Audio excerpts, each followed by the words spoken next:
Yo, Atlas speaking, and welcome to Part 7. What if I was reborn in Naruto as an evil prodigy Uchiha with the inheritance system? Let the tale begin. Chapter 251, Nature vs. Nature. Commander's Tent. Shikaku held a kunai in both hands and kept waving it, sealing his entire body tightly. This kind of low-efficiency method could only be used as a defense, and his physical strength was crazily consumed, so it was not very useful at all. Hugh! Shikaku Nara was sweating all over, his chest was like a bellows as he panted heavily. He quickly glanced at the Konoha ninjas around him from the corner of his eye. He saw a few ninjas standing together with their backs against each other, and the fire element ninja kept blowing flames at the swarm of bees that gathered in the air. As for the remaining few ninjas, they used their kunai or short blades to cut down a few dozen bees. Fire style, great fireball technique. Fire style ninja did not dare to stop, and once again formed a seal and launched the ninjutsu. But this time, perhaps because the consumption of chakra was too great, fire style ninja only spat out black smoke. The dense swarm of bees immediately rushed towards the ninjas. The remaining people were scared out of their wits, and one of them quickly made a series of hand seals. Earth style, earth flow wall technique. The semicircular earth flow wall instantly covered the few of them, blocking the bees' attack. More and more of them rushed over, and gradually covered the entire earth wall. And this bee was not an ordinary bee. Whether it was poison, speed, endurance, toughness, or strength, it was countless times stronger than ordinary bees. There were even some varieties of bees that had the same ability to devour chakra like the parasite. The Earth Escape ninja inside the earth wall only felt that the chakra in his body was crazily consumed, and immediately said with a panicked face, "No, my chakra is rapidly depleting. I can't hold on any longer." Seeing this, the rest of the ninjas quickly placed their hands on the body of the Earth Chakra ninja and transferred their own chakra to the other side. But even so, as more and more bees were attached to the Earth Chakra wall, the chakra was also flowing faster and faster. He believed that it would not take long for the Earth Chakra wall to collapse. As for those ninjas who had lost their chakra, they would not have any room to resist. When Shikaku saw this scene, a trace of sadness flashed in his eyes. Konoha's ninjas were about to die out, leaving only Jounin and some of Chunin who were still struggling to survive. But Uchiha Tunan had yet to make a move. Is it going to end? Roar! Just as Shikaku Nara's army was dying, a deafening roar of beasts rang out from the forest in the distance. Pairs of strange scarlet eyes lit up. This was not the Sharingan, but the unique eyes of a certain species. On the top of the trees, giant birds spread their wings and flew toward Konoha's camp. As the giant birds approached, most of these bees seemed to meet their natural enemy, and they instinctively began to fly around, as if they couldn't find a way to escape. In an instant, the pressure of the remaining Konoha ninjas was greatly reduced. What is that thing? Is it reinforcements? It seems to be birds. So many. Does Konoha have a ninja who specializes in controlling birds? Look, those bees are obviously afraid. It seems to be a powerful ninja of a certain lord. This is too much. Inoichi looked at the bees around him who seemed to have lost control and were flying around. He immediately looked at Shikaku with a happy face and said, "Could it be?" A smile appeared on Shikaku's face. His dry lips trembled slightly as he said, "It should be Lord Tunan. We are saved." Roar! The roars of the beasts rang out in succession, and the mountains echoed for a long time, like the sound of 10,000 drums. It was clearly only a bit loud in everyone's ears. But when those bees heard it, they seemed to be scared to death. Some of the inferior bees fell straight to the ground, but were scared to death by the roars of the beasts. At the peak of Mount Kikyo, Sasori looked at the scene below with a surprised face. He tilted his head and said, "It's so strange. What happened to those bees? Don't tell me your ninja beast can also use large-scale illusion?" To be honest, this was also the first time Uchiha Tunan used Super Bee's spite. In the past, the Beast Bite secret technique was developed by Uchiha's clan based on the ninjutsu of the Aburame clan. Recently, Uchiha Tunan obtained a certain amount of the ability of the Aburame ninja and modified beast devouring. But this was not the most important thing. The most important thing was that the ninja beasts cultivated by this secret technique would absorb the chakra of their master to improve themselves. And Uchiha Tunan had immortal chakra. In other words, these white doves would absorb a certain amount of immortal chakra every day to improve themselves. However, after Uchiha Tunan possessed immortal chakra, he did not use beast devouring secret technique. He also did not know what his ninja beast had become and what kind of skills it possessed. Uchiha Tunan closed his eyes and his ears trembled. He analyzed the beast's roar in his mind. After several breaths, Uchiha Tunan suddenly opened his eyes and his face revealed a look of surprise. He muttered, "Ultrasonic wave." Sasori, who was next to him, was stunned and said with a puzzled face, "Isn't that something only bats have? And bees are afraid of ultrasonic waves?" Uchiha Tunan looked happy and murmured, "Nature is very wonderful. Any species has two natural instincts. One is survival, and the other is reproduction. Most of the species in the process of evolution revolve around survival. Hunting was an important branch of survival. Although Sasori was a puppeteer, she still had sufficient knowledge in all aspects. She immediately understood what Uchiha Tunan meant. "What you mean is that your ninja beast awakened ultrasonic waves during its evolution." True, ultrasonic waves can be used to capture the traces of prey. However, why did it feel like this ultrasonic wave had quite a bit of killing power? It was comparable to an illusion technique. Uchiha Tunan did not reply. This thing was a secret. This was not an ordinary ultrasonic wave, but an ultrasonic wave that had the blessing of an immortal chakra. Moreover, Uchiha Tunan was the owner of the white pigeon. He could clearly see through the thoughts of the white pigeon. They did not use their full power to activate this ability. The roar just now was just a cheer in their happy state. It was just like the canteen meal. At the same time, these white pigeons had already flown into Konoha's camp from the dark night. Under the moonlight and the bonfire, these white pigeons no longer had their original appearance. Not to mention their huge bodies, they were covered in golden feathers, and their heads gave off a heroic and valiant feeling. If one stared at the head of a white pigeon, one would find that these white pigeons looked a bit similar to people. This was because Uchiha Tunan's immortal technique chakra was exclusive to the human race. And the white pigeon belonged to an animal. Once it activated beast devouring, it would be equivalent to activating immortal mode.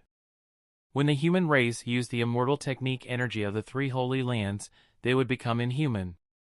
And animals would also become human-like. Sasori's eyes lit up and exclaimed, "What a beautiful bird! What is the name of your ninja beast?" Uchiha Tunan casually cooked up a story. There were only a few golden-winged great pigeon in the entire ninja world. They were imported from abroad and then given to me for breeding. Sasori did not doubt it. After all, the name given by Uchiha Tunan was very suitable for this kind of beast. This name is very powerful. Roar! They saw the white pigeons fly into Konoha's camp and roar at the sky. Then, he opened his mouth to the ground and waved his wings non-stop. In a split second, a strong wind blew, sand and stones flew, as if wind escape ninjas were constantly using wind escape ninjutsu.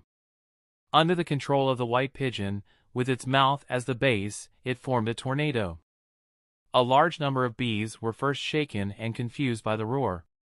In the blink of an eye, it was swept up by the strong wind and sucked into the mouth of the white pigeon. Some of the elite bees still had some strength left, and under the control of the ninjas of the Kamizura clan in the distance, they flew up high. From top to bottom, they stabbed towards the back of the white pigeon. But unfortunately, the white pigeon was transformed by immortal chakra, and the golden feathers on its body were as hard as metal. The poisonous needles couldn't pierce through it all. Under the suppression of the species, the speed of the pigeon was astonishing. In just an hour, all the bees in Konoha's camp were swallowed up. It was a one-sided slaughter. Seeing that the bees had been completely destroyed, Uchiha Tunan controlled the white pigeon to disperse into the distance. Then he turned his head and smiled at Sasori.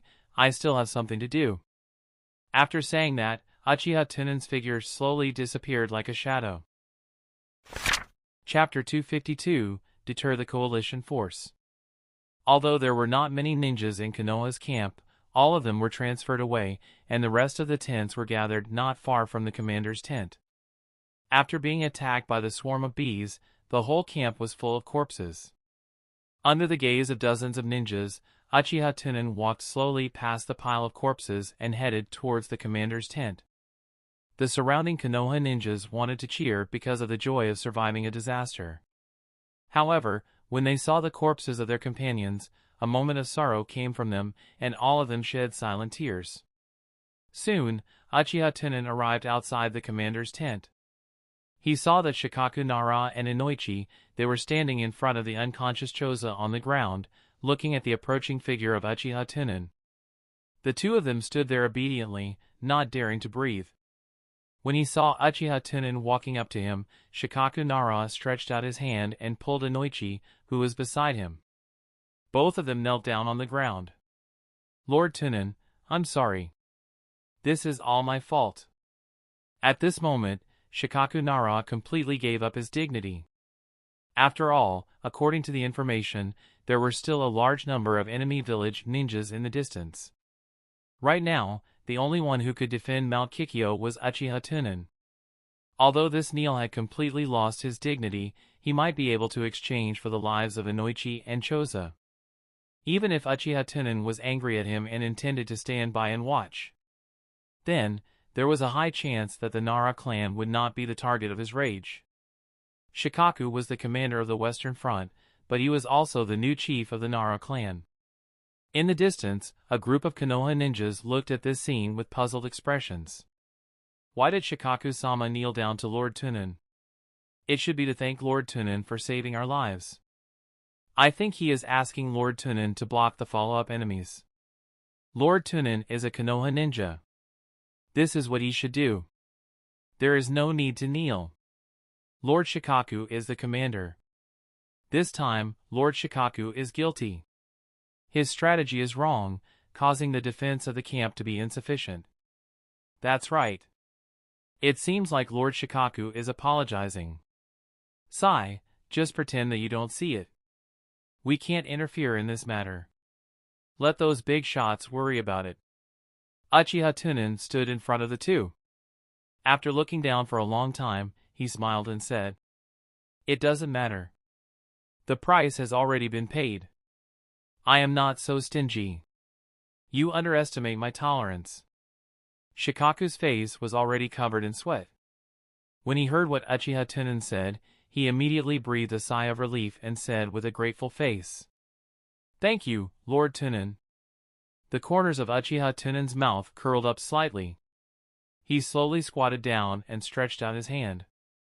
"Give it to me. I will keep it for you for a while." Hearing this, Shikaku Nara's pupils suddenly shrank. There was no way out. The Nara clan had no way out. "What, you don't want to? If you don't want to, I won't force you." Uchiha Tunan's voice was gentle and full of doubt and confusion. But in the ears of Shikaku Nara, it was full of threat. "Who?" Shikaku Nara exhaled a long breath, raised his trembling right hand, reached into his ninja bag, and took out an intelligence scroll. Then, he held it with both hands and presented it to Uchiha Tunan as if it was a tribute. Seeing this, Uchiha Tunan narrowed his eyes slightly, but his smile became wider. He picked up the intelligence scroll and began to examine it in front of him. He saw that the intelligence scroll recorded Hiruzen Sarutobi's instructions to Shikaku. This was the ironclad evidence. Once the war was over, Uchiha Tunan could use this scroll to force Hiruzen Sarutobi to step down. This time, hundreds of ninjas had died. If they won the war in the end, then these hundreds of lives would be insignificant. But if the war was lost, then every wrong decision would be the last straw to crush the camel. More importantly, this scroll was given to Uchiha Tunan in front of everyone present. Think about it, what would Hiruzen Sarutobi think when he knew that Shikaku Nara had personally handed over his weakness to Uchiha Tunan? Shikaku Nara was a smart person. He knew that doing this meant that the Nara clan had completely tied up Uchiha Tunan's pirate ship and the Inoshika Cho that had always advanced and retreated together.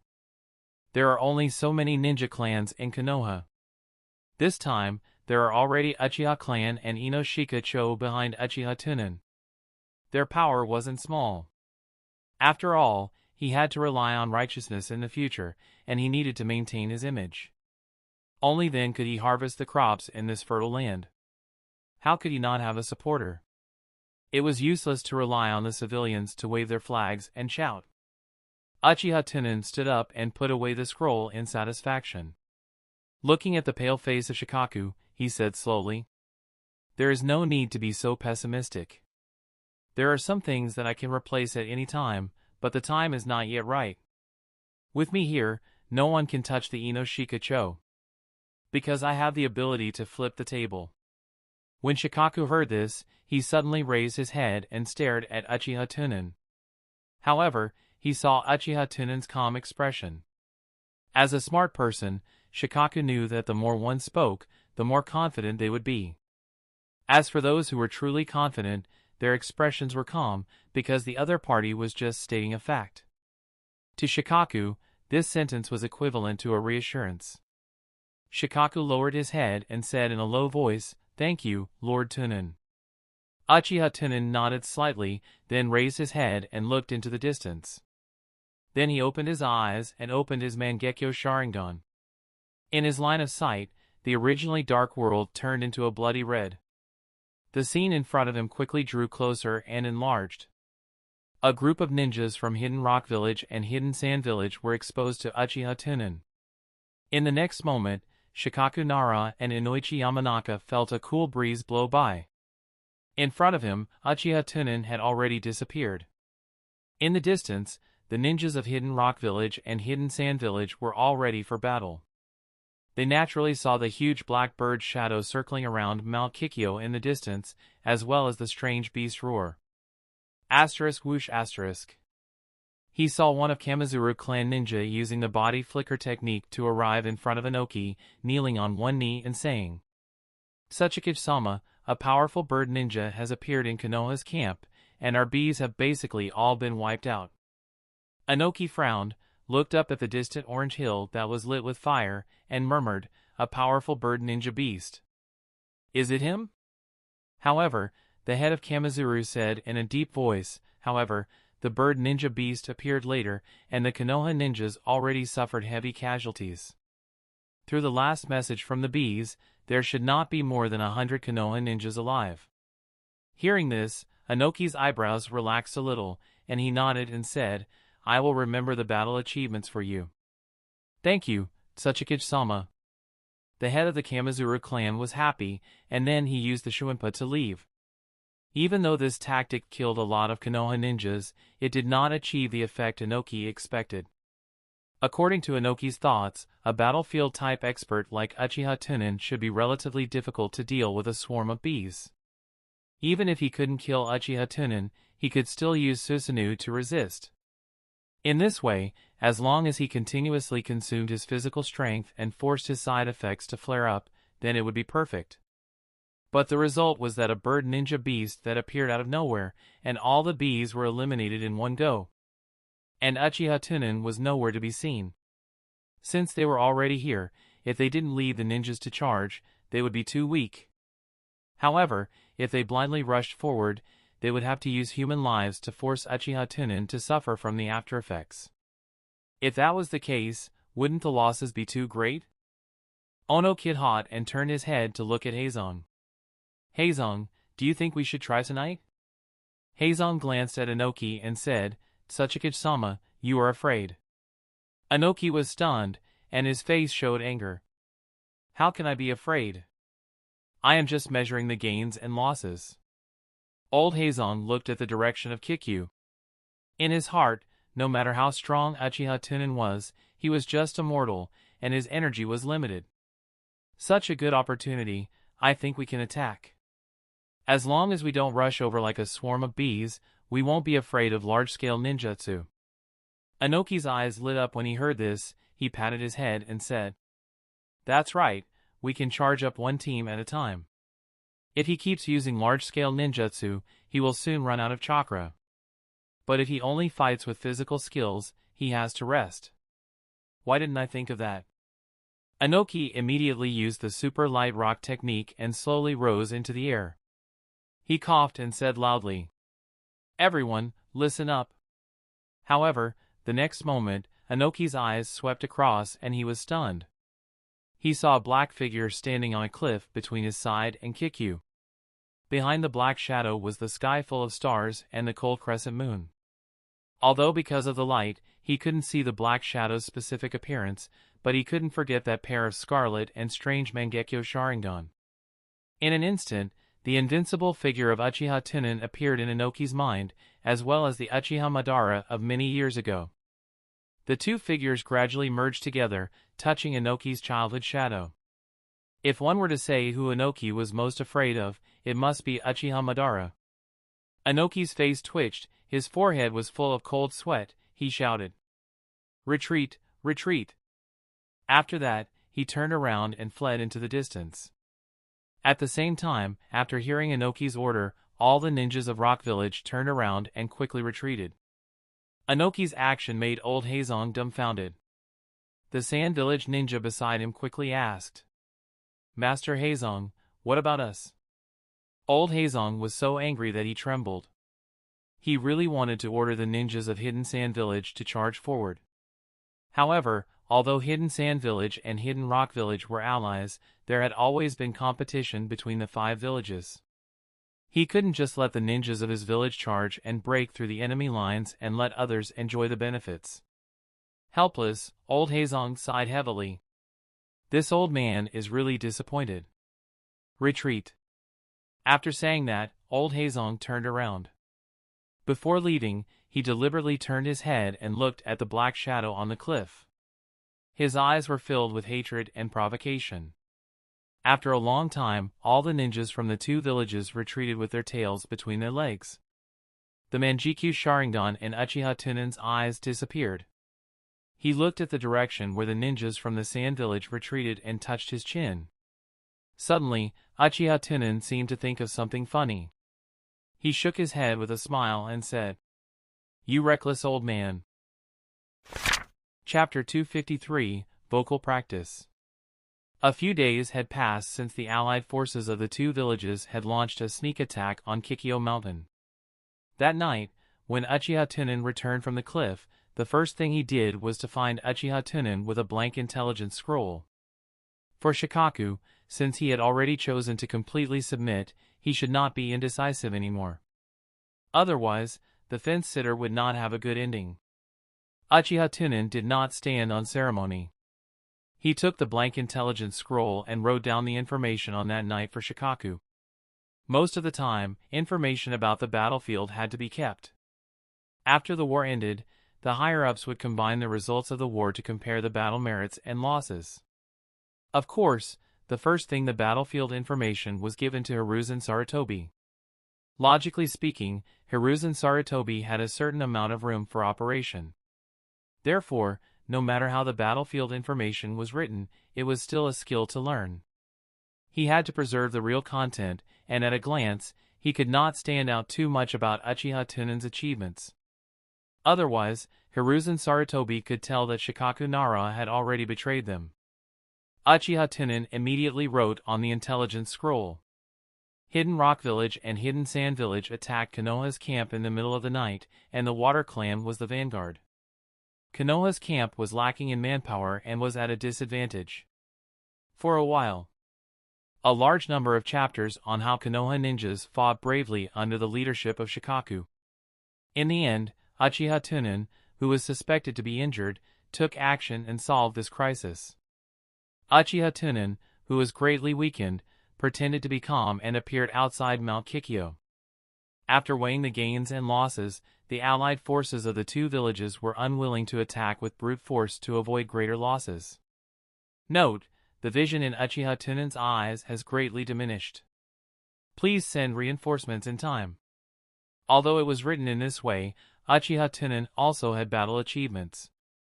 But in the eyes of Hiruzen Sarutobi, it was Shikaku who had followed his plan and successfully forced Uchiha Tunan to take action. Although the result was the same and the battle achievements were the same. However, Hiruzen Sarutobi naturally felt that his skills were superior and he played Uchiha Tunan in the palm of his hand. Moreover, he successfully injured Uchiha Tunan. One must know that as the Hokage, he still understood the information about the Mangekyo of the Uchiha clan. Hiruzen Sarutobi was very clear about the side effects of losing his sight after using the Mangekyo for a long time. High-end hunters would often use camouflage to lower the defense of their prey. In the past few days, Uchiha Tunan had been in the laboratory.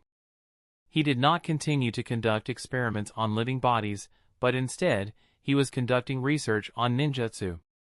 The main reason was that day, the ultrasonic waves sent out by his animal white pigeon gave him great inspiration. Ultrasonic waves could be used to locate and interfere with the movements of bees. It could be considered a special type of ninjutsu. This time, Uchiha Tunan suddenly had an inspiration and was ready to research a super ninjutsu that was the opposite of the ultrasonic wave theory, infrasonic wave. According to the memories of Uchiha Tunan's previous life and the vast amount of knowledge he had in this life, the frequency of the sound waves was less than 20 Hz, and it was called the infrasonic wave. The advantage of the infrasonic wave compared to the ultrasonic wave was that it was not easy to decay and was not easy to be absorbed by water and air. The wavelength of the infrasonic wave was often very long, so it could bypass some large obstacles to produce diffraction. This caused the transmission distance of the infrasonic wave to be extremely far. Unlike the ultrasonic wave, because the energy was too large, the resistance to the transmission of natural medium was also great. Soon, it was exhausted. Although the infrasonic wave was only a low-frequency sound, it was not lethal under normal circumstances. However, the essence of sound was vibration, and there was something called resonance in vibration. When the frequency of the infrasonic sound wave is similar to the frequency of vibration of the human organs, or even at the same time, it will resonate with the human organs, which is very harmful to the human body and can kill people in danger. If the principle was figured out, then Uchiha Tunan needed to do two things. One is to settle the source of the sound. The source of the sound came from the vibration of an object. Then it could be his vocal cords, or some kind of musical instrument. It could even perfectly control the vibrations of objects in nature.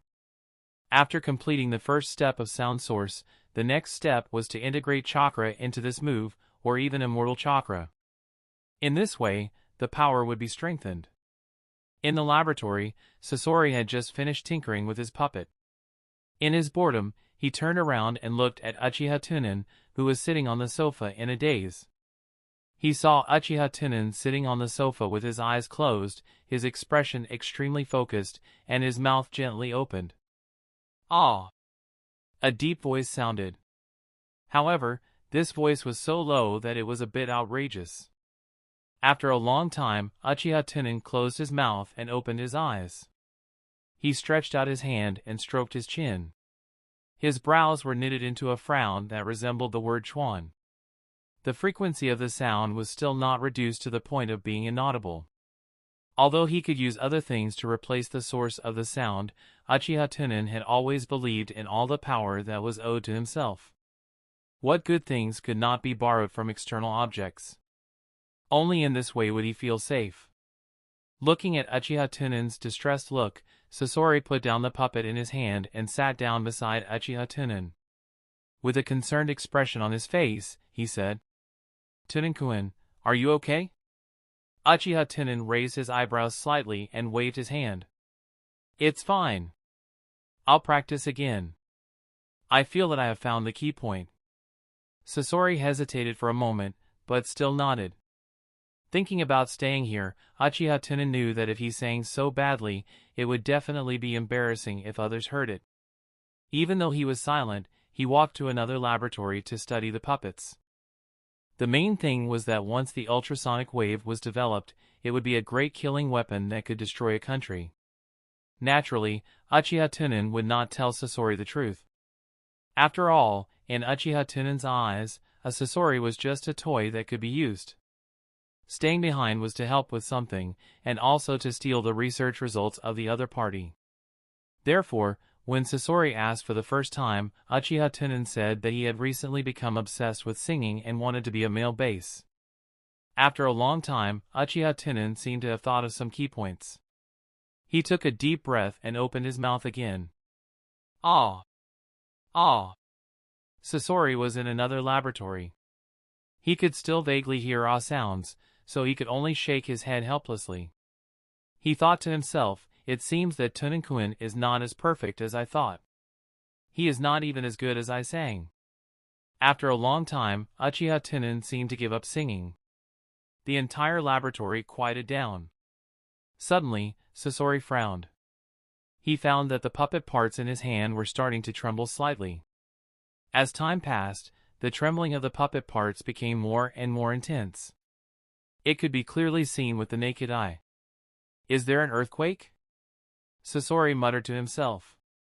After a long time, the vibration of the puppet part stopped, and Sasori did not take it seriously. At the same time, Uchiha Tunan's figure had already appeared in the room where Hitachi-do was. He saw that Hitachi-do's entire face was pale, and she was holding onto the wall with one hand and vomiting non-stop. The shadow clone beside him patted his back and said to Uchiha Tunan, "Be careful.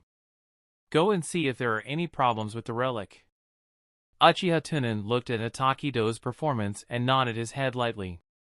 In a flash, he arrived at the room where the seed was stored. In the green liquid soaked in the body of the child, traces of bright red blood had appeared. As for Hitachi, he was bleeding from his 7 orifices and was on the verge of death. Uchiha Tunan quickly put his hands on the glass bottle and used his palm magic to treat it. Fortunately, it came in time. It seems to be a success. This is still the case of not using chakra. Name. Let's just call it Weeping Ghost.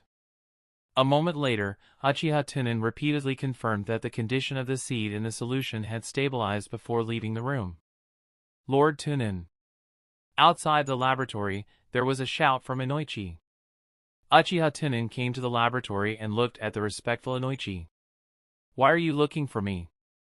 Inoichi put his hands on his knees and bowed deeply to Uchiha Tunan. "Konoha has sent the latest news on the battlefield. Shikaka told me to inform Lord Tunan first." Uchiha Tunan said indifferently, "Speak." Inoichi nodded and organized his words. "It is information about the Hidden Cloud battle line. Not long ago, Hidden Cloud Village's Yanbi Jinchuriki became a perfect Jinchuriki and joined the battlefield. The day before yesterday, Konoha received accurate information that the third raikage was going to personally go on stage. The higher-ups of Konoha considered that Hidden Cloud Village had too many top fighters, so they allowed Kushina to enter the battlefield." When Uchiha Tunan heard this, his eyes narrowed. He immediately turned around and walked towards the laboratory. "I got it. Tell Shikaku that I want to go to Hidden Cloud Village. Before that, I will help you reduce the pressure to the minimum." Whether Konoha won or lost, and how many ninjas died, Uchiha Tunan did not care. But before the Azura Chakra reincarnated, nothing must happen to Kushina. Whoever dares to touch Uchiha Tunan's pawn will die. The same goes for the third raikage. Chapter 254, Howl. In the evening. The air was damp and dull. The sky was gloomy, and the dark clouds in the sky seemed to be accumulating strength. The camp of Hidden Sand Village. Since ancient times, the camp would always choose a flat and relatively high place. The camp of Hidden Sand Village was not purely made of tents. This was because there would be strong winds blowing from the wind country every day. Therefore, they all used special stones to quickly build a semicircular cabin and hung a layer of curtain outside. Since the failure of the attack on Konoha's camp, the Sand Village's ninjas took turns to attack the various strongholds of Konoha. However, each stronghold was in a narrow terrain, and it was useless to have more attacking people. This also caused most of the Sand Village ninjas to be on standby and be stationed here. The center of the camp was also the highest point. Old Hazon looked at the large pile of information in front of him and frowned. It wasn't that they had lost the war, but that a certain scale of turmoil had already occurred within the Wind Country. The Wind Country was also putting pressure on Hidden Sand Village. What they needed to do now was to enter the Fire Country. Either snatch food, or force the Fire Country to open up trade and release the food they had hoarded. But now, the entire Sand Hidden Village and Hidden Rock Village allied forces were blocked by a brat like Uchiha Tunan. This made Old Hazon think of a person. It was Hanzo, who launched the Second Ninja War. One person was able to defeat the three countries. In the end, only Konoha was able to withstand it with the Sannin. To put it nicely, it was to resist, but to put it bluntly, it was because Hanzo found that the Rain Village was too weak. Just his strength alone was not enough to support his ambition. This time, Hanzo chose to remain neutral, but Konoha had another Uchiha Tunan who was similar to Hanzo. The same was tricky, and the same battlefield was invincible. The only fortunate thing was that this Uchiha Tunan had to bear serious side effects every time he fought. AI. Old Hazon sighed heavily. He stood up and walked to the window. He pulled open the curtain and looked at the scenery in the distance. My personal strength has actually reached such a level. The slender rain swayed with the wind and drifted into the tent, soaking Old Hazon's face. It was as if there was a water curtain hanging between the heavens and the earth. Everything became hazy. Gradually, the wind became stronger and the rain curtain trembled, becoming denser and stronger, becoming a downpour. As the rain became heavier, the entire world became much clearer, no longer as hazy. Seeing this, Old Hazon gently closed the window and closed the curtains. He turned around and prepared to return to his seat to continue analyzing the information. However, when Old Hazon turned around, he suddenly frowned and thought about it carefully. Something was wrong. Old Hazon came to the window again and only opened the curtain. He narrowed his eyes and looked into the distance. In an instant, Old Hazon saw a figure standing in the valley far away. Even if the ninja had good eyesight, because the distance was too far, and with the cover of the rain, it was impossible to see clearly. This position was still far from the warning line of the camp, so there was no need to worry too much. Moreover, this figure did not seem to be wearing a Konoha ninja uniform, so he was not sure if it was enemy or not. It's a bit familiar. Old Hazon muttered. In the center of the valley. Uchiha Tunan looked around and was quite satisfied with the terrain here. Then, he closed his eyes and pondered.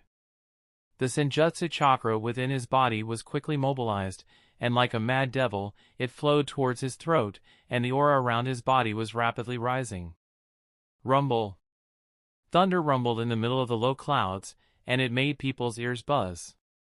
The storm had completely come, and the heavy rain was like a huge waterfall, and it swept over the entire wasteland. The black trench coat on Uchiha Tunan's body had long been soaked by the rain, but it was lifted up by the violent wind of chakra. Uchiha Tunan slowly raised his head and opened his arms, as if he wanted to embrace the whole world. Boom! Thunder continuously sounded in the sky, as if the world was afraid of something. What is that person doing? I think I've seen him somewhere before. When Old Hazon saw the figure in the rain open his hands, he instinctively felt a trace of fear. Suddenly, a light flashed in Old Hazon's mind, and the proud black figure on the cliff that night appeared. In an instant, the two figures overlapped in Old Hazon's mind. Old Hazon narrowed his eyes, took a deep breath, pushed open the window, put his hands on the windowsill, and shouted, "Enemy attack!" In the valley, Uchiha Tunan suddenly opened his eyes. Because of the rapid circulation of chakra in his body, his eyes unconsciously opened Mangekyo Sharingan. His scarlet Mangekyo Sharingan rapidly circulated, and a cruel smile appeared on the face of Uchiha Tunan. Then, he slowly opened his mouth, as if he was going to roar at the sky. Old Hazon, who was staring at Uchiha Tunan from afar, subconsciously held his breath, and the muscles all over his body tightened unnaturally. The rain was still falling, and the thunder was still ringing. The whole world seemed to be frozen. In the next instant, a scene that frightened old Hazong happened. An invisible energy wave seemed to appear in the air, turning the falling rain into mist. It pushed the mist into layers of white waves that attacked the camp of Hidden Sand Village. The white waves were extremely fast, arriving in front of old Hazong in the blink of an eye. Boom! A powerful wave of air instantly struck old Hazong's face. The layers of white waves that swarmed over were like thousands of horses galloping, trampling on everything on the ground.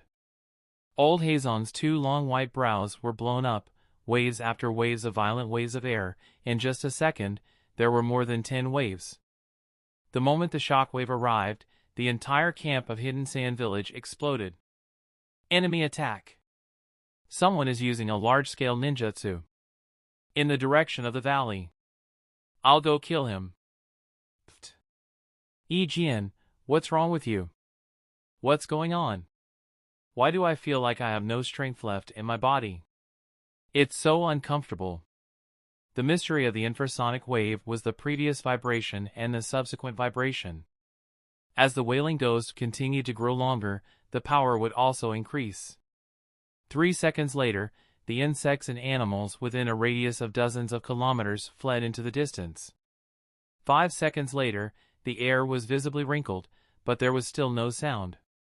10 seconds later, the air refraction was completely disrupted, making it impossible to distinguish between north, south, east, and west. The earth began to tremble slightly, and the accumulated water on the ground was like a small ocean, beginning to splash. 15 seconds later, the entire world flickered, like a flash of light. The buildings of the hidden village camp began to crack, and the ground collapsed inch by inch. 20 seconds later, the water on the ground and the air completely disappeared, the buildings collapsed, and the internal organs of the Sand Village's Jinin exploded, and they died from bleeding. 25 seconds later, the gravel on the ground began to beat non-stop. The chakra that Chunin used to maintain the stability of his body began to be disturbed one by one, and he struggled in extreme pain. 28 seconds later, no one survived, and the weaker Jiaonan also died while struggling. The originally bouncing gravel on the ground exploded and shattered into small gravel. The earth shook wildly, and cracks appeared. The hills not far away collapsed one after another. 30 seconds later, the dark clouds in the sky surged, as if they were quickly pushed away by a pair of big hands, revealing the blue sky. The afterglow of the setting sun shone down and fell on the earth. At the same time, Uchiha Tunan, who was bathed in the golden red sun, closed his mouth and slowly lowered his arm. He glanced indifferently at the camp of Hidden Sand Village in the distance. The corners of his mouth curled up slightly as he lightly spat out 2 words, "Not bad." After he finished speaking, Uchiha Tunan took off his half-wet coat and folded it unhurriedly before hanging it on his arm. He calmly and elegantly turned around, his back facing the sunset, stepping on the hot sand as he left into the distance.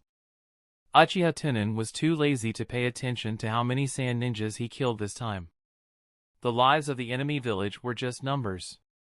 It was not completely clear because this world needed the sand village to restrain Konoha. The camp of the sand village was now in ruins. After a long time, an armful of wrinkles stretched out from the ruins. Immediately, old Hazong crawled out from the ruins, his face covered in dirt. His entire body was battered and exhausted, but he did not have the energy to pay attention to this. Old Hazong looked around, and one by one, Jiaonan crawled out from the ruins with a haggard face. 1, 2, 3. Old Hazong stood in his original spot, he counted the number in a daze. By the time he counted to the end, no one had come out of the ruins. However, this number was something that old Hazong could not accept no matter what. Old Hazong's lips were trembling non-stop, and he felt his back suddenly collapse. No matter how hard he tried, he could not support himself. On the horizon, half of his body had sunk. The afterglow illuminated half of old Hazong's stooped body, and the remaining half left a long shadow on the ground. The surviving Jiaonan looked at old Hazong with dull eyes, waiting for his command. Old Hazong was silent for a long time. He suddenly took a deep breath and wanted to roar and retaliate. But these words were stuck in his throat for a moment and could not be said. A deep sense of powerlessness rose from his heart. Old Hazong had to admit that he was old at this moment. After a long time, old Hazong spoke in a hoarse voice. Go and call the rest of the children back. We won't fight anymore. Go home. Chapter 255, Riding the Wind. In the laboratory, Uchiha Tunan was quickly packing all kinds of items into his ninja bag. He did not even raise his head as he said, I have to leave for a period of time. The current condition of the relic is not bad. I can release him in about 4 months. Hataki-do stood to the side and looked at Uchiha Tunan, who was walking around the room. Sir, will you be leaving for a long time this time? The time is not certain, so I will try to explain it to you as much as possible. The shadow clone has a distance limit, so you can only rely on yourself. If you need any materials, you can just look for Shikaku for a while. Hataki-do rubbed her eyes and narrowed her eyes. I understand. Thank you, sir. Uchiha Tunan turned around and glanced at him. He reached out to take off his gold-rimmed glasses and put them on in front of him. The current Uchiha Tunan wanted to change into a strong person, so the gold-rimmed glasses were useless to him. On the other hand, because of his high-intensity studies, Hataki-do had gained a little short-sightedness. With this pair of gold-rimmed glasses, he had a refined and easygoing demeanor. Uchiha Tunan patted him on the shoulder and pointed at the wall of the room. The knowledge of the guy outside is quite profound in the ninja world. If there's anything you don't understand, you can ask him.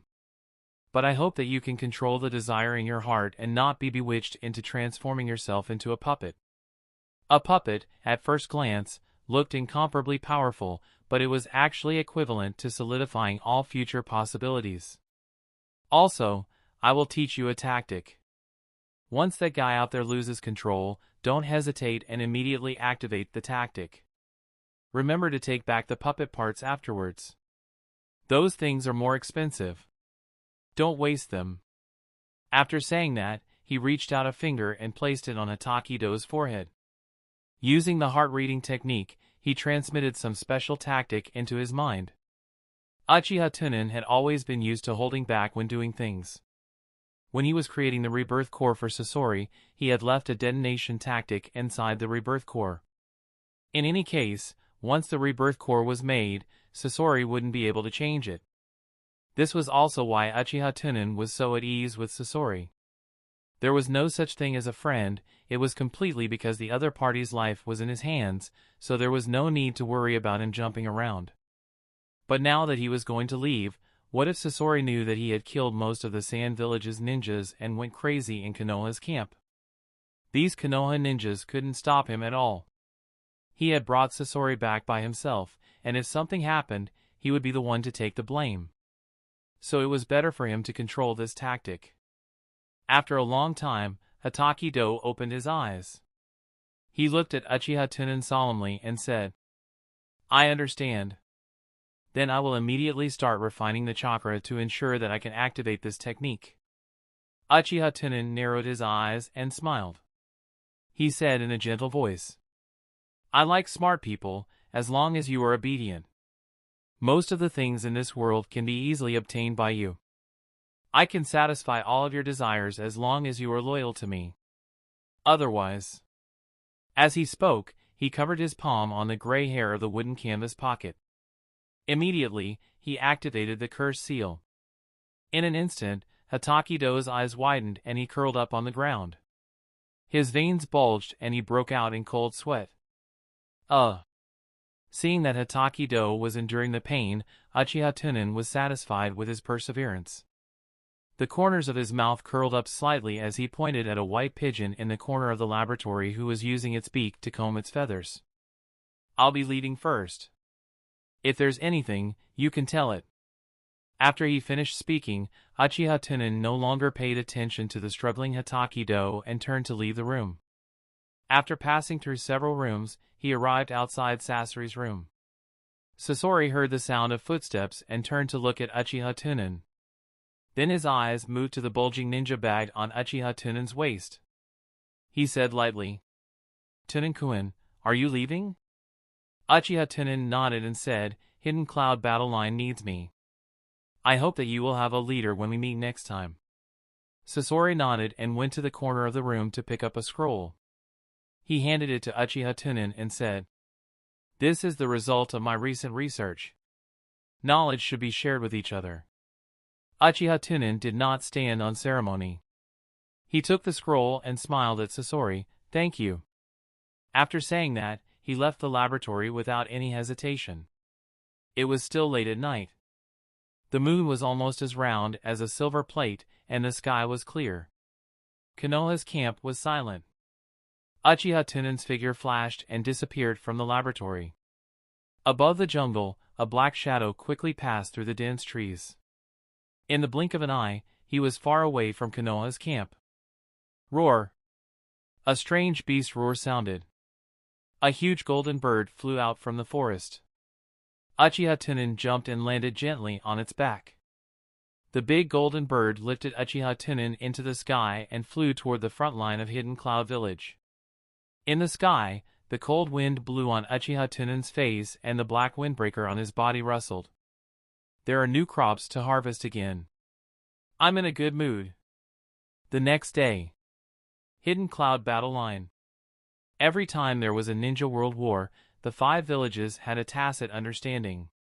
In the beginning of the war, they all started a war on the land of neighboring small countries. The Kingdom of Thunder and the Kingdom of Fire were separated by the Kingdom of Soup and the Kingdom of Frost. In a sense, these 2 small countries were the vassal states of the big countries. The Kingdom of Tang was inclined to the Kingdom of Fire and the Kingdom of Frost was inclined to the Kingdom of Thunder. In the beginning of the war, both sides were at the border of the Kingdom of Frost and the Kingdom of Tang. Hidden Cloud Village could be said to be the second largest village in the world. Konoha's fighting force on this side was no less than that of the Western Front.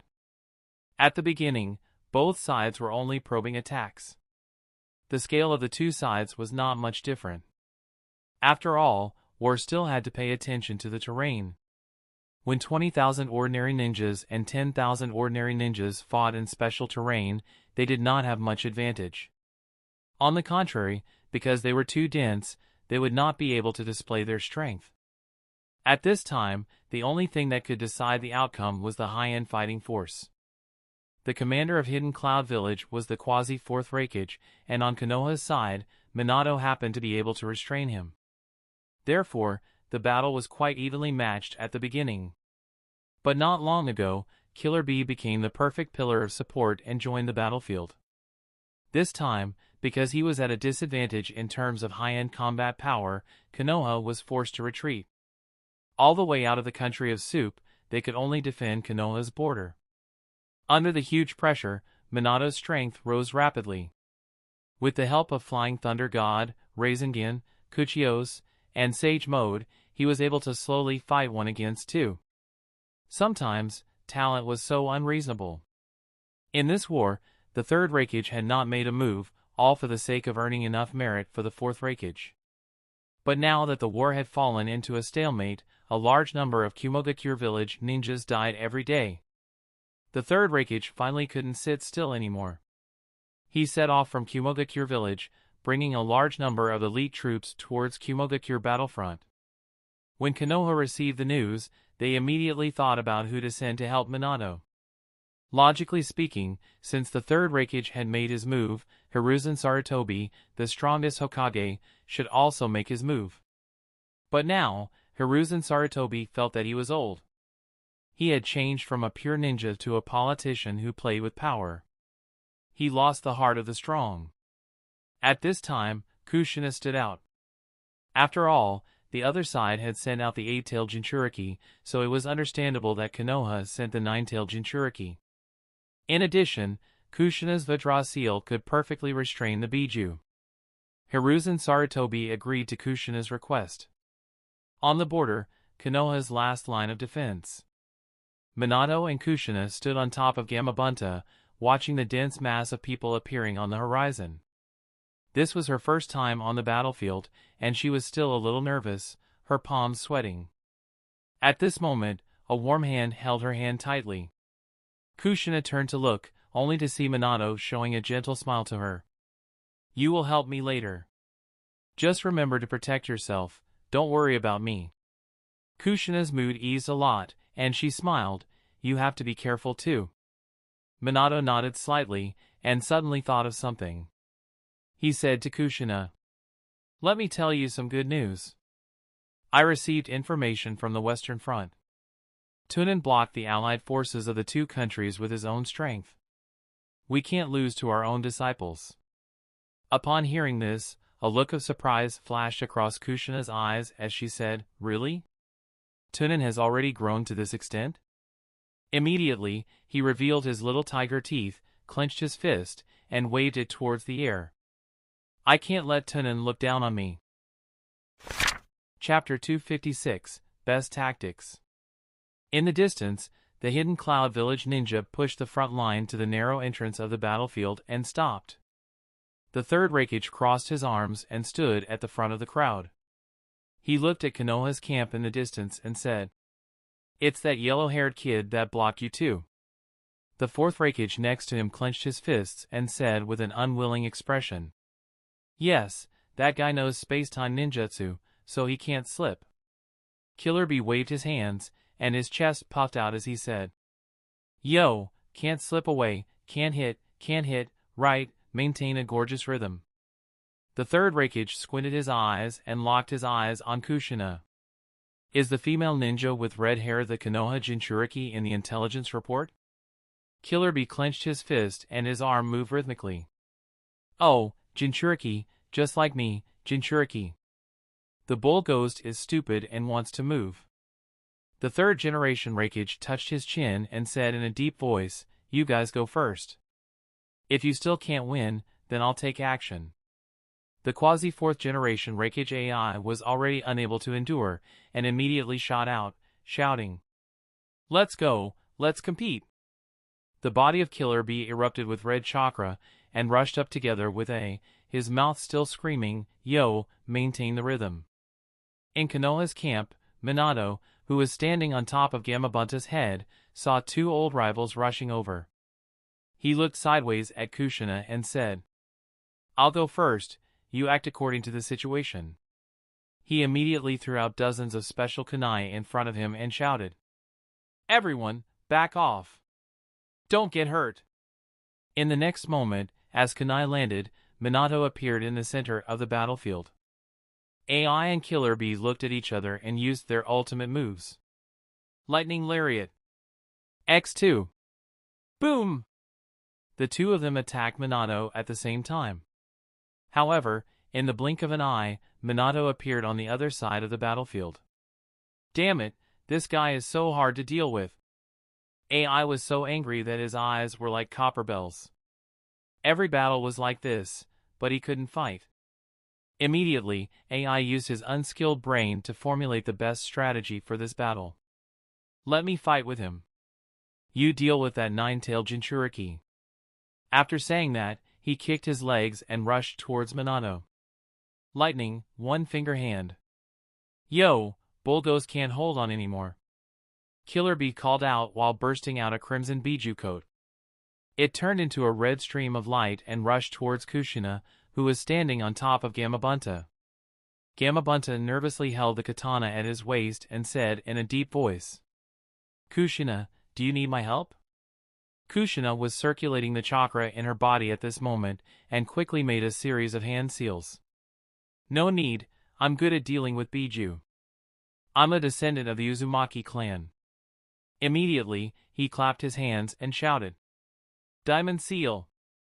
The next moment, countless thick golden chains emerged from Kushina's back and rushed towards Killer Bee. Killer Bee's eyes narrowed as he dodged the golden chains, constantly closing the distance between him and Kushina. However, halfway through, it was blocked by a golden chain. Before Killer Bee could struggle, golden chains bounded like agile snakes. What the hell is this? Yo, yo, yo. Chibi struggled with all his might. 6 tails had already emerged from his tail beast coat, and his body had already turned into the outline of a cow ghost, but it was still useless. At the same time, the Biju in Killer Bee's body murmured. Is this thing that suppressed the QB? It's really hard to deal with. The Biju could sense each other, and the QB in Kushina's body said in a deep voice. Hachibi, it seems that you have submitted to the ninja. You have abandoned the dignity of the Biju. It really makes people angry. I'm partners with Killer Bee, but I'm different from you and your Jinchuriki. I didn't expect you to be so pitiful when I see you again. This sentence immediately stimulated Kurama's self-esteem, and he pulled the golden chains on his body and shouted. Kushina, hit him. At this moment, Kushina's red hair fluttered, and her face revealed a proud expression as she said, I've wanted to do this for a long time. In the next instant, the golden chains that had appeared out of thin air twisted together, transforming into an even larger chain that slashed fiercely at Killer Bee. Bang! The dark red bull head was immediately beaten to the side. I just happened to be restrained, that's all. I advise you to fight with that yellow-haired brat. It's more suitable. This thing specializes in restraining tailed beasts. Your Jinchuriki strength is as brainless as yours. The temperament of the eight-tailed bull in Chibi's body immediately rose, and he shouted, Damn it, today I will let you, a fox, see my strength. Immediately, the dark red bull's head opened its mouth, and a pitch-black Baijidama condensed in its mouth. Killer Bee's voice also came out from the bull's mouth. Yo, Baijidama! The Konoha ninjas behind Kushina were all terrified and retreated into the distance. However, Kushina did not show any fear. In terms of strength, she did not think that she was the strongest. But when it came to suppressing Biju, no one would be more professional than her. Kushina clasped her hands together, and her eyes narrowed. The thick golden chain struck the side of Oxhead's face again, turning his head 90 degrees. The Biju jade in his mouth was also released in advance because of the attack. The jet-black Biju jade crashed into a distant hill. Bang! A huge mushroom cloud rose up, blowing out more than half of the hill. Right after that, Kushina controlled the thick golden chains and kept whipping the tightly bound Killer Bee. Bang! Bang! On the distant mountain peak, Uchiha Tunan stood at the edge of the cliff, staring at the battlefield. At this moment, AI was like an angry bull, while Minato was like a bullfighter, constantly playing with him. And the miserable condition of Killer Bee made Uchiha Tunan show a deep sympathy. What a pity! In the original story, even if Kushina was extremely weak, she could still use the diamond seal to control the QB. Moreover, at this time, Kushina was almost at her peak state, and the opponent was the Hachibi whose strength was lower than the QB. It was like playing a game. It wasn't a fight, but it was a fight against a Biju. The minds of Hidden Cloud Village ninjas were so simple. Looking at the golden chain that was flying up and down, a rare greed appeared in Uchiha Tunan's eyes. This thing should belong to me. Hidden Cloud Village's camp. The third raikage looked at the battle between AI and B. He was so angry that his veins bulged. He said in a tone of disappointment. No wonder the war has been in a stalemate. These two guys don't even know how to pick an opponent and only pick one to restrain themselves. AI, this guy, it seems like he hasn't inherited my intelligence at all. The Cloud Village ninja beside him could not help but twitch his face when he heard this. He smiled and said, Lord Raikage, are you going to make a move? The third Raikage nodded, leaned forward, and slightly bent his legs. It just so happens that I can catch the nine-tailed Jinchuriki in one fell swoop. This kind of powerful war weapon is more suitable for Hidden Cloud Village. Boom! A deafening sonic boom resounded. The ground was stepped into a large circular pit by the third raikage. Everyone saw a blue bolt of lightning quickly rush towards Kushina, who was training Killer Bee. At the same time, Minato, who was the fastest to react, narrowed his eyes and thought to himself. Shit! He immediately threw several flying thunder gods in Kushina's direction, wanting to save her. But just as kunai flew out, he was intercepted by AI. AI's face revealed a proud expression as he said, Want to go? No way! Seeing this, the face of Minato was extremely ugly. Using the Flying Thunder God, they appeared on the other side of the battlefield. While throwing out kunai, he shouted, "Gamabunta!" "What is it?" The toad under Kushina also noticed the humanoid lightning that was rushing towards them. He immediately used his 4 limbs to support himself and leaped high into the air. The golden chains that Kushina had tied up Killer Bee also quickly retracted and bound towards the human-shaped lightning that had passed through the battlefield. Unfortunately, the speed of the third raikage was too fast. The golden chains were completely unable to touch his body. "This thing is useless to me." A disdainful expression appeared on the third raikage's face, and he jumped up, reaching out his palm to grab Kushina. Damn, he couldn't hit her at all. Seeing this, Kushina's pupils shrank, and she desperately controlled the golden chain to block in front of her. However, the speed of the golden chains could not keep up. Minato's special kunai was still in the air, and he was still a distance away from here. As for the other Konoha ninjas, most of them had not reacted yet. Even Jounin, who was not weak, only saw a lightning bolt. He thought that someone in Hidden Cloud Village had cast lightning ninjutsu on Kushina. Only Kakashi, who already had the strength of Jounin, had been paying attention to the third raikage. The idea of wanting to help emerged in his mind, but his body was still standing in the same place, and he had no time to react. "Damn it, move!" At this moment, the third raikage had already appeared in front of Kushina and shouted, "The Kyuubi Jinchuriki belongs to me." In Kushina's rapidly trembling pupils, the big hand covered with lightning chakra was rapidly enlarging. A deep sense of powerlessness welled up in her heart. Finished. Chapter 257, Shocking Arrival. Just at this moment of life and death. Z, Z, Z, Z. An ear-piercing sound of electricity resounded through the entire battlefield, and a bolt of lightning directly collided with Sandame Raikage from afar. Sandame Raikage's eyes narrowed, and his hands formed a cross. A fist wrapped in lightning heavily struck the arm of Sandame Raikage. Boom! A huge explosion sounded. Sandame Raikage turned into a wisp of blue lightning and was quickly bounced back. The moment he landed, he stomped his feet into the ground and glided several hundred meters away, creating a long trail of dust. At the same time, Uchiha Tunan, who was wearing a black windbreaker, landed firmly on top of Gamabunta. The entire battlefield fell silent for a moment. After a while, everyone came back to their senses. They looked at the figure of Gamabunta and exclaimed, "Tunan! It's Tunan-kun! Is that Uchiha Tunan? The Hokage-sama sent him over to help, right? How long has it been? Why does it feel so different from the village? He must have gone to the battlefield to temper himself. He isn't like his usual genteel style." Uchiha Tunan had arrived before the battle began.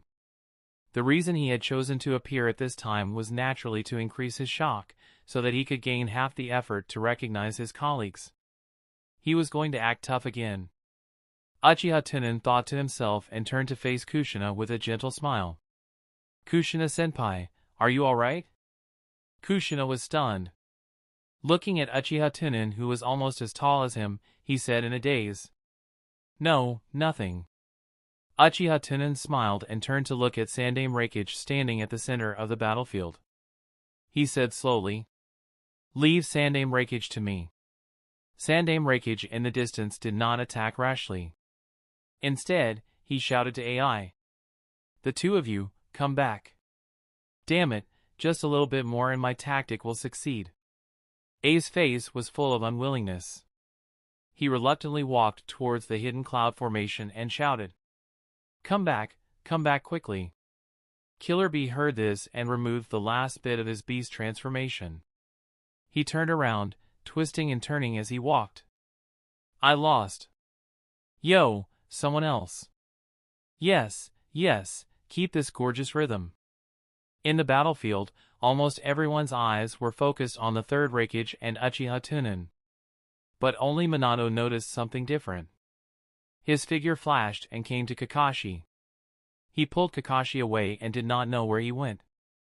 Uchiha Tunan quietly looked at Sandaime Raikage and slowly took off his black windbreaker. Suddenly, Gamabunta's unhappy voice came from under his feet. "Brat, don't stand on my head." Gamabunta knew that Uchiha Tunan had killed Tsunade and forced Jiraiya to defect, so he didn't have a good impression of him. If not for the fact that both of them belonged to the same camp, he would have scolded Uchiha Tunan. When Uchiha Tunan heard this, a cold light flashed in his eyes. He lowered his eyes and said coldly, "Oh!" and disobedient summoned beast. In the next moment, Uchiha Tunan moved his left foot slightly. Bang! Gamabunta felt a huge force coming from above his head and instantly stepped his head into the ground.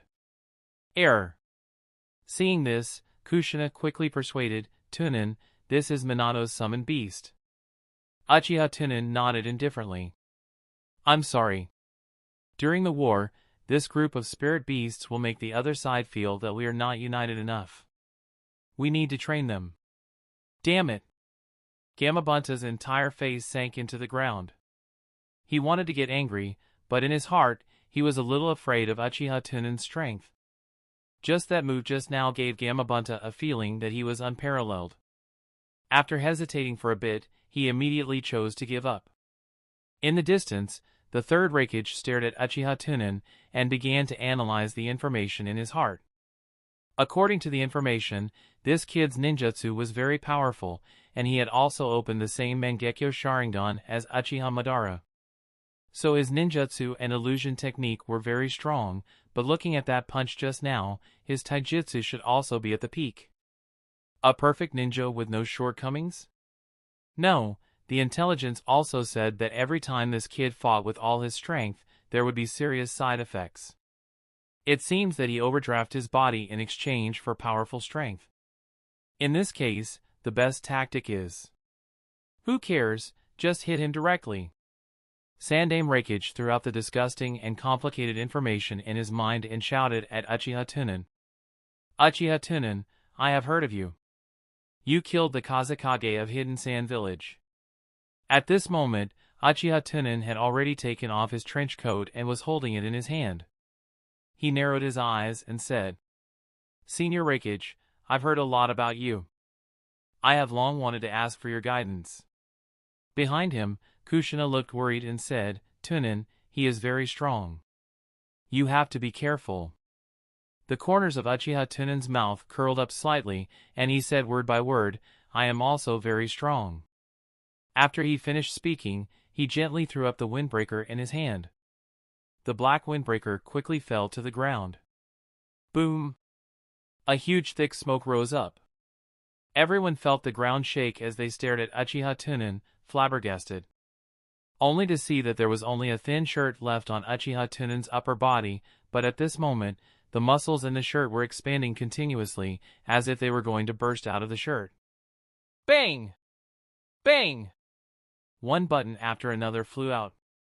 In the next moment, a powerful chakra burst out from Uchiha Tunan's body, blowing his hair up. The shirt on his body burst open, revealing his strong upper body. His whole body seemed to be a few inches taller. In Konoha's camp, the sound of swallowing rose and fell, and the gazes were all different. Some were shocked, some were worshipping, and some were drooling.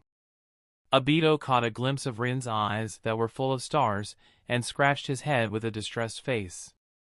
Why has Tunan always been taller than me? This kid is about the same age as Kakashi. How does he grow? This muscles, piece by piece.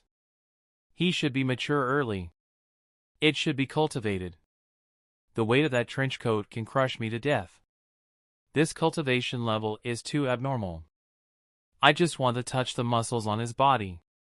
On top of Gamabunta's head, Uchiha Tunan's entire body was surging with waves of chi. He extended his index finger and pointed at Sandaime Raikage. Then, he waved his hand and said, "Old man, you are a bit too close. Retreat a bit, so as to avoid harming the innocent." With Sandaime Raikage's violent temper, how could he endure such provocation? His entire body immediately erupted with an intense electric current and he shouted, "Brat, you are very arrogant. I only need one punch to deal with you. Uchiha Tunan twisted his head, opened his Mangekyo Sharingan, and said with an extremely arrogant expression. Old man, it seems that you do not want to retreat. Then I'll beat you until you retreat. As soon as he finished speaking, Uchiha Tunan suddenly exerted strength in his leg, and at the same time, he used the lightning spirit wind flash. Bang! A powerful wave of air appeared above Gamabunta. This reaction force was too great, causing him to have no choice but to remove the summoning spell, turning into white smoke and disappearing into the battlefield.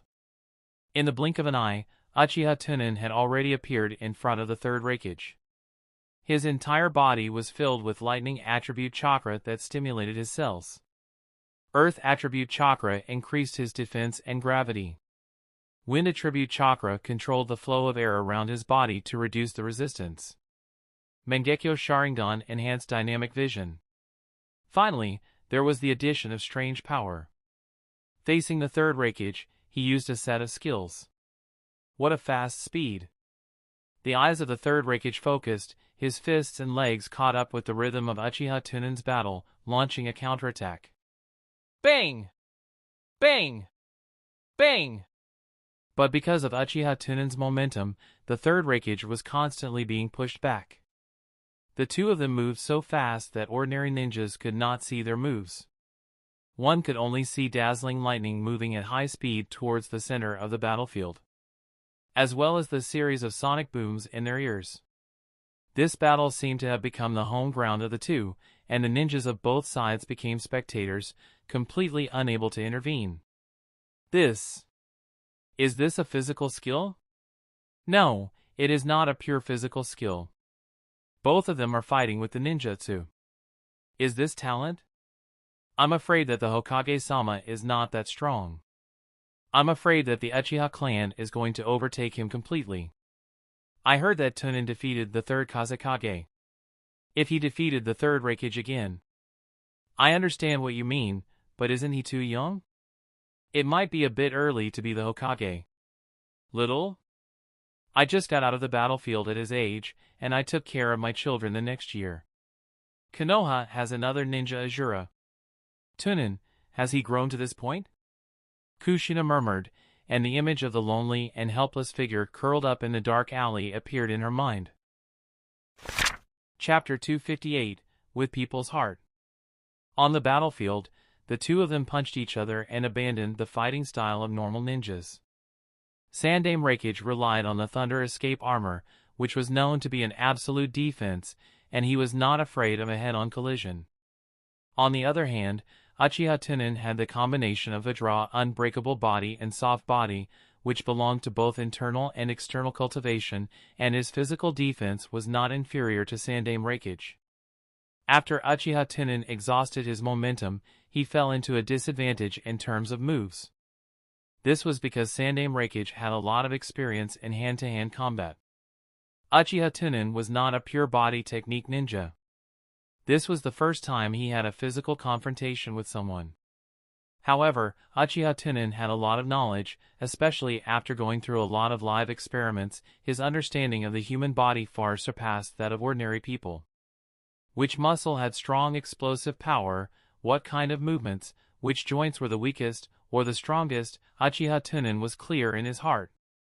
Relying on his deep foundation, the more Uchiha Tunan fought, the more smoothly he became, and he gradually moved back to the disadvantage. Especially under the effect of the soft body transformation, Uchiha Tunan's attack was extremely tricky.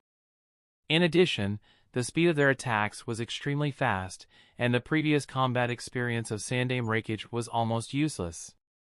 He could only rely on his instinct to parry. Bang! The two fists collided, and a huge circular pit appeared on the ground around them. Where the fists collided, there was a burst of violent fist wind, and the sand and stones on the battlefield instantly flew away, like a sandstorm. The fist wind blew to Konoha's camp, and everyone narrowed their eyes and arched their bodies. The surroundings became dark, yellow, and chaotic. So! The two of them jumped back with tacit understanding and unloaded the remaining strength. Standing across the deep pit, they looked at each other. Sandaime Raikage's face was red, and his eyes were extremely fanatical. He said excitedly, "Little guy, I am really too surprised, and I like you too much. It really makes me happy. Ding, get the approval of AI." Uchiha Tunan revealed a meaningful smile and said, "What a coincidence. I like you quite a bit too." The Thunder Shadow and the Lesser Thunder Shadow of Hidden Cloud Village would abandon their original names and call them AI. However, Uchiha Tunan did not expect that Sandaime Raikage would acknowledge him because of his strength. That's right, this kind of simple-minded guy, his EQ and IQ were close to zero. Wanting to obtain their recognition through emotions and ideals was as difficult as ascending to the heavens. But relying on the body was very simple. After thinking for a while, Uchiha Tunan squatted down, put his hands on the ground, and mobilized the immortal chakra in his body. Dong, dong, dong, dong. The sound of beating heart could be heard throughout the entire battlefield. The muscles on Uchiha Tunan's body were once again filled up, and with the rhythm of his heartbeat, they swelled up again and again. In the Hidden Cloud camp, Killer Bee kept nodding his head and waved his hands. Yo, yo, this is the rhythm. AI frowned and shouted, "Shut up, don't." On the other hand, the fanaticism on Sandaime Raikage's face grew a bit higher, and the lightning on his body became more and more agitated. Boom! The muscles around Uchiha Tunan bulged like a horned dragon, and his entire body emitted an extreme sense of strength. The ground around him split open inch by inch like a spider web, and small stones even broke free from the gravity and floated in the air. Gulp! On both sides, the sound of swallowing rose and fell. Uchiha Tunan's battle was to show off his momentum and character, to gain enough recognition. Uchiha Tunan raised his head slightly and stared at Sandaime Raikage. Are you ready?" The third Raikage didn't reply, rather clenched his fists, and the lightning chakra around his body instantly became several times thicker. Bang! In the battlefield, a huge crater appeared where Uchiha Tunan had just been. The two figures completely disappeared from everyone's sight. Earth-shattering explosions continuously rang out throughout the battlefield. The only thing that could be seen was the surging electricity in the air as well as the sparks that erupted everywhere. Bang! Bang! Bang! Bang! Bang! In Konoha's camp, Minato and Kakashi returned to Obito and Rin's side just in time to see the scene. Minato's dynamic reaction was already beyond that of an ordinary person, but now he could only see the afterimages left by the collision of the two. On the ground, there were huge pits from time to time, as if invisible meteorites were hitting the ground. Everyone could only rely on these deep pits to determine the positions of the two people who had landed before. Kakashi focused on the battlefield, but he could not see the figures of the two people. He said with a shocked face, "So strong." Minato's forehead was slightly soaked in cold sweat. He thought that if Uchiha Tunan had not arrived in time, then he would face such a powerful enemy, even Flying Thunder God might not be able to avoid it. He couldn't help but mutter, "Tunan has already surpassed me. This kind of battle makes my blood boil." Beside him, Obito and Rin didn't think too much about it. Obito clenched his fists excitedly and raised them up high. "Tunan, you can do it!" Rin also put her hands in front of her mouth and shouted, "Tunan, you can do it!" Immediately, all the ninjas and Konoha shouted, "Tunan, you can do it! Tunan, you can do it!" Obito shouted a few times, and then he noticed Kakashi and Minato. He immediately looked at Kakashi with a puzzled face. "Kakashi, aren't you going to cheer for Tunan?" Kakashi was stunned for a moment and felt a little embarrassed, but he still took a deep breath and shouted with the crowd, "Tunan, you can do it!" Ding! Obtain the recognition of. Ding! Gain the recognition of. Ding! Gain the recognition of. Ding! Gain the recognition of. As he listened to the continuous system notifications, the strength in Uchiha Tunan's hands increased. After activating Sage Mode, Uchiha Tunan received an increase in all aspects and was almost able to suppress Sandaime Raikage. However, Sandaime Raikage's Thunder Escape armor was really a bit hard. Even though Uchiha Tunan had hit him several times, he had not broken through his defense. In just a few dozen breaths, the two of them had collided countless times. Sandaime Raikage seemed to feel that he was in a disadvantageous situation. He immediately gave up on defense and found an opportunity to strike at Uchiha Tunan's chin from the bottom up. Uchiha Tunan's right hand formed a fist and blocked Sandaime Raikage's punch. However, under the effect of the reaction force, his entire body flew out. It was now! In a split second, Sandaime Raikage had already calculated the location of Uchiha Tunan's fall. The lightning in his right hand suddenly surged, and he shouted out explosively at the same time. Hell stab, fourth entangling hand. In the next instant, Sandaime Raikage turned into a bolt of lightning and charged towards the location where Uchiha Tunan had landed.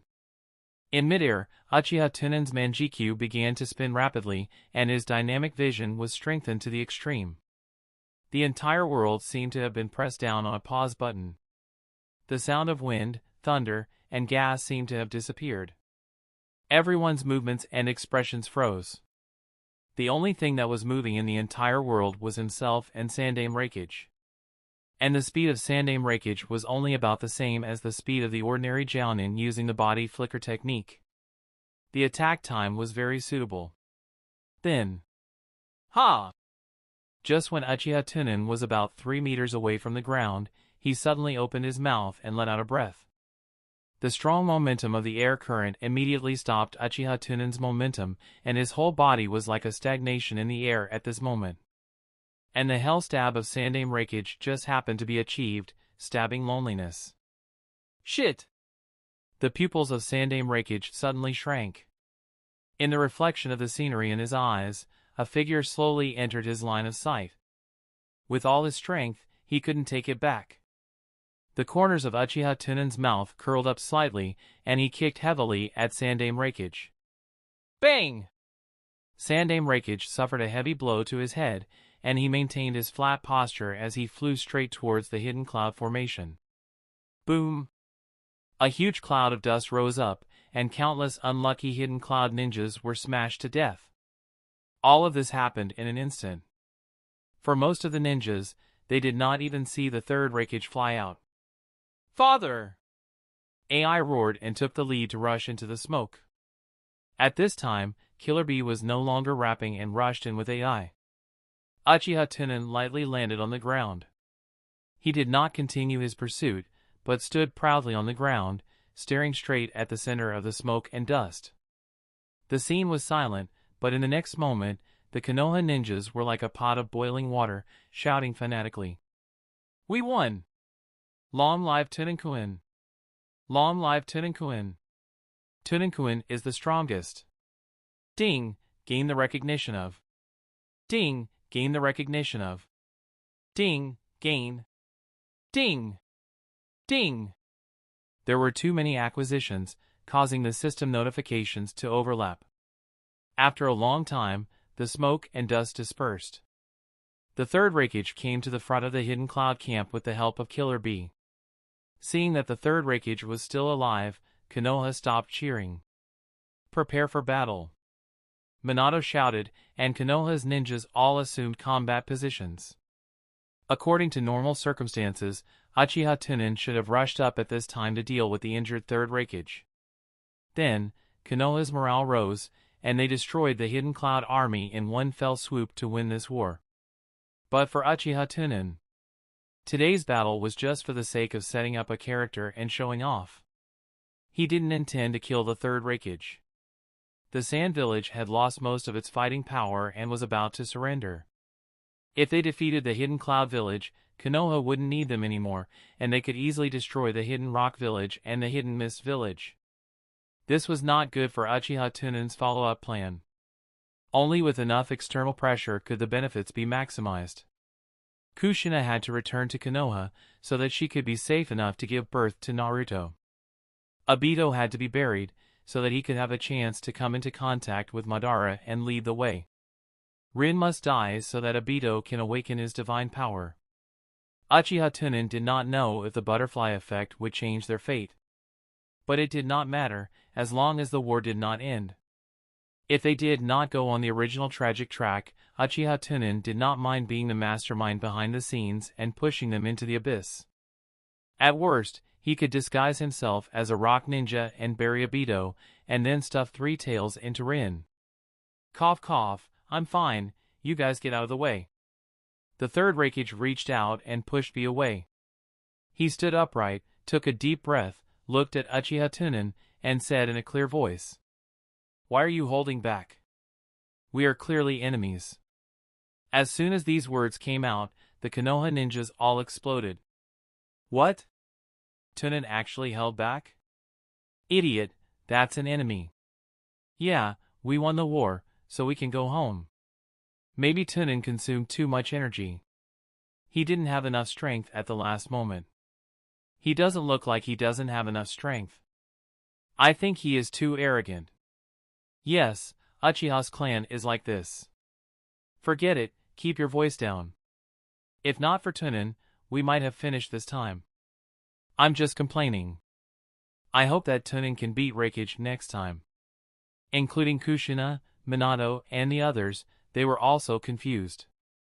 But hearing the surrounding ninjas say that the Uchiha clan was like this, they could understand this in their hearts. After all, in their hearts, Uchiha Tunan had always been kind and naive. He had done something wrong this time, so he just had to teach him properly later. Uchiha Tunan crossed his arms in front of his chest and faced the direction of Kumogakure army position. A look of sympathy appeared on his face as he said, "You are a very good opponent. If not for you, I would probably be too lonely in the future." When Sandaime Raikage heard this, his eyes revealed an expression of shock. He muttered, "So that's how it is." Uchiha Tunan immediately said in a clear voice, "Go back and rest. I'm looking forward to fighting you again." After he finished speaking, Uchiha Tunan turned around and turned his face to the side, revealing a slight curve of the corners of his mouth. "Next time, I won't show any mercy." Konoha's ninjas all had complicated expressions as they looked at Uchiha Tunan, who was striding towards them. There was reverence, confusion, and complaint in their hearts. Uchiha Tunan had already expected the reaction of Konoha's ninjas. However, so what? Wanting to deal with these Konoha ninjas was a simple matter. If it were for said what Uchiha Tunan was best at, it was definitely the ability to play with people's hearts. He could eliminate their dissatisfaction in minutes and make them feel grateful to him. Step, step, step, step. The footsteps were extremely steady. But in the next moment, a scene that caused Konoha's ninjas to turn pale with fright occurred.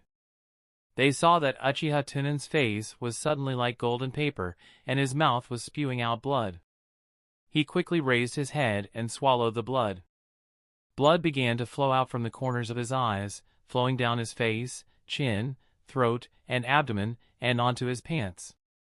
Minato used an instant technique to come to Uchiha Tunan's side and reached out to help him. "Tunan, you..." Uchiha Tunan looked serious. At the same time as he lowered his voice, he used Wind Whisper to transmit his voice to the ears of every Konoha ninja. "Don't help me!" Was this information recorded in the intelligence? It was actually so serious. Minato's outstretched hands slightly paused, and he gave Uchiha Tunan a thumbs up. In the distance behind him, Kumogakure ninjas saw that Minato was expressing his approval for Uchiha Tunan. Uchiha Tunan frowned. His steps were steady and his lips trembled. He said in a trembling and hoarse voice, "Laugh and cheer. Don't let others see my weakness." Konoha's ninja's eyes were filled with admiration. In an instant, he imagined that Uchiha Tunan had finally won with all his strength and was powerless to fight again. He pretended to let Sandaime Raikage go, so that the other side would be cautious. Some kind-hearted Konoha ninjas even had tears in their eyes. They raised their hands and shouted, "Long live Tunan-kun! Long live Tunan-kun!" Ding! Gain the recognition of. Ding! Gain the approval of the. Ding! Gain the approval of. Ding! Gain the approval of. In the distance, the third raikage looked at Uchiha Tunan's proud back and sighed. I originally thought that Konoha would not be able to recover after losing the Sannin. I didn't expect.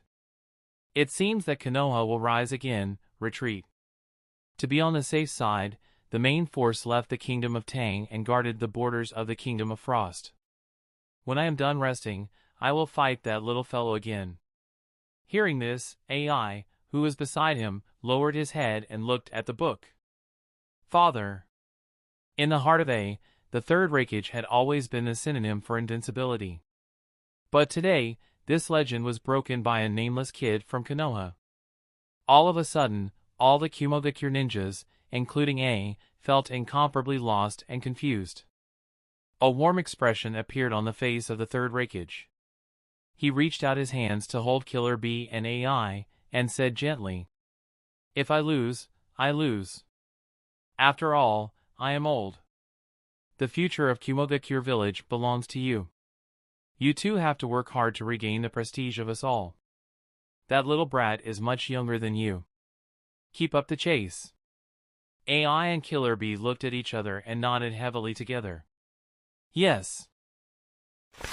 Chapter 259, Injury Recuperation. Hidden Cloud Village's ninjas slowly retreated under the command of the third raikage. Minato immediately winked at several familiar Konoha's jounin. These Konoha's jounin immediately cheered and surrounded Uchiha Tunan in the middle. This time, Uchiha Tunan seemed to be unable to hold on any longer.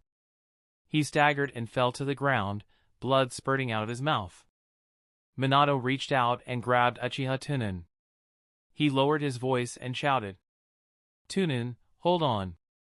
Medic, come quickly." Several medical jounin rushed into the crowd and came to Uchiha Tunan's side. He took out medical instruments from the storage scroll and began to examine Uchiha Tunan's body. Uchiha Tunan secretly used his soft body to change the position of his internal organs and bones, and said weakly, "You don't have to worry. I will be fine after resting for a while." Kushina frowned and said, "Tunan, don't say anything. Just close your eyes and rest." Then, he asked the medical ninja, "How is it? Is it serious?" At this time, the medical ninja in charge of the examination said with a shocked expression, "Class monitor, it is detected that his organs have shifted. His blood is flowing in reverse. His bone joints have also been dislocated. Heartbeat has been lowered, blood pressure has been lowered, and his breathing frequency is insufficient." The surrounding Konoha ninjas all sucked in a breath of cold air when they heard this. Hiss! Is the injury that serious? You must save Tunan. Pa! A Konoha ninja standing at the periphery thought that he had misunderstood Uchiha Tunan just now. He immediately slapped himself hard and said with tears in his eyes, "I am really not human." The medical ninja frowned and ordered, "We have to start the operation immediately, and anesthetic." The medical ninja in charge of anesthesia came over with a syringe and stabbed it into Uchiha Tunan's arm. However, the syringe was stabbed into his skin, but it could not be pierced. Minato looked at the medical ninja in charge of anesthesia and sweated for a long time. He said doubtfully, "What's going on?" The medical ninja said anxiously, "His skin is too hard, the needle can't penetrate it." The medical squad leader was stunned and frowned. "The skin has been cultivated to such a degree? Looks like I can't use anesthesia. I can only use a chakra scalpel for surgery." As he spoke, the medical class monitor stretched out his hands and touched Uchiha Tunan's abdomen. However, the next moment, the medical class monitor's face became extremely grim. He looked up at the Minato and said, "Even a chakra scalpel can't do it."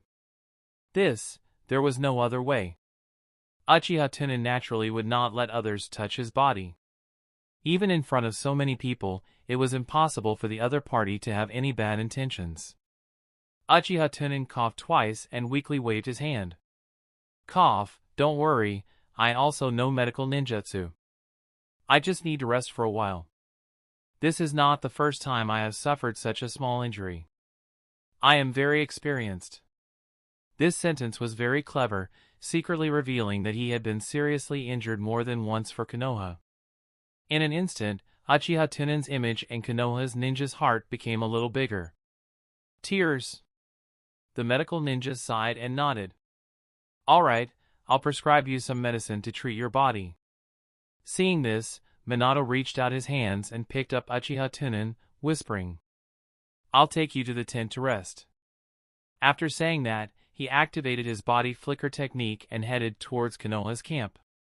Kushina, Obito, Kakashi, and Rin naturally followed him. As for the other Konoha ninjas, under the leadership of their respective captains, they continued their post-war missions. Perhaps it was because Uchiha Tunan defeated the third raikage on the battlefield. The morale of Hidden Cloud Village's side was too low. For more than half a month, Hidden Cloud ninjas kept leading the country of Tang and did not fight against the Konoha ninjas. Konoha successfully took back the camp. The two sides returned to the early stage of the war.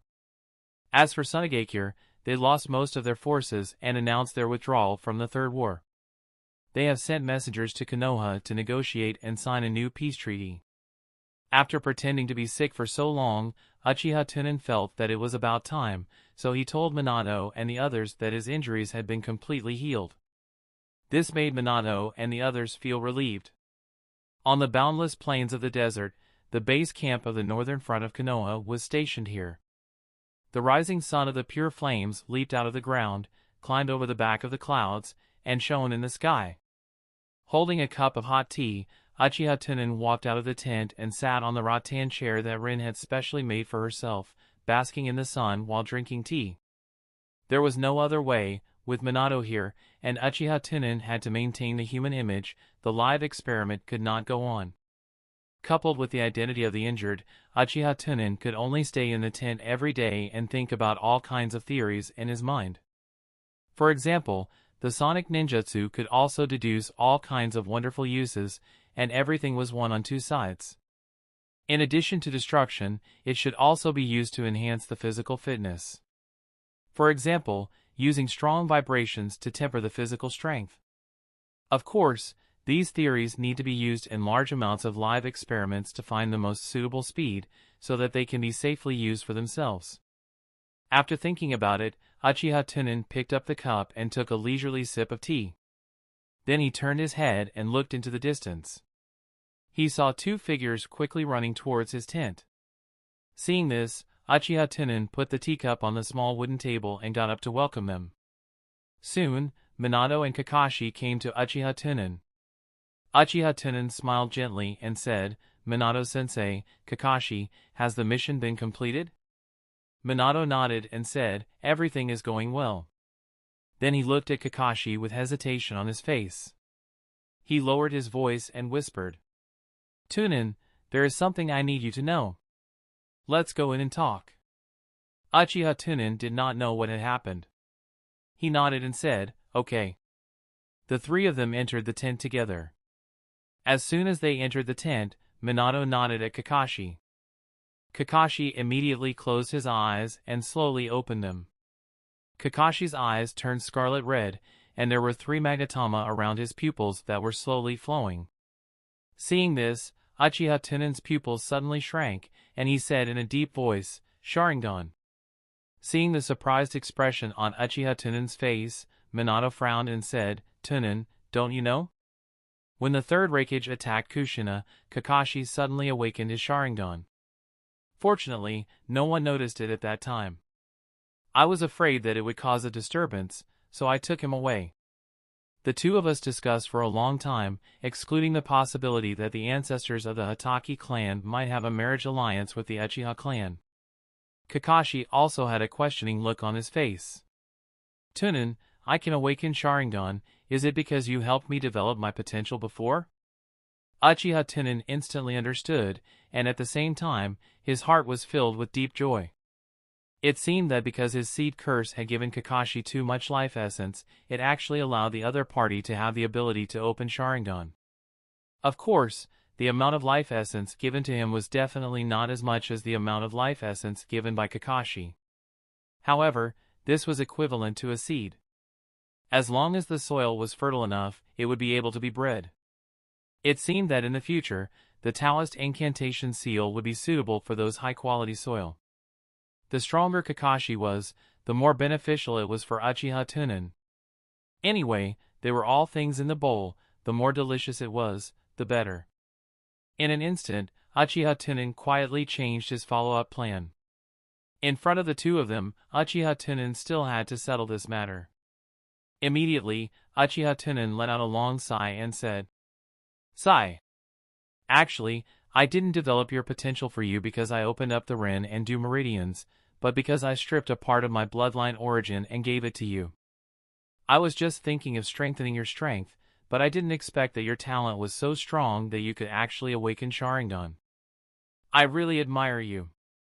After listening to Uchiha Tunan's words, tears emerged in the eyes of Kakashi, who had always been indifferent. He was moved and said, "Tunan, then you."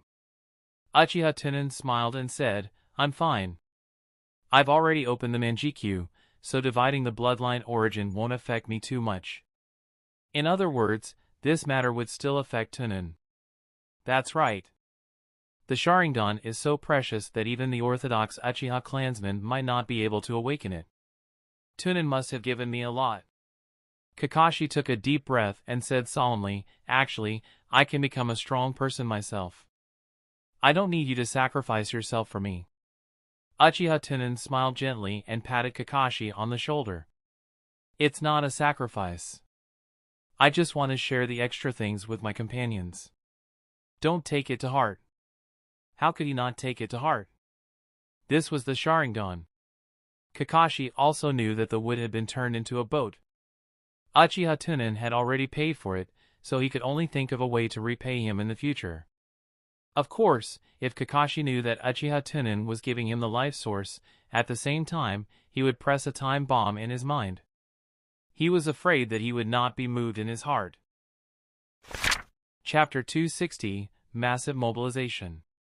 He had figured out the origin of the Sharingan. Minato was relieved. After all, the Sharingan was too important. If he didn't figure out what was going on, he would be seen by the people of Uchiha clan one day. He was afraid that people would misunderstand that it was Kakashi who killed the people of Uchiha in order to pursue power, and then transplanted the Sharingan. Of course, most people knew that if there was a non-Uchiha clansman who transplanted the Sharingan, the body could not control the closing of the Sharingan, resulting in a huge consumption. This was also the reason why Uchiha clan had never been worried about the loss of the Sharingan. But if Uchiha clansmen saw that Kakashi could freely control the Sharingan, they would probably think that Kakashi had mastered some kind of secret technique. It was estimated that Kakashi would not be able to see the sun of the next day. Uchiha Tunan saw that there was still some worry between the brows of the Minato, so he immediately said to Kakashi, "If someone asks about the Sharingan, just tell them that it was me who gave it to you, and let them come to me." As soon as this was said, the worry on Minato's face decreased, and he sighed. "Tunan, the Sharingan is the foundation of Uchiha's clan, and you are actually willing to give it to Kakashi." Kakashi's heart was filled with emotion at the moment, and he did not know what to say. His mind was filled with how to repay Uchiha Tunan. Uchiha Tunan ignored Kakashi's moved eyes and smiled at Minato. "In my heart, I have already let go of my narrow-minded family doctrine. In the village, partners are the most important things in my life." Suddenly, Uchiha Tunan thought of something. He turned his head and patted Kakashi on the shoulder. "Right, Kakashi. I adopted 2 orphans on the battlefield. One of them is called Do, and the other is called Shi. I am going to write the 2 of them into your Hitaki clan's genealogy. This can also be considered as having a surname." Kakashi was worried that he would not have the chance to do anything for Uchiha Tunan. He immediately straightened his face and said happily, "No problem. I can make the decision on such a small matter." Seeing that the 2 of them had already talked about other things, Minato immediately coughed and began to talk about business. "Tunan, I came to find you today. In fact, I have something to tell you." Uchiha Tunan raised his eyebrows and asked, "Are we going to the battlefield?" "No problem, my body is completely healed." Minato hesitated for a moment, then shook his head and said, "It's another matter. I have already sent back the last battle report." Konoha also has a new transfer. In short, there is good news and bad news. Which one do you want to hear first? When Uchiha Tunan heard this, he immediately guessed that Hiruzen Sarutobi was definitely going to make things difficult for him again. There was no need for a conspiracy. What could be used on the battlefield was probably some high-sounding conspiracy. Just say whatever you want. You have to listen to the good and bad. The good news is that you killed the Sandaime Kazekage and resisted Sandaime Raikage. Konoha's higher-ups have made an exception and promoted you to the new commander of the Northern Front. You are responsible for fighting against Hidden Cloud Village. The corners of Uchiha Tunan's mouth slightly curved up, and he pretended to be excited. It seems that the Hokage-sama values me a lot. I have reached the heavens in one step. Minato looked at Uchiha Tunan with a happy expression, and his face also showed a forced smile as he said, "The bad news is that Kushina has been recalled to Konoha yesterday without an absolute crisis. I was also temporarily notified to go to the Western Front to support and serve as the new commander." As soon as this was said, the tent fell into silence. Obviously, Minato and Kakashi felt that this decision was a bit inappropriate. Of course, they would only think that this arrangement was too stressful for Uchiha Tunan. They would never have thought that Hiruzen Sarutobi was planning to kill Uchiha Tunan. To attack Rock Hidden Village? What a coincidence, to be able to return to the original track. Is it the arrangement of fate, or is there someone secretly manipulating it? Uchiha Tunan narrowed his eyes, pretending to think for a moment, clapped his hands and said, "It's a very wise decision. I agree with both decisions. Konoha has already signed a peace treaty with Hidden Sand Village, and there are only 3 villages left. Kumogakure Village is strong. With our current strength, we don't know how long it will take for us to win. The coastline of the Eastern Front is too long, and with the obstruction of the sea, we can only defend and not attack. Only Iwagakure Village of the Western Front is not the strongest, and there is no insurmountable natural barrier.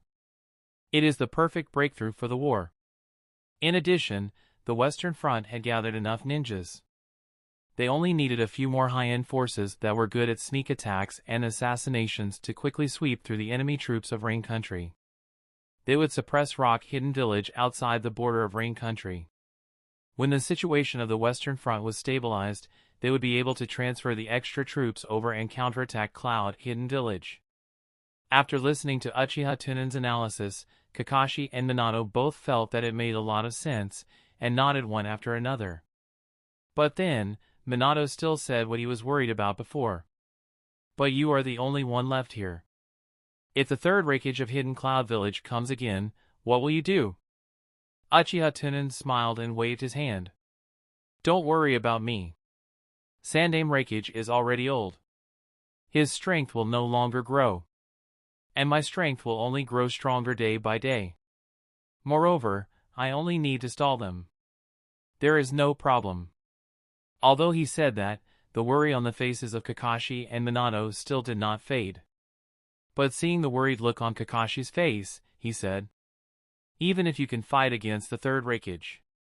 But the strength of the Hachibi Jinchuriki is terrifying."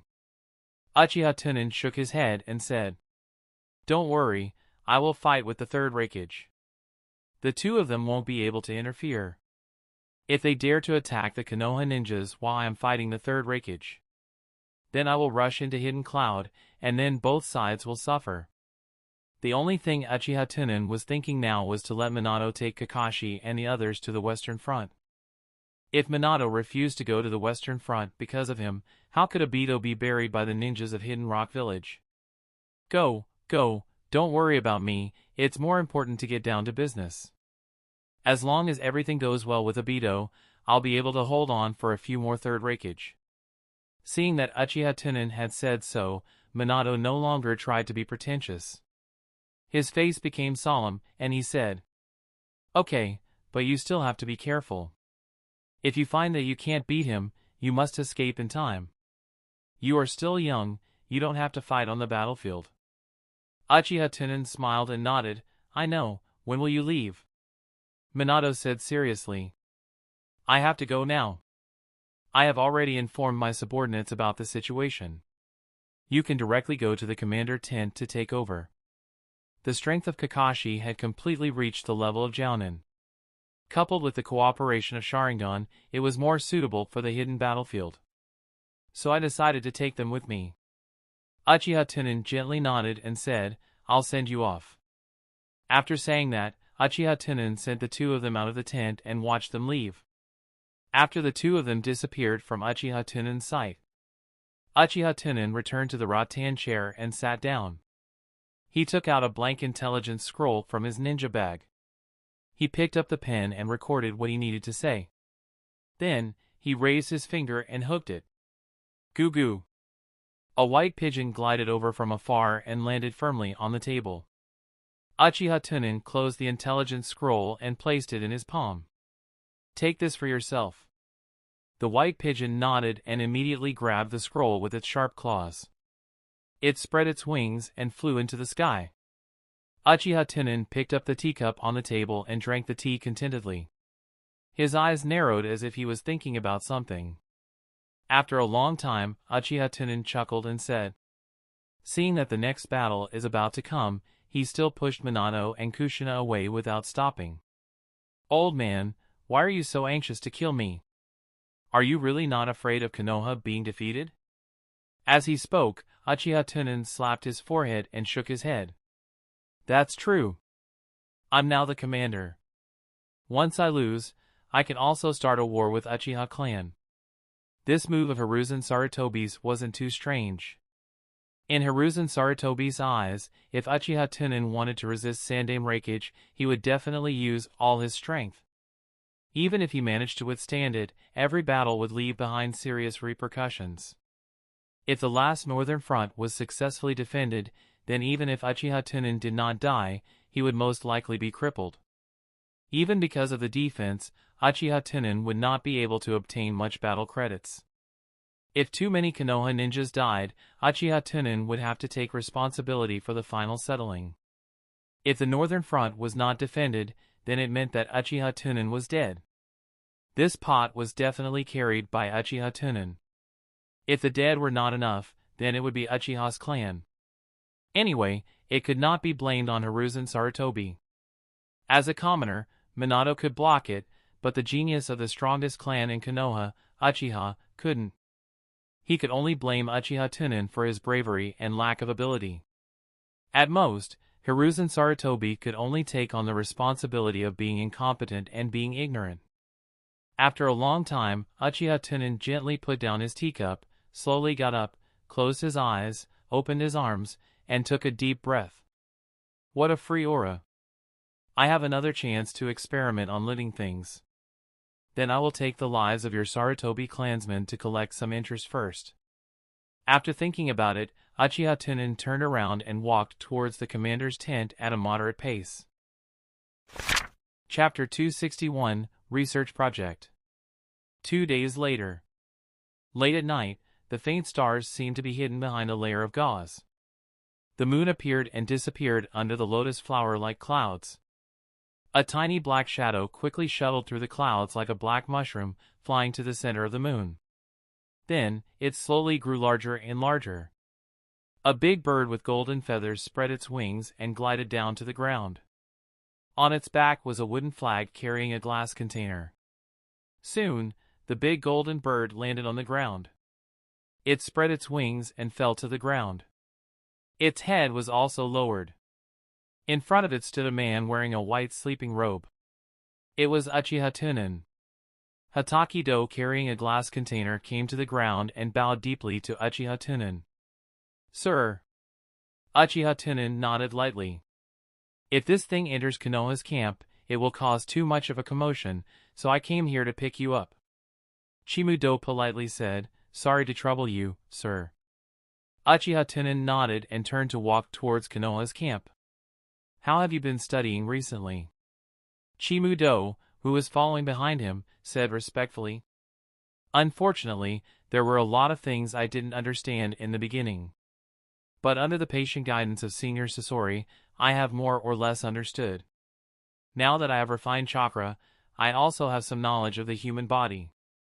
Uchiha Tunan raised his eyebrows and said, "Oh? You picked up the knowledge of human body?" Chimudo pushed his gold-rimmed glasses and said, "I want to help you earlier. As for the other miscellaneous studies, I will put them aside for now. I've dealt with everything in the laboratory. I guarantee that there won't be any traces left." Uchiha Tunan nodded in satisfaction. "Not bad. There is nothing in the world that is difficult for someone with a strong heart. By the way, will Sasori leave?" Chimudo nodded and said softly, "Senior Sasori told me to tell you that he went to the world of ninjas to search for quality materials." Uchiha Tunan nodded slightly and did not say anything else. Under Uchiha Tunan's lead, the two of them quickly arrived at the commander's tent. They saw Uchiha Tunan come to a corner of the tent and made a seal with one hand. The soil on the ground began to spin like water in a funnel, and a hole gradually appeared. "You can go down, the main body is inside." He took the glass container soaked in flag wood and walked towards the underground laboratory. Because the laboratory was built underground in Konoha's camp. In order to avoid any noise affecting the ninjas above, Uchiha Tunan dug the laboratory very deep. Even the walls of the laboratory were covered with dense holes to weaken the sound waves. The stairs did not go straight down, but were a spiral staircase. Chimudo continued to walk down. After walking for more than 10 minutes, he heard a faint cry. "Lord Tunan, I am loyal to you. Let me go. Don't be so pessimistic. It's not like I'm going to eat you up. Ah. Kill me, kill me. Even an ant can live secretly. As the strongest young generation of the Sarutobi clan, why are you so stubborn? Why are you so unyielding when you question my command? Hold on, I haven't finished memorizing the data yet. Bang! Unlucky. After a loud explosion, the sound in the ears of Chimudo disappeared. When they reached the bottom of the stairs, there were 3 black holes in front of them, and they could not tell where they were. "The laboratory is in the middle. Come in." Chimudo immediately moved and walked towards the middle hole. After turning a few corners along the passage, the front of the room lit up. Under the blazing white light, the room was covered in blood. A pool of blood slowly flowed from the operating table to the ground. The blood mud was even steaming, and the whole room was filled with the smell of blood. Uchiha Tunan was wearing a spotless white coat, holding a pen and paper. His brows were furrowed, and he was recording the data on the instrument. Chimudo stepped on flesh and blood and came to Uchiha Tunan. He bowed deeply and said, "Sir." Uchiha Tunan focused on recording the data and said without raising his head, "The left passage is the place where materials are stored. The right passage is your new residence and the place where you want to learn." Chimudo nodded his head and said with a puzzled expression, "Don't we need a place to lock up the materials?" Uchiha Tunan shook his head lightly and pointed at the recording scroll in his hand. "We don't need it now. This experiment can only be done with living bodies. Put down the relic first and come over to understand it. Do you understand the essence of the voice?" Chimudo put the glass container carefully on the table. He came to Uchiha Tunan and tiptoed to look at the record scroll in his hand. Uchiha Tunan had always been taller than his peers. He immediately lowered the record scroll so that Chimudo could see it. He said slowly, "When we speak, the vocal cords are vibrating. The vocal cords pass the vibration to the air, and the air also shakes. Then the vibration passed through the air to the ears of people. The brain analyzed the vibration again, and then heard the sound." After listening to this, Chimudo thought for a moment, and a look of enlightenment flashed in his eyes. "I understand." A look of yearning appeared on Uchiha Tunan's face as he said, "I found something very interesting. Life needs to exercise if it wants to strengthen itself through cultivation. Whether it is flesh or spirit. And vibration is the most efficient way of exercise, which can be subtle to the cellular level." Having heard of this, Chimudo frowned and thought of the blind spot. He asked doubtfully, "But why chakra refinement is to meditate after a workout?" The corners of Uchiha Tunan's mouth slightly curved, and he answered, "Then why can't I extract chakra while sleeping? In fact, as long as a person is alive, their spirit will be active. This is also why the data we get from the instrument will be expressed in wave-shaped pictures." Mental movement also has two basic attributes, frequency and amplitude. Meditation is to reduce the active amplitude of the mind, but the active frequency will increase. From then on, it will stimulate the amount of spirit in the body. The same is true for the body. A large movement may not necessarily be the best way to cultivate. Do you know that the lightning chakra mode of Hidden Cloud Village is to use the lightning chakra mode to continuously stimulate the body cells? At this time, the cells in the body will vibrate at a high frequency, but it is invisible to the naked eye. Therefore, the highly efficient way of training is to be detailed, comprehensive, and high frequency. After that, Uchiha Tunan pointed to the flesh and blood on the operating table and said, "Look at this person's flesh and blood. Is there anything different about it?" Chimudo took a closer look and sniffed with his nose. A hint of surprise flashed in his eyes as he said, "There is a burn smell." I used high-frequency sound waves to give him an all-round stimulation. Uchiha Tunan nodded. The vibration spread to every corner of his body, every cell. His cells trembled too violently and released a large amount of energy, causing the heat to rise sharply. Take a closer look at his bones. They can't withstand the high temperature and are starting to turn black. After listening, Chimudo's eyes were filled with confusion. But how did he explode? Uchiha Tunan raised his eyebrows, and a strange expression appeared on his face. Because his body started to decompose. At the critical moment, it came into contact with the oxygen in the air. When he heard this, he nodded. Looking at the books about human knowledge for more than half a month, he also knew that the Taoist had a large amount of flammable gas in his body.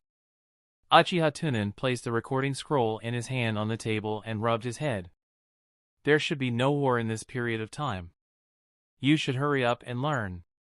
When you have time, come to my laboratory to help me. I believe that it won't be long before we can find the limit frequency that the human body can withstand. If the theory is correct, then this will be a new kind of cultivation. And this cultivation method can even be popularized to ordinary people. When Chimudo heard this, his eyes suddenly lit up. He nodded heavily and said, "Sir, I will do my best to help you." No one could resist the temptation of strength. Especially those who had suffered and experienced the feeling of powerlessness. Chapter 262, Deadlock. For several months, both Hidden Cloud and Konoha were in a deadlock at the border between the country of Tang and the country of Frost. They did not launch a direct attack. There were even very few teams that sneaked into the other side of the border to assassinate each other. The number of Konoha ninjas who died in battle was not even as many as Uchiha Tunan used for experiments. For Uchiha Tunan, the longer the war dragged on, the better. It would be best if the other two ninja villages were all settled. The entire ninja realm would shift their attention over and then win in one fell swoop. In fact, it was no longer important whether it was a battle achievement or not. The most important thing was still living experiments and ensuring the original development of the plot. On Hidden Cloud's side, the injuries of Sandaime Raikage had already been healed. But all the higher-ups of Hidden Cloud Village, including Sandaime Raikage, shut their mouths and did not talk about the challenge with Uchiha Tunan. Because they were afraid. The last time, Hidden Cloud Village ninjas had seen their Lord Raikage defeated. If the other side had not shown mercy, his own Raikage would have died. Even if Sandaime Raikage had recovered, so what? On the day of defeat, Hidden Cloud Village gathered all of Uchiha Tunan's information and repeatedly studied it. The more he studied it, the more frightened Hidden Cloud Village became. Uchiha Tunan fought against Hidden Sand Village and Hidden Rock Village, and he could suppress tens of thousands of ninjas with ninjutsu. The legendary Susanoo was also a weapon for killing on the battlefield. It could summon lightning from all over the sky, which could kill the Sandaime Kazekage in one fell swoop. What was even more terrifying was that before the Hidden Sand Village retreated, they were attacked by unknown people. The ninjas in the camp were completely powerless to resist. Except for Jounin, all the other ninjas were dead. According to the time calculation, it coincided with the time when Uchiha Tunan left. The only fortunate thing was that they found the so-called sequela of Uchiha Tunan. Most of the higher-ups of Hidden Cloud Village felt that Uchiha Tunan did not take the initiative to start a fight because of the sequela. They did not dare to start a fight. If they forced Uchiha Tunan into a corner, they would risk their lives. Whether it was killing Sandaime Raikage or killing a large number of Hidden Cloud ninjas, they could not afford it. Moreover, Sandaime Raikage lost last time, and he could win this time after recovering from his injuries. It was impossible for the other side to show mercy every time. For Sandaime Raikage, he was not afraid of death. The only thing he was afraid of was that if he died and there was no one in Hidden Cloud Village who could fight against Uchiha Tunan, he would really be finished. In this way, for several months, the North Front was the most peaceful on all fronts. Hatake-e had developed and was removed from the container. Considering that the battlefield was not suitable for children, Uchiha Tunan sent Konoha ninjas back to Konoha's orphanage. Meanwhile, he focused on studying the new cultivation method. In this period of time, Uchiha Tunan's research had reached a bottleneck. The reason was that there were a few difficulties in the cultivation method of cell vibration that could not be broken through. The first difficulty was that a person's heart and lungs had a certain frequency of movement. When the cells vibrated, it was very easy to make the body organs collapse. The second difficulty was resonance. There were too many human cells. As long as there was a vibration, there would be a resonance in an instant, causing the amplitude to soar, causing the cells to break down. In order to break through these two difficulties, Uchiha Tunan and Chimudo almost forgot to sleep and eat.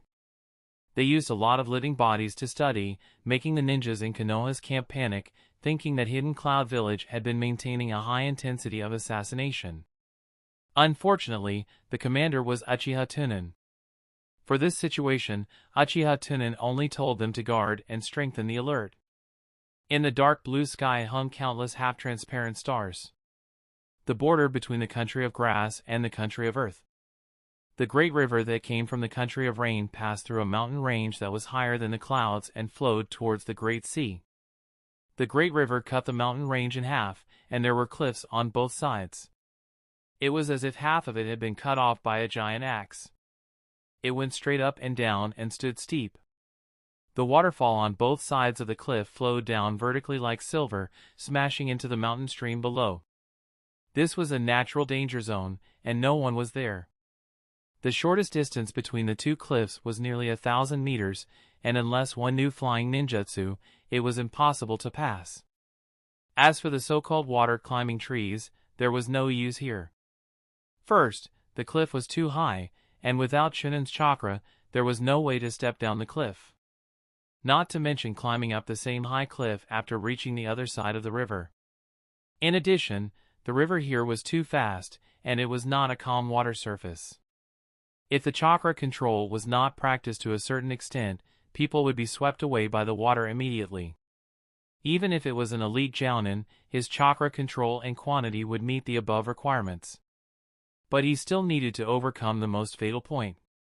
The water vapor here was too heavy, and the cliff wall was covered with moss-type plants. This caused the cliff wall to be too smooth, and it was simply impossible to step on. However, in such a place that no one cared about, a large number of Rock Village ninjas appeared tonight. Inoki held a long chain in both hands and flew from the cliff to the other side. He tied the chain to a big tree that several people hugged.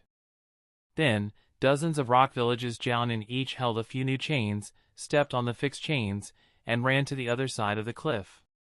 Not long after, hundreds of iron chain bridges were connected between the cliffs. Inoki nodded in satisfaction and ordered in a low voice. Logistics personnel, hurry up and keep up. Make the bridge as soon as possible. Chapter 262, Deadlock. For several months, both Hidden Cloud and Konoha were in a deadlock at the border between the country of Tang and the country of Frost. They did not launch a direct attack. There were even very few teams that sneaked into the other side of the border to assassinate each other. The number of Konoha ninjas who died in battle was not even as many as Uchiha Tunan used for experiments. For Uchiha Tunan, the longer the war dragged on, the better. It would be best if the other two ninja villages were all settled. The entire ninja realm would shift their attention over and then win in one fell swoop. In fact, it was no longer important whether it was a battle achievement or not. The most important thing was still living experiments and ensuring the original development of the plot. On Hidden Cloud's side, the injuries of Sandaime Raikage had already been healed. But all the higher-ups of Hidden Cloud Village, including Sandaime Raikage, shut their mouths and did not talk about the challenge with Uchiha Tunan. Because they were afraid. The last time, Hidden Cloud Village ninjas had seen their Lord Raikage defeated. If the other side had not shown mercy, his own Raikage would have died. Even if Sandaime Raikage had recovered, so what?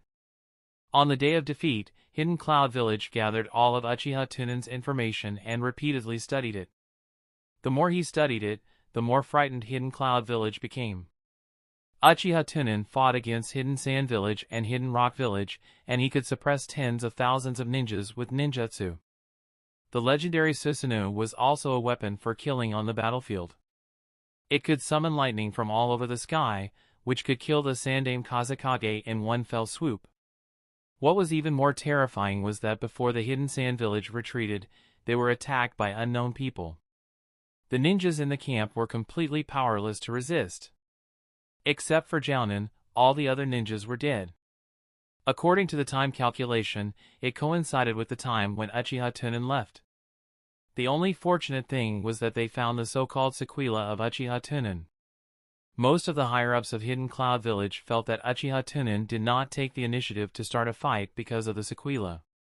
They did not dare to start a fight. If they forced Uchiha Tunan into a corner, they would risk their lives. Whether it was killing Sandaime Raikage or killing a large number of Hidden Cloud ninjas, they could not afford it. Moreover, Sandaime Raikage lost last time, and he could win this time after recovering from his injuries. It was impossible for the other side to show mercy every time. For Sandaime Raikage, he was not afraid of death. The only thing he was afraid of was that if he died and there was no one in Hidden Cloud Village who could fight against Uchiha Tunan, he would really be finished. In this way, for several months, the North Front was the most peaceful on all fronts. Hatake had developed and was removed from the container. Considering that the battlefield was not suitable for children, Uchiha Tunan sent Konoha ninjas back to Konoha's orphanage. Meanwhile, he focused on studying the new cultivation method. In this period of time, Uchiha Tunan's research had reached a bottleneck. The reason was that there were a few difficulties in the cultivation method of cell vibration that could not be broken through. The first difficulty was that a person's heart and lungs had a certain frequency of movement. When the cells vibrated, it was very easy to make the body organs collapse. The second difficulty was resonance. There were too many human cells. As long as there was a vibration, there would be a resonance in an instant, causing the amplitude to soar, causing the cells to break down. In order to break through these two difficulties, Uchiha Tunan and Chimudo almost forgot to sleep and eat. They used a lot of living bodies to study, making the ninjas in Konoha's camp panic, thinking that Hidden Cloud Village had been maintaining a high intensity of assassination. Unfortunately, the commander was Uchiha Tunan. For this situation, Uchiha Tunan only told them to guard and strengthen the alert. In the dark blue sky hung countless half-transparent stars. The border between the country of grass and the country of earth. The great river that came from the country of rain passed through a mountain range that was higher than the clouds and flowed towards the great sea. The great river cut the mountain range in half, and there were cliffs on both sides. It was as if half of it had been cut off by a giant axe. It went straight up and down and stood steep. The waterfall on both sides of the cliff flowed down vertically like silver, smashing into the mountain stream below. This was a natural danger zone, and no one was there. The shortest distance between the two cliffs was nearly 1,000 meters, and unless one knew flying ninjutsu, it was impossible to pass. As for the so-called water-climbing trees, there was no use here. First, the cliff was too high, and without Chunan's chakra, there was no way to step down the cliff. not to mention climbing up the same high cliff after reaching the other side of the river. In addition, the river here was too fast, and it was not a calm water surface. If the chakra control was not practiced to a certain extent, people would be swept away by the water immediately. Even if it was an elite jounin, his chakra control and quantity would meet the above requirements. But he still needed to overcome the most fatal point. The water vapor here was too heavy, and the cliff wall was covered with moss-type plants. This caused the cliff wall to be too smooth, and it was simply impossible to step on. However, in such a place that no one cared about, a large number of Rock Village ninjas appeared tonight. Inoki held a long chain in both hands and flew from the cliff to the other side. He tied the chain to a big tree that several people hugged. Then, dozens of Rock Village's jounin each held a few new chains, stepped on the fixed chains, and ran to the other side of the cliff. Not long after, hundreds of iron chain bridges were connected between the cliffs. Inoki nodded in satisfaction and ordered in a low voice, "Logistics personnel, hurry up and keep up. Make the bridge as soon as possible. Only when it is strong enough can we ensure the transport of supplies." Hundreds of Rock Village ninjas began to use wooden planks to lay on the iron chain bridge. Then, they reinforced the two ends of the bridge with all kinds of reinforced concrete. Although the ninjas moved quickly, it was still very difficult to make such a bridge overnight. This time, Inoki was ready to take advantage of the fact that most of Konoha's ninjas were scattered around the rain country to sneak an attack on Mount Kikyu from the grass country. The purpose of this bridge was not only to let Shunin and Jinin pass through from the back. It was also to ensure that after the sneak attack on Kikyu Mountain, the follow-up materials could also be added in time. For example, things like exploding talismans and various traps needed to be used to set up defenses at that time. The most important thing was that if the attack failed, Hidden Rock Village still had a way out, so they would not be locked up in the Kikyo Mountain. This was a country of grass, so naturally there would not be any Konoha ninjas patrolling. Inoki and his group also built a bridge silently. However, what Hidden Rock Village and his group did not notice was that a flock of geese flew over the cliff several thousand meters high. At the back of this group of geese was a similar-sized white pigeon. The white pigeon tilted its head and looked down. At the same time, Uchiha Tunan, who was conducting an experiment in the laboratory, was slightly startled. His eyes suddenly turned into Mangekyo Sharingan, slowly flowing. Gradually, Uchiha Tunan's eyes reflected the scene of a group of rock ninjas building a bridge. A look of surprise gradually appeared on Uchiha Tunan's face, and he muttered, "Finally?" It seemed that the research had slowed down. After saying that, Uchiha Tunan ignored the devastated Sarutobi ninja lying on the operating table. He calmly took off his medical gloves and mask, and then took off his white coat. He turned his head and said to Chimudo, who was recording the data, "I'm going out for a while. You should also take a good rest during this period of time. If there is anything, let the pigeon inform me." When he heard this, he did not ask any more questions and silently nodded. Uchiha Tunan changed into a black trench coat, and with his hand in the shape of a finger, he flicked towards the Sarutobi clan ninja on the operating table. A small air pill instantly pierced through his forehead. Feeling the slight increase in chakra in his body, Uchiha Tunan indifferently warned, "Remember to clean it up and spray more disinfectant." With that, Uchiha Tunan left the laboratory. Since the canopy bridge had already begun to be built, it meant that the Battle of Kikyu was about to erupt. To be on the safe side, Uchiha Tunan was prepared to personally escort Obito.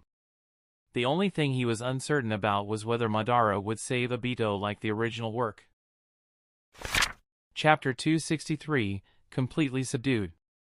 After Uchiha Tunan left the laboratory, he gathered the leaders of the Commander Department. These leaders included the representatives of the major clans who participated in the war, as well as the leaders of the medical class, logistics class, and the corpse department. "Lord Tunan, why are you looking for us?" Recently, Konoha's camp has been under constant assassinations. Almost every department has lost one or two companions. It can't continue like this. I've decided to personally go to the hidden cloud camp to gather information. At the same time, I'll do my best. This. Lord Tunan, this is too dangerous.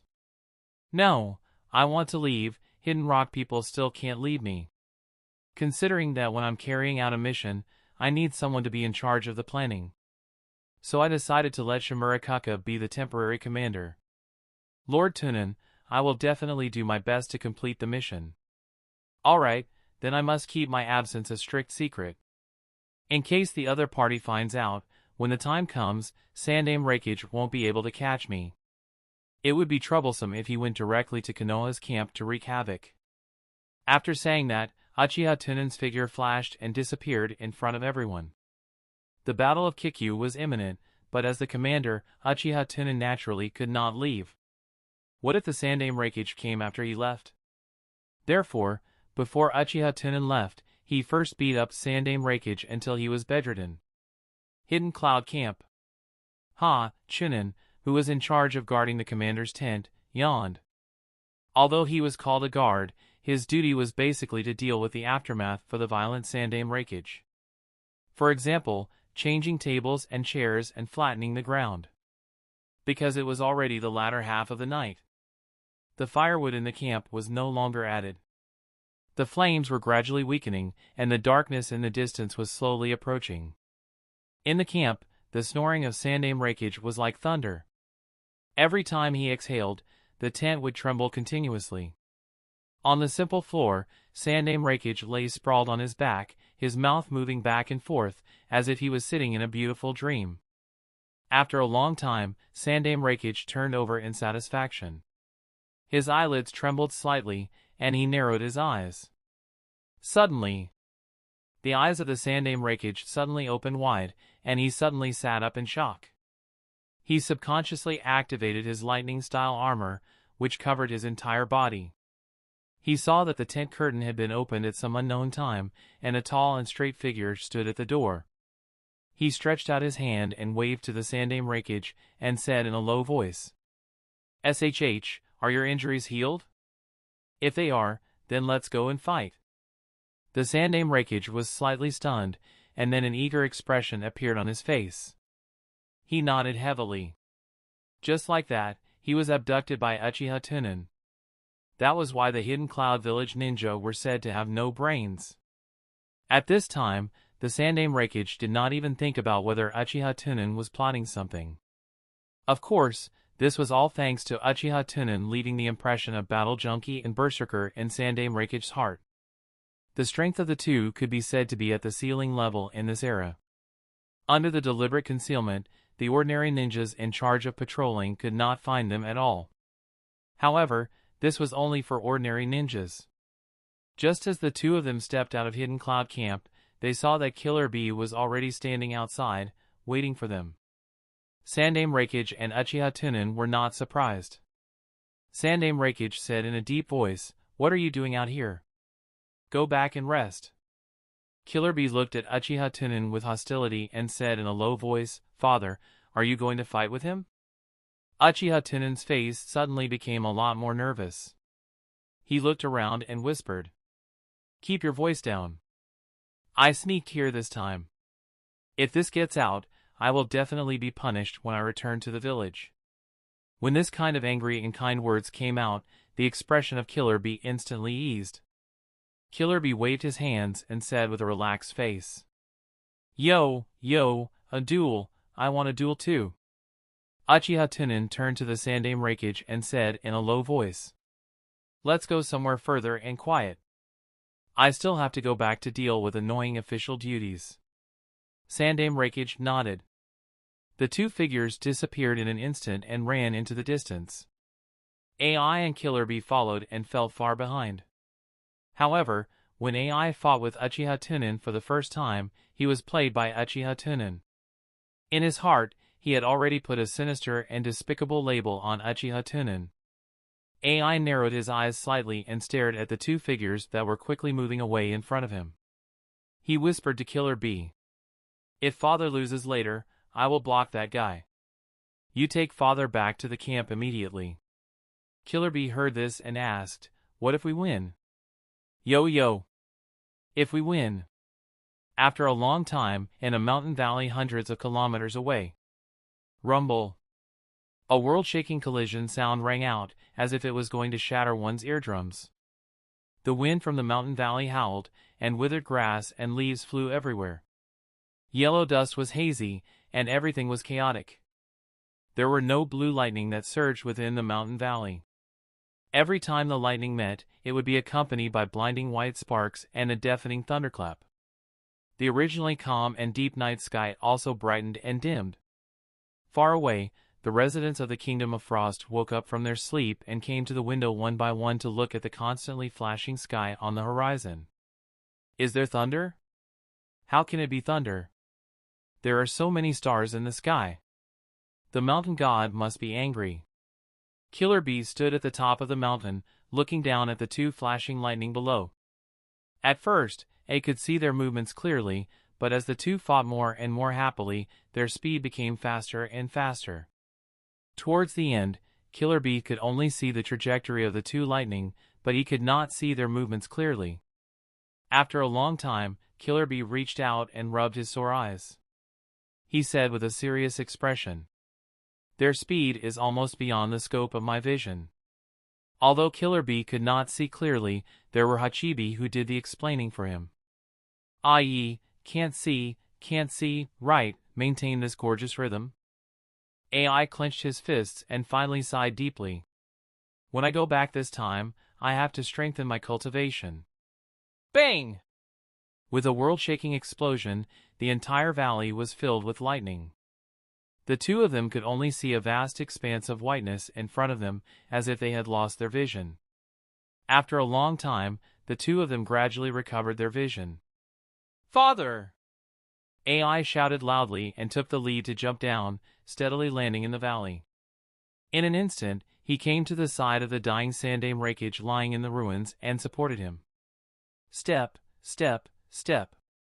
Listening to the approaching footsteps, AI instantly activated his lightning chakra mode, vigilantly looking at Uchiha Tunan who was slowly walking over. And at this time, Killer Bee descended between the two people, blocking Uchiha Tunan. A grave expression also appeared on his face. When he saw Uchiha Tunan stop at a certain distance, he took out a storage scroll from his ninja backpack and said in a satisfied tone, "It was really satisfying. It seems that I won by luck this time." Sandaime Raikage stood up with difficulty and coughed twice. Cough, you are stronger than last time. Rest in peace. Before you recover, I will not lead Konoha to attack. Uchiha Tunan took out a brand new trench coat from the storage scroll and turned around. Next time, I will be stronger. With that, he activated the body flicker technique and left the battlefield. After confirming that Uchiha Tunan had left, AI and Killer Bee heaved a sigh of relief at the same time. Sandaime Raikage looked in the direction that Uchiha Tunan had left in and sighed lightly.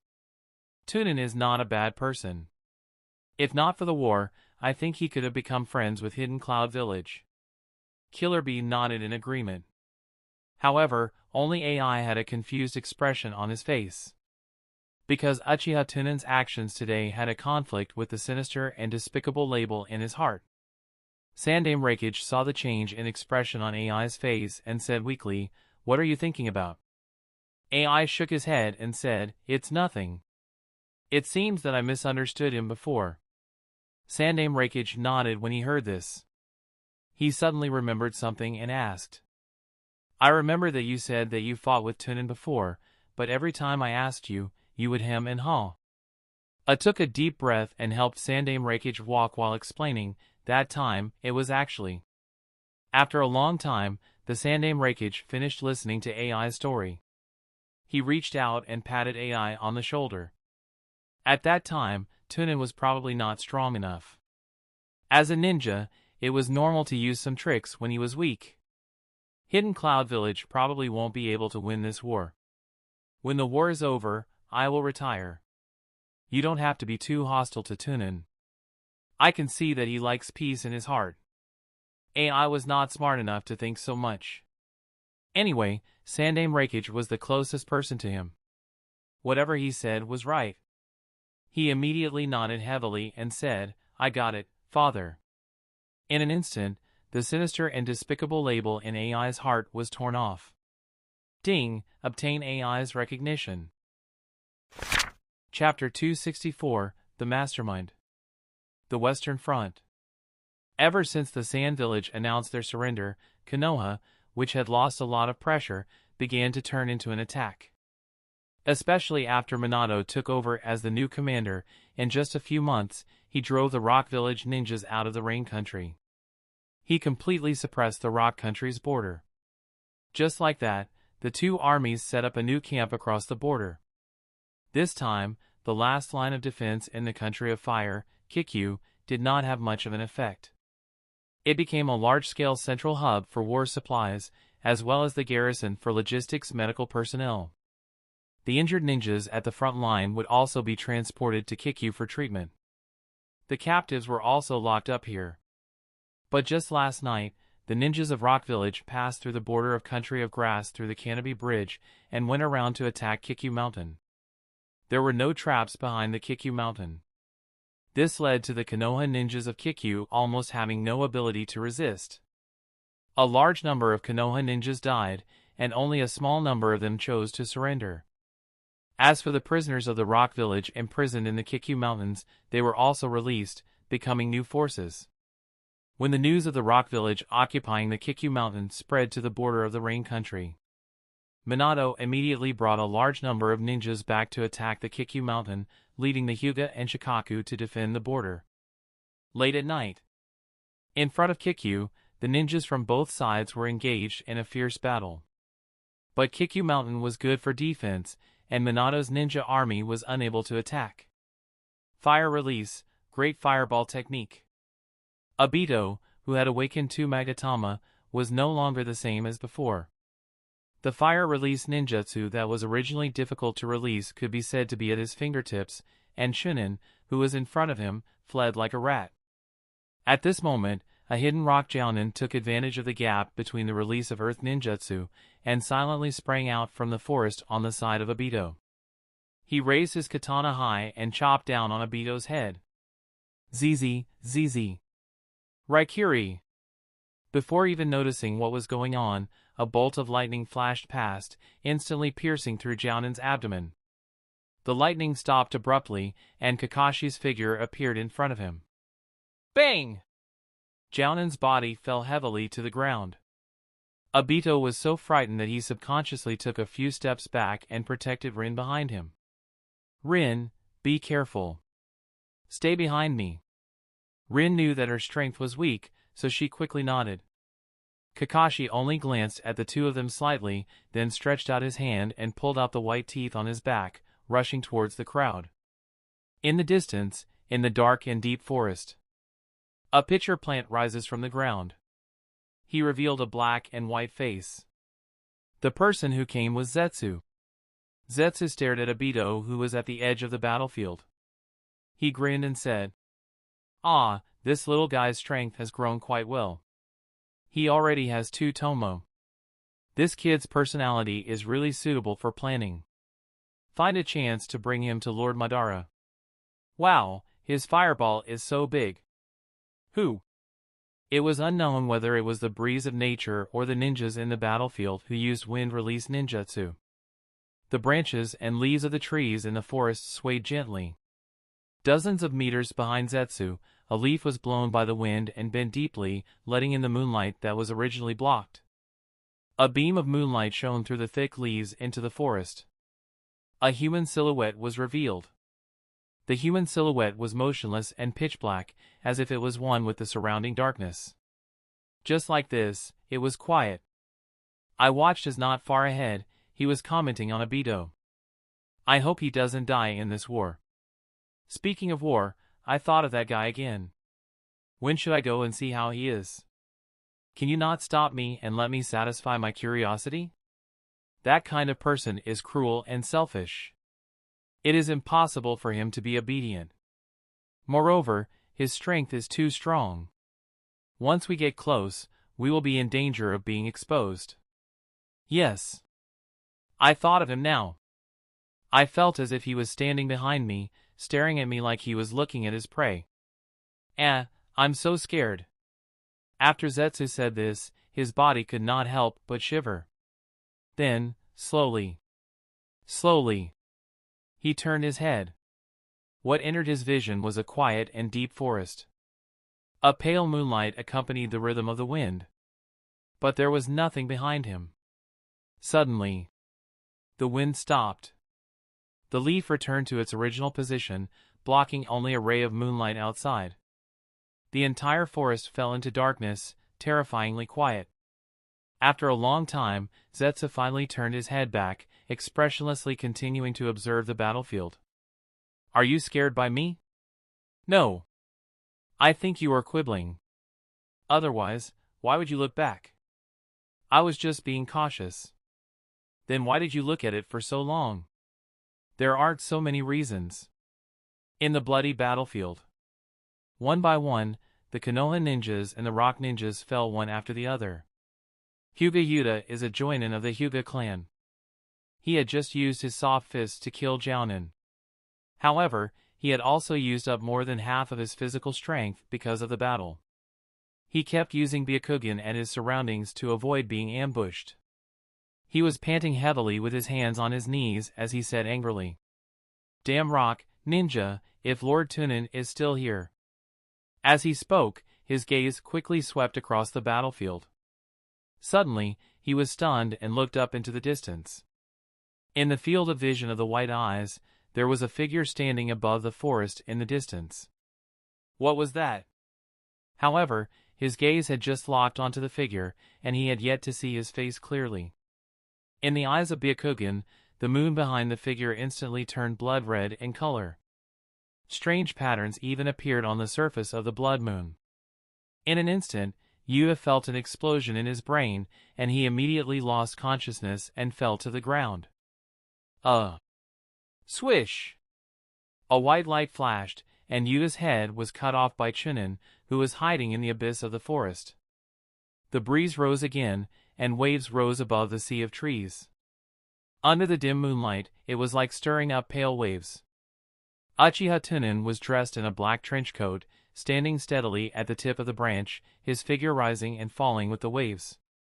Several white pigeons landed on the top of Uchiha Tunan's head and shoulders. The rest of the white pigeons circled around Uchiha Tunan, happily flying up and down. The joy of farming comes from the expectations of harvest.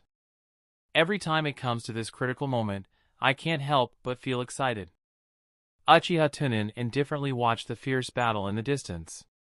He slowly raised his arm, as if he wanted to grab something. A white pigeon that was flying around Uchiha Tunan found this foothold. It was the first to land on the back of Uchiha Tunan's hand. Uchiha Tunan moved his hand to the front and stroked the feathers on the back of the white pigeon with his other hand. He said slowly, "This kind of creature that is addicted to emotions and lacks rationality. It was not worthy of possessing such powerful strength. Don't you think so?" The white pigeon nodded like a human. Then, she narrowed her eyes and enjoyed Uchiha Tunan's gentle caress. After a long time, Uchiha Tunan's eyes narrowed slightly. He saw Minato gather Kakashi, Obito, and the others around him. The side of Uchiha Tunan's indifferent face immediately outlined a sinister and terrifying smile. "It's finally starting. I can't wait anymore." With that, Uchiha Tunan's figure suddenly disappeared. The white pigeon flew in all directions and let out a cheerful coo sound. Chapter 265, Battle at the Bamboo Sea. In the middle of the battle, Minato used Flying Thunder God to quickly move through the crowd. He knocked out a rock Chunin with a hand knife and threw him to Inoichi. Inoichi pressed his hands on his forehead and cast mind reading. After a few seconds, Minato gathered Kakashi and the others to the back and came to Inoichi and asked, "Inoichi, do you see how they came over?" Inoichi closed his eyes and said in a deep voice, "I see it. It is the country of grass." "A bridge!" They built a bridge between the country of earth and the country of grass. It is called Kanabi. Minato's eyes flashed with a hint of understanding and immediately ordered, "Kakashi, stand next to Inoichi-sensei." Inoichi, share the information with Kakashi. Inoichi nodded and pressed his hand on Kakashi's forehead. In a flash, he transmitted the location of Canopy Bridge to Kakashi. After the memory transmission was completed, Inoichi and Minato looked at each other and nodded. Minato pulled Kakashi and the others and used Hiraishin no Jutsu to come to the quiet forest. Minato took out a special kunai from his pocket and handed it to Kakashi. Kakashi, this is a gift for you for becoming Jounin. At the same time, you also know the information just now. I temporarily appointed you as the captain of the team to carry out this urgent mission. You must destroy that bridge. Kakashi accepted the special kunai and promised solemnly, I will definitely complete the mission. It's us. Next to him, Obito said. Minato-sensei, with me here, you can rest assured. With that, the three of them disappeared into the dark forest and ran away. Minato looked at the disappearing back of the three, and the gentle expression on his face gradually became serious. In the next moment, he disappeared and went to the battlefield. As soon as he arrived at the battlefield, Minato threw a lot of bitterness into the battlefield and shouted, "Continue to attack, do not give them time to set up traps." Inoichi looked embarrassed and said, Minato, we don't have enough ninja. Minato looked up at the rock ninjas who were throwing kunai on the battlefield and said thoughtfully, Do they not have enough ninja? I think they have used up most of their ninja. Send someone to inform the strongholds of Rain Country and ask them to send the combat supplies over. We have plenty of supplies stored in the strongholds of Rain Country, and there is no problem in transporting them. The enemy needs to be transported from that bridge. As long as Kakashi and the others can successfully destroy the bridge, break the enemy's supplies, then they won't be able to hold on for long. With that, Minato flashed and began to harvest in the battlefield.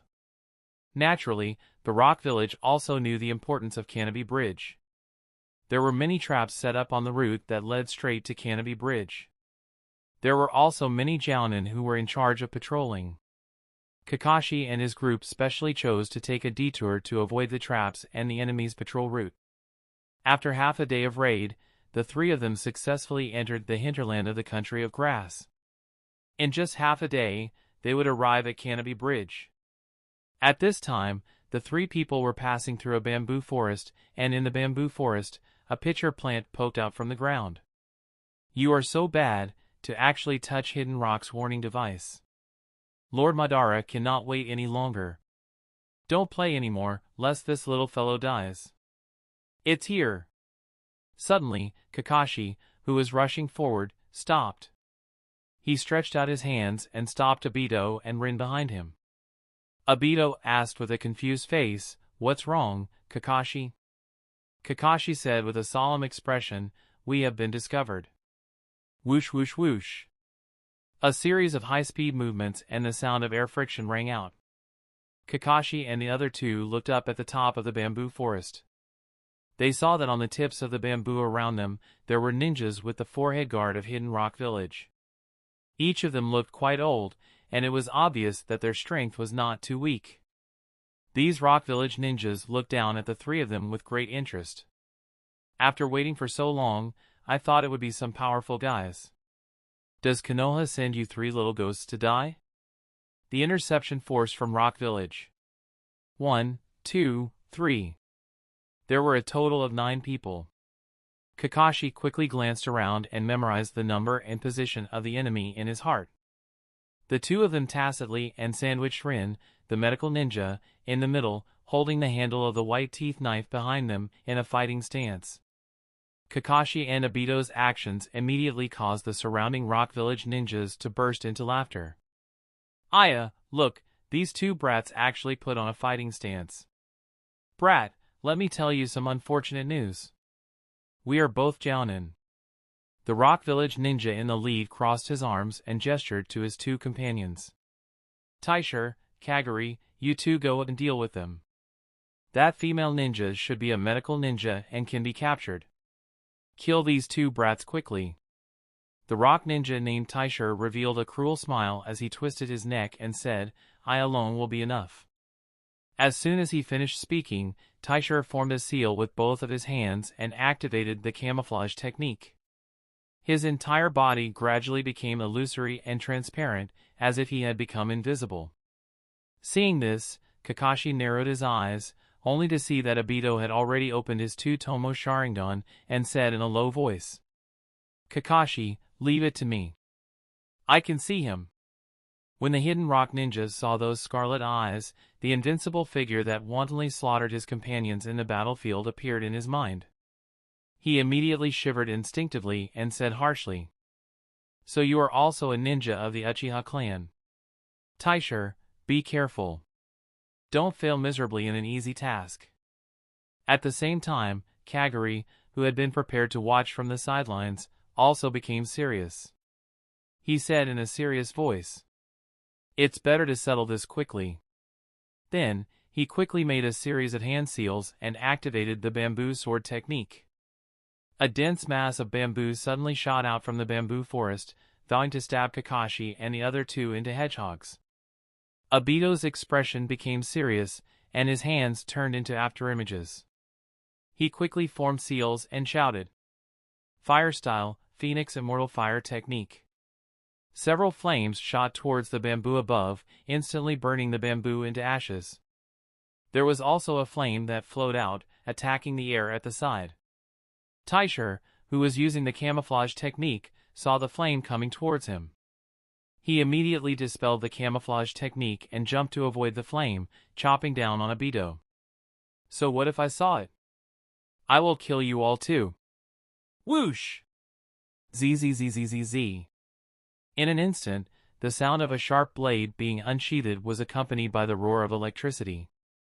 Everyone only saw a flash of lightning, and Kakashi had already appeared behind Taisher.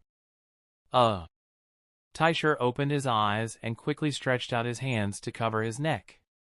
His neck had been completely broken. There was no blood at the cut, but instead, it was charred black. Bang! Taisher, who was Jounin, fell to the ground unwillingly. His breath was cut off. The surrounding rock ninjas' pupils shrank when they saw this. They exclaimed, "Prepare for battle. This kid is not Chunin. He is at least an elite Jounin." Obito stared at Kakashi in shock. "Kakashi, your eyes." He saw that Kakashi's eyes were scarlet red, and the three tomo in his eyes were slowly turning. Kakashi did not answer Obito, but pointed his blade at the rock ninjas above, and said coldly, "Although you are very weak, there are enough of you, and you are worthy of seeing the Hataki-style blade technique. Thunder Spirit Wind Flash." In the next moment, the electric current around Kakashi surged, and he instantly disappeared from where he stood. Hataki-style sword technique was originally an extremely offensive type saber technique. Especially the lightning spirit wind flash, it allowed one to possess speed that far surpassed ordinary people. However, most people's dynamic vision was simply insufficient to grasp the lightning spirit wind flash.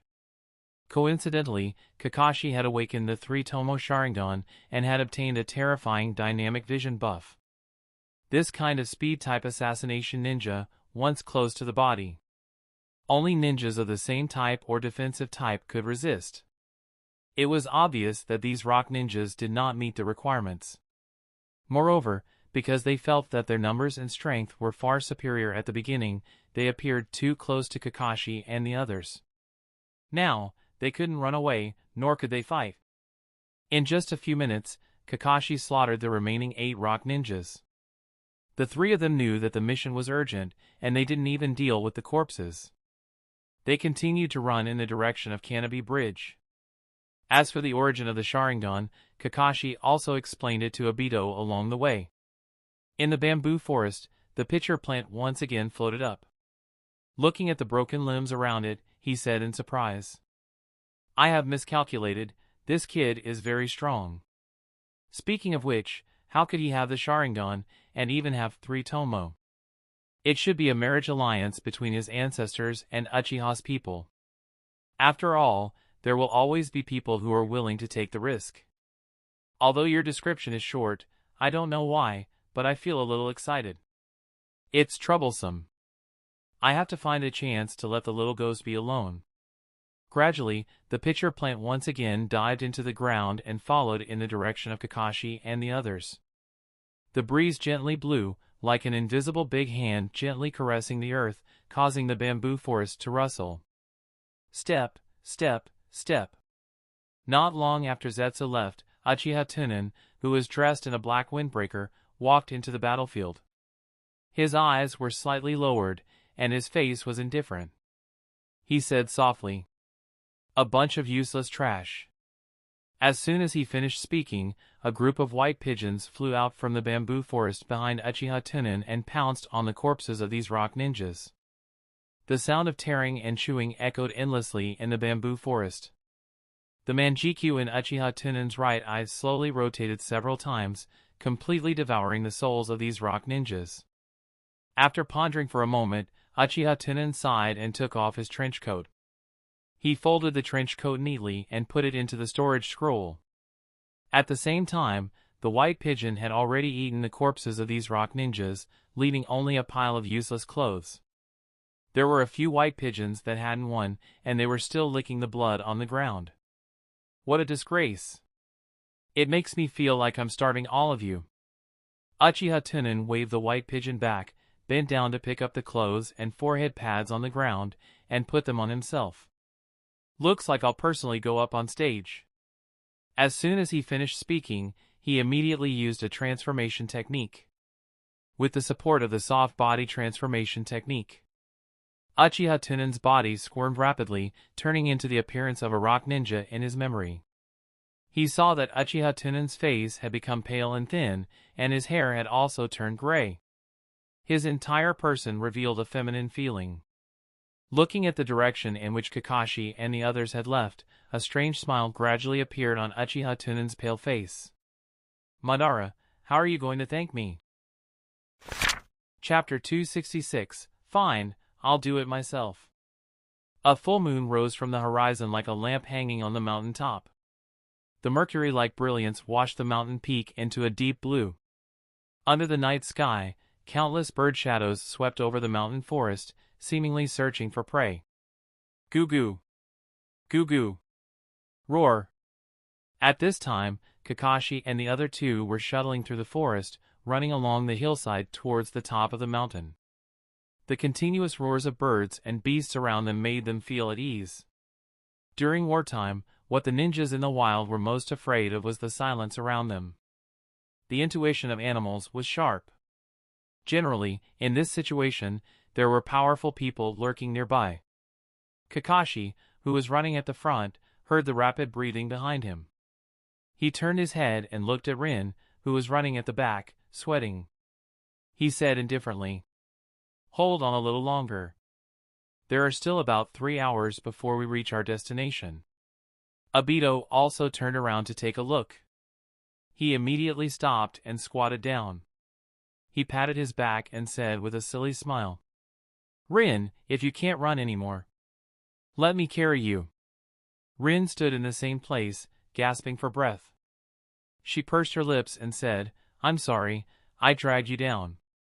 When Obito saw that, he became even more excited and tried his best to invite. "What are you talking about? We are partners."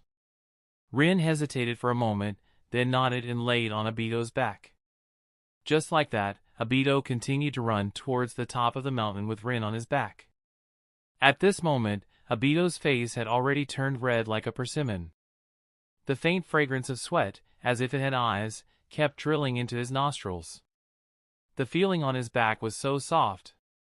Rin quietly lay on Obito's back, watching Kakashi, who was in charge of clearing the way in front of her, and her mind couldn't help but wander. Unknowingly, she had been left far behind. Kakashi alone could defeat a group of jounin. Obito, who was once at the bottom of the line, now had the strength to surpass Chunin. However, she only knew a few simple medical ninjutsu. Rin raised her head and looked at the full moon that had just emerged from the top of the mountain. Uchiha Tunan's gentle smile suddenly appeared in her mind. And the invincible figure of that day when she saw him fought with raikage. Tunan. Suddenly, Rin was shocked. He found a figure standing under the moonlight. He immediately shouted, "There is someone at the top of the mountain."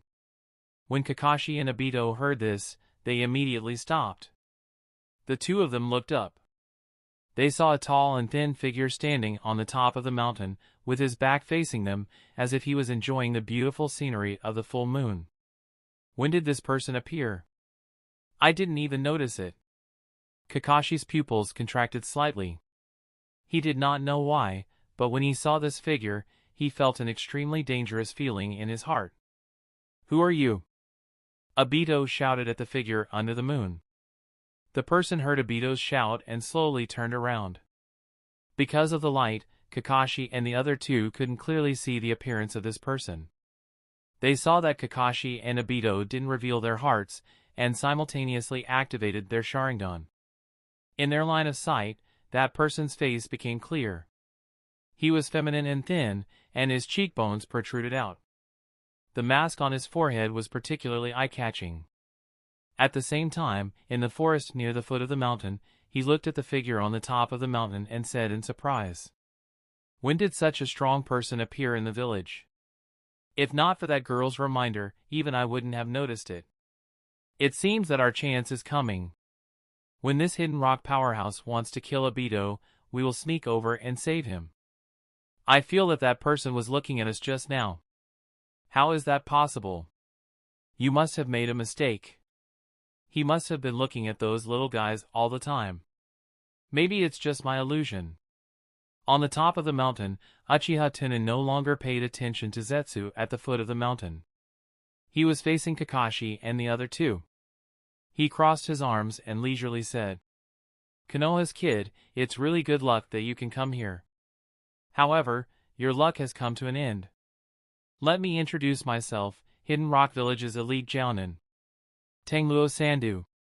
Kakashi's expression was solemn as he coldly snorted, "The unlucky one is you." After he finished speaking, his hands immediately turned into afterimages, and the three tomos in his eyes began to spin rapidly. In the blink of an eye, Kakashi had already finished forming a seal. His entire legs were separated, slightly bent. His left hand clenched his right wrist, and his right hand was in the shape of a tiger's claw, vertically facing the ground. Z, Z, Z. A sharp and ear-piercing sound like the cry of 10,000 birds rang out. The surging lightning condensed in the center of Kakashi's right palm, instantly illuminating the surroundings. When Rin saw this scene, she subconsciously covered her mouth and said with a shocked expression, "So powerful." Seeing this, Obito's blood boiled, and he clenched his fists and shouted, "Kakashi, you can do it. Kill him." Uchiha Tunan indifferently looked at Kakashi, who was preparing his power, and the corner of his mouth slightly curved up. Three Tomo Sharingan, not bad lightning-style ninjutsu. Seeing Uchiha Tunan's calm expression, Kakashi became even more cautious in his heart. He immediately activated all of his chakra and displayed his ultimate move. Kakashi said with a serious expression, "You might be a bit stronger than those trash from before, but you absolutely cannot block this move of mine." As his voice fell, Kakashi's left hand left his right wrist, as if he had already divided half of the gathered thunderball. At this moment, Kakashi had already deeply lowered his body, and was ready to charge. The thunderball in his two hands was also compressed to the limit. In the distance, Zetsu attentively looked at the ninjutsu that Kakashi used, and muttered, "This kid's talent is too terrifying. How old is he?" "Ah!" Following Kakashi's shout, the lightning around him instantly increased by several points. In the next moment, Kakashi activated the lightning spirit wind flash, turning into a bolt of lightning that attacked Uchiha Tunan. The ball of lightning in his two hands streaked across the ground, forming two ravines behind him. In the blink of an eye, Kakashi had already arrived in front of Uchiha Tunan. "Die!" Thunder Cut, double raikage. The right hand, Thunder Cut, arrived first, only to see Uchiha Tunan's head slightly tilt to the side, dodging the attack without missing a bit. The raikage in Kakashi's left hand was now only a few centimeters away from Uchiha Tunan's abdomen. "Pa!" A withered big hand instantly grabbed Kakashi's left hand, making him unable to advance or retreat. The other hand opened its 5 fingers and covered Kakashi's face with one hand, lifting him up high. Kakashi's face had already been pinched so hard that his facial features were distorted. He gritted his teeth and said, "Damn it." Uchiha Tunan shook his head in disappointment. Too weak. With that, Uchiha Tunan slammed Kakashi into the ground. Bang! Kakashi immediately smashed a small hole in the ground, and his entire head was embedded in the mud. Kakashi! Rin and Obito exclaimed in disbelief. Kakashi's ninjutsu was clearly so powerful and awe-inspiring. How did it become like this all of a sudden? Cough! Kakashi coughed out a mouthful of blood from the ground. He looked at the high and mighty Uchiha Tunan with his eyes wide open. However, he wanted to rely on the illusion power of the Sharingan to kill him in one fell swoop. After all, most ninjas had their own weak points. Especially the strong, they were especially proficient in one aspect. Just now, Kakashi had already witnessed the other party's unparalleled body technique. It was very likely that the other party was very weak in terms of illusion techniques. However, Uchiha Tunan looked down at Kakashi, his eyes still indifferent. After feeling a strong mental impact, he immediately secretly used demonic illusion, mirror heaven and earth change. Kakashi's illusion was reflected back in an instant. His entire body twitched violently and he fainted.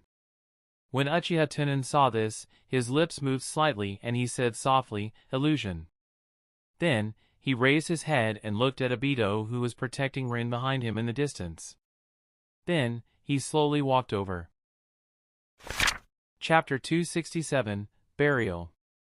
When Obito saw this, he pushed Rin and shouted, "Rin, you run first, I will block him." Rin staggered a few steps, crying like a pear blossom, desperately shaking her head, "No." Obito didn't look back. Instead, he quickly made a series of hand seals with both hands and shouted angrily, "Run!" Yi Yuanlin looked at the approaching Uchiha Tunan and then at Kakashi, who was lying on the ground, dead or alive. Finally, she turned her head and ran down the mountain with tears in her eyes. Step, step, step, step. The sound of footsteps was neither fast nor slow, as if he did not put a character like Obito in his eyes at all. At this time, Obito had already completed the hand seal, his chest puffed up high, and he suddenly spat out a huge fireball at Uchiha Tunan. Fire style, grand fireball technique. In an instant, an earth wall rose from the ground, blocking the fireball outside. And the footsteps behind the earth wall still did not stop. A moment later, the fireball went out, and the earth wall also collapsed, revealing Uchiha Tunan's figure. "It's useless, stop struggling." Uchiha Tunan formed a seal with his hand, and the ground not far away instantly caved in, forming a deep, deep, circular pit. As Uchiha Tunan walked, he pointed at the deep pit and said, "I will give you an honorable death. At the very least, you will have an intact corpse." Obito ignored Uchiha Tunan, and his hands formed seals again. Fire release, Phoenix Immortal Fire technique. The Phoenix Immortal Fire could control the direction, so Obito planned to let the flames go around the earth wall, so that he could burn the enemies behind him. But it had to be said that Obito was too stupid. An enemy that could easily force them to this point was not something that a few ordinary fire-style ninjutsu could deal with. Just as several flames appeared, they were intercepted by stone slabs rising from the ground. Uchiha Tunan shook his head helplessly. "Looks like I have to do it myself."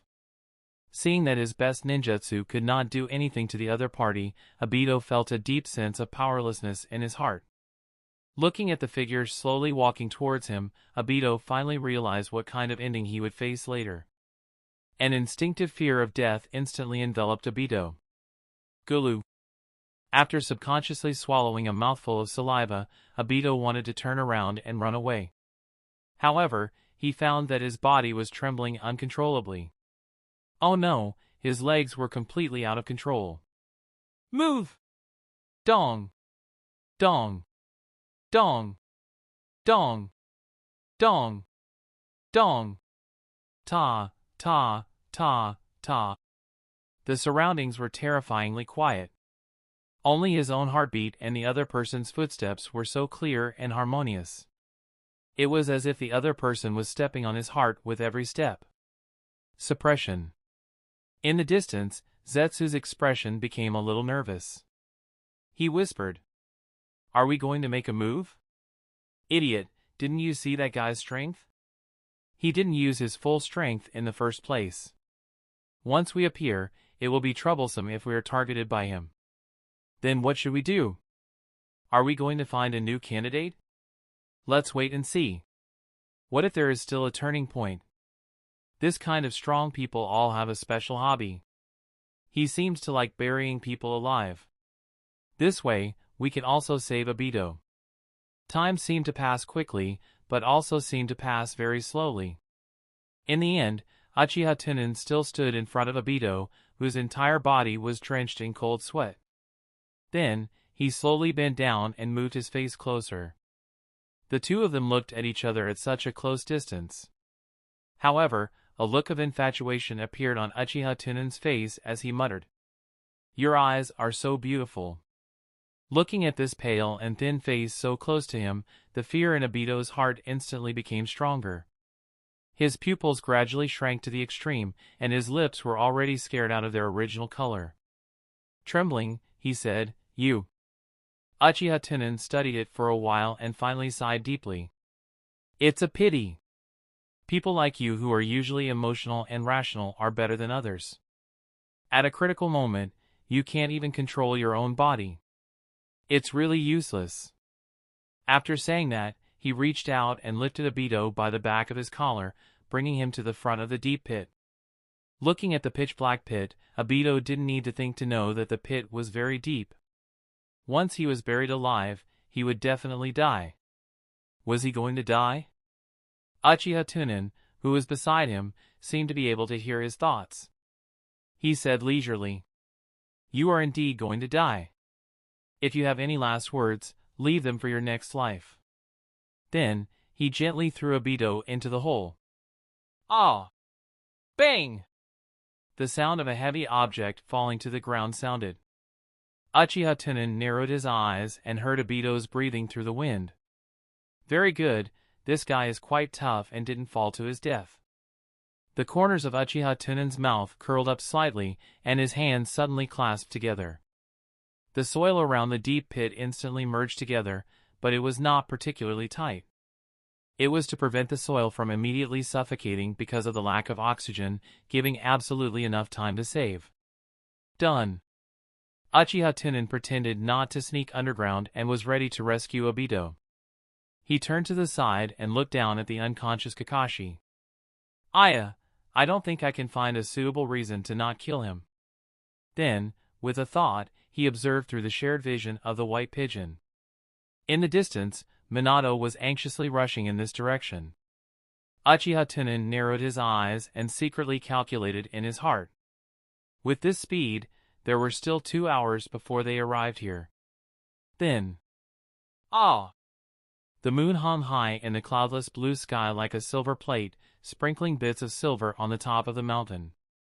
Kakashi was fixed on the stone pillar by Uchiha Tunan, using all kinds of methods to stimulate and torture.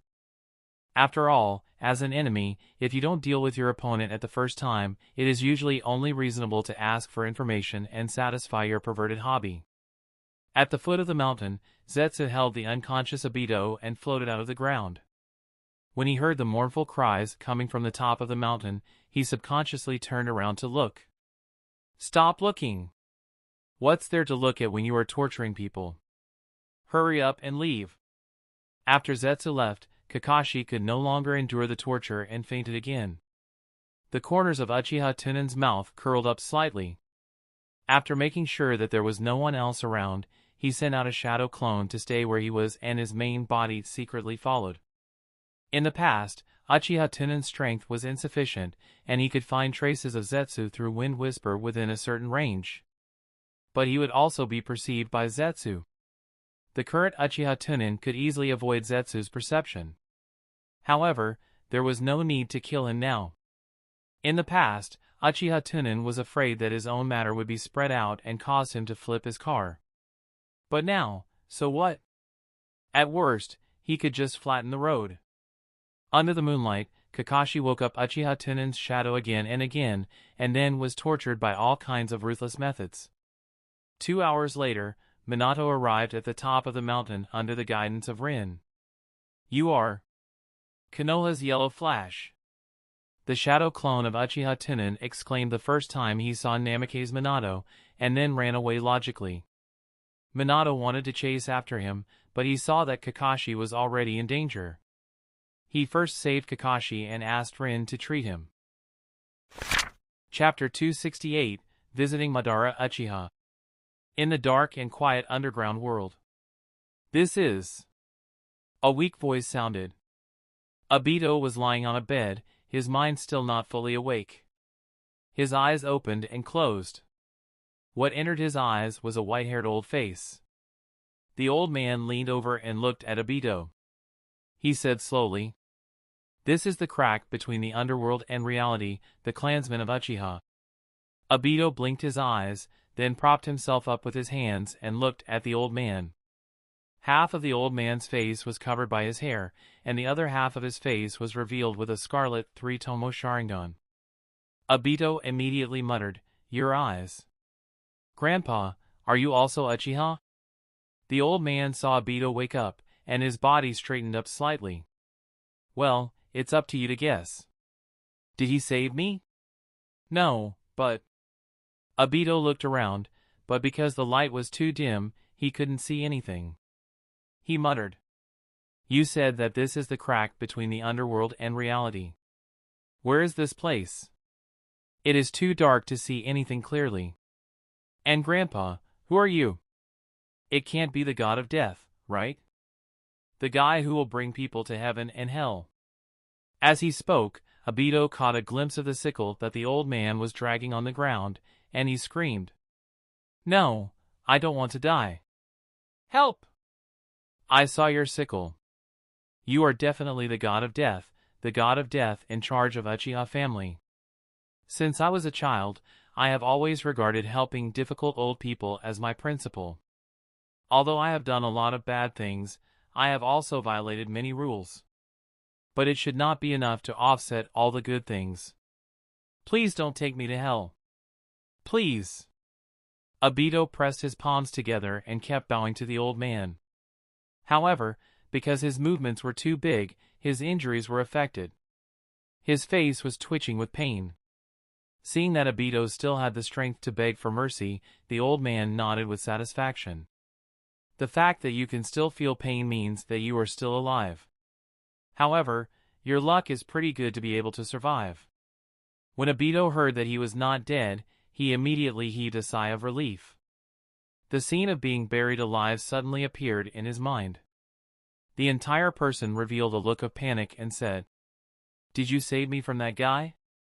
By the way, where are Kakashi and Rin? Are they all right?" "Nothing happened to them. They were saved by your teacher. Canopy Bridge has also been destroyed." The old man shook his head and said. He turned around and slowly walked towards his seat. When Obito heard this, his face showed great joy. He said gratefully, "That's great. Thank you so much. Can I go now?" The old man slowly sat down in his seat and said in a hoarse voice, "It's too early to thank me now. I will let you repay this kindness. Helping the old man is your life principle, right?" When Obito heard this, he was stunned and said weakly, Yes? Then what should I do? Take care of you as a maid?" However, the old man did not even show any signs of declining. He directly nodded and said, "Yeah." When Obito heard this, he was immediately unhappy. He quickly refused. "Sorry, I can't stay here forever. Since I'm still alive, then I have to go back to Konoha. Now in the war, I am Chunin, who has opened the Sharingan, the main force of the battlefield. I also need to use my ability to protect my companions." The old man's mouth curved into a deep smile, and he said slowly, "Your injuries are too severe. If you leave now, then you might not be able to be a ninja for the rest of your life. How can this be? I have to go back no matter what. Obito flipped over and jumped to the ground, but the moment his feet touched the ground, he felt a piercing pain all over his body.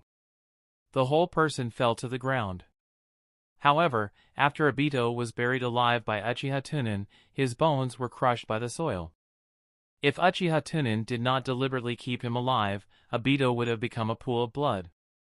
The old man narrowed his eyes and looked at Obito, who was grimacing in pain on the ground. He said faintly, "Look at the reality. There are things that are not satisfactory in this world. The longer I live, the more I understand. There is only anguish, pain, and loneliness in reality. Listen, everything in this world is the same. Where there is light, there must be darkness. As long as there is the concept of a winner, there must be losers. The will to protect the interests of peace will trigger war. In order to protect love, hatred will also be produced. This is a cause and effect relationship, it cannot be separated." The old man said a lot, but Obito did not listen a word. He thought in his heart, old people are so troublesome, they can't stop when they open their mouths. Something is wrong. How can an old man with the Sharingan be here? I know all the old men and women in Konoha, but I have never seen him before. This means that this old man was not a Konoha ninja. This also means that. Thinking of this, Obito's eyes narrowed, and he shouted, "Old man, you are a defector ninja, right? Who exactly are you?" "A defector ninja." Ha ha ha. When the old man heard this, he raised his head and laughed. The laughter echoed in the empty underground world, causing Obito to feel a chill run down his spine. After a long time, the old man suddenly lowered his head, his eyes staring straight at Obito. The expression on his face also turned cold, and he said word by word, "Who am I? I am Uchiha's undead. Uchiha Madara." When Obito heard this, he was stunned on the spot and muttered, "My ancestor, Uchiha Madara?" Immediately, a look of disbelief appeared on Obito's face as he shouted, "How could Ban live until now? What era is that?" Uchiha Madara closed his eyes and leaned against his seat. He seemed to be muttering, "For you, you would rather believe that I am the god of death than that I am Uchiha Madara. Yes, in a sense, I am indeed the god of death. After all, the real world is hell. If I don't have the golem at the back to provide me with chakra, I will die immediately. It doesn't matter if you are the god of death or Uchiha Madara. As long as I am still alive, I will go back." Obito lay on the ground, twisting his body with difficulty and crawling towards a dark corner. With every twist he made, his body would emit a crack sound. Uchiha opened his eyes and couldn't sit still anymore. He quickly advised, "Do you want to die? Stupid little fellow. If you move again, the bones in your body that were finally healed will turn into pieces. In the future, I need you to do many things for me. It wasn't easy for me to save your life. Don't even think about courting death." Obito continued to crawl forward, gritting his teeth. "What are you trying to do? You are an old man, what do you want to do to catch a little brat like me?" Uchiha Madara sighed heavily and muttered, "Cut off the karma of this world. Only the victor is created, only peace, only love. The world where only peace exists." Obito didn't understand what Uchiha Madara was saying at all. He struggled forward and said, "Who cares about your nonsense? I just want to go back to everyone." As soon as he finished speaking, Obito fainted due to the severe injuries in his body. I said before, nothing in the world is up to one's wishes. One day, you will understand this principle as well. Uchiha let out a long sigh and stood up with great difficulty, preparing to check on Obito's injuries. Suddenly, Uchiha Madara was stunned. His eyes emitted a terrifying light as he looked around. "Excuse me." A magnetic and gentle voice resounded in this underground world. "Can I come in?" Chapter 269, Greeting the Ancestor. This time, Uchiha Madara could tell the direction of the voice. His straight eyes seemed to be able to see through the darkness. He shouted angrily. "Who is it?" Cough, cough. Step, step, step. The crisp sound of footsteps rang out. In the dark, a pair of scarlet and bewitching Mangekyo Sharingan lit up. Immediately after, Uchiha Tunan, who was wearing a black trench coat, walked out from the dark. However, when Uchiha Tunan looked at Uchiha Madara's expression, there was a bit of expectation in his excitement, but also a bit of nervousness mixed in. This was Mangekyo. Uchiha Madara looked straight into Uchiha Tunan's eyes, his expression a little grave. No one knew better than him just how powerful these eyes were. Seeing Uchiha Tunan walking towards him, Uchiha Madara said in a low voice, "Able to avoid perception and sneak in here. Moreover, you had also opened his Mangekyo Sharingan. You must be Uchiha Tunan." Ignoring the weak breath of Obito on the ground, Uchiha Tunan quickly walked up to Uchiha and stood in front of him. With an apologetic expression on his face, he put his hands on his knees and bowed deeply. "I accidentally overheard your conversation with Obito just now. You are really my ancestor." Uchiha Madara, huh? Uchiha Madara looked at Uchiha Tunan, who was respectful to him, and said coldly, "Kid, put away your disguise." Uchiha Tunan was stunned for a moment. Then, he raised his head and said with a confused expression, "Disguise? What disguise?" Uchiha let out a cold laugh. His eyes were cold as he said, "A long time ago, I started to notice you.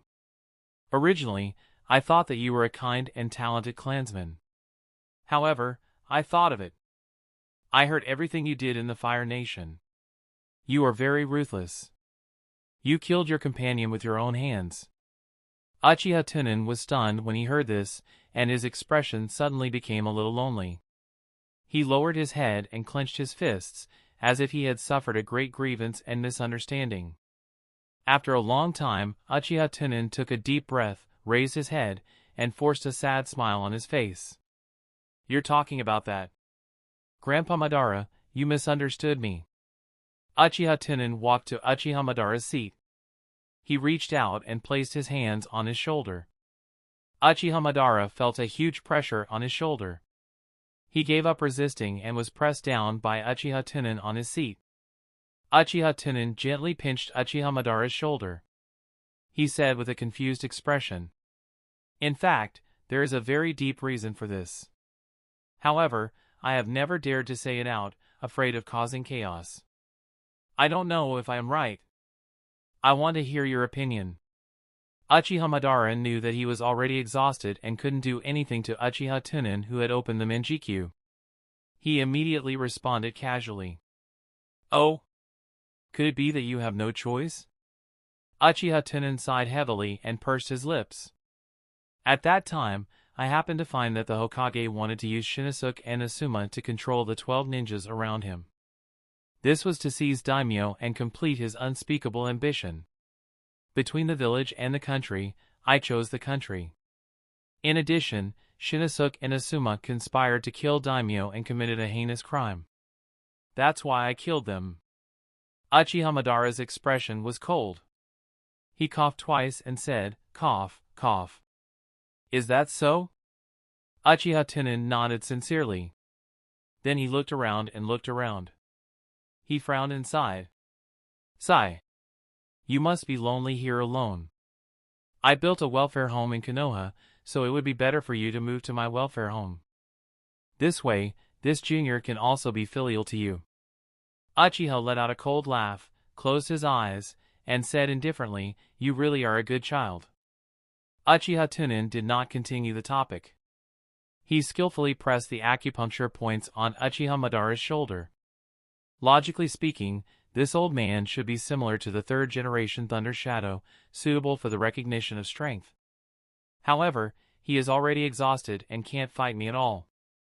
I can only try my emotions and ideals." Uchiha Tunan narrowed his eyes and thought of this. Then, he said with a gentle face, "Actually, I've flipped through the genealogy. I'm very close to you, Grandpa Madara." Hearing this, Uchiha Madara seemed to be interested. The corners of his mouth curled into an inexplicable smile. "Oh? How close is it?" Uchiha Tunan moved his hands away from Uchiha's shoulders and squatted down in front of him. He gently beat his legs and said with a face close to his, "It's as close as a grandfather and grandson." Ha ha ha. Uchiha Madara laughed out loud, as if he was very happy. Uchiha Tunan narrowed his eyes and praised. "Grandpa Madara's smile is very kind and amiable. You should smile more often. This is good for your body and you look young." Uchiha Madara slowly lowered his head and stared at Uchiha Tunan. The smile on his face disappeared and he said coldly, "If you're done, then let's go." Uchiha Tunan did not reply. Instead, he continued to bury his head and concentrated on massaging Uchiha's legs. It seemed that emotions were useless against this undying old man. That's right, this undying old man did not even have a family in his heart, perhaps only Hashirama. After a long time, Uchiha Tunan's expression became solemn. He slowly raised his head and looked at Uchiha. "Actually, the reason why I came to find you. It is because after I opened my Mangekyo Sharingan, saw that stone tablet at Nanga Shrine." The expression of Uchiha Madara remained unchanged, his lips slightly moved, and he softly said, "And then?" A look of reminiscence appeared on Uchiha Tunan's face, and his eyebrows were filled with helplessness, pain, and struggle. "I have lived my life through pain and suffering. When I was 6, my parents went to the battlefield. The person I loved personally killed my classmate. After knowing the truth, I had also struggled. I escaped and suffered. But one side was the peace and rules of the village, and the other was the life of the person I loved. In the end, I decided to take the blame for her, one life for one life. Just like that, the crime failed. I saw that she was so painful when she was searched through her memories. I killed her with my own hands and freed her." After listening to Uchiha Tunan's story, Uchiha Madara's expression seemed to ease a lot. There was hope. Seeing this, Uchiha Tunan knelt on the ground and reached out his hands to hold Uchiha's withered hand. He caressed it and said, "Grandpa Madara, do you understand? The pain of personally killing my loved one. I close my eyes every night, and her voice and smile appeared in my mind. She said she liked lilac flowers the most, but I didn't have a chance to take her to see it again." At this point, Uchiha Tunan lowered his head, his entire body trembling. He clenched his teeth, seemingly unwilling to let his tears flow out. When Uchiha Madara heard this, he did not say anything. His eyes also revealed a hint of reminiscence. A figure gradually appeared in his mind. Hashirama. Chapter 270, Seeing Through Intention. After a long time, Uchiha Madara withdrew from his memories. He let out a light breath and said lightly, "What is a lilac flower?" Uchiha Tunan did not know if there was a lilac flower in the ninja realm. He casually cooked up a story and said, "It is a very ordinary wild flower, but it involves the small secrets between her and me." "Yes." Uchiha Madara nodded lightly and did not ask further. This kind of small secret was very normal. It was as if there were people behind him that he could not pee. This was a small secret between him and Hashirama. The words that Uchiha Tunan had just said were just appetizers. It was to draw out the follow-up ideas of his own and see if he could gain the approval of Ban.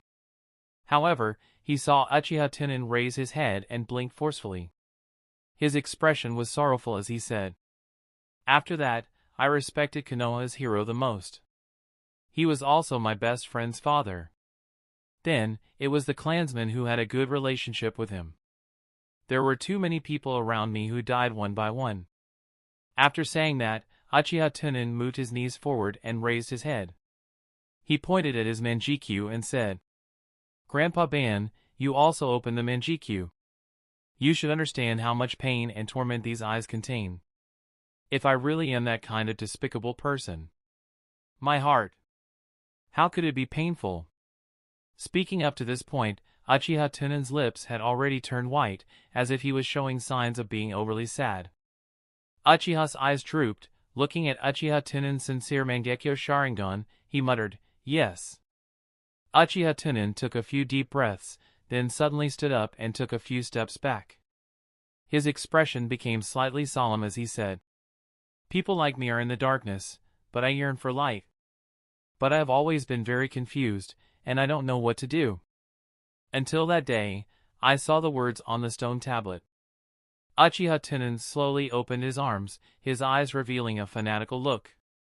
He said loudly, "I want to create a mutual understanding between people. There is no war, no hatred, no injustice. There is only a world of love. I have nothing left, completely nothing. The only belief that supports my survival is to activate the Eye of the Moon so that the whole world will no longer be in pain."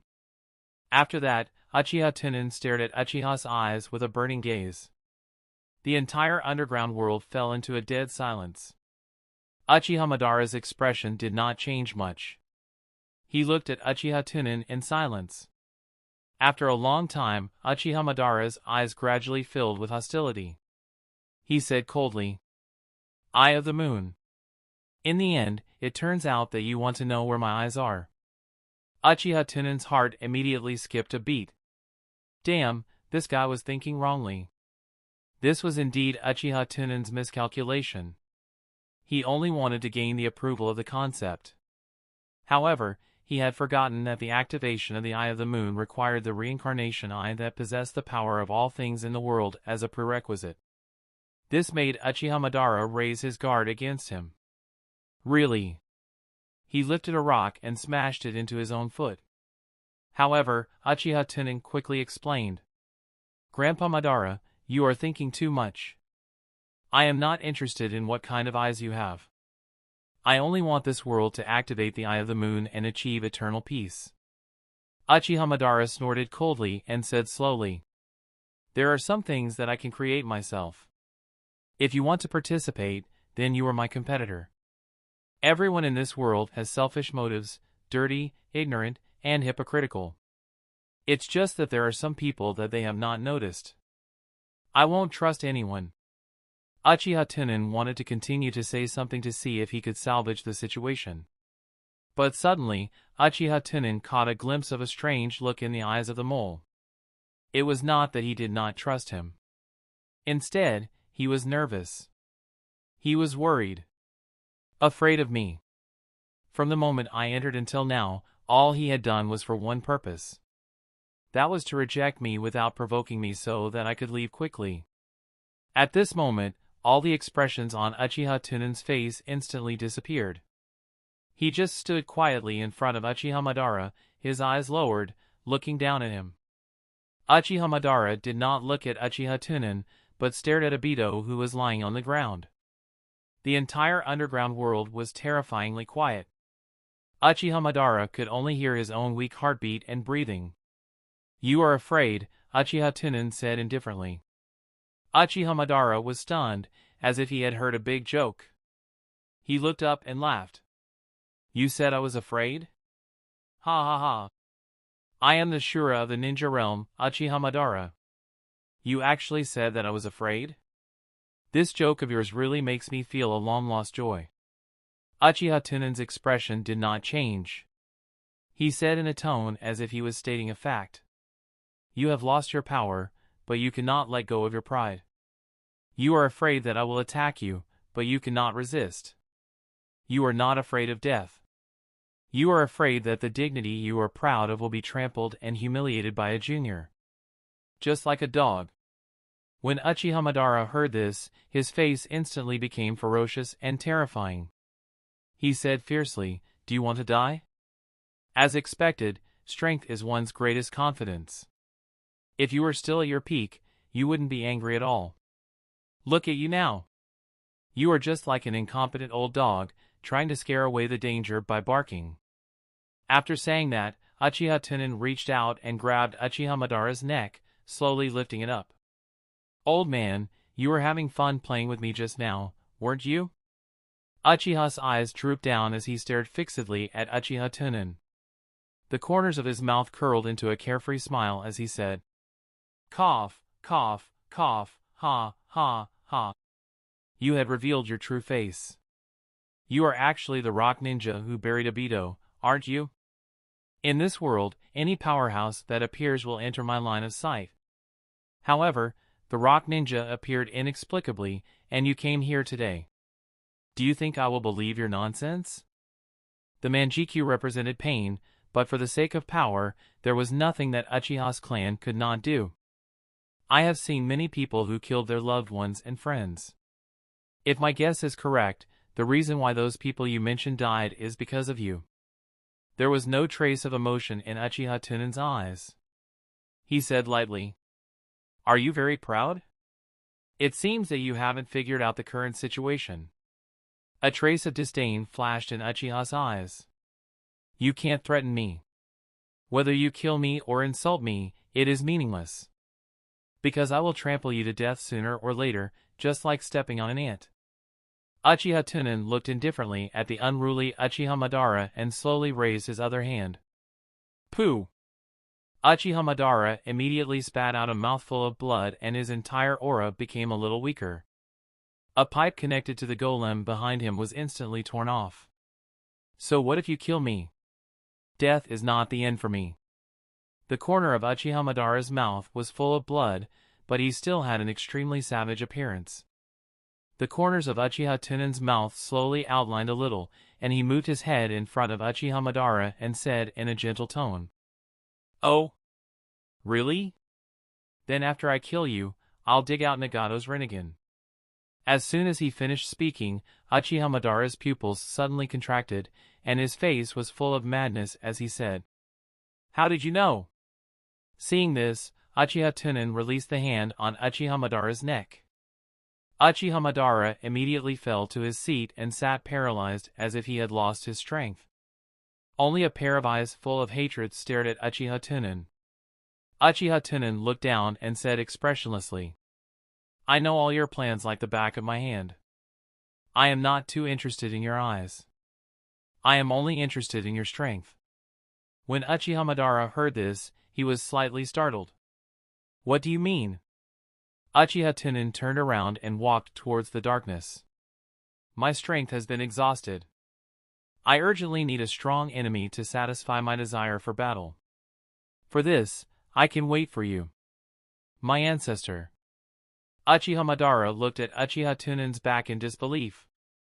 He did not expect the other party to let him off so easily. Immediately, he put his hands on the armrests, leaned forward slightly, and said solemnly, "Aren't you afraid that I will tell others about you?" Uchiha Tunan stopped in his tracks and looked to the side. "Is it meaningful to me?" After saying that, he continued to move until he disappeared into the darkness. Only his low and magnetic voice echoed in the entire underground world. "This is the exchange between the two of us. I too am lonely."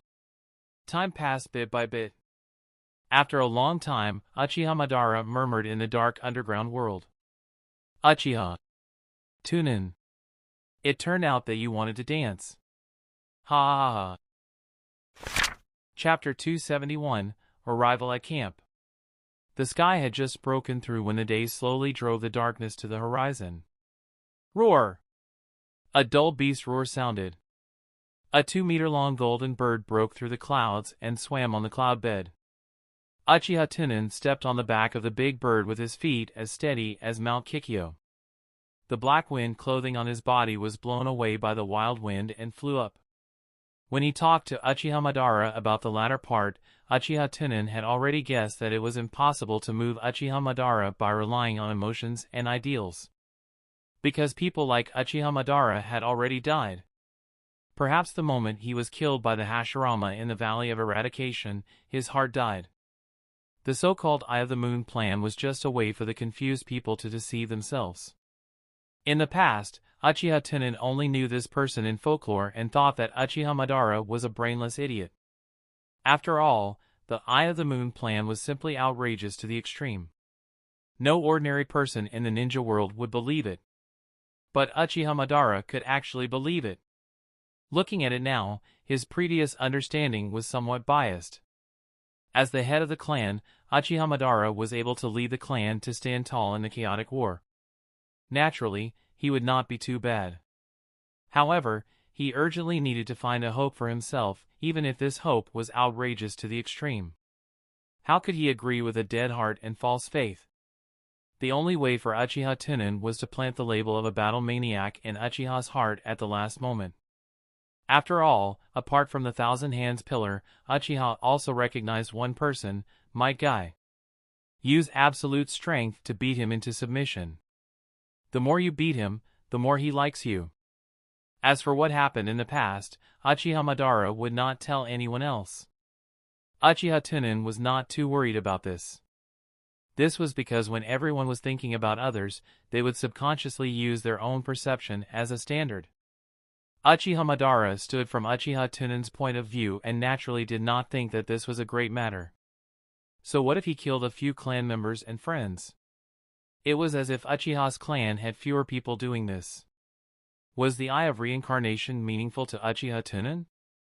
Uchiha Tunan was not very interested in that kind of hot eye.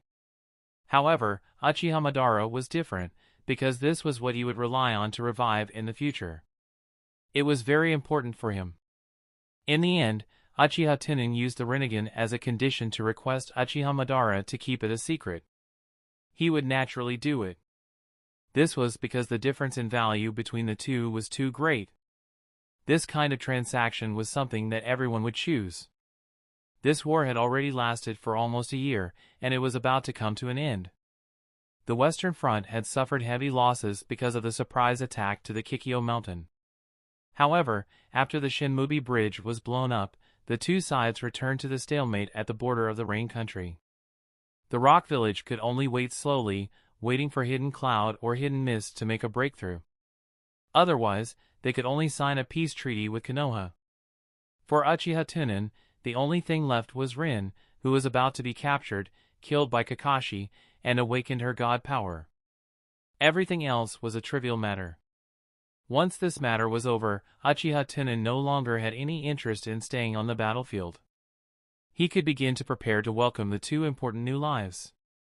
The golden bird was extremely fast, even faintly breaking the sound barrier.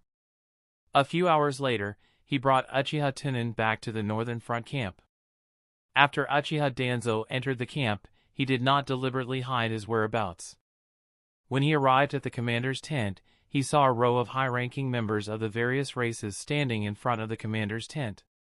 When Shimura saw Uchiha Tunan, surprise appeared on his face.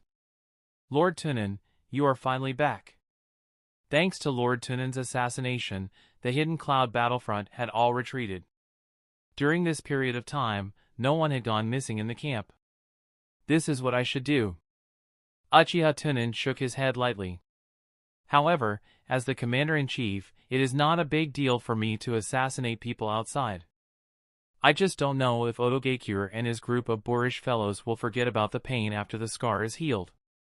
They will send people to harass me after they find out that I have left. As soon as he finished speaking, all the higher-ups were a little worried. At this time, Shimura coughed lightly and said with a slightly serious expression, "By the way, there is something I need to report to you." Battle reports came from the Western Front. Mount Kikyo was ambushed by rock ninjas, causing a large number of logistics medical personnel to die. However, Minato and the others destroyed the enemy's supply bridge and successfully took back Mount Kikyo. At the same time, they also defeated Iwagakure's forces and almost wiped out all of them. However, compared to Iwagakure, Konoha suffered a big loss. The most important thing was the shortage of medical logistics personnel. Yesterday, Konoha's transfer order has been sent, and they ordered us to send a portion of medical logistics personnel to support the Western Front. Uchiha Tunan nodded and said, "Okay. I got it. Transfer half of the medical logistics over. If there is nothing else, you can leave." After saying that, Uchiha Tunan walked into the tent. The other higher-ups of the various races all left when they heard this.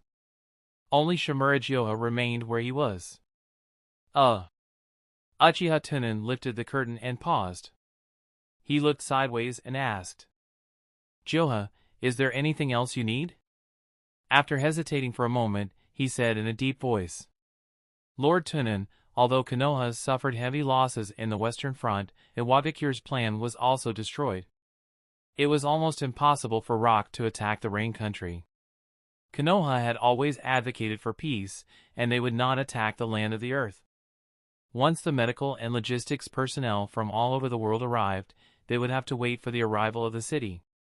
Then the battle power of the Western Front would appear to be too much, and it was very likely that it would be mobilized. Should we make preparations earlier?" Hearing this, Uchiha Tunan narrowed his eyes and said lightly, "I have my own arrangements. You may leave." "Yes, Lord Tunan." Shimura Joha bowed respectfully to Uchiha Tunan and then turned to leave. Uchiha Tunan looked at the back of Shimura Joha and pondered for a moment. Then, he walked into the tent. These words of Shimura Joha were obviously meant for the regiment. The sand-hidden village surrendered, the rock-hidden village plan was destroyed, and the Western Front was stable. Most importantly, no one knew that the one who destroyed the sand-hidden army was Uchiha Tunan. Naturally, this battle achievement would not be recorded on Uchiha Tunan's head. In Danzo's eyes, the current Western Front was all on Hiruzen Sarutobi's side. The battle achievements had already been eaten by them, and although the loss of Mount Kikyo was great, it was almost negligible in the face of victory. Now, Danzo urgently wanted Uchiha Tunan to achieve results on the northern front. Hence, they couldn't help but think of ideas for Uchiha Tunan. However, Danzo was thinking too much. Hiruzen Sarutobi was more selfish than he had imagined. During the war, Danzo might have let go of most of his selfishness. Before the war, Danzo had even warned Uchiha Tunan about this. But Hiruzen Sarutobi did not think so. So what if there were too many troops left? In a situation where the situation was good, would that old guy Hiruzen Sarutobi let Minato and the others come to support him? It was impossible. At most, he would just send some small fry to his side. The high-end forces would be transferred to the Eastern Front. On Hidden Cloud's side, Uchiha Tunan was in charge, but he lacked the high-end combat strength to resist the third-generation Raikage and others. Most of Hidden Mist's people were Uchiha's clan, but they lacked enough ordinary ninjas to defend against the long coastline. Neither side was Hiruzen Sarutobi's people. Uchiha Tunan estimated that Hiruzen Sarutobi would take advantage of the situation to change the needs of both sides. Well, he had to pay attention to when Minato and the others would go to the Eastern Front. This was related to the Mangekyo. Especially since Kakashi had awakened the three-tomo Sharingan, his strength had reached the level of elite Jounin. It was not easy for those mist ninjas to kidnap Rin. Perhaps, he would have to do it himself again. The heavens don't rain. I can only irrigate them myself. Uchiha Tunan shook his head and immediately formed a seal. The passageway leading to the underground laboratory opened. Then, a shadow clone was left behind. His main body walked down the spiral staircase. Chapter 272, Secret Leakage. Step, step, step. The dark spiral staircase sounded with crisp footsteps. Uchiha Tunan came to the underground and saw that the underground laboratory was dark. "It's me." As soon as he finished speaking, the lights in the underground laboratory were turned on and instantly lit up. He saw Hatake-do walk out from the corner and bow deeply to Uchiha Tunan with both hands on his knees. "Sir, you are back." Uchiha Tunan nodded with satisfaction and said, "Your alertness is not bad. Let me check your homework first." Hearing this, Hatake-do nodded his head and followed Uchiha Tunan to the right passage. That was where Hatake-do rested and studied. After all, when Uchiha Tunan was not around, Hatake-do did not dare to touch the things in the laboratory and materials room. There was no need for Uchiha Tunan to remind him of this. Because Hatake-do was a smart person. The two of them came to Kabuto's room and saw that apart from the bed and table, there were basically only books left. The walls were engraved with human body blueprints, presumably Hatake-do engraved it in the process of human learning to make it easier to remember. The entire room was clean, and the air was even filled with a faint fragrance of water. Yes. It was the tea type that Uchiha Tunan liked. Goo goo! The white pigeon that was originally resting on the table saw Uchiha Tunan return. He immediately cried out cheerfully and jumped onto Uchiha Tunan's shoulder, rubbing his head intimately against Uchiha Tunan's cheek. Uchiha Tunan smiled dotingly as he reached out to stroke the white pigeon's feathers. He looked at the blueprints of the human body on the wall with a bitter look and said lightly, "How can you carve this thing on the wall?" Hataki-do pushed up his gold-rimmed glasses and explained. "Recently, when I was refining my chakra, I tried to find the most optimal meridian route for myself. It was the meridian route on the wall that had been strengthened. I found that when the chakra was circulating in my body, after passing through the different flow of time in every place, the purification effect was also different. The place where the line was carved was the place where the flow of time was faster. The place where the line was carved was the place where the flow of time was slower. This was convenient for me to remember." Uchiha Tunan had never relied on himself to refine chakra. This was the first time he had seen something similar to a cultivation method. He immediately became interested and looked at it with relish. He nodded with satisfaction and said, "It seems that you have been working very hard recently." Hataki-do smiled faintly and said, "I want to grow up quickly and help you do things." Uchiha Tunan glanced at the Hataki-do. The corners of his mouth curled up slightly. "Is it all gone?" Hataki-do was silent for a moment, then lowered his head and said in a low voice, "As a brother, I want to protect the legacy." Uchiha Tunan raised his eyebrows slightly and muttered, "Haven't you considered it yourself?" When he heard this, a vacant look appeared in his eyes. He said uncertainly, "Learn more." Uchiha Tunan nodded. "Learning is also a pursuit of life. It is very good." After saying that, Uchiha Tunan looked at the next human body structure diagram. But when he looked at it, Uchiha Tunan's originally gentle expression instantly became cold, and his eyes flashed with a cold light. Hataki-do acutely noticed that there was something wrong with Uchiha Tunan's expression. He carefully said, "Sir?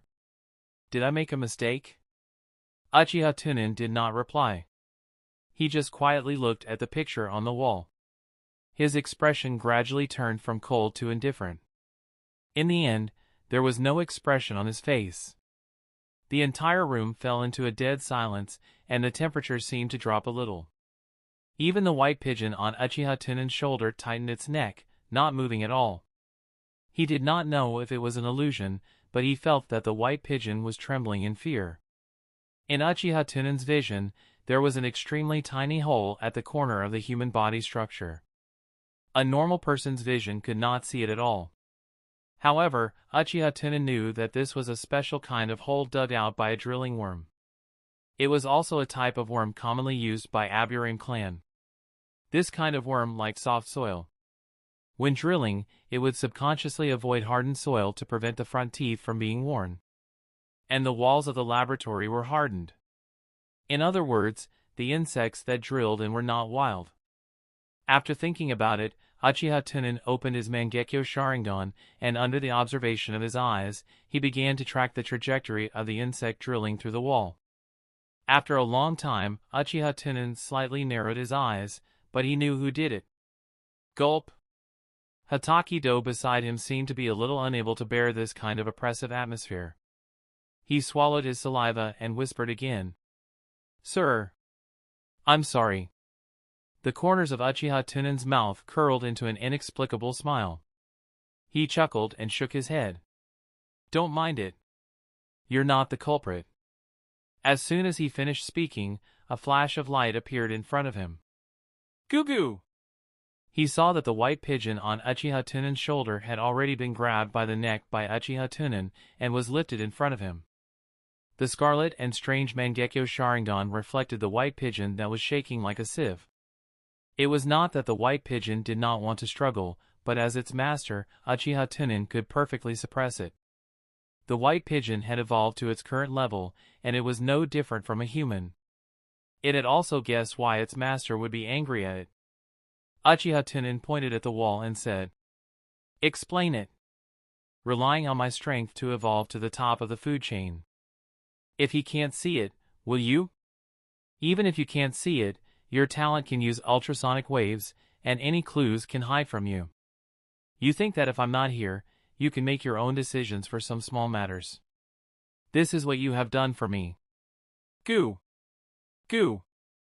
Goo! The white pigeon showed a human-like expression of begging for mercy. Its wings closed together, as if it was begging for mercy. A few drops of tears flowed out of the corners of its eyes. It seems that I have been too kind to you. I don't take my words seriously. Uchiha Tunan shook his head with a disappointed look, and then immediately sent a spell to the white pigeon. Although Uchiha Tunan could share the view with the white pigeon, he needed to connect it by himself. Under normal circumstances, Uchiha Tunan would use the white pigeon to monitor where he was, unless it was an important place that would occasionally connect his vision. As for the other situations, White Pigeon was the one who discovered the abnormality and informed Uchiha Tunan through his perception. Uchiha Tunan urgently needed to know what had happened before. As his surging spiritual force poured into White Pigeon's brain, he heedlessly searched through his memories. Scenes flashed through Uchiha Tunan's mind like a lantern. It turned out that last night, a little bug broke through the wall and entered. White Pigeon was resting at the table. Seeing that a bug had disturbed him, he immediately pounced and pecked the bug into his mouth. Then he returned to the table to continue sleeping, but he felt that this was a small matter and did not inform Uchiha Tunan. Uchiha Tunan got the information he wanted. He looked at the twitching white pigeon indifferently and said lightly, "A beast is a beast." Then, he squeezed his fingers slightly. Goo! The white pigeon's neck was instantly snapped, and its head fell onto Uchiha Tunan's hand. Uchiha Tunan gently threw the white pigeon's body to Hatakido's pocket, turned around, and walked out of the laboratory. Take it to nourish your body. I'll go out and settle some small problems. Hatakido held the white pigeon with both hands and bowed respectfully. Yes, sir. Chapter 273, Slip Through. The sun in the west was holding a grand farewell ceremony, and the fiery red sunset dyed the entire sky red. In a forest not far from Konoha's camp, a tall man wearing white clothes, carrying a huge jar, and wearing green sunglasses was leaning his head on the tree trunk. He carefully observed a brown shell insect on the tree trunk. After a long time, the man carefully stretched out his hand and picked up the brown bug. He muttered, "After searching for 2 days, I finally found a new breed. The little bug also has a great soul." This man was the current clan leader of the Aburame clan, Aburame Shibi. Aburame Shibi could be said to be the most omnipotent ninja in the history of the Aburame clan, different from the other Aburame clans specialized in one aspect. Aburame Shibi took a comprehensive development route, and there were hundreds of insects with special abilities stored in the jar behind him. In terms of intelligence gathering ability, Aburame Shibi had insects that could transmit information far away, and there were even insects that could fly into the sky and land. There were insects that were responsible for attacking, and there were also beetles responsible for defense. There were even many insects that had the ability to treat poisons. It was just that the Aburame Shibi's character was relatively isolated. Other than fighting, even the people of the Aburame clan rarely sees him. Aburame Shibi carefully placed the insect jar on the ground, and then put the new species caught in it to cultivate with chakra. Suddenly, a pair of feet silently appeared in front of the eyes of Aburame Shibi. Aburame Shibi looked up calmly. The figure of Uchiha Tunan, who was wearing a trench coat and smiling, was reflected on her green sunglasses. The afterglow of the dusk shone on Uchiha Tunan's face, making him look unusually gentle. Uchiha Tunan greeted him like an old friend.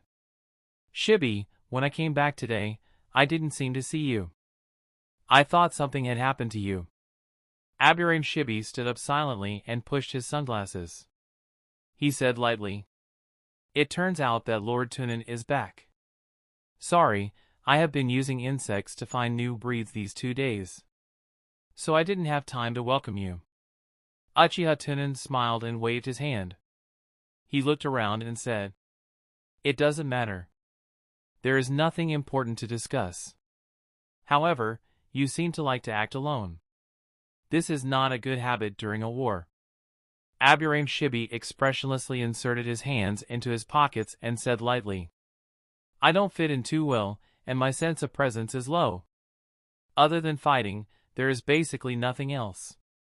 Instead of being bored in the tent, it would be better to come out and try your luck to see if there are any new breeds. Uchiha Tunan nodded and turned to look in the direction of Konoha's camp in the distance. He said slowly, This position is quite far. It seems that your ability to control insects is very strong. Aburame Shibi was silent for a moment and said lightly, Thank you for your praise. Uchiha Tunan looked at the direction where the sun was falling. His eyes narrowed slightly and he murmured, If you understand, don't pretend to be confused. You know what I'm talking about, and you also know why I came to find you. Hearing this, Aburame Shibi lowered her head, like a child who had done something wrong. He said indifferently, I'm sorry, when I was looking for a new breed. A bug accidentally entered the basement under your tent. However, I can guarantee that I didn't steal the books and scrolls that you've collected. When Uchiha Tunan heard this, he turned around and quietly looked at Aburame Shibi, who had his head lowered. Aburame Shibi only felt that the sound of insects in the forest in the distance seemed to have become much louder. It was because the creatures near the two of them were holding their breath and did not dare to make a sound. They saw an inexplicable look flashing in Uchiha Tunan's eyes, but it was unknown what he was thinking. After a long time, he stretched out his hand and patted Aburame Shibi on his shoulder. He said gently, I believe you. Besides, those things are not very important to me. If you want to see it, just tell me. Hearing this, Aburame Shibi raised his head, as if he did not hear Uchiha Tunan's words of courtesy, and said with a serious face, Do you have any knowledge about insects? Uchiha Tunan smiled and shook his head lightly. I'm really sorry, but I really don't have anything about insects.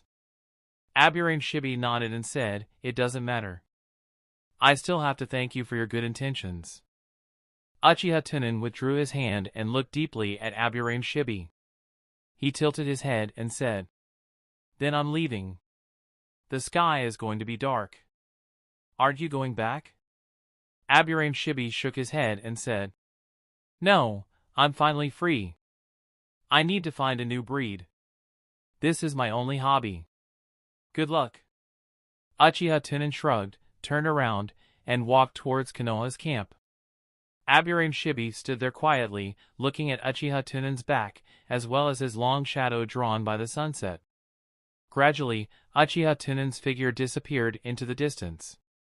However, Aburame Shibi still stood there silently, not moving at all. A long time later, Aburame Shibi suddenly bent down, his hands supporting his knees as he panted heavily. Who? Aburame Shibi had been holding on just now. In fact, the moment the worm drilled into the underground laboratory, Aburame Shibi knew everything. But he did not dare to leave this place, because once Uchiha Tunan found the wormhole, he would definitely find a way to track it down. If he was not found here, then Uchiha Tunan would put his suspicions on him. Not to mention Uchiha Tunan's terrifying strength, just his identity as the commander of the Northern Front. Once they targeted him, who knew how many people would die in secret? That was why Aburame Shibi decided to wait here until Uchiha Tunan came to find him. Of course, it would be better if Uchiha Tunan did not discover the wormhole. But once he found it, as long as he pretended to be against Uchiha Tunan and did not know the real secret, it was fine. Fortunately, Uchiha Tunan had tried to test him several times, but he managed to get away with it. Shibi wiped the sweat from his forehead and stood up. Looking at the golden horizon in the distance, he let out a long sigh of relief. Should he secretly pass this secret to the Hokage? Forget it, he still had to find a way to silently pass on the information to the other clan leaders. He wanted them to be the first birds, lest the Aburame clan get angry and he get himself on the wrong side. Thinking about it, Aburame Shibi nodded slightly and turned around. Their faces were almost touching. Uchiha Tunan had his hands behind his back and his eyes were full of coldness. He was no longer as gentle as before. Aburame Shibi's body seemed to be stiff. The cover of his green sunglasses made it hard to see his expression. Chapter 274, Solving Trouble.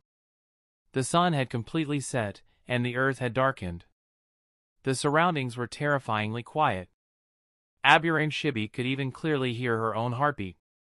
Thump, thump, thump. The beating of the heart was like a heavy hammer, particularly ear-piercing in this deathly silent ring. Aburame Shibi held his breath forcefully, wishing he could pinch his heart with his hand. He was worried that this violent heartbeat would let Uchiha Tunan, who was close by, find some clues.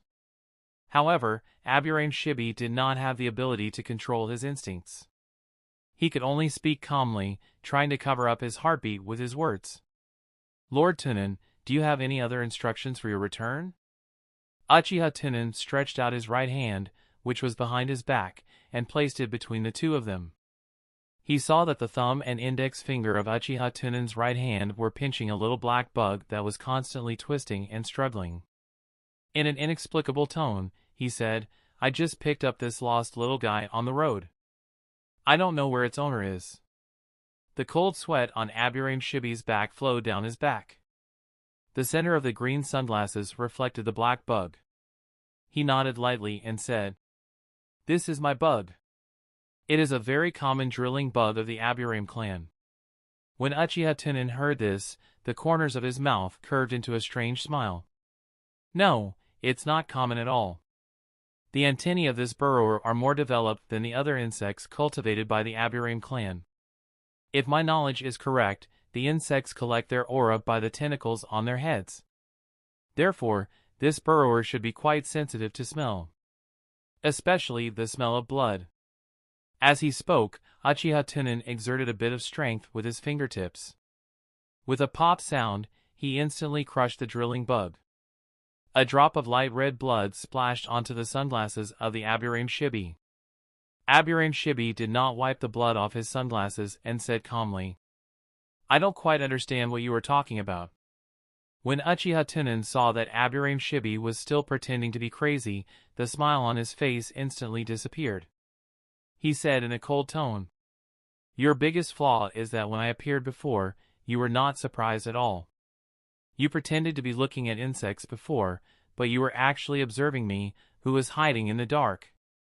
It's just that I instantly broke away from your perception. When I was in front of you now, before your brain could react, you forgot to pretend to be surprised and alert. You really can't judge a book by its cover. You pretend to be dull and honest, but your heart is full of calculations. As he said that, Uchiha Tunan turned his head and looked at a thick tree not far away. He said slowly, However, you can fool others but not me.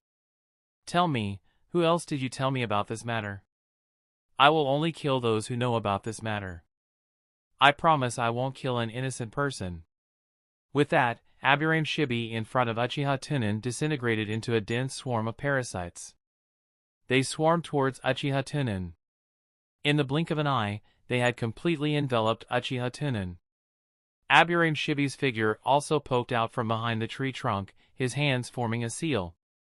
The green sunglasses covered his eyes, making it impossible to see his specific expression.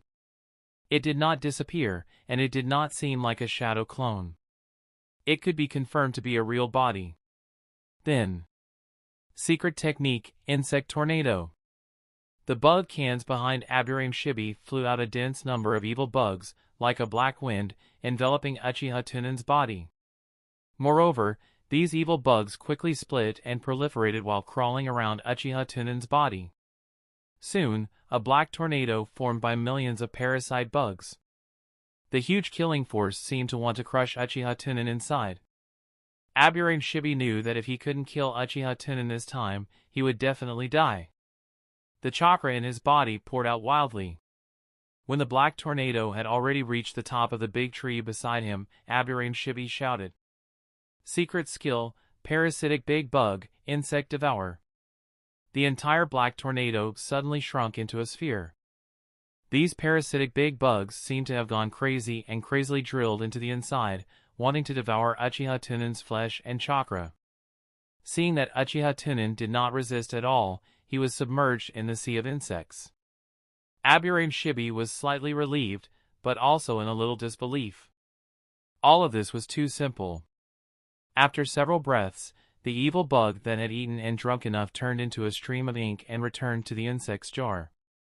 And where Uchiha Tunan was, there was only a skeleton left. After losing the support of the parasite, these bones fell apart and fell to the ground. Seeing this, Aburame Shibi was completely relieved. He raised his head and took a deep breath. It seemed that the other party was too arrogant and was restrained by the secret arts of the Aburame clan. The feeling of being alive was really good. Although the consumption of chakra was too much, it caused a little pain in his body. But as long as he was alive, he could continue to breathe fresh air and enjoy this warm and comfortable sunshine. Sunlight? No, what time is it now? Aburame Shibi suddenly opened her eyes and saw that half of the sun had already fallen into the horizon. In the distance, Uchiha Tunan, who was wearing a black windbreaker, had bloodshot eyes and was staring at him with a strange smile. I was hit by an illusion. When? Aburame Shibi subconsciously wanted to move, but he found that he could not control his body. It was as if his body had disappeared. In a flash, Aburame Shibi fell to the ground with his head on the ground. In his field of vision, the last scene was a skeleton that had been eaten by the parasite, scattered like a domino. However, this skeleton was missing a head. In an instant, the Aburame Shibi's chakra completely disappeared. The insects in the insect's jar were out of control and rushed out of the insect's jar. The other insects were easy to deal with, but for them, they were free. But for those insects, it was a disaster. The insects were special insects cultivated by the Aburame clan, and their survival needed the master's chakra to maintain. If the insects were not accepted by other Aburame clan members in a few minutes after they lost their master, they would die quickly. Usually, even if the Aburame clan used up all their chakra, they would still be in danger of suffering a backlash, let alone now. Therefore, at this moment, the parasite went crazy. In order to survive, they rushed towards Aburame Shibi. They instinctively wanted to fight for the last mouthful of grain to prolong their lives. Just as the ink current formed by the parasite was about to engulf the head of the Aburame Shibi. Bang! Uchiha Tunan, who had already approached, casually snapped his fingers. Of course, the sound of this snap contained a strong ultrasonic wave. After learning the sound wave attack, basically, there was no threat in Uchiha Tunan's eyes. It was a natural restraint. In an instant, these parasites lost their sense of direction and fell to the ground. This was because Uchiha Tunan was worried that the power of the sound wave attack was too strong and would damage the brain of Aburame Shibi. Otherwise, these parasites would not have fallen to the ground, but died collectively. Ants can still live secretly. Uchiha Tunan slowly walked to the side of the head of Aburame Shibi. Aburame Shibi's eyes were wide open, his expression still frozen in shock and fear before he died. Uchiha Tunan squatted down, placed his hand on the head of Aburame Shibi, and began to use the mind-reading method. The mind-reading method could detect the memories of the dead. However, the conditions were a bit harsh. First, it required 10 times the amount of mental and chakra required to investigate the brain of the dead. If the brain of a living person was like water, then the brain of a dead person was like a quagmire, and there was a huge difference in resistance. Secondly, the neurons stored in the brain would quickly perish after the death of a person, and the memory would also disappear. Therefore, generally speaking, the longer a person died, the less memories they could find. After a long time, Uchiha Tunan made sure that Aburame Shibi did not tell anyone else about the information, and then he withdrew his hand with satisfaction. He looked at the dying Aburame Shibi, and sighed. Why do you think you are so smart? I am not a narrow-minded person. If you admit it directly, submit to me. I will definitely let you live. But you just want to attack me. What a pity. His ambition was gone. But that was not a problem. Chapter 275, Foreshadow. After a while, Uchiha Tunan once again placed his hand on the head of Aburame Shibi and searched. He confirms that the memory in the brain is completely gone, and then put the corpse and the worm jar into the storage scroll. The battlefield was the outside world. Killing the head of the Aburame clan during the war would not cause too much of a stir at all. Just like the representative of the Sarutobi clan that Uchiha Tunan had killed before, no one would care much if he died. Anyway, Uchiha Tunan was going to start a live experiment during this period of time, so he could use the body of the Aburame Shibi as a foundation. It could also be considered to be the best use of everything. Soon, Uchiha Tunan returned to Konoha's camp and sent people to inform the higher-ups of the major clans to have a meeting. Ever since Uchiha Tunan became the commander of the Northern Front, he rarely took the initiative to contact the higher-ups to start a meeting. Unlike Shikamaru Nara and Minato, who had to discuss everything beforehand. Therefore, as soon as the higher-ups received the notice, they immediately put down what they were doing and rushed to the commander's tent without stopping. Crackling. The bonfire outside the tent of the commander camp danced in the night, driving away the surrounding darkness. In the tent, Uchiha Tunan sat in the main seat with a gloomy face, not saying a word. Because Uchiha Tunan did not arrange a seat, the other higher-ups were like students in the ninja school, standing in a row. A few people wanted to ask what had happened. However, after looking at Uchiha Tunan's expression, they still retracted their heads, lest they get unlucky. Sorry. I was just performing an operation for the injured, so I was a bit late. Finally, the last medical class monitor ran into the tent. The participants of this meeting were all here. Uchiha Tunan took out a storage scroll from his storage bag and opened it on the long table in front of him. Then, he formed a seal and summoned the things inside. White smoke rose, and a pile of bones, an insect jar, and the head of Aburame Shibi appeared on the table. Immediately, the higher-ups in the tent cried out in alarm. "Who is this?" "Shibi!" "Damn it! Who did this? Has Hidden Cloud's assassination begun again?" Uchiha Tunan reached out his hand and pointed at the head of the Aburame Shibi. He turned to look at the chief of the corpse disposal team and said, "Check his memory and see if you can find any information about the enemy." The chief of the corpse disposal team was a member of the Yamanaka clan. He immediately walked to the long table and put his hand on it. The higher-ups in the tent all stopped shouting and watched the scene attentively. After a long time, the corpse of the class monitor withdrew his hand with a pale face. He shook his head and said, "The time of death is too long. All memories have been lost. However, Shibi's brain has traces of a powerful mental attack. His memories should have been searched by the enemy. We might have leaked important information. Moreover, from Shibi's injuries, he died from exhaustion of chakra, causing the parasite to bite back. In this way, although the other party is stronger than Shibi, it is not enough to kill him in one blow. I guess the other party should be a ninja with a large amount of chakra." Hearing this, a heavy expression appeared on Uchiha Tunan's face. He sighed heavily and said, "I sensed the sudden fluctuation of chakra in the distance. I felt that something was wrong, so I quickly rushed over. Unfortunately, when I arrived, Shibi was unfortunately killed. According to your analysis, it was definitely not the third raikage.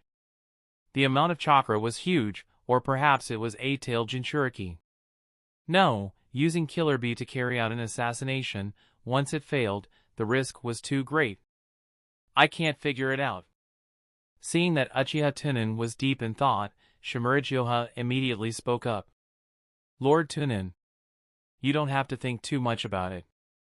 Those Hidden Cloud ninjas were all simple-minded. The previous assassination was probably just an ordinary assassination team. But this time, it was really possible that Killer Bee had moved out. After all, if they want to take revenge on your previous assassination attempt on them, they naturally have to send out important figures. That's right, this is probably a revenge assassination. Shibi is also the same. They ran so far away from the camp during the war. Isn't this giving the opportunity to the enemy? Uchiha Tunan saw that the idiot Shimura Gyoha had successfully led everyone's thoughts astray, and muttered, "What you said makes a lot of sense." Then he stood up, glanced at everyone, and said with a serious face, "No matter what, even the head of the Aburame clan is dead this time. Don't run around in the near future. If the distance is too far, even if I can sense it, I can't make it in time. If I can't catch the assassin lurking in the dark, then perhaps I have to make another trip to Hidden Cloud Camp." Everyone heard this and repeatedly expressed, "Lord Tunan, thank you for your hard work. Fortunately, we have Lord Tunan in charge. Otherwise, I don't know how arrogant Hidden Cloud assassins are. We won't leave the camp for the time being. We don't want to cause trouble for you, Lord Tunan." In a situation where their lives were threatened, they had subconsciously treated Uchiha Tunan as a support. Uchiha Tunan waved his hand indifferently and said, "Dismissed." After the higher-ups left, Uchiha Tunan made a pot of tea and lightly pecked a few cups. Then, a shadow clone was left in the tent. The main body went to the outside of the camp and carried a member of the Sarutobi clan, returning to the underground laboratory. As for why he didn't capture the other clansmen, that was because the physical fitness of the Sarutobi clan was generally higher than that of the other clans. And the other clans were more or less a little sick. The Aburame clan were full of insects, and they could not be washed clean. The Kurama clan was good at illusion, but their physical fitness was not good. Shimura clan was his partner. The only ones left were the little ninjas. There were very few of them in the first place. If more of them died, the ninjas would definitely make a scene. Returning to the underground laboratory, Uchiha Tunan threw the Sarutobi clan ninja in his hand onto the operation platform and started the live experiment. Time was tight. According to the situation, as long as the Western Front stabilized, Minato should be heading to the Eastern Front. And when Obito awakened his divine power, it was about the same time.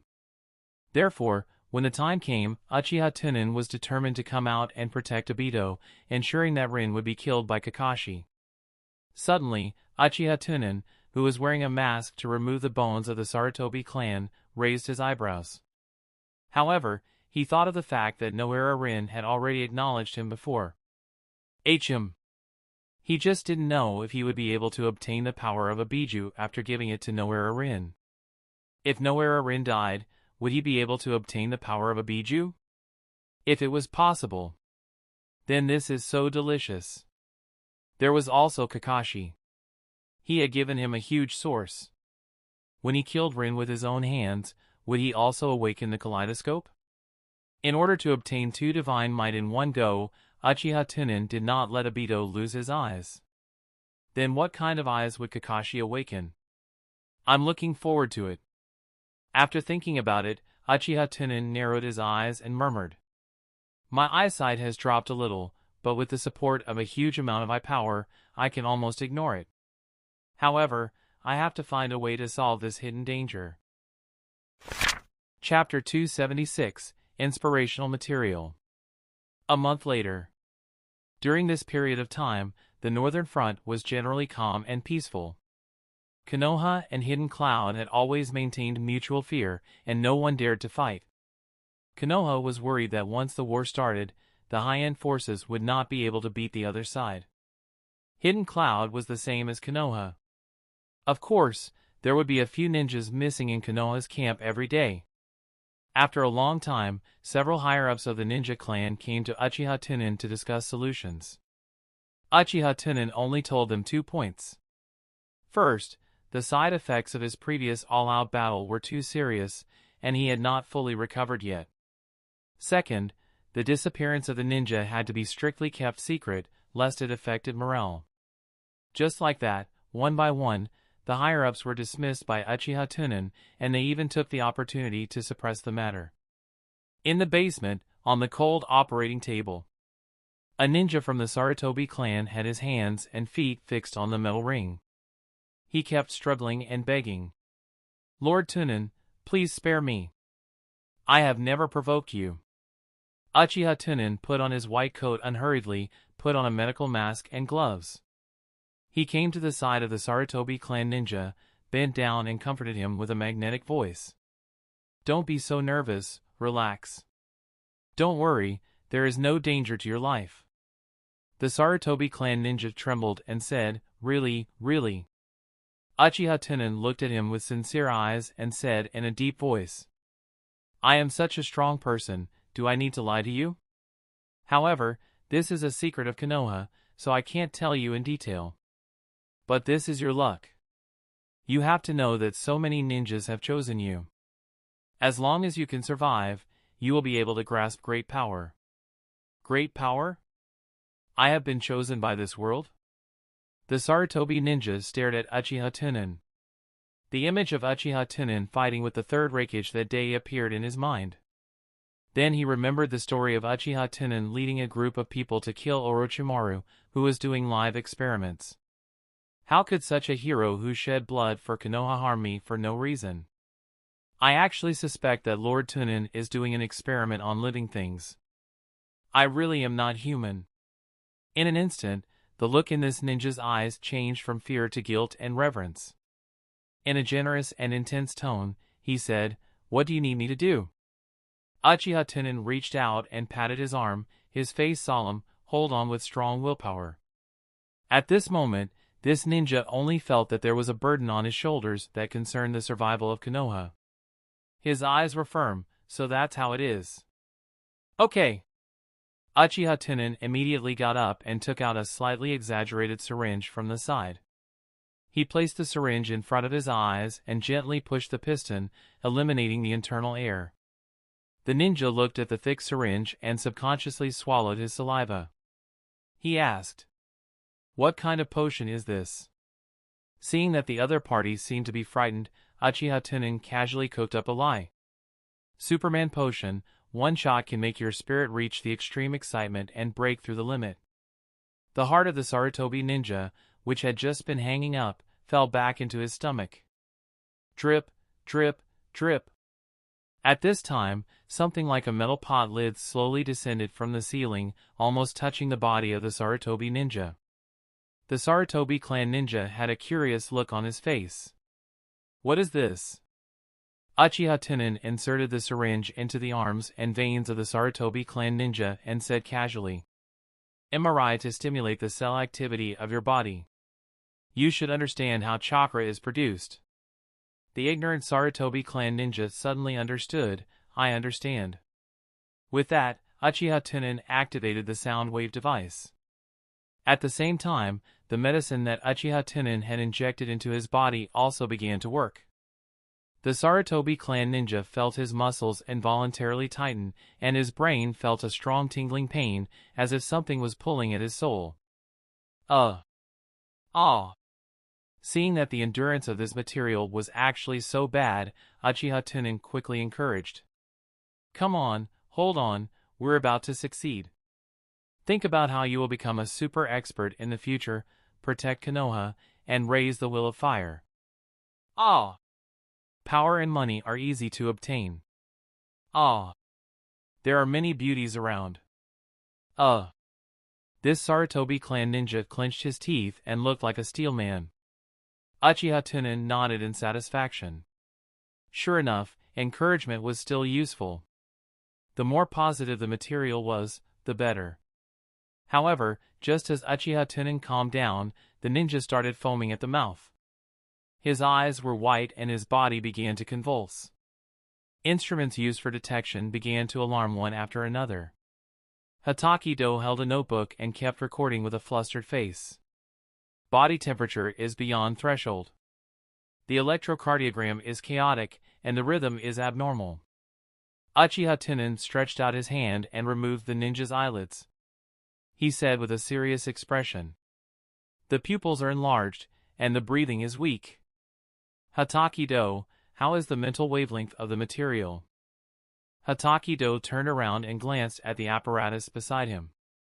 He said nervously, "It looks like a sawtooth." Uchiha Tunan sighed faintly when he heard this.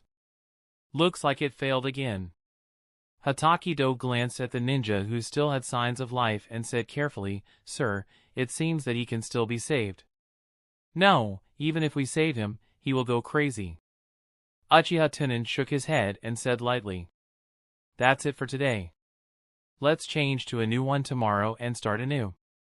Hataki-do, pack up."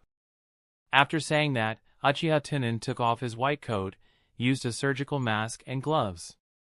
He returned to the sofa and sat down, taking a sip of the warm tea.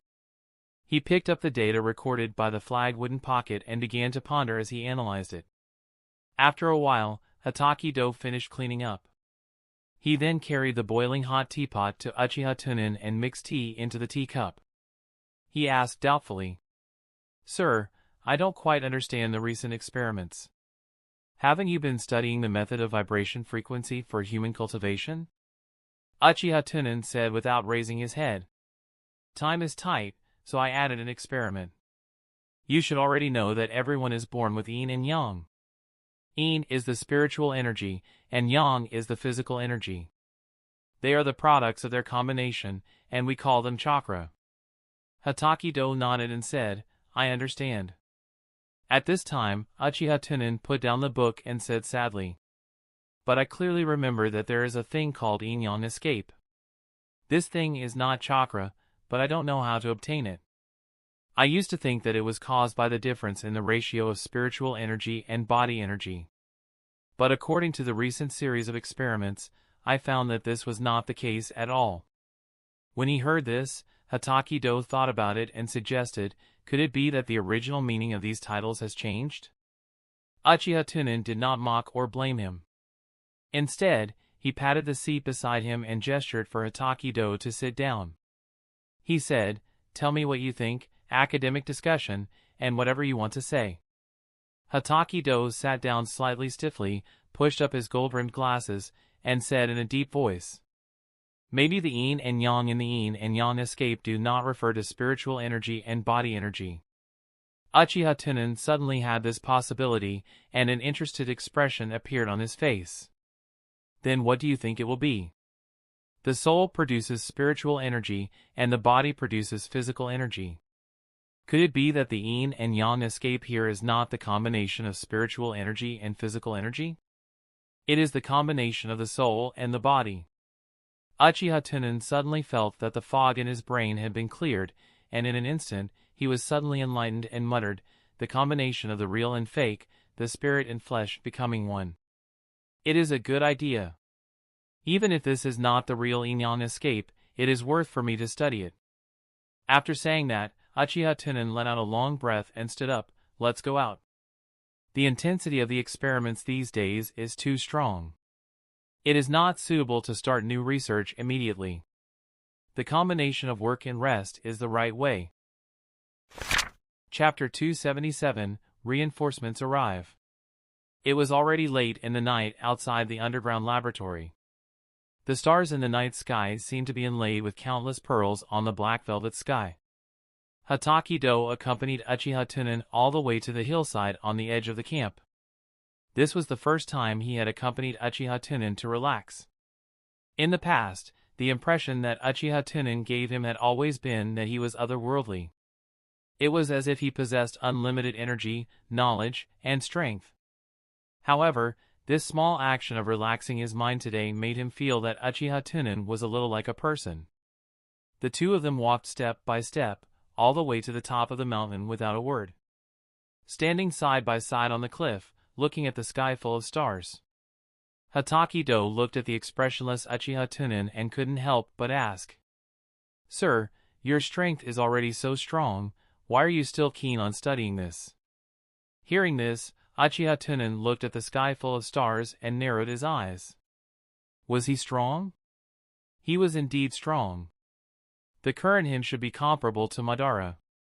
It was not a big deal to beat 3 to 5 Kage grade powerhouses.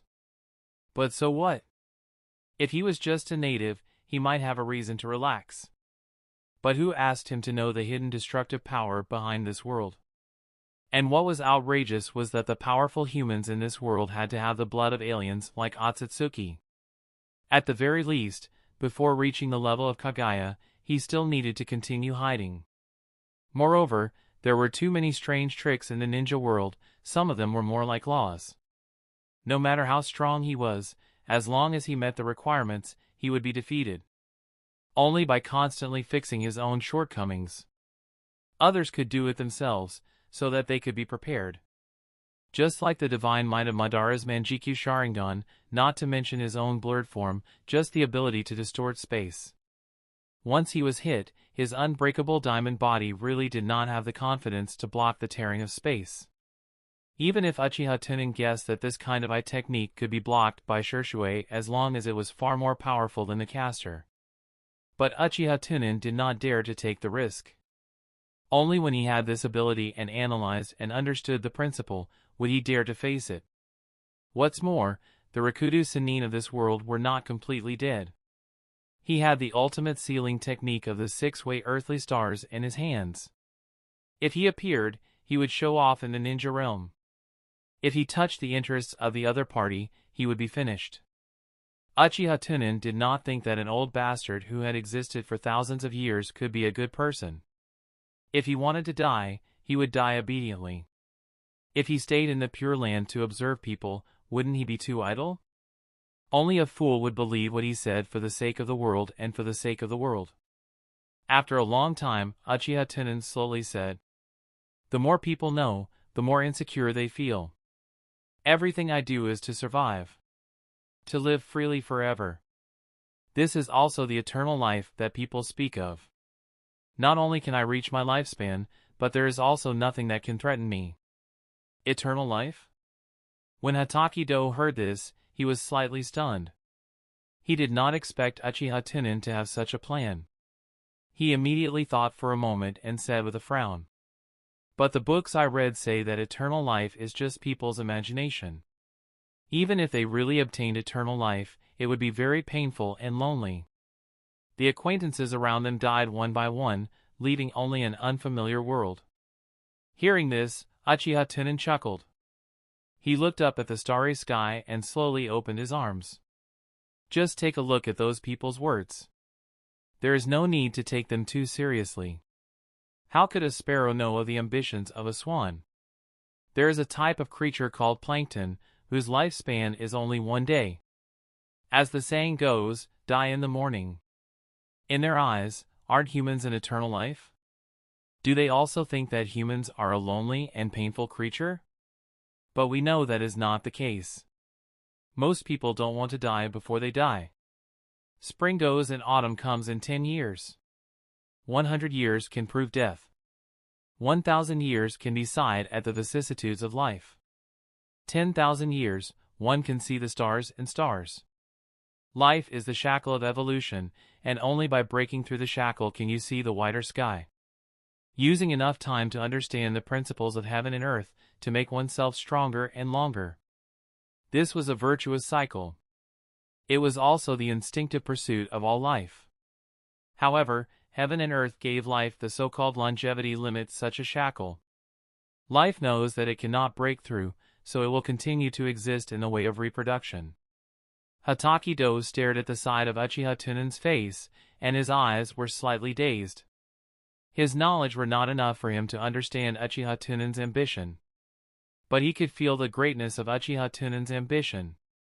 After a long time, Hataki-do raised his head to look at the starry sky and asked doubtfully, "Sir, wouldn't it be too hard for you to do this? How far do you have to go to be the end?" "The end, huh?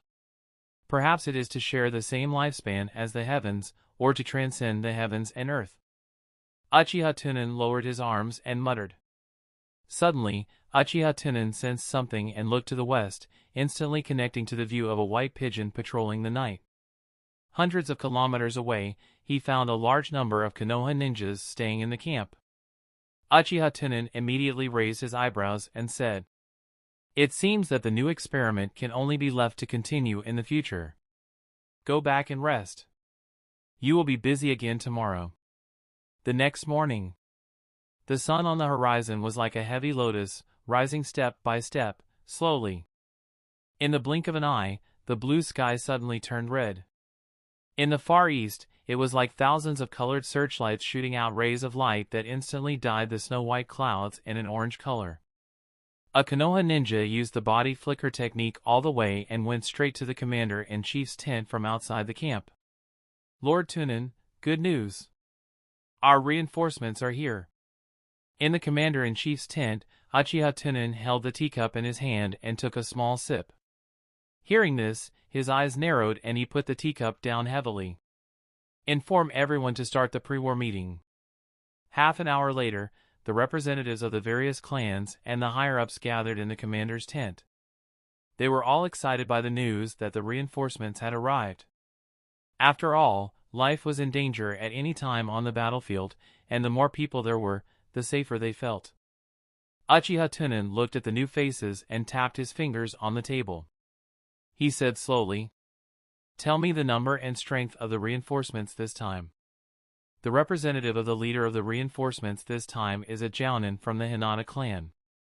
This Jounin stepped out and said, "Jounin is 131, Chunin is 746, Jinin is 3,957. Uchiha Tunan knocked on the table with his finger and said lightly, "Minato-sensei and the others are not here?" The man said to Jounin in a deep voice, "Minato and Isan brought a group of elites, Jounin, to the Eastern Front." The originally excited higher-ups' faces instantly fell, and they all stared at Jounin in silence. Such an arrangement was naturally expected by Uchiha Tunan. He looked at the higher-ups and said leisurely, "What do you mean?" The higher-ups sighed one after another, and Johi said in a deep voice, "Continue to guard. The stalemate will be good for us." At this time, the one who was looking at Jounin braced himself and said, "Lord Tunan, Konoha has issued a new order. They ordered you to lead the army to attack Hidden Cloud, so that you can support the Eastern Front as soon as possible." As soon as he finished speaking, the entire commander tent instantly exploded. "How can this be? Right now, we can't beat him at all." "That's right, even if Lord Tunan risked his life to block the third-generation raikage.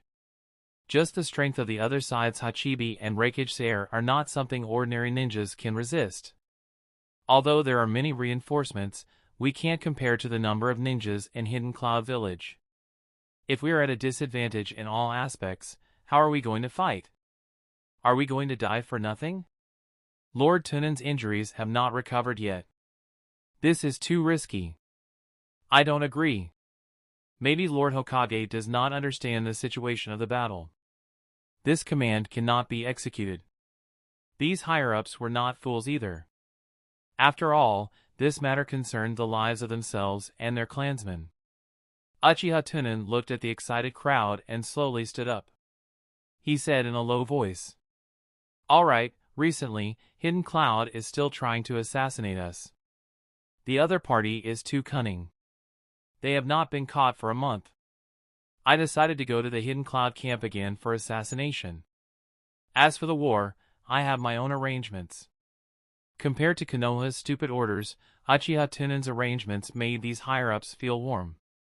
Not only did they not insist on letting them sacrifice themselves, but they also took the initiative to step forward and carry out dangerous assassination missions.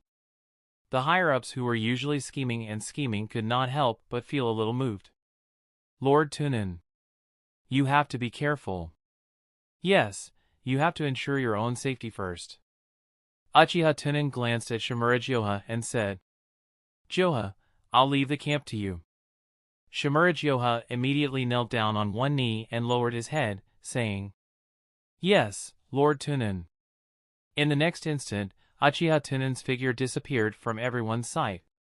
No one would know that this time, Uchiha Tunan did not go to Cloud Stealth, but to the Eastern Front. Chapter 278, Eloquent. Konoha Village.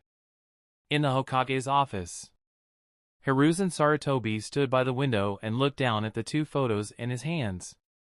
One was a family portrait, with Hiruzen Sarutobi, Asuma Sarutobi, Biwako Sarutobi, and Shinosuke Sarutobi. The other was taken by Orochimaru, Jiraiya, Tsunade, and Hiruzen Sarutobi in the ninja team. Hiruzen Sarutobi looked at the person in the photo and sighed. Now that he thought about it, it used to be so beautiful. But why did it become like this? His two sons had died, and his wife had broken up with him because of this. She stayed in the sealed room all day, using high-intensity work to numb herself. Orochimaru was dead, Tsunade and Jiraiya became rebels, and they were wanted by him. Why did this world suddenly target him? It seemed that everything was deliberately against him. Everything seemed to have changed from the moment he met that little fellow. Uchiha Tunan. This name became more and more profound in Hiruzen Sarutobi's heart. At first, he only thought that he was a loyal trash, but after his innate talent awakened, he planned to cultivate him into a loyal tool. At that time, everything was fine. It seemed that all the turning points were because he had neglected him, causing him to feel jealous and kill Shinosuke. It was as if he was a heartless scissors, cutting off all the fetters around him until he was the only one left. Sometimes, Hiruzen Sarutobi also thought that if Uchiha Tunan continued like this, it might not be too bad. However, after Tsunade, Uchiha Tunan seemed to be completely disappointed in him. The target of his spiritual sustenance had actually become Danzo. Hiruzen Sarutobi had tried to persuade him to stay before, but Uchiha Tunan seemed to have changed into a different person and was indifferent to his persuasion. This made Hiruzen Sarutobi have a feeling that he had lost his wife and lost his soldiers. However, now that things had come to this, Hiruzen Sarutobi decided not to be so hesitant. Shinosuke, Asuma, Orochimaru, Jiraiya, Tsunade, just you wait. I have made enough arrangements. Even if that guy doesn't die on the battlefield, he will be dragged to the point of losing his sight by the side effects. The day he completely loses his sight will be the day I take revenge for you. Bang! At this moment, the door of the office was violently pushed open. Danzo aggressively led Koharu and Hamura into the office. Hiruzen Sarutobi slipped the photo into his pocket. He turned around and glanced at the angry Danzo and the two silent consultants. Danzo reached out and slammed his palm on the table, shouting, "Hiruzen! Do you know what you are doing? Do you really want to destroy Konoha?" Hiruzen Sarutobi shot a cold glance at Danzo and slowly returned to his seat. He picked up the pipe on the table and lit it. He took a puff of smoke and said, "Danzo, are you questioning my arrangements? Pay attention to your tone. Don't forget, I am the Hokage." Hiruzen Sarutobi's last sentence seemed to be a little heavy. In front of him, Koharu and Hamura lowered their heads in fear. Danzo smiled and nodded. "Well, then explain. Why did you send Minato and Jounin to reinforce the Eastern Front? The Eastern Front has Uchiha clan, and they are short of people to monitor the coastline. Are you going to let Minato and a group of elite Jounin stand guard on the beach? The Northern Front is lacking a high-end fighting force that can resist the third raikage and Jinchuriki, but you sent a large number of ordinary ninjas to support them. You clearly know how serious the side effects of Uchiha Tunan are. But you didn't send any reinforcements. I think you want to take revenge. You deliberately pushed Konoha into the fire pit." Hiruzen Sarutobi took a light peck on the cigarette and did not reply. Instead, he shifted his gaze to Koharu and Hamura. Under the pressure of Sarutobi Hiruzen's gaze, Koharu and Hamura had no choice but to speak. "Hiruzen, I also feel that this strategic plan is a little inappropriate. Have you been too tired from your work recently and reversed the two front lines when you issued the order?" As a politician, Hiruzen Sarutobi naturally would not expose such obvious evidence in the eyes of others. No matter what you do, you have to think of a way out. Any order has to be reasonable and reliable, so that people can't find fault with it. Hiruzen Sarutobi spat out a mouthful of smoke and shook the smoke. "I have my own plans. Since you have asked, I will tell you." As he spoke, he took out a roll of map from the drawer and spread it out on the table. "We are separated from the Water Nation by the sea, and there is no way for us to fight normally. If the other party wanted to start a war, they would have to send an advance force to land and defend a coast. Then the logistics personnel would build the base. However, we also know that the coastline is too long. No matter how many people we send, it will be extremely difficult to defend. Instead, it will waste a lot of troops. Of course, Konoha was not the only one with difficulty, and the same was true for Hidden Mist. Because Hidden Mist wanted to arrive by boat, 1 or 2 ships would definitely not be enough. Because of the waves and waves in the sea, these ships could not get too close, otherwise it would be very easy to bump into each other. Therefore, most of their ships were scattered, not meeting each other, and headed towards the same destination. Danzo lowered his eyes, observing the layout on the map, and said in a low voice, "We all know this, so what?" Hiruzen Sarutobi took a deep breath, put the pipe aside, and pointed to a place on the map. "You should all know their stronghold on the sea." It was in the former site of the Land of Water. However, the Land of Lightning was still too far away from the coast. It was still very difficult for them to attack. However, according to the latest intelligence, they were secretly sending out ninjas to sneak into the Land of Water. Moreover, they had started to build a new base in the Land of Water. As you know, the location of the Land of Water is only a few kilometers away from the land. As long as we choose a peaceful day, ordinary Chunin can directly go through the strait. Danzo raised his eyebrows and said doubtfully, "So the purpose of sending Minato and the others is to snipe the mist ninjas of the water country." When Hiruzen Sarutobi saw Danzo coming in, he smiled proudly and picked up the pipe. He leaned back in his seat, smoking as he said leisurely, "Not only that, we have to build a base near the location of the Land of Water and the Land of Lightning. We have to push the battlefield outside the Land of Fire. If possible, we can take advantage of this war to chase Hidden Mist Village out of the former site of the Land of Lightning. Then, for a long time in the future, we won't have to worry about Hidden Mist's actions anymore." As soon as he finished speaking, Hamura and Koharu's eyes lit up, and they said, "Danzo, I don't think there is any problem with the strategy of Hiruzen. Even if Minato and the others went to the north, the battle was just a stalemate. Yes, we were all in the wrong before. We wanted to defeat Hidden Cloud first and then defend against Hidden Mist. But Hiruzen is a little farther than we thought. We can directly occupy the former site of the Land of Lightning. This way, Hidden Mist will no longer be a threat to us. When the time comes, Konoha will be able to make full use of its power and focus on Hidden Cloud." Danzo felt that something was wrong, frowning as he stared at the map for a long time.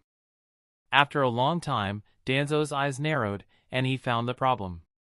He immediately looked at Hiruzen Sarutobi and said, "The strategy is right, but you ignored a fatal problem, which is the strength of the two sides.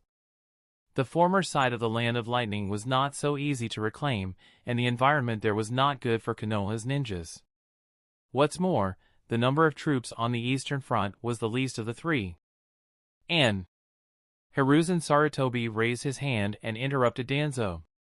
He leaned forward slightly and said meaningfully, "That position is very important for Konoha. It's worth it to make some sacrifices." As soon as this sentence was said, Danzo immediately understood. Hiruzen Sarutobi was forcing Uchiha's clan to fight against Misty. No matter what the result was, the vitality of Uchiha's clan would be greatly damaged, and Uchiha Tunan probably wouldn't have a good time either. This way, Hiruzen Sarutobi's goal had been achieved. The evil Uchiha clan. Danzo hesitated for a moment, but in the end, he still had the upper hand against Uchiha's clan. As for Uchiha Tunan's problem, he could inform him privately and let him protect himself. He immediately turned around and walked out the door without hesitation. At the same time, he said coldly, "You are the Hokage. Since you have sufficient reasons, I will not stop you. But you have to be responsible for everything you have done.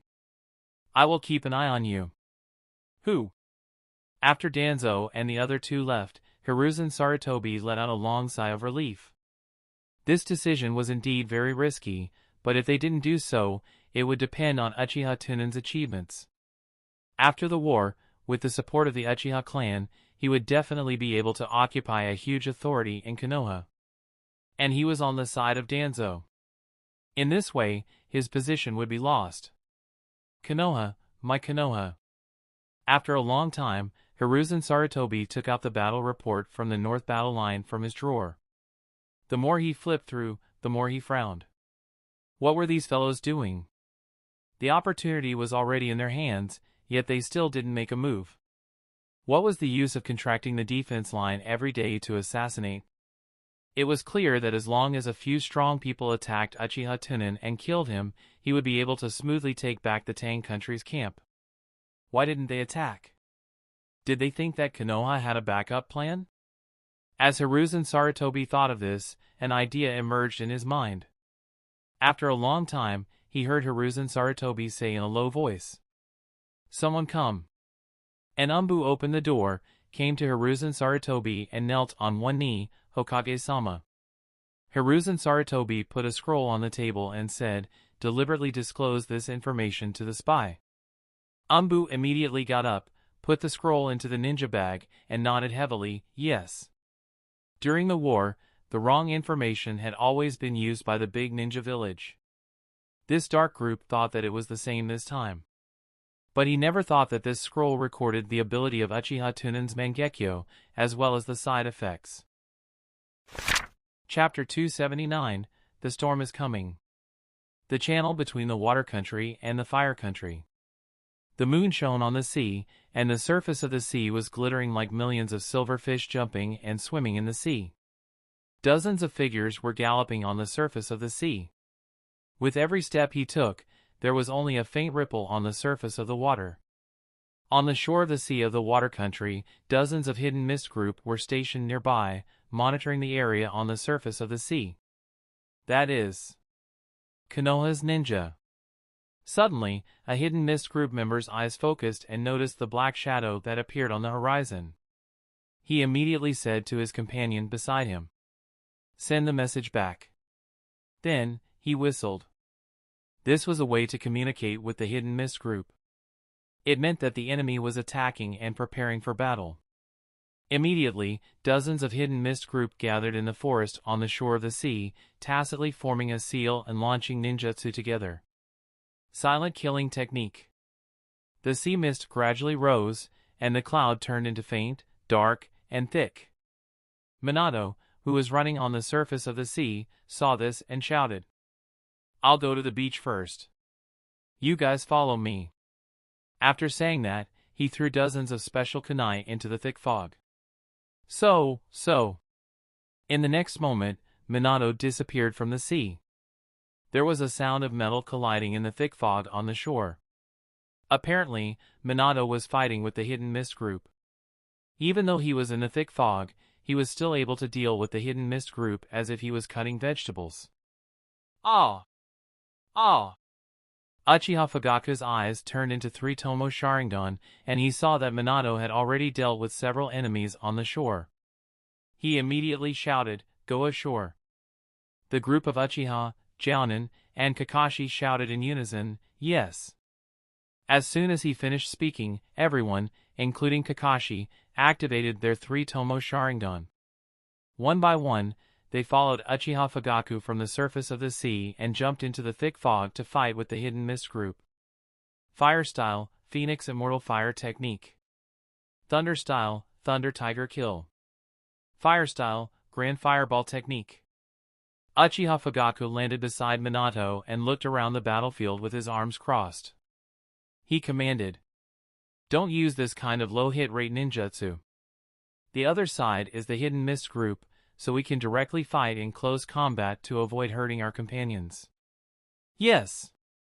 Uchiha, Jounin, and the others responded from the thick fog. Zzzzzzzzz. Kakashi was not to be outdone. He formed a seal with both hands and struck out with lightning. In the blink of an eye, he killed a hidden fog group member. This scene attracted the attention of Uchiha Fugaku. Minato stood in place, looking at the thick black fog around him, and said apologetically, "Sorry, this trick is a bit restraining me. It seems that I can't distinguish between friend and foe in the fog."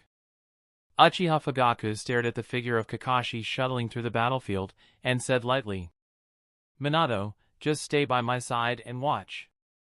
Although the Sharingan couldn't compare to the Byakugan in terms of insight, it could still see the surrounding 50 meters.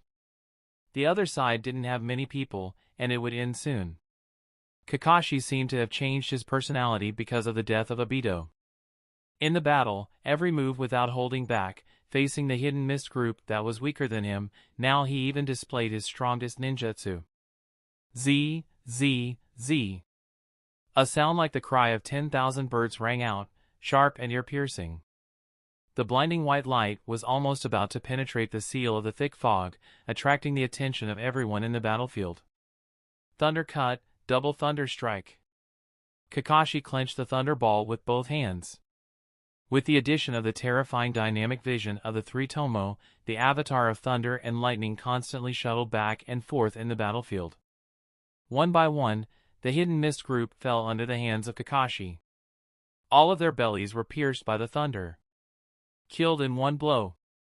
Seeing this, Uchiha Fugaku raised his eyebrows and said in a deep voice, "Minato, are you sure that the Sharingan of this kid from the Hatake clan was awakened by Tunan after he gave him the origin of his bloodline? Didn't he have the bloodline of the Uchiha clan?" Minato scratched his head and said, "This is what Tunan said. I think there is no need for him to lie to us." Uchiha Fugaku nodded and said, "I think that the kid from the Hatake clan is too similar to Uchiha in terms of character and talent. He was also proud and arrogant. His talent was outstanding. He." At this time, Minato did not know what to say. He could only smile and agree. After all, Kakashi had awakened the Sharingan of Uchiha. It was already good that he did not blame him. However, Minato always felt that the words of Uchiha Fugaku were foreign, as if they were relatives. After a long time, Uchiha Fugaku said with a deep face, "Bloodline origin, which means that half of the blood in this kid's body is Uchiha's bloodline bestowed by Tunan." Minato nodded and said, "It is."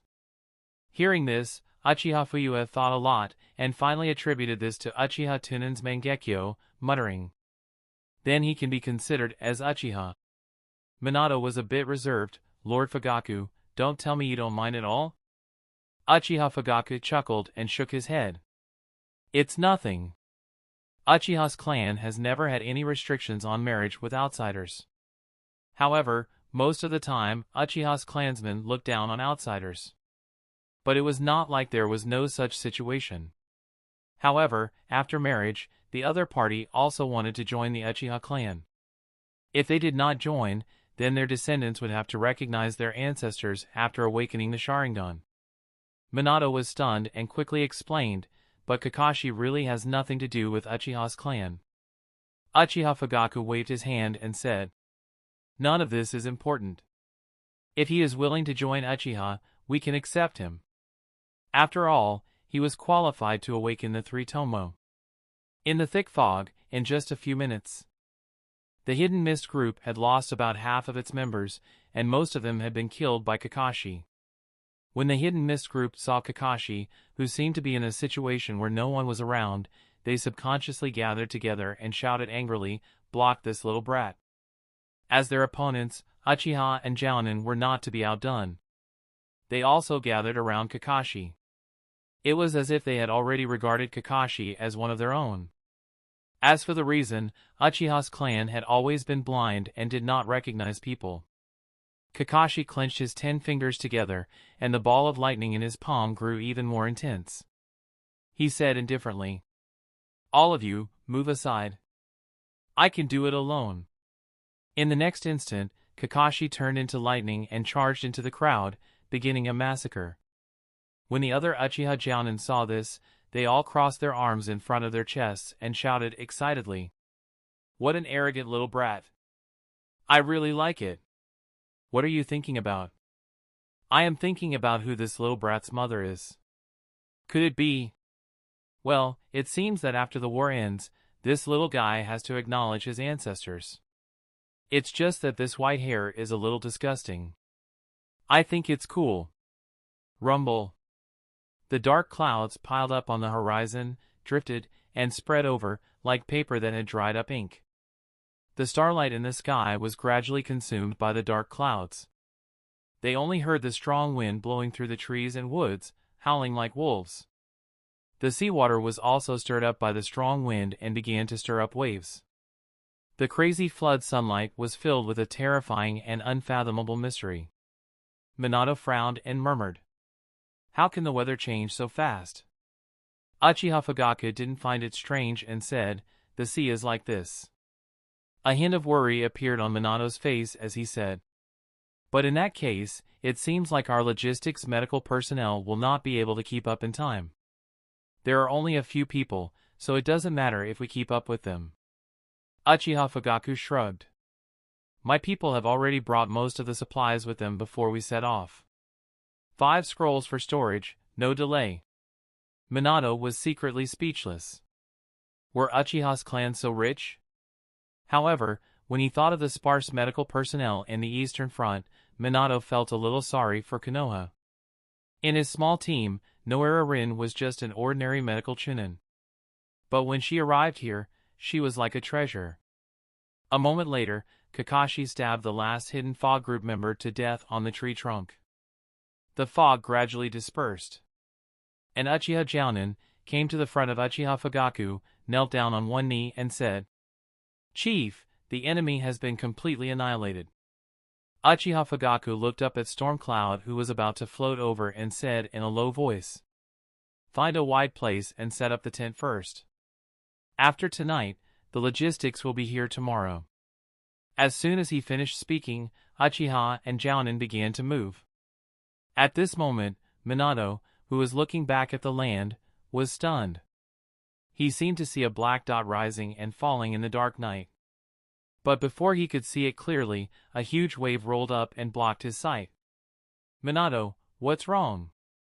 Uchiha Fugaku's voice sounded. Minato came back to his senses and shook his head. "No, I'm just a little worried." Uchiha Fugaku smiled faintly and patted Minato on the shoulder. "There's nothing to worry about. With such a big storm, those logistics personnel won't be so stupid to cross the sea. On the surface of the sea between the country of water and the country of fire, the huge waves roared and galloped, like thousands of fierce horses with black hair standing up. The thunder rumbled in the middle of the low clouds, making people's ears buzz. In the blink of an eye, the sound of the rain connected together and roared. The sky seemed to have opened countless holes, and the heavy rain gathered into a waterfall, pouring down toward the sea. The whole scene was like the end of the world. Uchiha Tunan stood firmly on the surface of the sea, rising and falling along with the huge waves. Uchiha Tunan stretched out his hand and pressed down. The surging waves in front suddenly sank, but in an instant, they surged up again under the huge pressure of the sea. Even now, I still feel insignificant in the face of nature. It seems that the future is still very long. After saying that, Uchiha Tunan turned his head, his eyes turned red, and his vision instantly penetrated through the heavy waves, crossing more than 10 kilometers. In his sight, on a large ship, 7 mist ninjas with different knives were standing on the deck, looking at the shore of the fire country. According to the trajectory of the ship, their landing point was the gathering place of Konoha's medical personnel.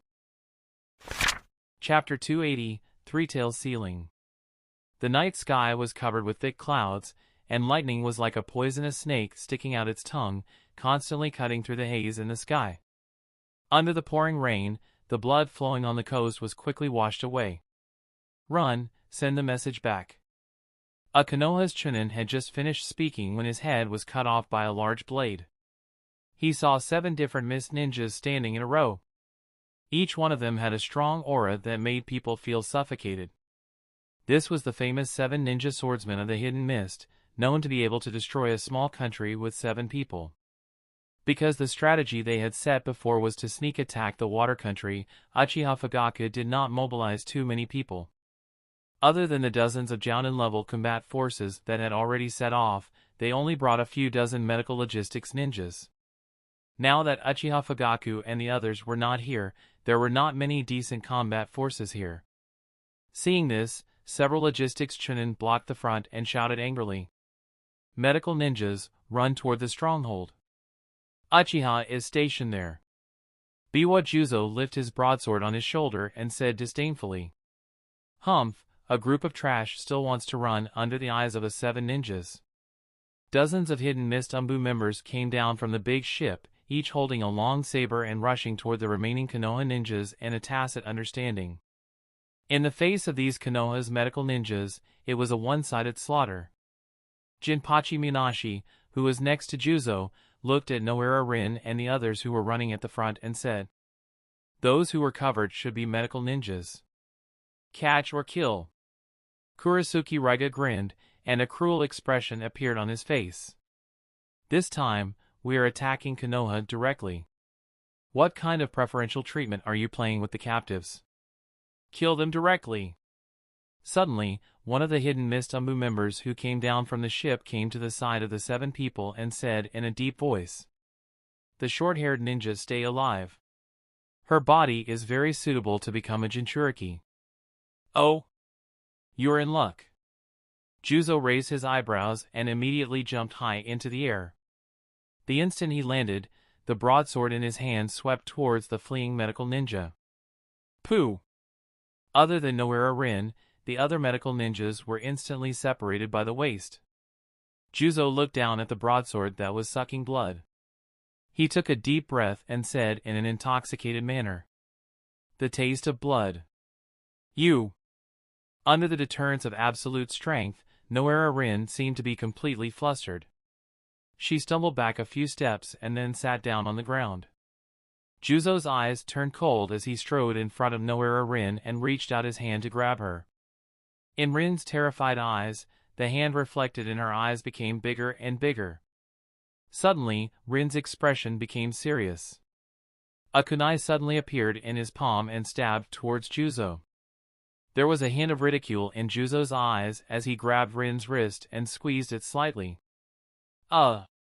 Rin was in pain and the kunai in her hand fell to the ground. Juzo loosened his grip on Rin and grabbed her hair, dragging her into the crowd. There were tears in Rin's eyes. She bit her lips tightly and did not cry out in pain. Because she knew that in this situation, crying and wailing would only throw away her dignity as a Konoha ninja. "Why? It's all my fault for being too weak."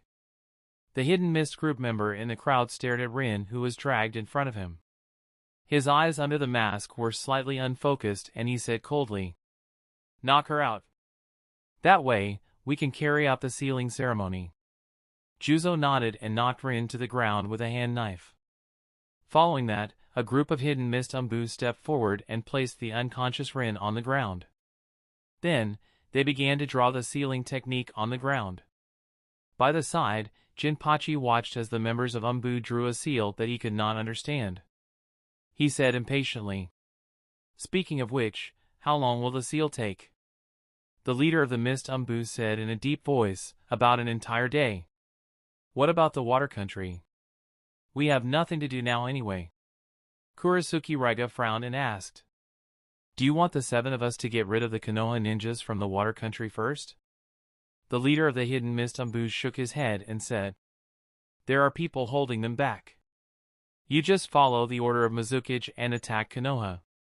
Juzo nodded and said, "Okay, then we'll go first." After that, he called the remaining 6 people to leave.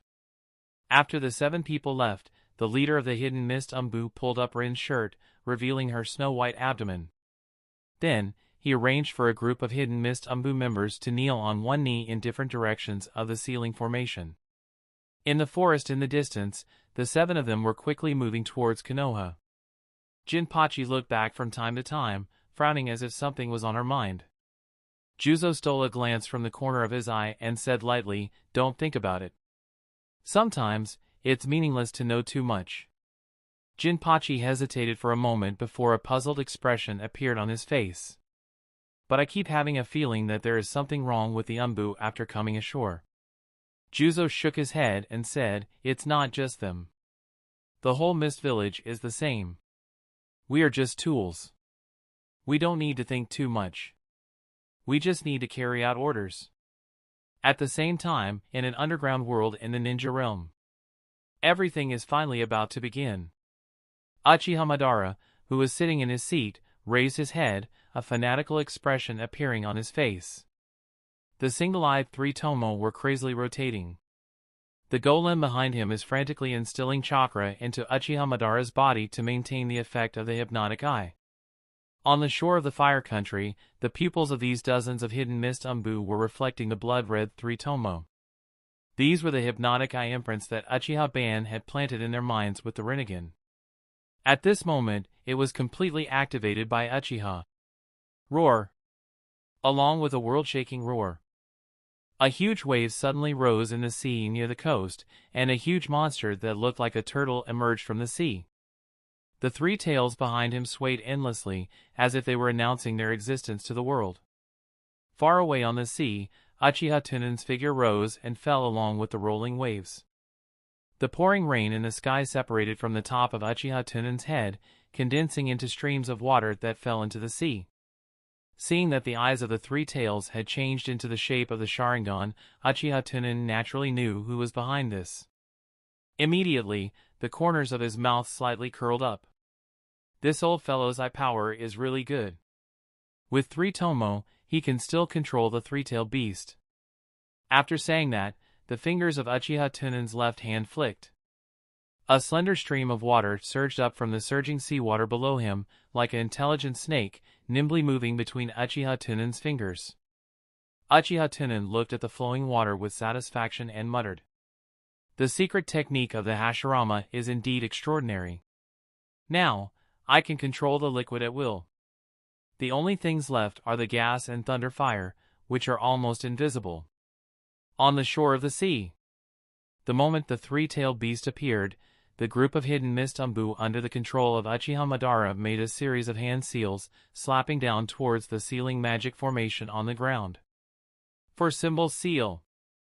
In an instant, the chakra of these hidden mist umbu activated the magic formation and gathered into the body of Noera Rin along the rune root. A deep, round hole appeared in Rin's abdomen. A black light shot out of the hole and covered the entire body in the blink of an eye. Under the control of Uchiha's Sharingan illusion, there was no trace of struggle. Gradually, the black light contracted and dragged the well-behaved three-tailed beast into Rin's abdomen. The black light dissipated and the runes of the 4-symbol seal appeared in Rin's abdomen. As for the hidden mist group, all of their chakra was exhausted, and all of them collapsed in the rain, quietly waiting for their recovery. In the underground world. Who? Uchiha Madara had both his hands on his knees, and he was already sweating profusely, still panting heavily. Even if the golem provided him with unlimited chakra. However, such a super-intensity activation of the hypnotic eye illusion that was hidden in the minds of those hidden mist umbu. To the current Uchiha Madara, it was still too much of a strain. What's more, there was also a powerful tail beast. As expected, my body can't hold on much longer. Zetsu. Half of a pig cage grass floated out from the ground in front of Uchiha Madara and said respectfully, "Mr. Madara, what can I do for you?" Uchiha Madara said with a haggard face, "Go, take the soil to that place. I'll leave the matters behind to you. I need to rest." "No problem, Lord Madara." Zetsu's body sank back into the ground, heading to another place in the underground world. Not long after Zetsu left. All of a sudden, Uchiha Madara was stunned, and then his eyes almost popped out of their sockets. "It's you again." Chapter 282, Hero Saves the Maiden. In the dark underground cave. Zetsu was bringing Uchiha Obito along with him as they headed towards the shore of the Fire Country. The underground world that Uchiha Obito was in was very far away from the shore of the Fire Country. Even if he relied on his extreme speed, he would still need to spend almost a day. There was almost no light in the rock stratum, and there was no sense of time passing by. He only knew that a long time seemed to have passed, and he said somewhat anxiously, "Zetsu-senpai, how long has it been? Haven't we arrived yet?" The half-white face grinned and said, "It's far away, but there's no need to rush. We'll be there in a few hours. You'll be able to see your beloved girlfriend." When Obito heard this, his face instantly turned red, and he stuttered, "Girlfriend? Hey, don't mess around." "Not yet." White Zetsu nodded, and then he recalled, "Right. When I left, I saw mist ninjas pass by. I wonder if she will be in danger. What? Rin is in danger? Zetsu-senpai, please hurry up. Black Zetsu said expressionlessly, it's already the fastest, don't worry. At this time, in the seaside battlefield of the water country. In addition to Minato and Uchiha Fugaku, everyone was wounded. The dead bodies of the mist ninjas were lying on the ground. The people from Uchiha's clan came this time were all elites, so there were only a few who died. And most of the mist ninjas were cannon fodder of the middle and lower ninja. After the mist side found that the attack had no effect, they retreated like a tide. After all, they had already achieved the goal of holding back Uchiha's elites. The light of the setting sun was thick and heavy, like a pure gold solution, dyeing the battlefield golden red. Who? The lightning in Kakashi's palm dissipated, his hands supporting his knees as he gasped for breath. Minato came to Kakashi and said with a worried face. Kakashi, take a break. You are going too hard. You will leave a hidden injury to your body. Kakashi shook his head. His bean-sized sweat drops fell to the ground and he said in a low voice, I am fine. I can still hold on. There was a hint of helplessness in Minato's eyes as he said, the enemy has stopped attacking. Let's rest for a while. Kakashi nodded and stood up straight, facing the sunset. Suddenly, Kakashi was stunned, and panic appeared on his face as he said, What time is it now? Minato hesitated for a moment and said in a deep voice, It's almost dark. Kakashi's pupils suddenly shrank, and he thought of a terrible possibility. He stared straight into Minato's eyes and said, Where's Rin?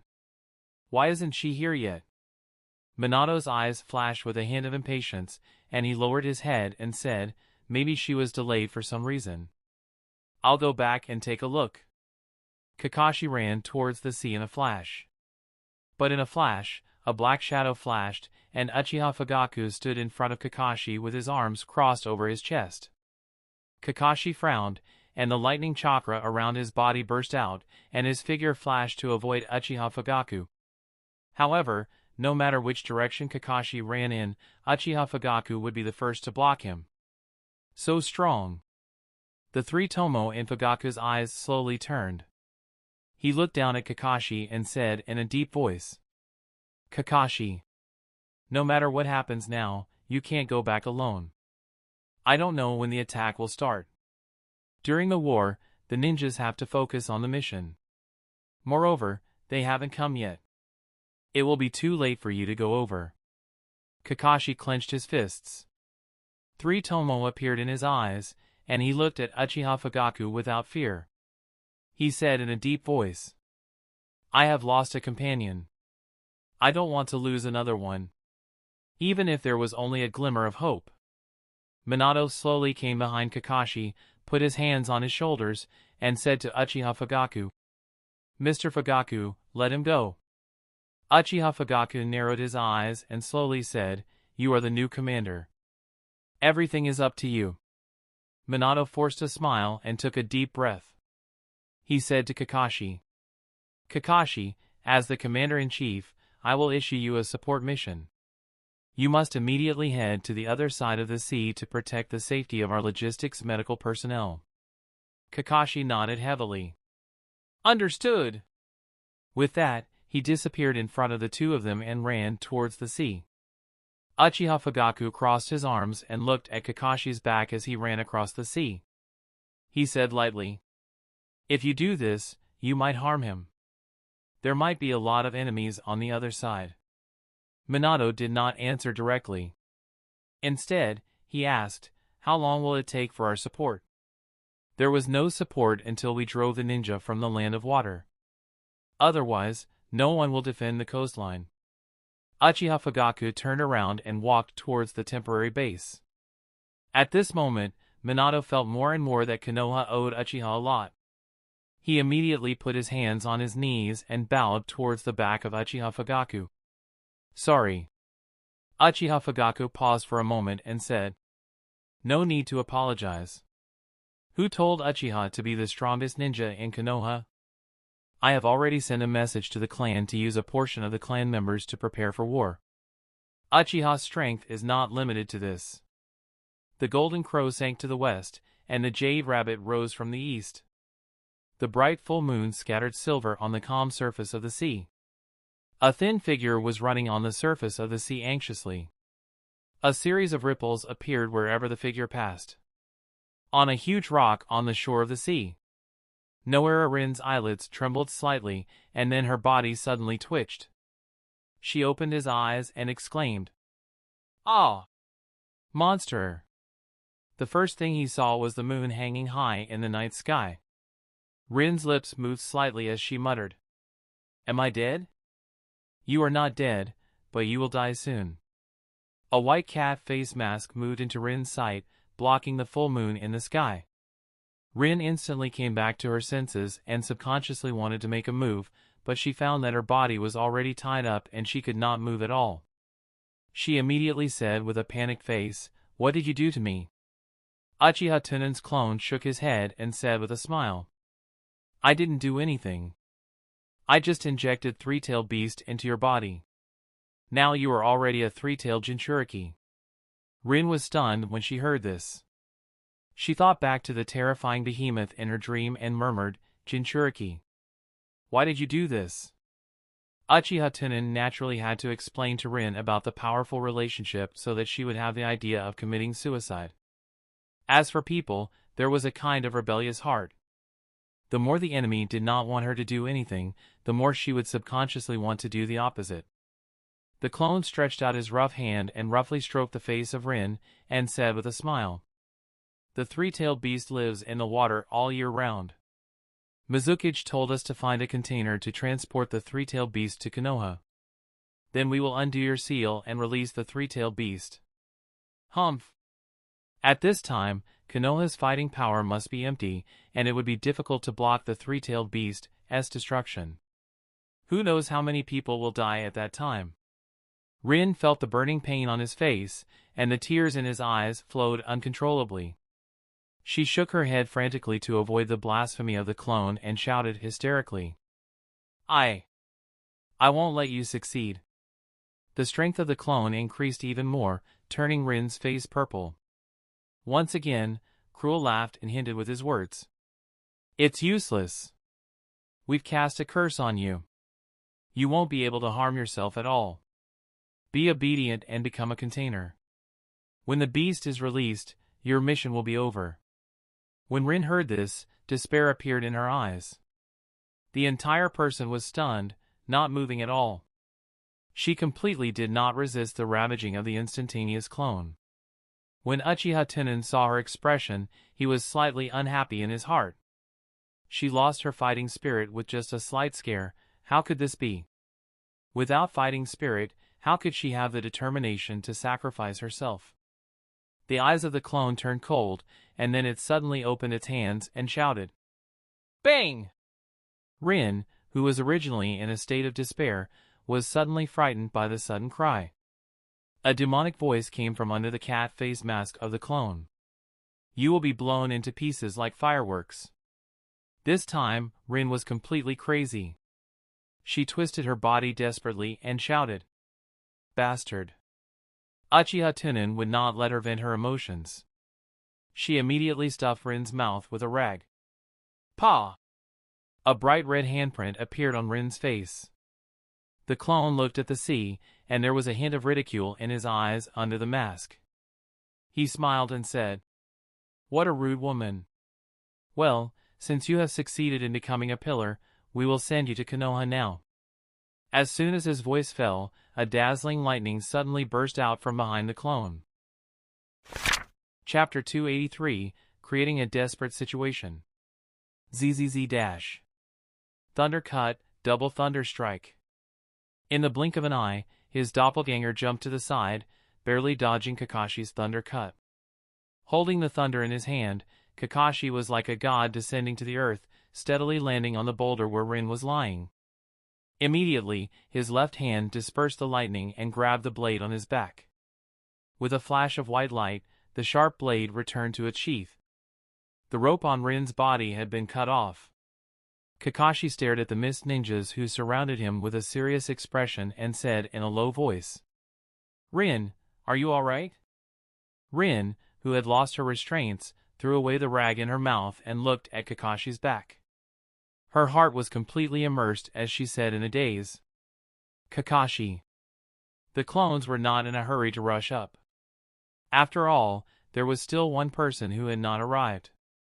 One of the clones said in a playful tone, "Hey, where did this little brat Uchiha come from? Even if you want to play the hero saving the beauty, you don't have to consider your own strength." As soon as he finished speaking, all of the clones pulled out their long sabers, as if they were going to rush up and finish Kakashi in the next moment. The three Tomo in Kakashi's eyes slowly rotated, and as he scanned the crowd, he calculated the strength of both sides in his heart. Were they all from the Hidden Mist group? From their words, they should not hurt Rin. So as long as my speed is fast enough, I will not form a siege. As long as you pay attention to not running out of chakra, you should be able to win slowly. After thinking about it, the corners of Kakashi's mouth slightly curved, and his hands suddenly flashed with lightning, and he said coldly, "I think my strength is more than enough to deal with all of you." ZZZ-. Rin, who was standing behind him, said worriedly, "Kakashi, you have to be careful." Kakashi turned his head slightly and revealed a smile that made Rin intoxicated. He said with a confident look, "Don't worry, I'm here." In the next instant, Kakashi turned into a triangle of lightning and took the lead in attacking, rushing into the crowd. Thunder cut, double thunder strike. The target of the first attack was the doppelganger that had been scaring Rin. "I'll start with you first." With the addition of the terrifying dynamic vision of the three Tomo, the movements of the Hidden Mist group in the surroundings became extremely slow. With the cat face mask covering his face, Kakashi could not see the expression of the other party, but he could guess that the other party must be very shocked by his strength now. The distance between the two of them quickly closed. In Kakashi's line of sight, the other party slowly pulled out his long saber. "Die!" Kakashi shouted. The lightning in his hand was about to touch the other party's abdomen. Perhaps it was a coincidence, but the opponent's long blade was aimed at the path that Kakashi had to pass through. It looked as if Kakashi had intentionally collided with the tip of the blade. Kakashi's eyes narrowed, and his figure suddenly shifted to the side, dodging the tip of the blade. The lightning bolt in his hand just happened to pass by the opponent's side. However, it didn't matter. Speed determined everything. Kakashi instantly sprinted behind his opponent and turned back. Lightning cut aimed at the back of his clone. But in the next moment, a blade tip reached out from his opponent's armpit. Fortunately, before Kakashi was about to achieve his goal, he once again blocked the path that Kakashi had to take. How could it be? Was it a coincidence? Kakashi was stunned and stopped in time. The lightning stopped and rushed towards another Hidden Mist group. Unfortunately, no matter how Kakashi attacked, he couldn't attack any one of the Hidden Fog group. The other side could fight with slow speed, relying on their moves to force Kakashi to stop attacking. This feeling made Kakashi feel very uncomfortable. The speed of these Hidden Fog group was clearly as slow as a snail in his eyes. However, they seemed to be able to predict the trajectory of their attacks. They could always start moving ahead of time. This kind of combat experience was too terrifying. A strange scene appeared in the battlefield. A bolt of lightning flashed through the crowd. And these Hidden Mist group stood still and did not move. As if they had rehearsed it in advance, there would always be someone who suddenly made a gesture with a knife. In the next moment, the lightning happened to appear before the tip of the knife, and then quickly turned back to another place. Time slowly passed. Kakashi hadn't even killed a single one of the Hidden Mist group. Even if Kakashi's current chakra was far beyond ordinary people, he still couldn't withstand such consumption. After a long time, Kakashi gave up on attacking and appeared beside Rin. Rin wasn't clear about what had just happened, but after so long, none of the Hidden Mist group had died. Although Kakashi was standing in front of him safe and sound, he could clearly hear the rapid breathing. A sorrowful expression immediately appeared on his face as she said, "Kakashi, you can leave." Kakashi shook his head and said, "No, I can't leave you alone." Rin pursed her lips and said with tears in his eyes, "They sealed the three tails in my body, and now I am the Jinchuriki of the three tails." Kakashi was stunned and asked in confusion, "What do you mean?" Rin's eyes were full of sadness. "They plan to send me to Konoha, and then release my seal. Let the Sanbai kill in the village." When Kakashi heard this, his eyes suddenly froze, and then his face turned angry. His right hand gathered the thunder ball again. ZZZ dash. The dazzling white light shone on the battlefield, and a sharp and ear-piercing sound like the cry of thousands of birds rang out. The three tomo in Kakashi's eyes were aimed at the nearest hidden mist group, spinning wildly. "I won't let them succeed. I have already lost a companion like Obito in this war. I will protect you. If you can't even protect your companions, what's the point of being a ninja?" Rin stared at Kakashi's back with a touched expression. She bit her lips and said, "Kakashi." In the next instant, Kakashi cast an illusion on the hidden mist group member. Uchiha Tunan's instantaneous clone naturally would not be affected by such a low-level illusion technique like Kakashi. He turned his head slightly and looked at the forest in the distance. "Is it already here?" Then, the hidden mist group said in a gloomy tone, He. Little brat, stop struggling. We have fought with the Uchiha clan so many times. We already knew that your illusion technique was activated through your eyes. If I didn't look at your eyes, your illusion technique wouldn't have any effect on me." When Kakashi heard this, his face turned ugly. However, the hidden mist group continued. "Your companions are determined to become vessels to destroy your village. You will die here today." After saying that, the clones surrounded Kakashi and his doppelganger, and they walked toward Kakashi. The encirclement gradually shrank. Kakashi and Rin, who were behind him, felt an unprecedented pressure. At the same time, Obito was brought to the ground not far away. Obito was rushing here with all his strength. What Uchiha Tunan needed to do now was to wait for the right time. Chapter 284, Open Eyes Together. The bright light of the full moon washed the empty space in the battle arena, facing the hidden mist group that was gradually surrounding them. Kakashi, who was sweating profusely, gathered the thunder ball in his right hand again. However, the thunder ball was obviously much dimmer than before. "Oh no, too much chakra is consumed. It seems that I really have to die here today." Rin, who was behind them, also saw the disadvantage of the two, and her eyes suddenly flashed with a touch of determination. She solemnly said, "Kakashi, do you remember what the duty of a ninja is?" When the clones heard this, they slowed down a lot. It was good to give them enough time.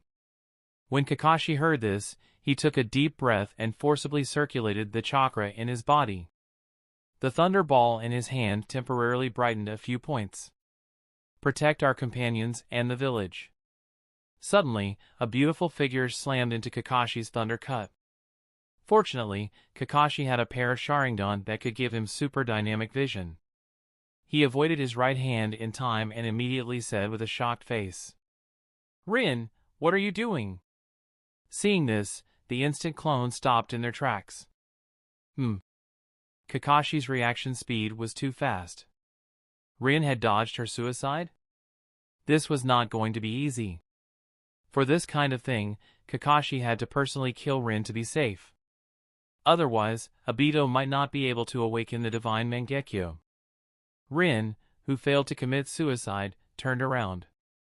2 lines of clear tears flowed down her face, and said in a pleading tone, "Thank you and Obito for protecting me all this time. This time, I want to protect the village. Kill me, so that the village will not be ravaged by tail beasts. Without me, you also have the possibility of leaving." Kakashi shook his head in panic and said, "No, no, no." Rin was enraged and shouted, "Kakashi! Ninjas need to be at the center of the village. The status of a companion is lower than that of a village. I beg you, kill me. Seeing that Kakashi was still in a dilemma, Uchiha Tunan's clone immediately added fire to the fire. The clones raised their sabers and rushed towards the two of them, shouting, "Not good, that woman wants to die. For the great cause of the village, let's go! For the village! For the village!" When Rin saw this, she shouted at the top of his lungs, "Quick! Kakashi!" Kakashi's eyes were already filled with tears. His right hand holding the thunderbolt was already raised. How could he forget his duty as a ninja?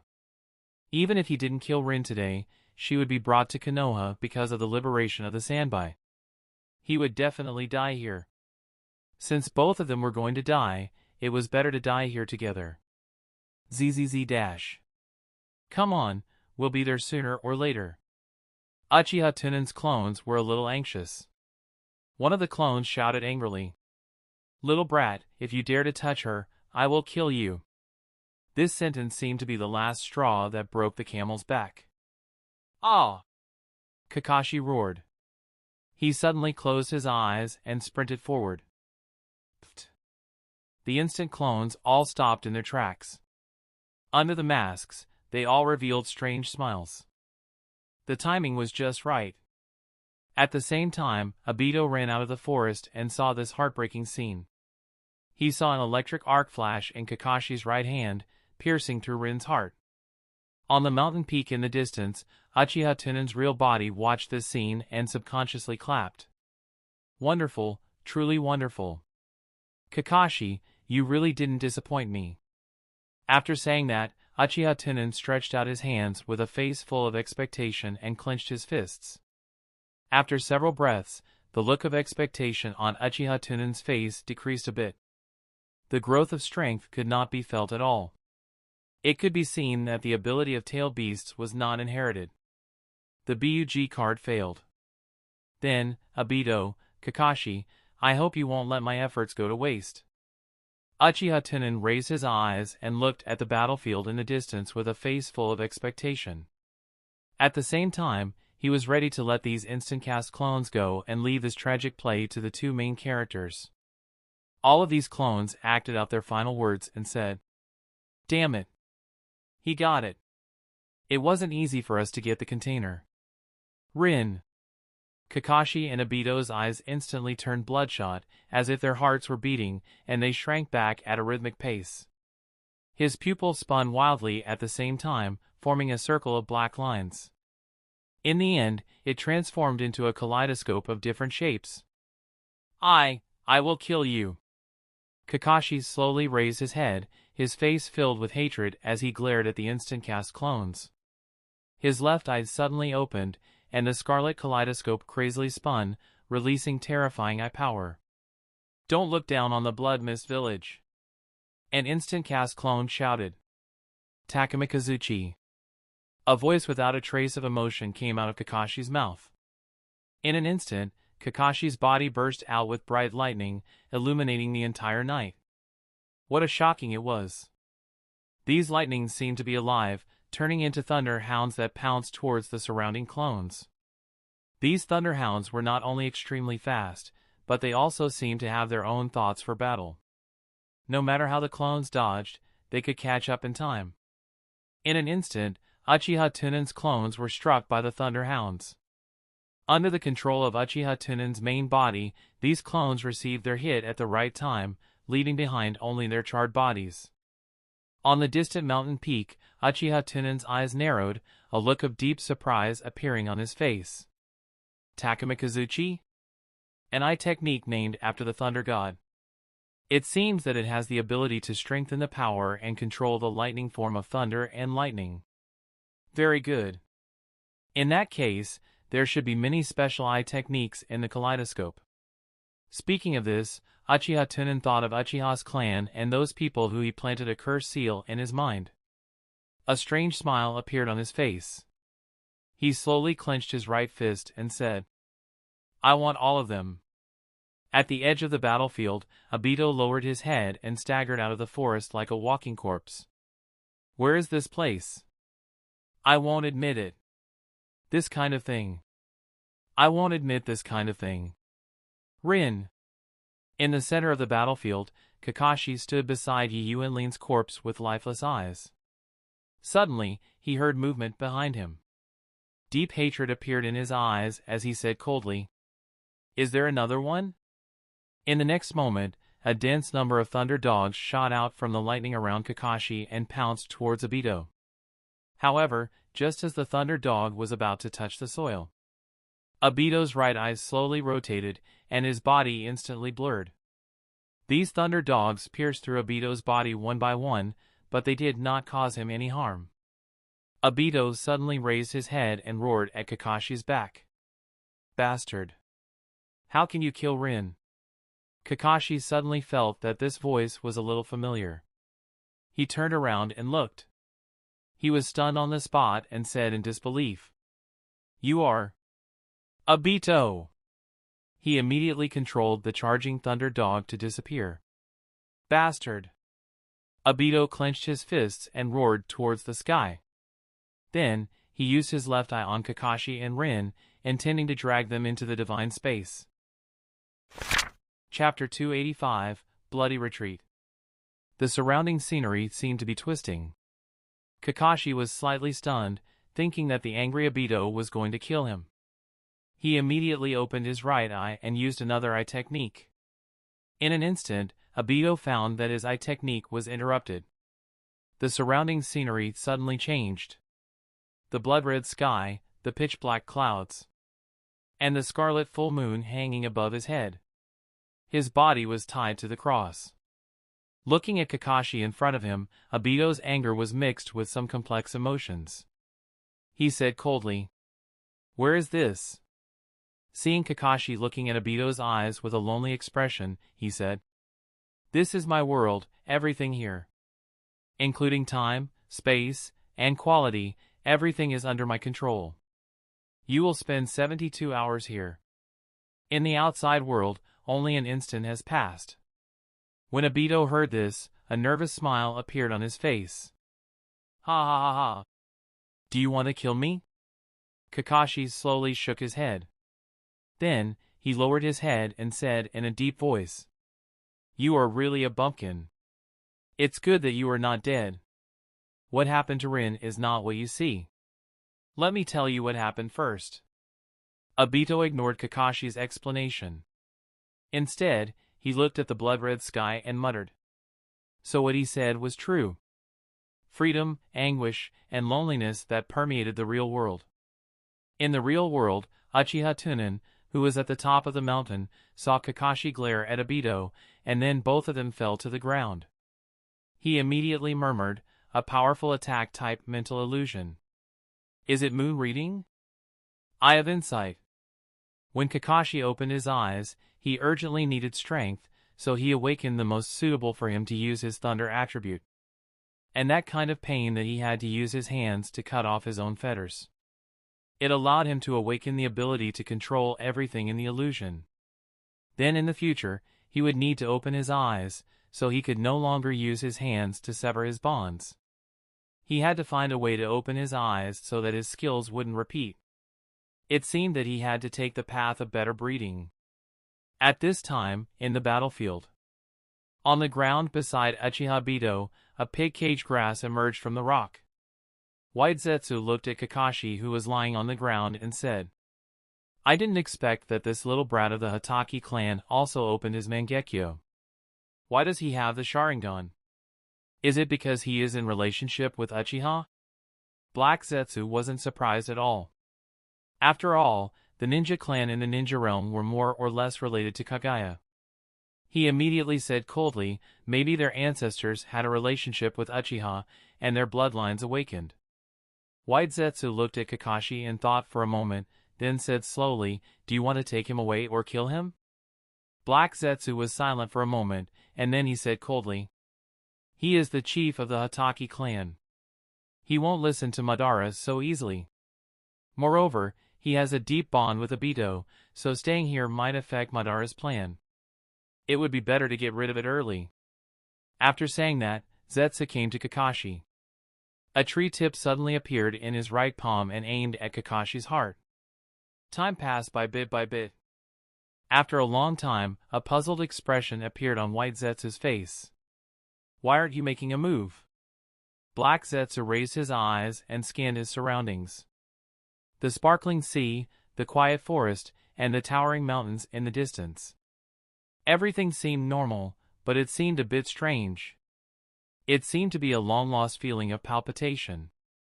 But Black Zetsu said coldly, "I have a bad feeling." White Zetsu raised his eyebrows, and then his face showed a frightened expression. He looked around and said in a weak voice, "Now that you mention it, I also have this feeling." It was as if I were being stared at by a terrifying beast. "What should I do? I'm a little scared." Black Zetsu was silent, and the branch in his hand slowly approached Kakashi. When the branch was less than 10 centimeters away from Kakashi, suddenly, a huge murderous aura swept over, and in a flash, it enveloped Zetsu. He felt as if he was in a sea of blood and a mountain of corpses. The tree branches suddenly stopped moving forward. This feeling. Was there an expert spying on me from the shadows? But he heard Black Zetsu resolutely shout, "Let's go!" After saying this, Zetsu changed his usual slow movements and instantly appeared beside Obito. He put Obito on his shoulder and sank into the ground, quickly moving into the distance. After Zetsu left, only then did Uchiha Tunan put away his killing intent and walked out from the darkness, revealing his figure under the moonlight. Step, step, step. The move that had just intimidated Ju was a method that Uchiha Tunan had learned on the battlefield to use killing intent. It was almost the same as Orochimaru's killing blade. Obito had awakened his double divine Mangekyo, and Kakashi had also awakened Creation and Moon, so it was not a waste for him to specially come behind the scenes to act as the mastermind. Counting the time, there was still about a year before the chaos of the Kyuubi. He still had to let Obito go back and stabilize the spots. Kakashi had just opened the kaleidoscope and there was still a huge room for improvement in his strength. The value of a kaleidoscope was comparable to thousands of ordinary ninjas. As a qualified farmer, he could not do the operation of cutting spring sprouts. After a year, there would be a big harvest. After thinking for a while, the corner of Uchiha Tunan's mouth slightly curved up, and his right foot was covered with chakra as he stepped on the ground. Pooh! In the dark and deathly silent forest, numerous earth spikes suddenly rose up, and one by one, White Zetsu, who was hiding in the tree trunk, became a hedgehog. At the same time, White Zetsu, who was carrying the earth and quickly moving underground, was suddenly startled, and a look of lingering fear appeared on his face. It is indeed dangerous. The companions I left behind just now are all dead. I can't even see their faces. Black Zetsu's eyes were cold and deep, but it was unknown what he was thinking. He said coldly, "Go back and tell Lord Madara about this." On the battlefield, Uchiha Tunan stepped over the corpse of Rin and arrived in front of the unconscious Kakashi. He squatted down and pressed his hand on his forehead. Although the current Uchiha Tunan did not know much about medical ninjutsu, but his understanding of the human body was only comparable to that of Orochimaru in the past. It's just that the consumption of spiritual energy and physical strength is too great. There is no danger to his life. Kakashi, you still have to work harder and master my eye technique as soon as possible so that it will be convenient for me to use it. I originally thought that you only had little value, but I didn't expect that you would open the kaleidoscope so quickly. All of a sudden, you have the value of eating. I really can't bear to lose a good brother like you. Uchiha Tunan shook his head lightly and began to use the immortal palm technique to nourish Kakashi's body. However, looking at it today, it seemed that Obito's divine might wasn't that great. Kakashi suppressed the other party with a single attack. After all, if you want to display your divine might to your enemies, you have to watch them with your eyes. However, just by spreading in a straight line, you can see others, and others will naturally be able to see you. And the front of Kamui's skill seemed to be a bit long, it was incomparable to the instantaneous eye technique like moon reading. It seemed that Obito would still be suppressed by Kakashi. No wonder in the original story, Obito only dared to show his face after he died. The arts that countered divine might were all on Weasel. Amaterasu countered void form, moon reading countered distorted space. There was also a relationship of mutual restraint between the arts. However, this had no effect on Uchiha Tunan. As long as Uchiha Tunan got his hands on all these skills, he would have no shortcomings. As for how many eye techniques the kaleidoscope had, no one knew. However, Uchiha Tunan believed that it was reasonable for those with ambition to succeed. As long as he persisted in cultivating the optimal methods, he would be able to gather these skills sooner or later. Chapter 286, Self-Brain Supplement. A solemn sun rose from the rippling and bright sea. Most of the day was still blue, very gentle and blue. The sea gently licked the coast, making soft whispers. On the empty ground of the coast, Kakashi lay on the ground, shaking his head and muttering, "Obito! Obito! It's not like this." Along with the exclamations, Kakashi, who was sweating profusely, sat up from his nightmare, panting heavily. The clear waves reflected the golden sunlight, making Kakashi subconsciously cover his eyes. "Is it a dream?" Kakashi murmured. His eyes drooped slightly, and he was stunned. He saw Rin lying peacefully on the ground not far away from him. The rock beneath him had been dyed crimson red. Kakashi could not help but tremble, and his eyes automatically opened the Mangekyo Sharingan. He clenched his fists tightly, his lips were dry and white, and his eyes were full of faint red tears. It was not a dream. It was true. Suddenly, Kakashi seemed to think of something. He put down his hand that blocked the sunlight, stood up, and looked around. The moist and slightly warm wind brushed past his face like silk. Apart from himself and Rin's bodies, there was no one else here. Whether it was Obito or the bodies of the hidden mist group, they had all disappeared. Kakashi lowered his head, reached out and rubbed his forehead, frowning as he recalled. "I seem to feel someone beside me in my dream. Was it Obito?" The enemy's body was also gone. Could it be that Obito took it away? Perhaps Obito didn't take Rin's body away so that he could bring her back to Konoha to be buried. After thinking about it, Kakashi opened his mouth and took a deep breath. He swallowed hard, trying to suppress the grief in his heart. He staggered over to Rin. He knelt down on both knees. Trembling, he took out a storage scroll from his storage bag and stored Rin's corpse inside. A long time later, Kakashi came to the seaside and squatted down. He picked up the sea water and washed the blood on his face. Then he kept washing his right hand with water. His right hand was already very clean, but in Kakashi's eyes, it was still full of blood. No matter how he washed it, he wouldn't wash it off. Time passed bit by bit. Kakashi gradually slowed down and finally looked at the sea water in a daze. As he looked at the reflection of those scarlet eyes in the water, tears began to fill his eyes again. Kakashi's Adam's apple bobbed up and down, and a hoarse voice came out from his mouth. "These eyes. Both Obito and I." It turned out that to open these eyes, one needed to pay such a painful price. Suddenly, Uchiha Tunan's gentle smile appeared in Kakashi's mind. And the back of the last time he was in the rescue field in the northern front. A neurotic smile appeared on Kakashi's face, and he said in a daze, "Tunan, have you also suffered such pain before?" So the price of obtaining strength was to endure the same pain. "No, even now, I can't compare to your strength when you appeared last time. In other words, your pain is higher than mine. I really don't know how you manage to persevere. You always have a cheerful and gentle appearance."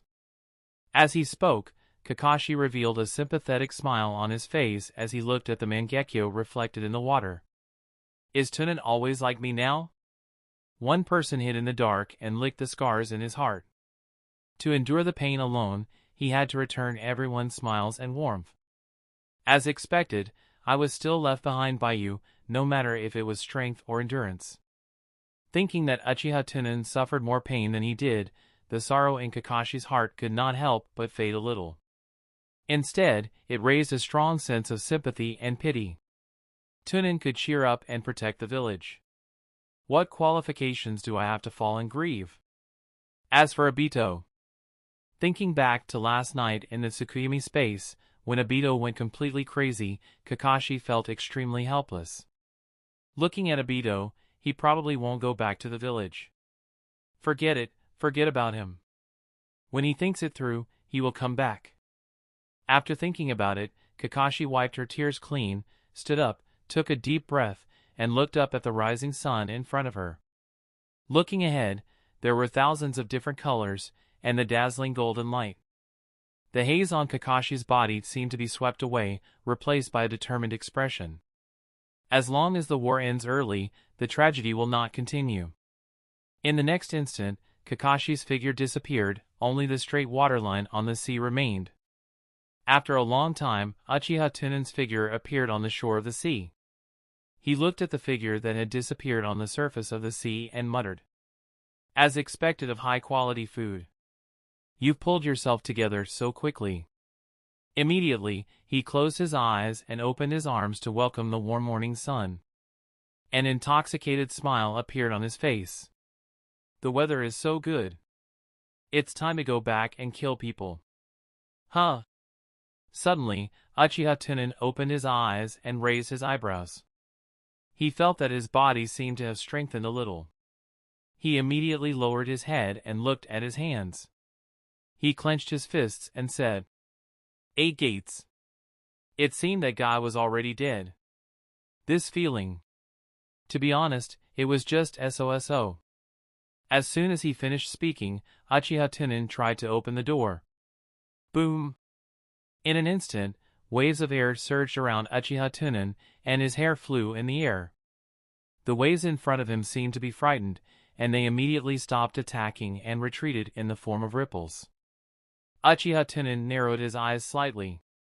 Relying on his understanding of human knowledge, he said slowly, "The brain is free." It raised the ability to think, analyze, and calculate. The lower limit of protection for the human body also disappeared. Just by opening the door, he could use his full strength.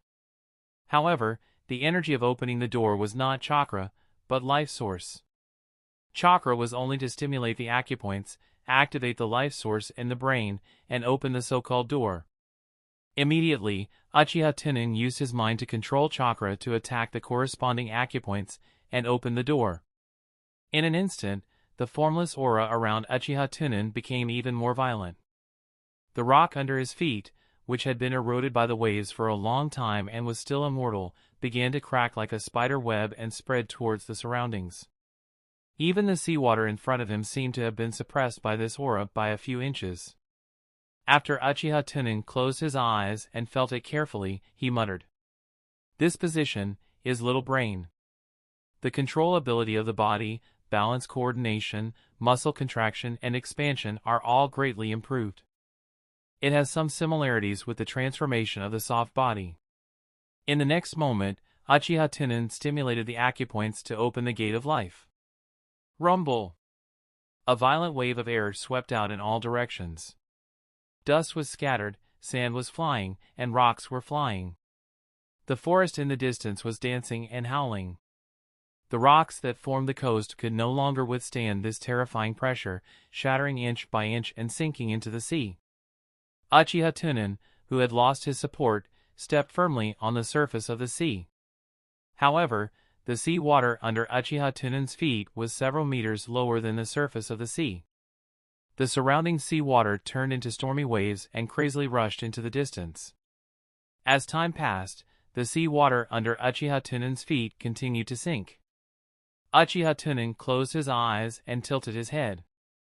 This acupuncture point is stimulating the life source in the spinal cord. The reflex of the body is strengthened, and the inside and outside of the body has become sharp. I can clearly feel the contraction of the pores, the perception of the internal organs, and the flow of blood in the capillaries. He could control them like he was waving his arms. After a long time, Uchiha Tunan had sunk hundreds of meters into the sea. From the outside world, a bottomless whirlpool appeared on the sea surface, constantly swallowing the sea water.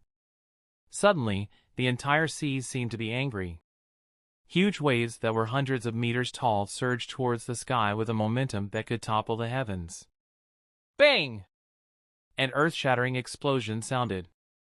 The huge waves that had just surged into the sky were shattered by some powerful force and turned into raindrops that fell into the sea.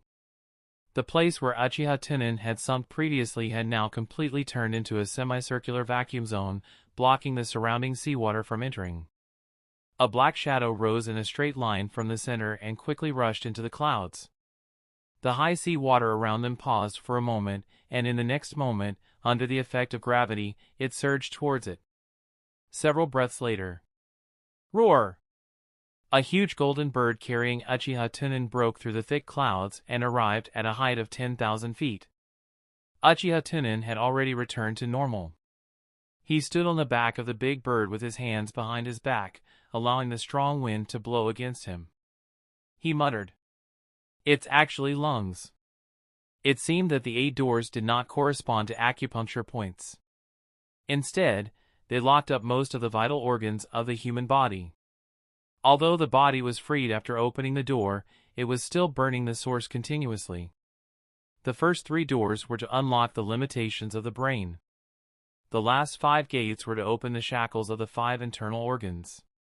Once the 8 gates were opened, this process of burning was no longer irreversible. Moreover, the degree of burning of the origin was based on the proportion that one possessed. Regardless of the strength, it could only last for the same time. Looking at it this way, the 8 gates was not that useful to Uchiha Tunan. After all, life essence was too precious. If it was lacking, it would affect the foundation, and if it was heavy, it would lose its life. The essence of cultivation was to strengthen the soul and life source. Even though Uchiha Tunan had used so many curse seals to guide before. For those who were weak, there might be a lot of life source. But for Uchiha Tunan, the loss of life source was only a small amount. After a long time, the clouds below became much thinner. Uchiha Tunan suddenly saw a fishing boat sailing on the sea. His eyes gradually narrowed as he muttered, "The world is like the sea, and the flesh is like a boat, carrying a person's soul, crossing the other shore. When a person destroys a boat, the boat destroys a person." In other words, the theory before was correct. The brain was not the leading organ of the human body, but a sensory conduction organ, responsible for receiving the information transmitted by the soul.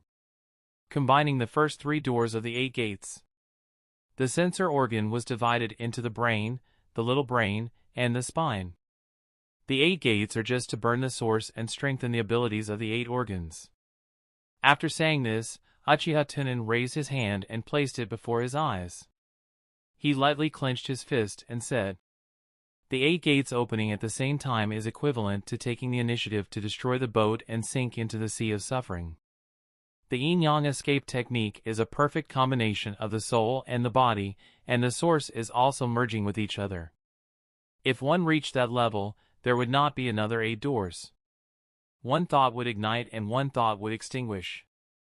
After a long time, Uchiha Tunan's eyes suddenly widened. He looked sideways at the blazing sun that had already risen into the air and said in a half-doubtful tone, "Wedge." Chapter 287, Before the War. The northern frontline, Mist's secret camp at the border of the country of frost. The 3rd-generation raikage stood at the edge of the camp and looked into the distance. Behind him stood a few higher-ups of Mist Umbu who were full of expectation.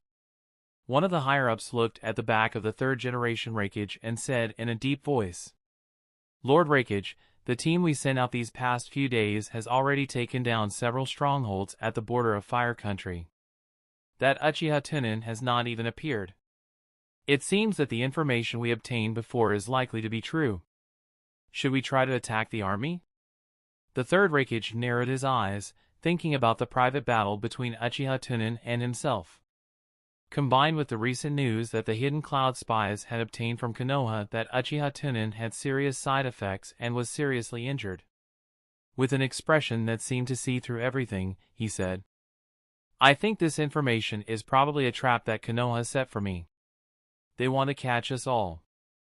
The higher-ups were stunned when they heard this, but they felt that the third-generation raikage today seemed to have become a different person. If it was in the past, it would have definitely been a shootout. Why did it start to suspect the intelligence today? Could it be that he was afraid of being beaten by the other party in the arena last time? The higher-ups carefully said, "But, if the information is false, why didn't Uchiha Tunan lead Konoha's ninjas to attack while you were injured to increase the results of the battle?" The third raikage turned his head and looked at the higher-ups meaningfully. He said lightly, "You don't understand." Then, he took a deep breath and looked at the two shadows that were moving quickly toward Hidden Cloud Camp. "This is the thinking of the strong. I can understand it." The higher-ups behind him listened to the third-generation raikage's pretentious words. Confusion appeared on their faces. "If you can understand, we can't understand." Soon, the two figures in the distance arrived in front of the third-generation Thunder Shadow. But seeing the quasi-fourth-generation raikage, AI said with an excited face, "Father, today I easily took down a stronghold." That Uchiha Tunan did not appear at all. The third-generation raikage nodded indifferently and said, "He still hasn't appeared?" It seemed that he didn't care much about these strongholds. When AI heard this, he immediately used his brain, which was not very commonly used, to think for a moment. He nodded in agreement and said, "So that's how it is. Then, should we still attack?" When third-generation raikage saw that his son was thinking the same way as him, he reached out and patted him on the shoulder. He said with satisfaction, "You are a smart person. You should believe in your own judgment." At this moment, a Hidden Cloud Umbu group rushed over from the back of Hidden Cloud Camp. "Lord Raikage! Found it, found it!" The Umbu of Hidden Cloud appeared next to the third-generation raikage, gasping for breath while kneeling on one knee and presenting a scroll. "Huff, huff. This is the information found in the village's secret database about Uchiha's clan. It was recorded during the Warring States period. Take a look." The third-generation raikage took the scroll and shook it in his hand. He said lightly, "It's good to understand it. Don't be so reckless in the future. You must be steady." The Umbu group member nodded blankly. Only then did the third-generation raikage open the scroll and read the information on the top. Suddenly, the third-generation raikage's eyes widened like copper bells. He leaned his head close to the scroll and muttered, "The more times you use it, the more you will gradually lose your sight." Was this really an after effect? The body of the third-generation raikage started to tremble. Immediately, a hint of anger appeared on his face, and lightning flashed around his body. He tore the scroll apart with both hands. Damn it! He was frightened. Looking at his father's expression, AI was completely unable to understand what was wrong with him. He scratched his head and asked, "Father, let's go next." The muscles of the third-generation Thunder Shadow bulged, instantly shattering the remaining bandages on his body. He waved his hand and said, "Attack! Immediately assemble the troops and attack Konoha's camp." Seeing the furious appearance of the third raikage, AI immediately said in a deep voice, "Yes." Soon, the entire Hidden Cloud camp became noisy. The third raikage looked in the direction of Konoha's camp, his face showing a fanatical expression. "Although I took advantage of you, this time I will smash you into the ground." At the same time, Uchiha Tunan, who had just returned to Konoha's camp, had gathered many higher-ups to discuss how to attack Hidden Cloud. This war no longer had much meaning for Uchiha Tunan. He was prepared to cut a wave of crops before he left and find a reason for himself to leave. In the tent of the commander-in-chief, the higher-ups stood in a row and watched Uchiha Tunan, who was sitting in the main seat, with reverence in their eyes. After all, ever since Uchiha Tunan personally went to Hidden Cloud to carry out the assassination, no one in Konoha has gone missing. Uchiha Tunan tapped his finger on the table, sweeping through the information that came from Konoha during this period of time, and leisurely said, This is already the 5th command from the Hokage. It seems that the pressure on the other fronts is very great. We have to Hidden Cloud head on. The expressions of the higher-ups turned ugly as they said. But, we can't be Hidden Cloud in a frontal battle right now. Yeah, our high-end combat strength is severely lacking right now. Isn't this just sending ourselves to our deaths for nothing? Mr. Tunan, please think of a way to persuade him. Uchiha Tunan glanced at the higher-ups who were already scared before the battle, and said coldly, "This is the decision of the Hokage. Ninjas are tools to carry out missions. We must obey the Hokage. Before, my injury was not completely healed. Now my injury is almost healed, and I can't continue to delay. I don't want to betray the village." However, as soon as he stepped out of the line, they carefully said, "Lord Tunan, why don't we try to explain our situation to the Hokage? I think he won't let us die in vain." Bang! Uchiha Tunan slammed the table, stood up, and shouted, "It has been explained very clearly. Are you questioning the decision of the Hokage-sama?" Shimura Gyoha was immediately shocked and retracted his head. He trembled and said, "No. I don't dare." But he saw a determined expression on Uchiha Tunan's face and said, "Even if it is really suicide, we have no other choice. We are just tools. Even if it is really the Hokage-sama who made a mistake, we can only blame our bad luck. Now, immediately gather all the combat personnel and head to the Land of Frost in half an hour." The head of the medical group looked worried. "Mr. Tunan, isn't this too hasty? Are we going to use a strategy?" Uchiha Tunan coldly stared at the medical class monitor and coldly said, "This is the strategy that the Hokage-sama has given us. Are you questioning the order of the Hokage?" The medical class monitor instantly became speechless. In his heart, he secretly cursed Uchiha Tunan for being stubborn and inflexible. At the same time, a strong resentment arose in Hiruzen Sarutobi, who had issued the command. Uchiha Tunan looked at the higher-ups who stood still in their original positions, took a deep breath, and slowly sat down. He took out a pen and paper from his ninja bag, and wrote something on the paper while saying in a low voice, "I will give you another half an hour to explain the situation to everyone, and by the way, let everyone write their will. When the time comes, I will activate the forbidden technique and see if I can perish together with the 3rd-generation raikage." All of the higher-ups were almost at Jounan's level, so they naturally saw that the thing Uchiha Tunan was writing was the will. In addition, when they heard that Uchiha Tunan was going to perish together with the 3rd-generation raikage, all of them immediately revealed sorrowful expressions and responded, "Yes." Chapter 288, Genocide Mode. At the border of the Land of Fire.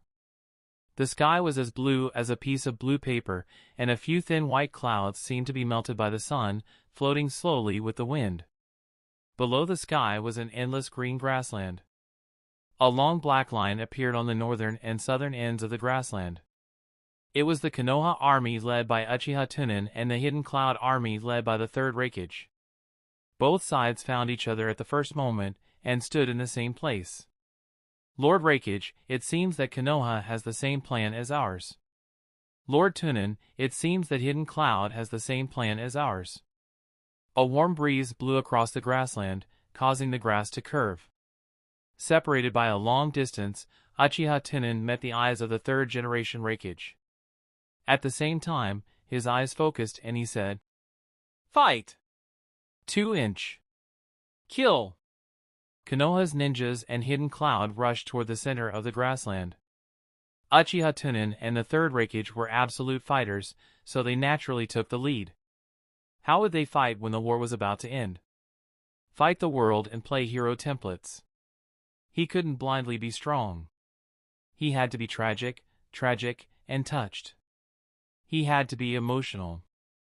He saw that Uchiha Tunan was rushing forward while quickly forming seals with his hands. Fire release, Gale Dance. The giant fire snake attacked the Hidden Cloud army in a spinning manner. The 3rd raikage slightly paused his steps. This was the first time he had seen Uchiha Tunan use a large-scale ninjutsu. He was slightly shocked and said, What a big range of ninjutsu, water-style class. In the cloud concealment array, countless water-style ninjas rush to the front and form hand seals in unison. Water-style, water formation wall. A monstrous water curtain rose up in front of Hidden Cloud. It blocked Uchiha Tunan's super powerful fire escape. *TCH*.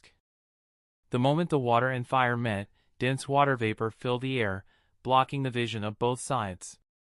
Suddenly, a bolt of lightning shot out from the mist and headed straight for Uchiha Tunan. Hell stab, 4 penetrate hands. Uchiha Tunan's Mangekyo slightly turned, and with his terrifying dynamic vision, he could clearly see the movements of the third-generation raikage. The corners of Uchiha Tunan's mouth curled into a strange smile. If they were to fight with the third-generation raikage, wouldn't this battle become their home ground? This was not in line with Uchiha Tunan's plan. He immediately activated the lightning wind flash. In an instant, Uchiha Tunan dodged the surprise attack of the third-generation raikage and brushed past it. He continued to rush towards the group of Hidden Cloud ninjas. The third-generation raikage turned around and his eyes widened. He shouted angrily, "Damn it! Despicable!" Uchiha Tunan rushed into the crowd and killed more than 10 Hidden Cloud ninjas in an instant. Then, lightning flashed in his hands, and he slammed down on the ground. Lightning release, earth escape. ZZ, ZZ, ZZ. Within a radius of 100 meters, blue electric arcs surged, and the Hidden Cloud ninja who could not dodge in time in the future was turned into ashes. "Stop it!" The third-generation raikage shouted and rushed towards Uchiha Tunan. However, Uchiha Tunan did not fight him head-on. The moment the third-generation raikage arrived, he flashed out of the other place. The third-generation raikage missed and looked at where Uchiha Tunan appeared.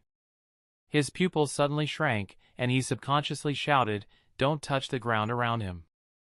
The reaction of these Hidden Cloud ninjas was quick, and they all jumped high the moment Uchiha Tunan appeared. They pulled out the short blades on their backs and stabbed towards Uchiha Tunan. A trace of disdain flashed in Uchiha Tunan's eyes. He opened his arms and said indifferently, "Immortal technique, raging. Rumble." A blinding electric light burst out from Uchiha Tunan's body. From a distance, he looked like a giant thunderball. In an instant, the Hidden Cloud ninjas in the air were burnt to the ground by the electricity. They turned into pitch-black charred corpses and fell to the ground. Bang! The third-generation raikage appeared in Uchiha Tunan's current position and punched a deep hole in the ground. However, Uchiha Tunan's figure appeared in another group of people. For the third-generation raikage, there were allies everywhere and they could not recklessly chase after Uchiha Tunan. He was so angry that his eyes almost split. He said hatefully, "You forced me to do this." As soon as his voice fell, the third raikage turned into a bolt of lightning and rushed straight towards the distant Konoha ninjas. Seeing this, the Konoha ninjas were shocked and exclaimed, "Be careful, the third raikage is rushing over. Quick, use ninjutsu to block him." Fire style, Haiyan art. Wind style, vacuum wave. The fire style of the Sarutobi clan combined with the wind style of the Shimura clan was indeed not weak. Under the fire, the wind formed a sea of flames in front of the Konoha ninjas, attempting to block the footsteps of the third raikage. However, for the third raikage who had activated the lightning release armor, these deadly flames were not lethal to ordinary ninjas. The blue lightning instantly broke through the sea of fire and rushed into the crowd of Konoha ninjas. The third raikage rushed all the way, killing several Konoha ninjas who were rushing in front of him. His face was full of arrogance. "It doesn't hurt or itch. All of you, die." One of the Hyuga clansmen could vaguely see the third-generation raikage rushing towards him through the roll of his eyes. He immediately raised his hand with a solemn expression and said, 8 trigrams. Bang! The lightning roared, and the head exploded, red and white falling to the ground. It was the Hyuga clan member who had just finished putting up a pose and was punched in the head by the third-generation Thunder Shadow, perfectly KO. Bang! Bang! Bang! Bang! The third-generation Thunder Shadow rushed into the crowd as if he had activated a massacre mode, and he punched a Konoha ninja. There were even several days where the Hinata clansmen couldn't even see the shadow of the third-generation raikage. They only felt a blur in front of their eyes, and they were beaten to death for no reason. Bang! The third-generation raikage fell from the sky with one knee and broke the neck of one of the Hinata Jounin, creating a deep pit in the ground. The third-generation raikage stood up, his entire body surrounded by electric arcs, his hair and beard flying, and he shouted, "Soft and soft fists, you can't even keep up with my movements. You annoying bug, get lost. Z, Z, Z, Z, Z." The third-generation raikage shouted, and the lightning on his body became more agitated, turning the mailing bug of the Aburame clan into pieces. The temporary commander in the crowd, who was also Shimura Uchiha, felt a chill run down his spine when he saw this. He immediately gave an order. "Kurama, Yamanaka, Nara, Ninja, control him." The three ninjas of the ninja clan made a series of hand seals. Illusion, sound, killing technique. Hard turn technique. Shadow imitation technique. Bang! Bang! Bang! Bang! Bang! No, we can't catch him at all. His chakra flow is too fast, the illusion can't work at all. We can't find his shadow. Seeing that the control-type ninja couldn't do anything to the third-generation raikage, Joha's forehead was covered in cold sweat. He subconsciously swallowed his saliva and shouted, "Hyuga and Akimichi ninjas, block it." Sarutobi, Aburame, Shimura ninjas use ninjutsu to attack in range. The representative of the Sarutobi clan was stunned when he heard this. His face turned ugly as he shouted, "What if we hurt our companions?" Shimura Uchiha waved his hand and said with a determined expression, "We have to kill him at all costs. This is the opportunity that Lord Tunan has given us." After saying that, he turned his eyes to the direction of the hidden cloud ninja in the distance. It was a mess over there. Although he could not see Uchiha Tunan, the lightning over there seemed to be even more dazzling than here. The combat personnel on both sides were clear in their hearts. The only thing to do now was to drag it out and see who killed more and faster between Uchiha Tunan and the third-generation raikage. Whoever killed first would not be able to hold on. Chapter 289, Last Words. Unknowingly, the sun had already set at 45 degrees above the sky. Under the sunlight, the ninjas from both sides fell one by one. In the hidden cloud camp. Absolute Bull, Lishan, Hot Knife. X2-. AI and Killer Bee, who had activated their Thunder Escape armor and had turned into a beast with their tail. The red-eyed Uchiha Tunan dodged the combined killing move of AI and Killer Bee with a lightning wind. Then, he quickly formed a seal with both hands and pressed down on the ground with his 5 fingers. Immortal technique, Nether Spirit Flame. In an instant, the ground turned into scorched earth, and dense green sparks appeared on the scorched earth. With the center of Uchiha Tunan's palm as the starting point, they spread out in all directions. These sparks all had extremely high temperatures. As long as they encountered something that could ignite, they would turn into flames. One by one, the hidden cloud ninjas that were attacking Uchiha Tunan were burned the moment they stepped on the sparks. In a few breaths, they were burnt to ashes. Seeing this, AI immediately stopped rushing forward and roared in the direction of the water escape class, quickly put out the fire. Hundreds of water ninja members formed a seal in unison and shouted in unison. Water release, great waterfall technique. Huge waves rolled and washed the grassland like a flood, destroying these extremely high-temperature sparks. The place where the hidden cloud ninja was located seemed to have turned into a small lake. The highest point of the water level even reached his knees. Chi. The high temperature produced a large amount of fog when it met the water. It rose up and instantly enveloped most of the hidden cloud ninjas. However, Uchiha Tunan's cold and deep voice came from the fog. Wuing killing technique. Instantly, the fog became several times thicker and spread out as if it had a consciousness, swallowing all the cloud ninjas. All the hidden cloud ninjas saw a vast expanse of white. They couldn't even see their own hands. Z, Z, Z, Z. A sharp and ear-piercing electric sound rang out from the thick fog. One by one, Hidden Cloud didn't even know where the enemy was and was easily killed by Uchiha Tunan. It's Hidden Cloud's ninjutsu. Damn it. How could he? AI stood anxiously in the white fog and shouted, "Windstyle class, quickly blow away the fog." Windstyle roar. Windstyle class ninjas simultaneously used ninjutsu. The wind roared, and it took a full 5 minutes to blow away the fog. There were corpses everywhere, as well as Uchiha Tunan, who was standing in the middle of the corpses with bloodshot eyes, and his Mangekyo was spinning rapidly. Uchiha Tunan looked straight at the third-generation Thunder Shadow, who was also crazily killing in the distance, and shouted loudly, "Old man, today, we will kill more than anyone else. We will kill faster." Susanoo. Rumble. Golden chakra surged out from Uchiha Tunan's body, instantly becoming corporeal. Bones, flesh, blood, armor.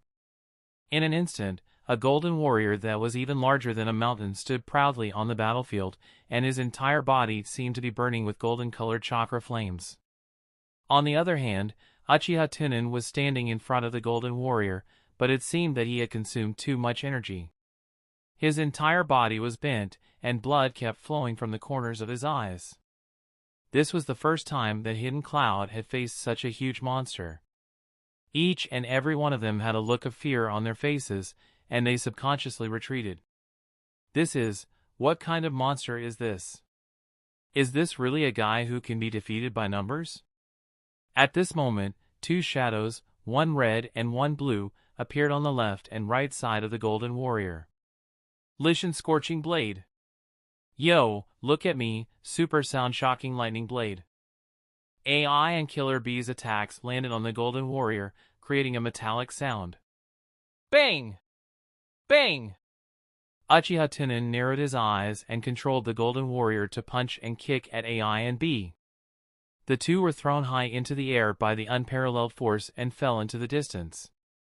Uchiha Tunan stood up with an indifferent face and said slowly, "It doesn't hurt, it doesn't itch." Right at this moment, a white light shot out from the crowd and struck the back of the golden warrior. This caused the solidified chakra to ripple. Uchiha Tunan glanced at the dark, white-haired ninja in the crowd and then stopped paying attention to him. Seeing that he was ignored, Darui said with an ugly expression, "Crap, ninjutsu can't break through the defense at all." Uchiha Tunan glanced at the Hidden Cloud ninjas who were subconsciously retreating into the distance. In his heart, he was thinking about how to liven up the atmosphere of the battlefield. To be shocked, it looked like a forbidden technique, but it couldn't completely destroy the other party. Then he saw Uchiha Tunan's hands hanging down, his expression fanatical as he looked at the Konoha ninjas in the distance, shouting loudly, "I will carry the honor of Uchiha, even if I die on the battlefield. If I die, you will engrave my name on the tablet. The will of fire, passed down from generation to generation, endless. For the village, for Konoha." After saying that, Uchiha Tunan turned his hands into afterimages and began to quickly form seals. When Konoha's ninjas heard Uchiha Tunan's words, although they did not understand what Uchiha Tunan wanted to do, these words were clearly his last words. Immediately, they cried out with tears in their eyes, "Lord Tunan! Don't! Ding! Obtain Shimura Ida recognition. Ding! Obtain the approval of the Aburame Chizuru. Ding! Obtain the recognition of Hinata Shu. Ding!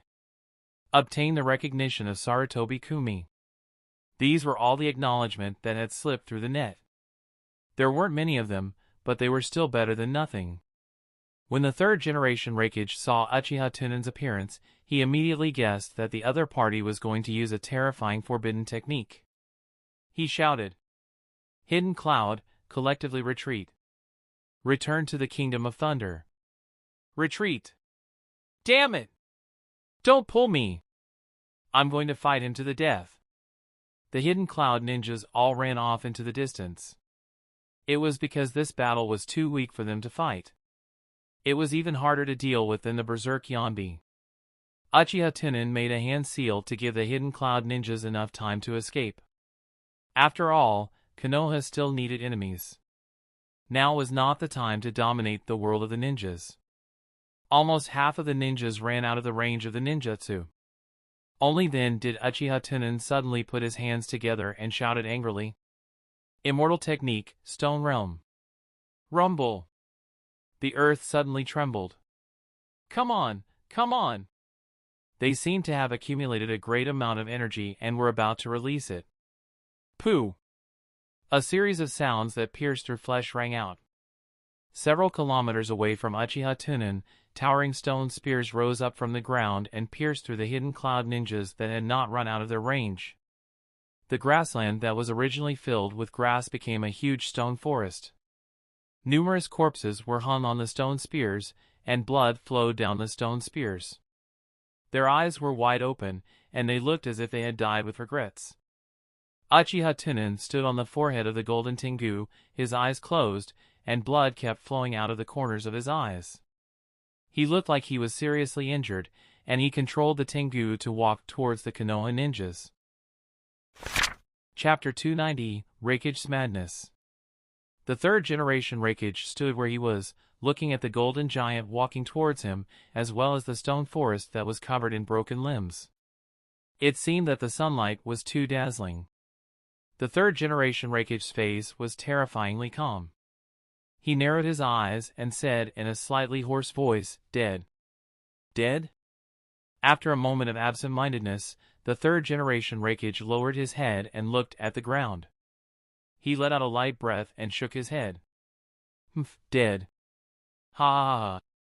The laughter seemed to contain deep sorrow. After several breaths, the laughter stopped abruptly. The third generation Raikage suddenly raised his head, his eyes bursting with extreme hatred, staring straight at Uchiha Tunan. The originally blue lightning around his body instantly turned black, shooting in all directions without regard. He pointed his index finger angrily at Uchiha Tunan and said coldly, "You, as well as all the people here, have to die." As soon as he finished speaking, the earth under the feet of the third generation Raikage immediately collapsed, and his whole person turned into black lightning and crashed into the golden warrior. Uchiha Tunan's originally tightly shut right eye opened a crack. In his field of vision, the whole body of the third Raikage was covered with black-colored lightning, his left index finger was raised, and his fingertips were gathering the terrifying amount of lightning chakra. Black mark, hell stab, a hand through hand. Bang! The finger of the third Raikage hit the surface of the golden samurai. The black thunderbolt instantly spread out from the point of impact, covering the surface of the golden samurai. Crack! Crack! The solid chakra on the surface of the golden samurai began to crack like a spider web. A trace of surprise flashed in Uchiha Tunan's eyes. This old fellow's attack power is a bit strong, but the defense of the great heavenly hound is indeed a bit lacking. After all, it is not the final form. Immediately, the golden warrior punched out, smashing the third generation Raikage into the ground far away, creating a huge pit. At the same time, Uchiha Tunan controlled the big Tengu to dissipate, and the whole person pretended to be unconscious and fell to the ground. After all, the third generation Thunder Shadow had almost fallen into madness. Then it was time for him to help him clean up these good comrades in arms who lived and died with him. His outstanding military achievements could increase his status. But it would only make people respect him, not make people worship him. For example, Orochimaru, with such outstanding military exploits, was disgraced by himself because of the living experiment. In the entire Konoha, except for Tsunade and Jiraiya, no one spoke a word for him. It had only been a few years since the end of the Second World War. Therefore, he couldn't just rely on his achievements, but also to buy people's hearts. If you want to do it, you have to do it when they are in a desperate situation. The heroes who have sacrificed a lot for them. In the future, if there are any rumors in the village, they will only be the most loyal supporters of you. In this battlefield today, Anyone who dared to say anything bad about him would be stabbed in the back. That was betrayal, and they would be stabbed in the back. Protect Lord Tunan. Konoha's ninjas spontaneously blocked the third raikage and Uchiha Tunan.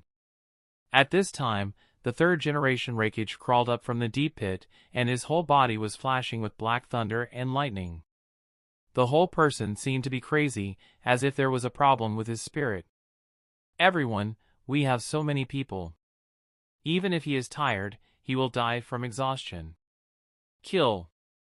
The densely packed Konoha ninjas fearlessly pounced towards the third-generation raikage in the deep pit. Shimura Gyoho raised his head and shouted to the medical class members in the distance, "Medical class, quickly take Lord Tunan away. All of you have to die." In the deep pit, the third raikage's hair and beard were flying, and his whole body was shining with dark lightning, as if he had become a devil. One by one, he killed the Konoha ninjas that rushed over. Uchiha Tunan was also lifted up on a stretcher, accompanied by a group of medical class members, and ran far away. On the stretcher, Uchiha Tunan, who pretended to be unconscious, leisurely listened to the continuous sounds of striking, electric cries, hissing, and heavy objects falling to the ground. His own strength also slowly rose. Kill, vent to your heart's content. After a long time, Uchiha Tunan found that these medical class members were still running, as if they wanted to take him away from the battlefield. How could this work? This was just the beginning of the desperate atmosphere. He had not pushed this hero play to the climax yet. He immediately coughed a few times, opened his eyes, and said weakly, "Stop, the battle is not over. As the commander, I can't leave." The medical class monitor saw that Uchiha Tunan had woken up. He quickly ordered the ninja to put Uchiha Tunan down. After all, this place was already on a hill, so it could be considered safe. "Lord Tunan, the most important thing now is to treat your injuries." Uchiha Tunan forced himself to sit up and reached out to stop the medical class monitor who wanted to check his body. He shook his head and said, "It's useless. This is the residual effect of the bloodline limit. No one can treat it." The residual effect of the bloodline limit. The medical class monitor looked serious. The most difficult thing to cure in the world was the illness of the bloodline limit. He also understood his medical skills. This illness was definitely not something he could solve. He immediately revealed a lonely expression and said, "Lord Tunan, how do you feel?" Uchiha Tunan coughed out 2 mouthfuls of blood. He placed his hand in front of his eyes and examined it. He said in a hoarse voice, "My eyes are already blurry. Perhaps in the next second, I will completely lose my light. This also means that I am about to lose most of my power." The medical class monitor was stunned. He clenched his fists and lowered his head as he said in a deep voice, "Is it that serious?" Uchiha Tunan nodded. "No matter what the result is, I don't think I can even become a ninja after this battle ends." Then, he stood up with difficulty and turned around to look at the battlefield. He took a deep breath and said, "If Raikage doesn't die, I don't trust you. Lord Tunan." When the group of medical ninjas saw that Uchiha Tunan was seriously injured and still cared about everyone's safety, they all showed a sad expression. But they heard Uchiha Tunan cough lightly. "Are there people from the Yamanaka clan here?" A psychological medical ninja walked out and said solemnly, "Yes, I am. Lord Tunan, what instructions do you have?" Uchiha Tunan reached out and wiped the blood from the corner of his mouth. He smiled warmly and said, "Use the mind transmission technique. I have something to tell everyone." The psychiatrist nodded heavily and came to Uchiha Tunan. He quickly made a series of hand seals and resonated with the Yamanaka clan in the battlefield. Then, he gently placed his hand on his forehead. When the ninjas in the mountain sensed it, they immediately cast the heart technique on the Konoha ninjas in the battlefield. In an instant, Uchiha Tunan's voice rang out in the minds of all the Konoha ninjas. "Everyone, I just used Uchiha's forbidden technique and was about to lose my sight. Losing my Sharingan will greatly decrease my strength. Now that all the villages have invaded Konoha, Konoha is also in the midst of withering, cough cough. If we don't kill the third raikage today, then perhaps no one in Konoha will be able to compete with him. I, Uchiha Tunan, as a member of Konoha, do not want to leave this problem to the future generations. I still have a forbidden technique to burn my life. I need you to buy me some time to recover. I'll have to trouble everyone. As soon as he finished speaking, the connection in his heart broke. One by one, Konoha ninjas subconsciously looked out of the corner of their eyes at Uchiha Tunan standing proudly on a small hill in the distance. They only felt that his figure was so tall and mighty. Lord Tunan. At this moment, Uchiha Tunan seemed to have become their spiritual pillar. It gave them great courage. Each and every one of them seemed to have been injected with adrenaline as they scrambled to pounce towards the third-generation raikage. Fight! Don't leave the difficult problem to the descendants. Captain, remember to bring Milo back to Konoha. And mine. Count me in too. Pile him to death. Chapter 291, Burning. On the hill, Uchiha Tunan looked at the group of medical ninjas with a gentle smile on his pale face. You guys go and help as well. One more person means one more power. With your help, our companions can also suffer fewer casualties. My situation is very good. You don't have to worry about me. The medical class monitor was stunned and said with some difficulty, but we are medical ninjas. You are the one who need medical ninjas to save your life. You need our medical experience. Uchiha Tunan shook his head and said, I know my own situation. You really don't have to worry about me. I don't want you to focus on me.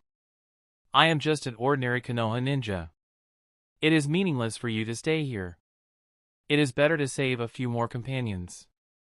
Don't worry, I'll be fine. Hurry up and go. The medical squad leader nodded in embarrassment and glanced at the bloody battlefield. Even if he went to the battlefield, he wouldn't be able to save anyone. Didn't you see that crazy old man's punch head?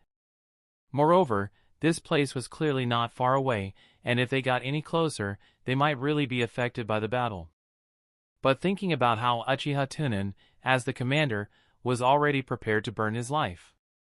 If they were still so timid, it would probably chill the hearts of heroes.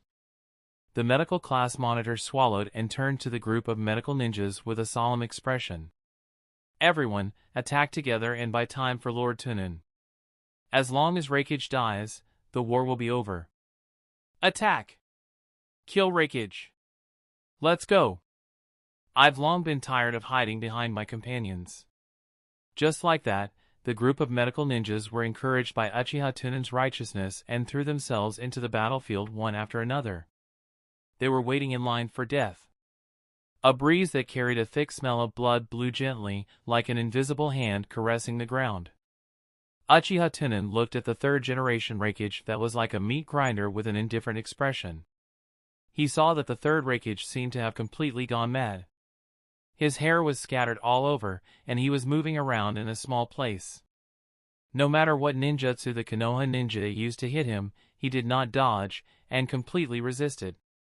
As long as anyone was the closest to him, he would kill them.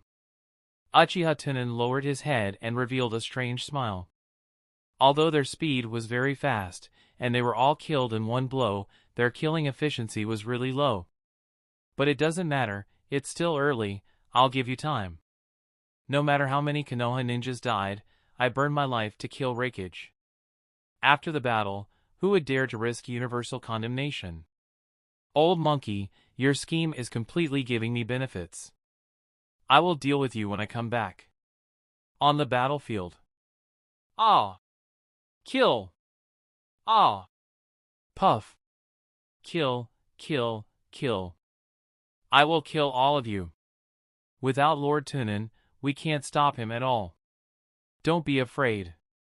For Konoha, for our family, Lord Tunan is still watching us from afar. In order to cheer Konoha's ninjas up, Shimurigyoha pointed at Uchiha Tunan on the hill. Many Konoha ninjas subconsciously looked over. Oh! Looking over. Then I'll add a bit of fighting spirit to you. Uchiha Tunan immediately turned his hands into afterimages and began to form seals. Of course, these seals were not for the release of ninjutsu, but for show. But those Konoha ninjas did not think this way at all. Lord Tunan was forming seals. What a complicated mark, I can't understand it at all. Is this forbidden technique to burn life? Just by looking at it, I can tell that it is very strong. In an instant, these Konoha ninjas seemed to see hope, and their fighting spirit was ignited again, attacking the third raikage. Hold him back. Pft. I'll do it. Me too. Pft. For Konoha. For my family. For Lord Tunan. Puff. With the passing of time, Uchiha Tunan's hands were completely invisible. In order to lighten the atmosphere, he secretly used a small wind-style ninjutsu. A strong wind blew around Uchiha Tunan, blowing the nearby weeds to the ground. Seeing this, Konoha's ninjas thought that the forbidden technique was going to be ready soon. Fearless. For victory. Enhanced magic. Teeth. Shadow. Pooh. Half an hour later. The wind howled, and Uchiha Tunan was forming seals. An hour later. The wind seemed to have become much stronger, and faint blue electric arcs appeared around Uchiha Tunan, but he was still forming seals. 2 hours later. The wind on the grassland was particularly strong, howling like a bull, blowing people so hard that they could barely stand straight. The electric arcs became more and more dense, turning from light blue to dark blue, which looked particularly frightening. The hill shook slightly, and the small stones around Uchiha Tunan seemed to have broken free of gravity, floating in the air. But Uchiha Tunan was still forming a seal. Every dusk, the setting sun was round, big, and brilliant, with a circle of golden edges slowly sinking down. The setting sun shone down diagonally, dyeing the years red, dyeing the heart red, and also the grassland that was originally green. The corpses of Konoha ninjas were everywhere. The third raikage was already panting, his physical strength and chakra exhausted.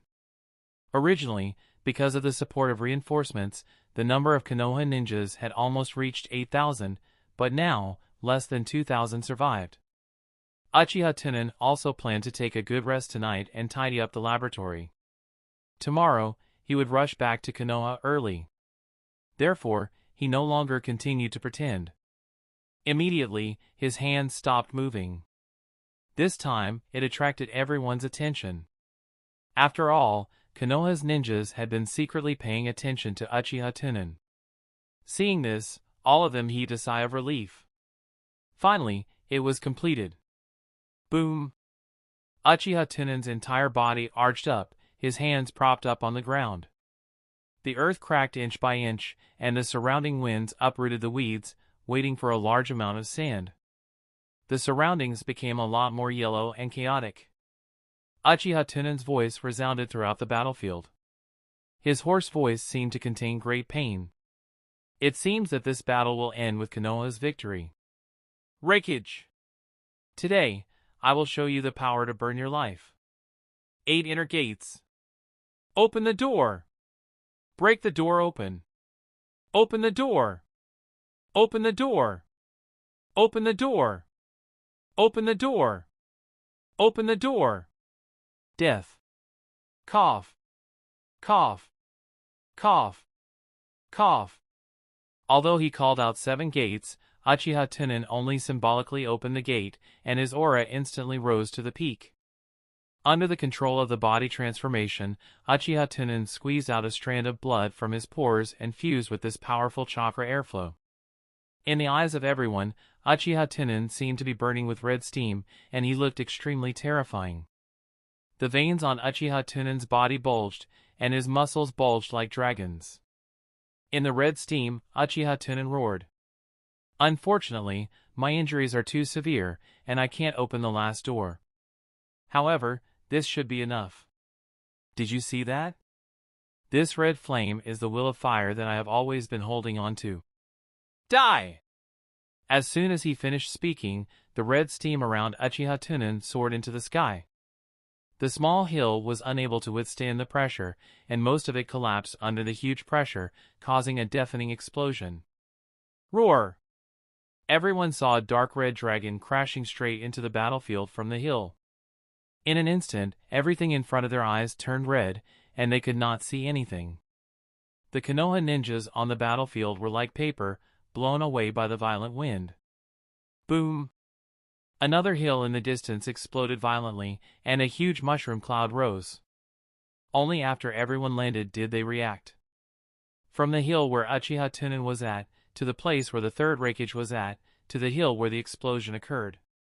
It formed a huge ravine, and the soil in the ravine seemed to produce a high temperature due to the huge friction, turning into a scorched black color. The Konoha ninjas were all stunned on the spot. Is this really what humans can achieve? Lord Tunan! Go and see how Lord Tunan is. The remaining Konoha ninjas ran towards the hill after the explosion. He saw that the original hill had turned into a huge pit. Uchiha Tunan was lying in the deep pit, his life and death unknown. His whole body was full of shocking scars, his clothes were also broken, and only a few strips of cloth covered his vital parts. A Konoha ninja took the lead to jump out of the deep pit, came to Uchiha Tunan's side, and extended his hand to his nose. Immediately, ecstasy appeared on his face, and he shouted to the Konoha ninjas behind him. Lord Tunan is not dead yet. Take Lord Tunan back to the camp.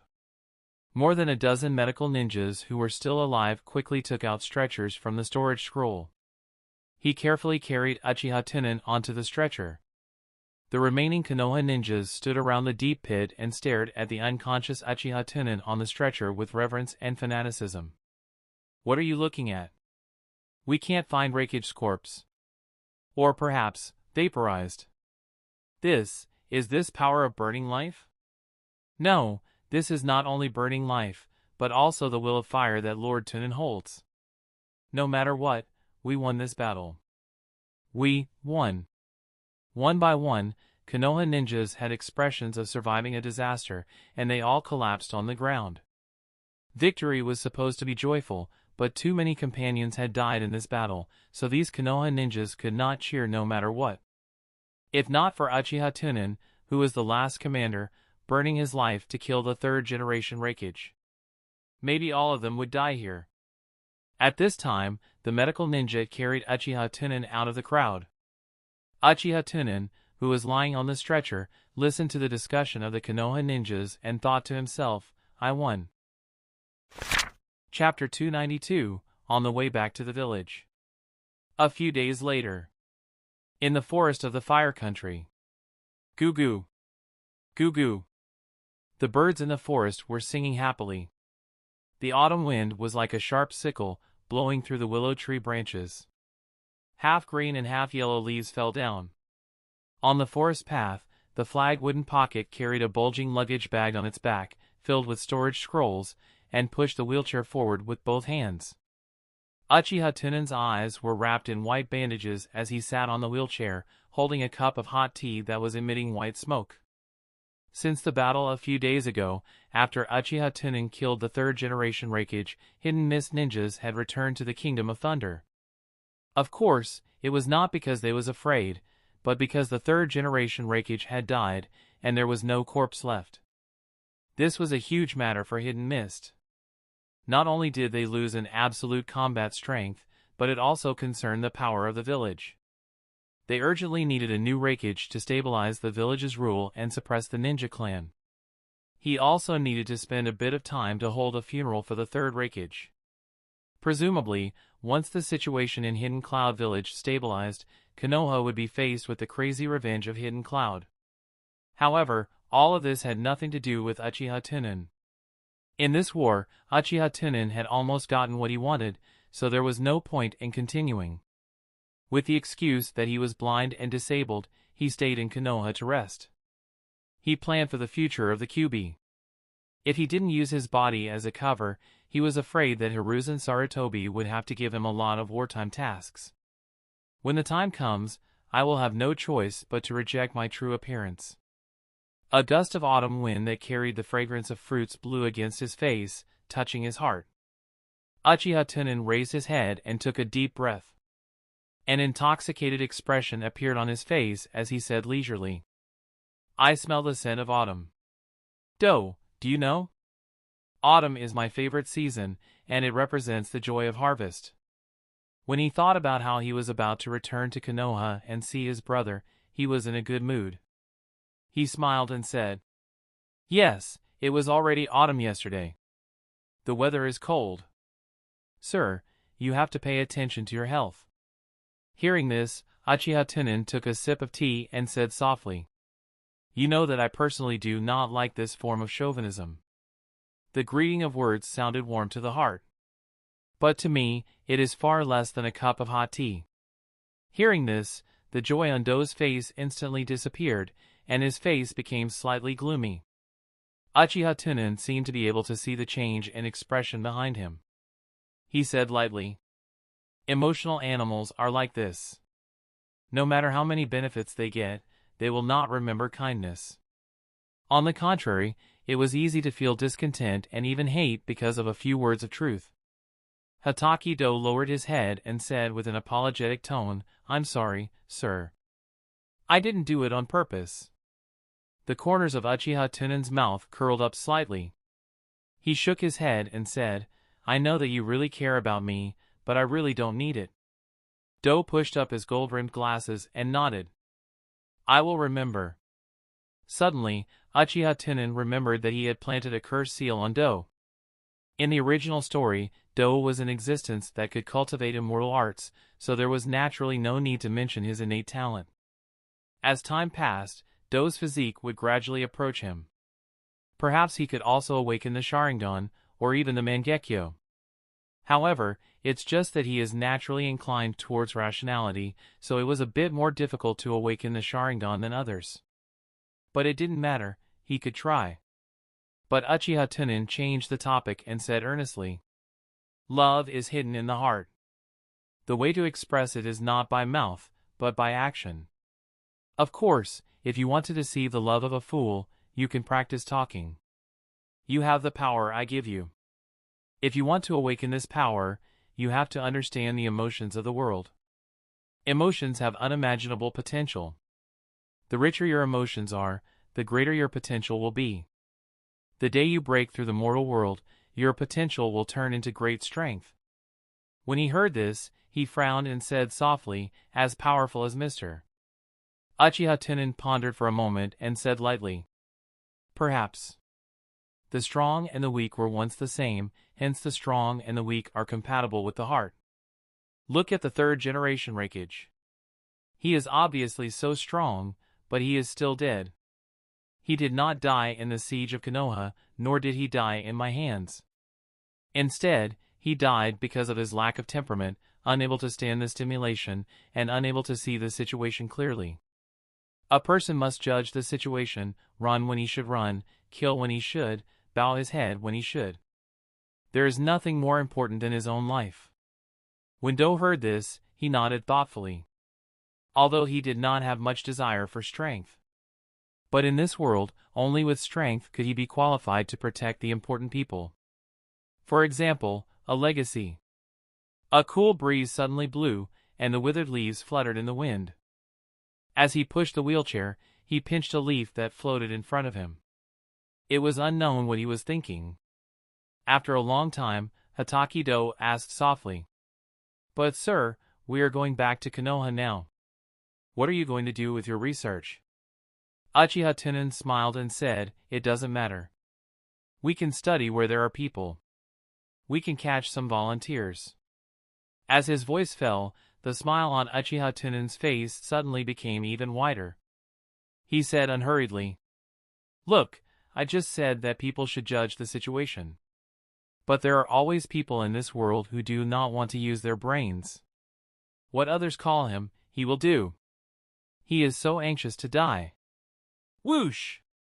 Whoosh! Whoosh! Whoosh! Whoosh!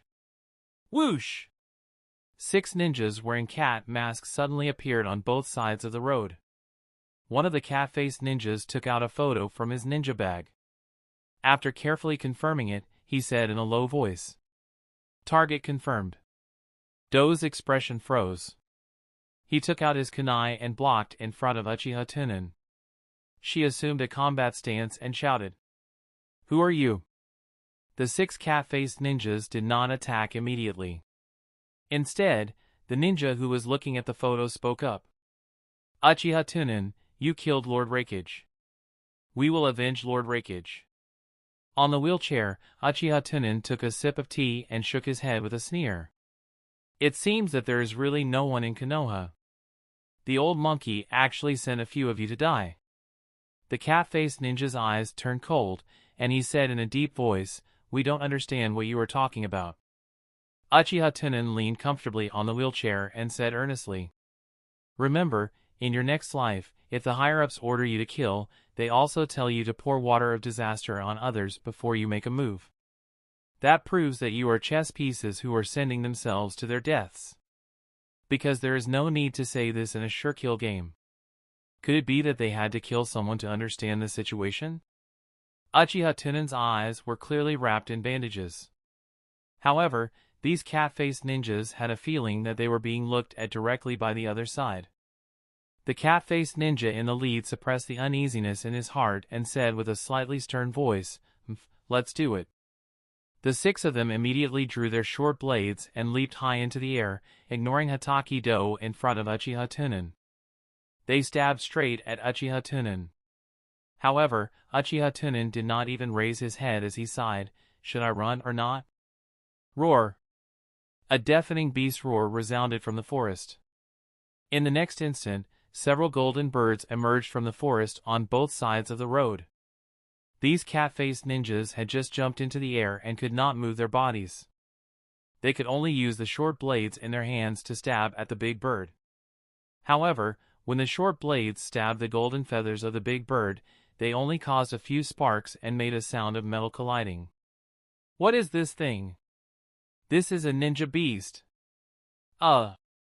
Before the cat-faced ninjas could be shocked, the sharp claws of the birds had accurately pierced into their shoulder blades and lifted them up into the sky. Behind these big birds, a group of white pigeons fluttered up from the forest and chased after them. A cheerful coo sounded from his mouth. Uchiha Tunan was used to it. He looked up at the sky and looked at the sky. He was stunned and said, "Let's go." "Don't look. They will be cleaned up." Hataki-Do came back to his senses and rushed to Uchiha Tunan's back to push the wheelchair. In the middle of the yellow and green forest, there was a confused voice of a Hataki-Do. "Sir, how did you know that they were not from Hidden Mist?" "I didn't know at first either. I was just playing with my mouth. Anyway, it didn't take much effort to talk.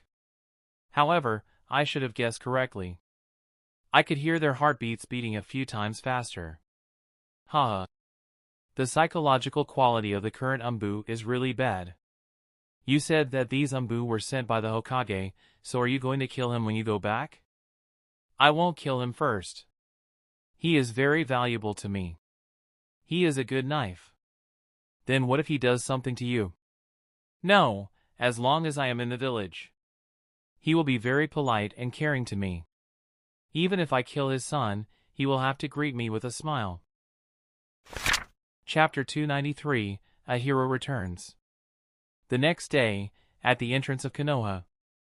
Konoha's enchantment had the effect of perception, aura recognition, sound isolation, and so on. However, it did not isolate one's sight, and one could see each other inside and outside. Hataki-Do had just pushed Uchiha Tunan to the entrance of the village to tie the knot, and when he saw the scene inside, he subconsciously stopped. Uchiha Tunan's lips trembled slightly as she said in a low voice, "You don't have enough experience. The later scenes might make you feel a little uncomfortable. Try to talk less. If others ask you, just pretend to be afraid of strangers." "Yes." Do nodded his head and remembered Uchiha Tunan's words. He braced herself and pushed the wheelchair into the barrier. The moment he stepped into the barrier, the entire world became noisy and quiet. On both sides of the road, on top of the houses, and on the branches, there were all ninjas and villagers who came to welcome him. "Lord Tunan is back." Why is Lord Tunan sitting on the wheelchair? Is there something wrong with his eyes? I heard that a fierce battle broke out in the northern front.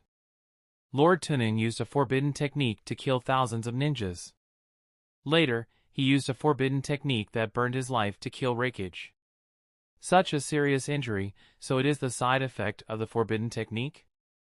What a pity. Lord Tunan is crippled at such a young age. I hope he can pull himself together. Hidden Mist is too hateful. The villagers were all moving up and down, as if they were about to rush up. However, they were stopped by the ninja who was standing in front of them to maintain order.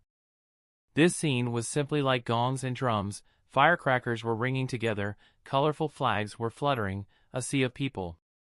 With a glance, Hatakido saw an old man standing at the front of the road wearing a royal robe and a bamboo hat with a kind smile on his face. On the bamboo hat was a big word of fire. Was this Hokage of Konoha? He was really smiling at his teacher. Hiruzen Sarutobi stood in front of the crowd. Although he maintained a smile on his face, his heart was filled with anxiety. This kid has returned safely. It seems that the 6 trusted subordinates he sent out are in danger. I don't know if they were exposed or not. I was the one who ordered them. If this kid knew, he wouldn't turn against me in public, would he? Hiruzen Sarutobi's hands were covered in sweat. If Uchiha Tunan shouted later, he would say that he had sent someone to assassinate him. Although he was prepared to wash away the suspicion, it would still cause a large number of ninjas and villagers to suspect him. This would cause a serious blow to his reputation. Seeing that Uchiha Tunan was getting closer and closer, Hiruzen Sarutobi took a deep breath and quickly walked towards him. Just as he was about to give him a heart-stirring comfort so that he could buy people's hearts. Suddenly, Uchiha Tunan, whose eyes were wrapped in bandages, raised his head and sniffed with his nose. He exclaimed, "This smell is so familiar. Teacher! Is teacher you?" The words of comfort that Hiruzen Sarutobi had prepared were stuck in his throat. He raised his eyebrows slightly. This kid actually still remembers my smell. His heart was inexplicably moved. He immediately came to Uchiha Tunan and smiled. "Tunan, I am here. Konoha welcomes you back." With that, he bent down and reached out to hold Uchiha Tunan's hand. Uchiha Tunan immediately took a step forward and grabbed Hiruzen Sarutobi's hand. He clenched his teeth and said hoarsely, "Teacher, they are dead. 6,000 brothers and sisters have died on the battlefield." Uchiha Tunan went straight to the topic. This made Hiruzen Sarutobi's draft completely lose its capacity. A heavy expression appeared on Hiruzen Sarutobi's face. He sighed and said, "I am also very sad about this, but war is so cruel, so we have to cherish peace more." Uchiha Tunan slowly shook his head and said hoarsely, "It was my fault. If I had been a little stronger. If I had not been injured in the Western Front from the beginning, many of them would not have died." However, the color of the snow-white bandage on Uchiha Tunan's eyes darkened a little, but it was wet with tears. Hiruzen Sarutobi's eyebrows were full of sadness, and he said earnestly, "You have done very well, killing raikage. You have done a great job for Konoha and avenged them. Come back and rest well." Uchiha Tunan suddenly became excited and shouted, "No, I don't deserve any credit.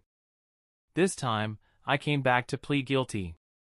No matter what, as the commander-in-chief, if I did not protect them well, I would be guilty. I deserve to die. Teacher, please order me to return to the battlefield. I can continue to fight. Although I am blind, my legs are crippled. However, I can still use ninjutsu. I can use my voice to determine the enemy's position." Woo! Some of the soft-hearted women in the crowd began to cover their mouths and cry. The villagers and ninjas who were slightly stronger also lowered their heads, unable to look. Looking at Uchiha Tunan's excited appearance, Hiruzen Sarutobi remembered the scene from when they first met. Although the relationship between the two was very stiff because of some things, Hiruzen Sarutobi could not admit it even if he asked himself. Everything that Uchiha Tunan did was not wrong to Konoha. The matter between Shinosuke and Asuma was indeed Uchiha Tunan's fault. However, regarding Tsunade and Orochimaru, Uchiha Tunan did not have any selfish motives. He was completely from the perspective of the village. At that time, he was not strong enough, but he dared to risk his life. On the contrary, it was him. His actions in the open and in the dark had traces of favoritism. Perhaps, the reason why I stood against him was because I did not love the village as much as him. For some reason, the hatred in Hiruzen Sarutobi's heart towards Uchiha Tunan suddenly faded a lot. He immediately held Uchiha Tunan's hand and said with slight force, "Tunan! I know the grief in your heart. When I heard the news of their deaths, I was also the same. But we should not be immersed in grief. We must pull ourselves together and work hard to end this cruel war. Rest in peace in Konoha. I have already transferred Minato to the northern front. The follow-up support is about to set off." Uchiha Tunan choked, his face full of helplessness. "But I don't know how to face the family of the 6,000 brothers and sisters." A distressed expression appeared on Hiruzen Sarutobi's face. He patted the back of Uchiha Tunan's hand with his other hand and comforted. "The villagers of Konoha are sensible. I believe that they won't blame you. Don't blame yourself too much." Uchiha Tunan nodded silently. Suddenly, Uchiha Tunan seemed to have thought of something. He suddenly leaned forward and said excitedly, "Teacher, I kneel down to you. I have a favor to ask of you." Hiruzen Sarutobi was quick to react and quickly supported Uchiha Tunan. He said, Don't. Sit down. If you have anything to say, just say it. You are the hero of Konoha. If you have any requests, feel free to ask." Uchiha Tunan was helped to sit down and said in a pleading tone, "Can the compensation for the 6,000 brothers and sisters be doubled? I know that the village is in a tight financial situation, so I borrowed Konoha. In the future, I will work for Konoha and pay back the money." This. Hiruzen Sarutobi looked at Uchiha Tunan and was dumbfounded. The compensation of 6,000 ninjas was doubled. This was not a joke. How many billion would that cost? With your current state, how could the village arrange a mission for you? I've done all the favors for you, and the money has to be paid by the village. Moreover, if the pension on this side was doubled, then what about the others on the other side? If not for fully doubled, then the number of people on the other side would definitely be uneven. The family members of the ninjas would definitely make a ruckus, and this way, the hearts of the people would disperse. At this moment, Hiruzen Sarutobi was a little suspicious of whether Uchiha Tunan had planned this beforehand. Throwing out this difficult problem, it was either stupid or bad. In front of so many ninjas and villagers, Hiruzen Sarutobi had no way to refuse. Uchiha Tunan was not afraid of Hiruzen Sarutobi refusing. This sentence had already been said, and the favor had already been obtained. It didn't matter if he gave the money or not. "Okay, I promise you. Konoha will pay for this, and the compensation for all the dead will be doubled. You are a hero of Konoha, how can you pay it back? Konoha will pay it back even if it costs everything." Hiruzen Sarutobi nodded heavily, his heart bleeding.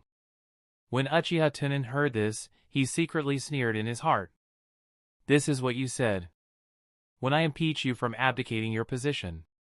It is a good crime to decide on a high pension and cause the finances of the village to be tight."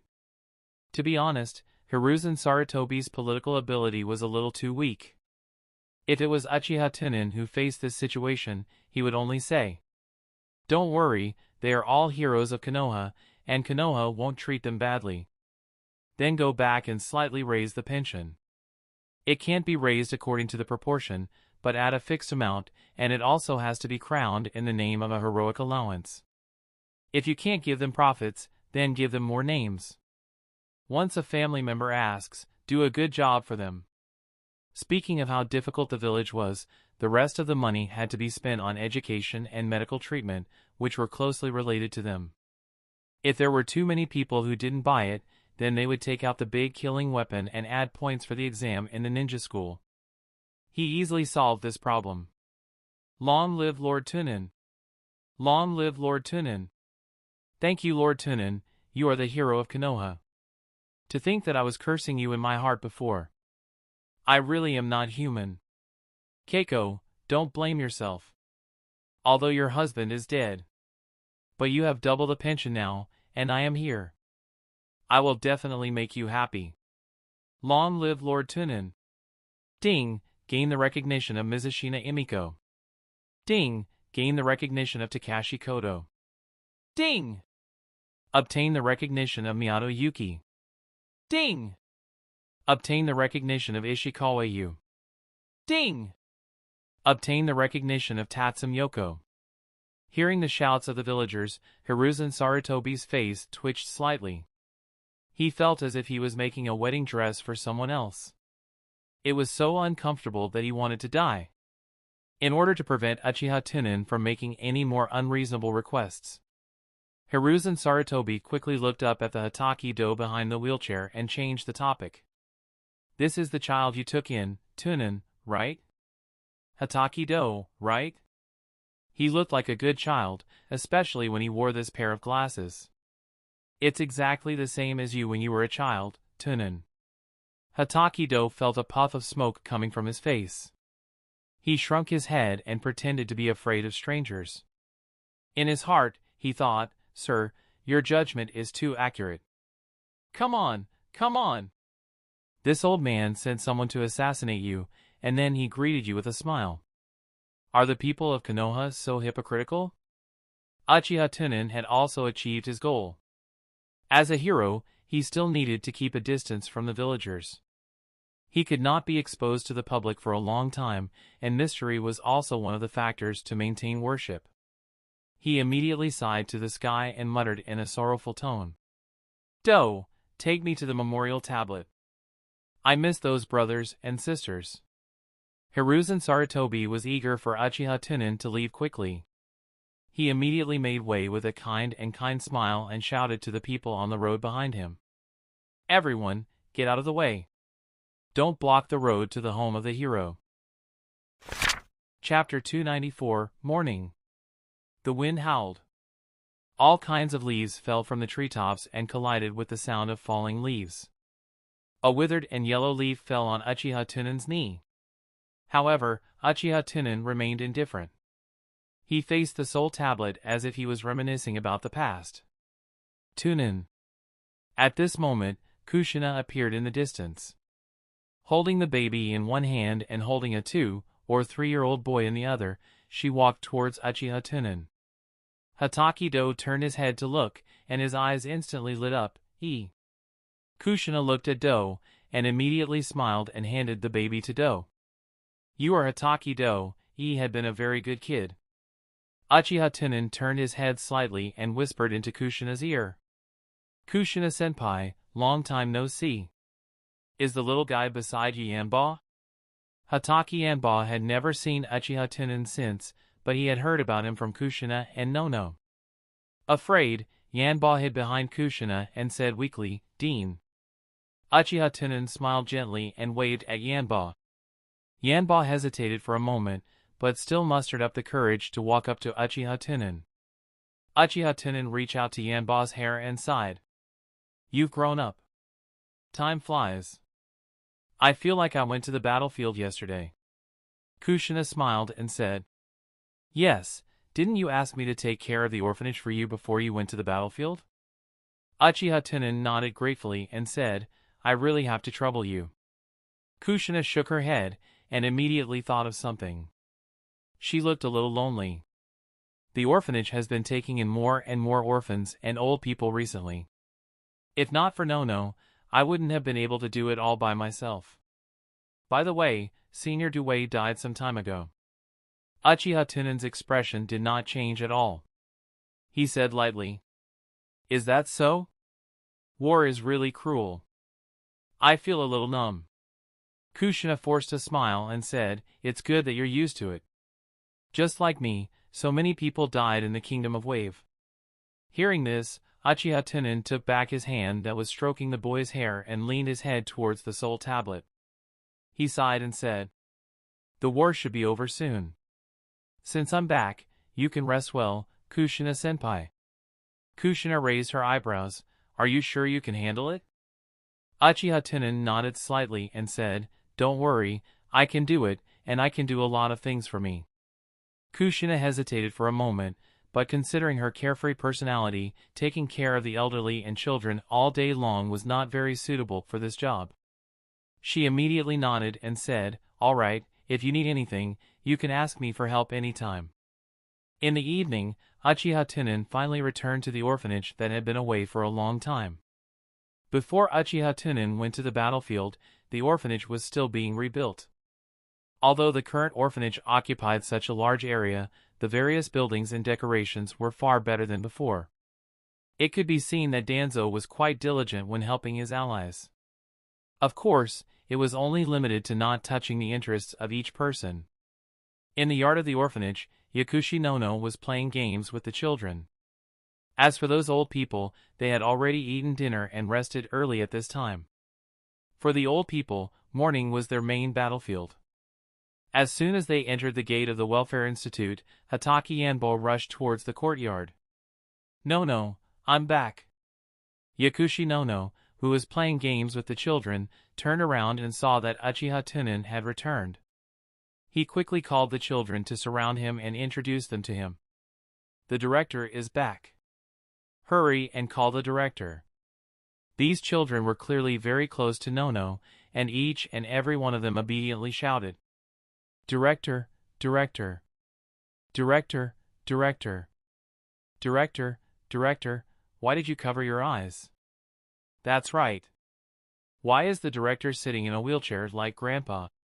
Yakushi Nono raised his eyebrows, placed his hands on his hips, and pretended to be angry. "Don't talk nonsense." Immediately, an apologetic expression appeared on her face, and she bowed to Uchiha Tunan. "Lord Tunan, children is insensible."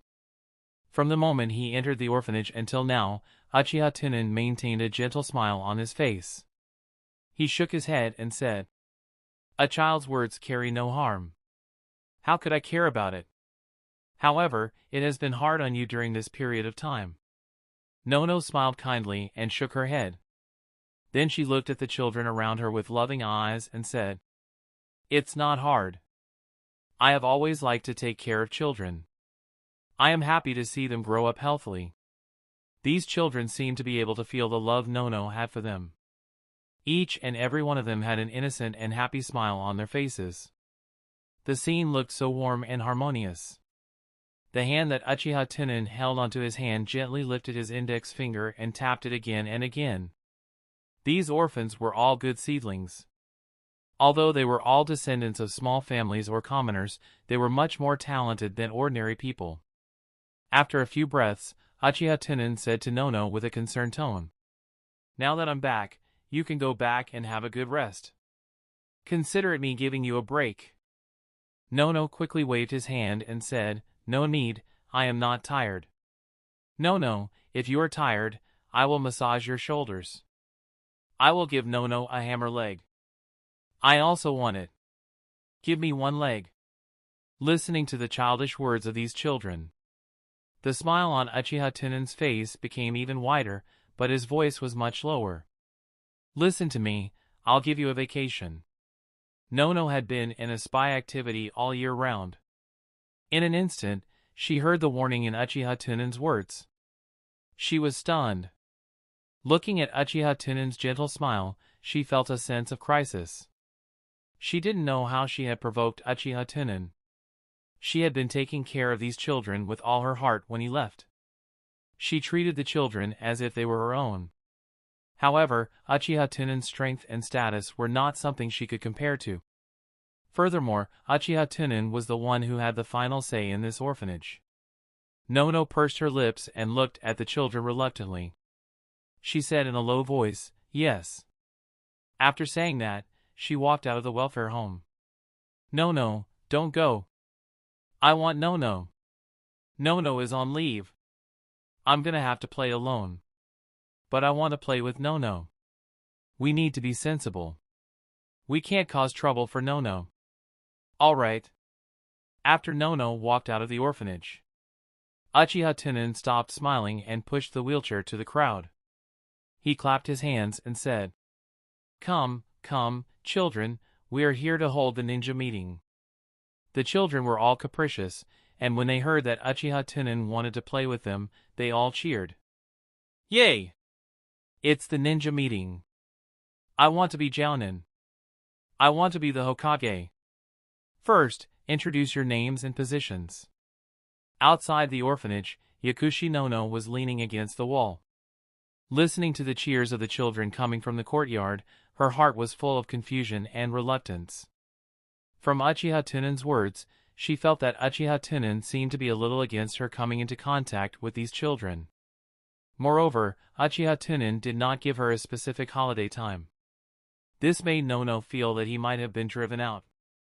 Could it be that he had discovered the matter of gathering information about him previously? It was possible. It seemed that in the future, perhaps she could only come to the Welfare Institute when she had the time and observe the children from afar. Yakushi Nono's dream had always been to take care of more orphans and raise them up healthily. Now, this dream could be considered to have been shattered. Yakushi Nono wiped the tears from the corners of his eyes. Out of the corner of his eye, he suddenly noticed the figure of a child standing at the door. He saw Hataki-do standing at the door with the baby in his arms. He pushed up his golden glasses and said leisurely, "Senior Nono, Sensei is very good at taking care of people. You don't have to worry." Yakushi Nono took a deep breath and nodded sadly. "Sorry to disturb you." After saying that, he walked towards the end of the street under the gaze of Hataki-do. After a long time, Hataki-do shook his head and closed the doors of the orphanage. After following Uchiha Tunan for so long, Hataki-do had a certain understanding of Uchiha Tunan. Every time Uchiha Tunan tapped his finger, it meant that he was thinking. And when Uchiha Tunan's smile exceeded a certain degree, it meant that someone was going to die. When the two combined, Do determined that after some consideration, Uchiha Tunan was determined to kill Nono. Although, Hataki-do did not know how Yakushi Nono had provoked Uchiha Tunan. Chapter 295, The New Base. Late at night. All was silent.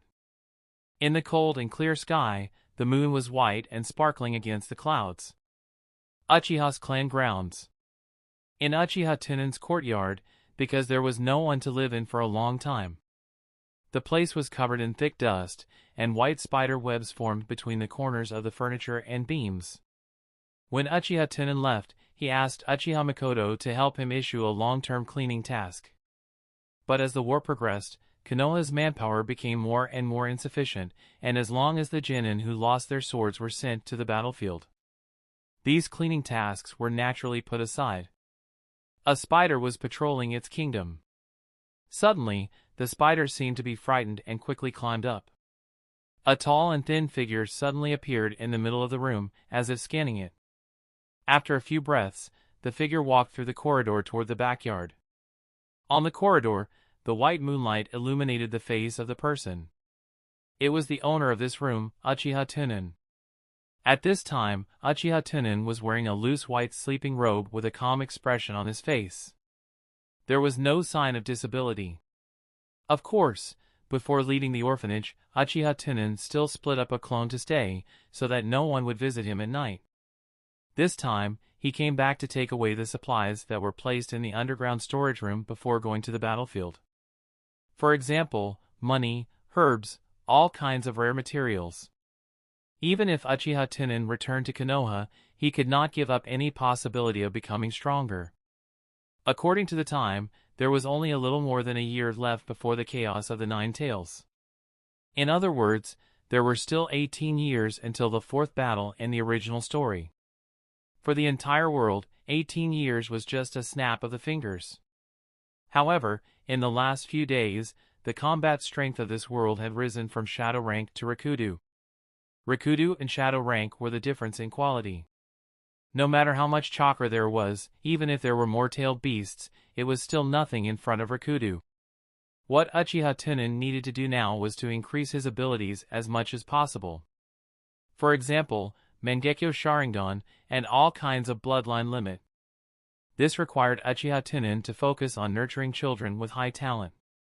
The second was to research the essence of Yin and Yang escape. Only by understanding the Yin and Yang escape would there be enough time to study how to break it. Therefore, the live experiments still needed to continue. The third was naturally Sasuke and Naruto. They were used by Uchiha Tunan to go all out, and they couldn't be lost. Once the method in front of him didn't work, then Uchiha Tunan could directly kill Sasuke and open the Rinnegan. Under the support of powerful eye power, he could probably compete with Kagaya. And to obtain powerful eye power, it naturally depended on Uchiha clan. After all, although his own type of curse seal could give others the ability to awaken the Sharingan, it still required the use of the origin of life. This thing was very expensive. If he gave too little origin, the transformation and assimilation effect would be bad, and it would basically be very difficult to open his eyes. If he gave too much, it would affect the foundation of Uchiha Tunan. Therefore, the source could only be used to nurture those with great potential as excellent seedlings. Soon, Uchiha Tunan arrived at the underground storage room and entered the storage scroll with the East suit he was going to use. Returning to the living room, Uchiha Tunan glanced at the wooden sculpture that was already covered in dust on the altar. He stopped in his tracks and hesitated for a moment. He shook his head and said, "Forget it." With that, his entire figure disappeared into the darkness. In the past, a wood carving was carved when one was killed. Usually, it could be used for consumption in front of people. But now, Uchiha Tunan's status was different from the past. These wooden sculptures were no longer of much use to him. The most important thing was that the battle this time was simply too dangerous. The western and northern front added up to nearly 10,000 people. If all of them were carved into wooden sculptures, how much time would it take? Moreover, Uchiha Tunan couldn't even remember the appearances of most people. Soon, Uchiha Tunan returned to the orphanage's room. In the room, Hataki-do was kneeling next to the cradle bed, quietly watching the sleeping Hataki-e. Meanwhile, Uchiha Tunan's clone was sitting on the wheelchair reading a book. When Do saw Uchiha Tunan return, he immediately stood up and bowed. "Sir." Uchiha Tunan nodded lightly and handed the storage scroll in his storage bag to the flagged wooden pocket. "The things are roughly ready. Come with me." The two of them passed through the living room and entered the study room. Under the signal of Uchiha Tunan's eyes, a wooden plank was lifted up, revealing the hardened soil. Uchiha Tunan immediately thought of something, and chakras spread out from the soles of his feet. The soil seemed to have intelligence, and it automatically sank down into the ground, turning into a spiral staircase. The two of them walked down the stairs without saying a word. As he walked, he took out glowing beads from his storage scroll and embedded them on the stone wall to illuminate the area. After a long time, he noticed that Uchiha Tunan had suddenly stopped in front of him. He asked softly, "Sir, why did you stop?" Uchiha Tunan shook his head and said, "In the end, there is a Konoha barrier below. Even if I know the seal to pass through the barrier, I can avoid the perception of the sealer. But if there is a small animal passing through the barrier along the passage, it will be detected by others." Do frowned when he heard this, and he was puzzled. "Why don't you build a laboratory outside the village?" Uchiha Tunan chuckled and controlled the soil around him to retreat. He said slowly, "Don't underestimate Konoha's ninjas. Orochimaru is the example. Outside the village, it was actually very easy to be discovered by the passing ninjas. If you often walked by the river, you would get wet. At the very least, in the village, those ninjas would not dare to sense anything without restraint. After a long time, the underground world became empty, and the size just happened to match the orphanage on the ground. Under Uchiha Tunan's arrangements, Do began to take out the corresponding items from the storage scroll to make arrangements for the laboratory. Meanwhile, Uchiha Tunan began to refine the giant laboratory. All of a sudden, Hataki-do said casually as he placed the tables and chairs on one side, "Actually, I think that Yakushi Nono is quite a good person. Uchiha Tunan raised his eyebrows and glanced at Ataki Do. However, he looked calm, as if what he had just said was only an objective statement, without any subjective feelings. However, he could deceive others, but he could not deceive Uchiha Tunan. He was obviously helping Nono on the side. Uchiha Tunan did not stop working, but his eyes gradually narrowed. It seemed that this guy was not as ruthless as in the original work. Was it because there was a legacy that allowed him to still have love and hope for this world? Although Do was busy working, his heart was filled with anxiety. He knew Uchiha Tunan's character, but he did not know why he would suddenly plead for Nono. Perhaps he was grateful that Nono took care of E for him. Of course, the two of them were ruthless for no reason. If Uchiha Tunan questioned him, he would use the excuse of casually stating an objective fact as an excuse. After a long time, Uchiha Tunan's voice sounded in the empty basement. She was a spy ninja from Root, a subordinate of Lord Danzo. Hearing this, Do nodded and said, "So that's how it is." Uchiha Tunan turned around and slowly walked towards Do, as if explaining to it. With her here, no matter which department the children go to, as long as they have talent, they will definitely be pulled into the roots and become a heartless tool. Uchiha Tunan walked to Do that was busy sorting out the experimental equipment, and his mouth curved into an inexplicable smile. "Let her be the first volunteer. I'll leave this matter to you. Let me see how much your tool capacity has grown." When he heard this, he stood up and pushed up his gold-rimmed glasses. There was no expression on his face. He nodded and said, "Yes." Chapter 296, Departure Warning. Root Base Camp. Danzo's low voice rang out in the dark and empty room. "You mean? It is very likely that he discovered your true identity and chased you out." Yakushi Nono knelt on one knee on the ground and shook his head. "I'm not too sure either.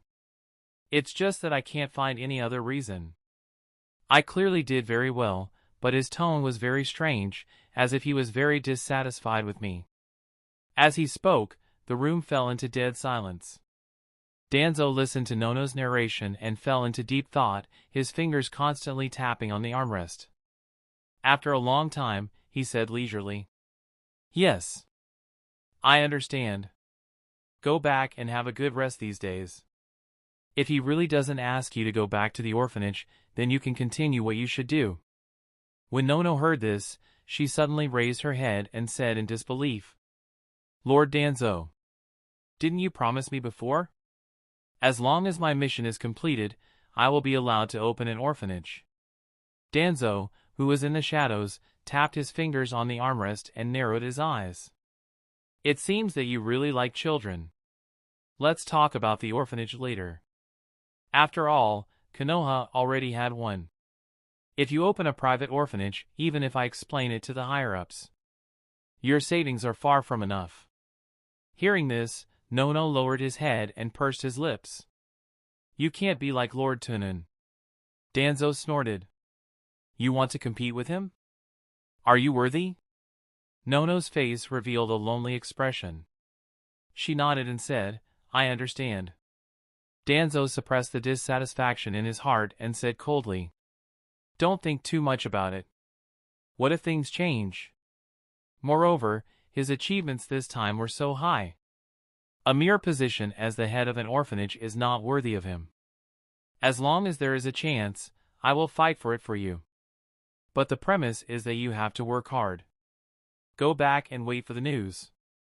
When Nono heard this, hope suddenly appeared in his eyes, and he said in surprise, "Thank you, Lord Danzo." After that, she respectfully stood up and left. After a long time, Danzo's gloomy voice rang out in the dark room. "If you weren't useful, you would have been long gone for being so presumptuous. Uchiha Tunan. I have to find a time to talk to him, so that I can be polite to the people. The war should be over soon. My chance has finally come." At the same time. Orphanage. Squeak. Hataki Do opened the door of the room. At a glance, the orphans on the empty ground of the orphanage were all playing in various entertainment facilities. The cheerful laughter made the old people around grin. The early morning sunlight cast a layer of soft gold on their bodies. When Do saw this scene, he was slightly dazed, but then he remembered the mission he was going to carry out today and muttered, "Sir, I'm a little nervous."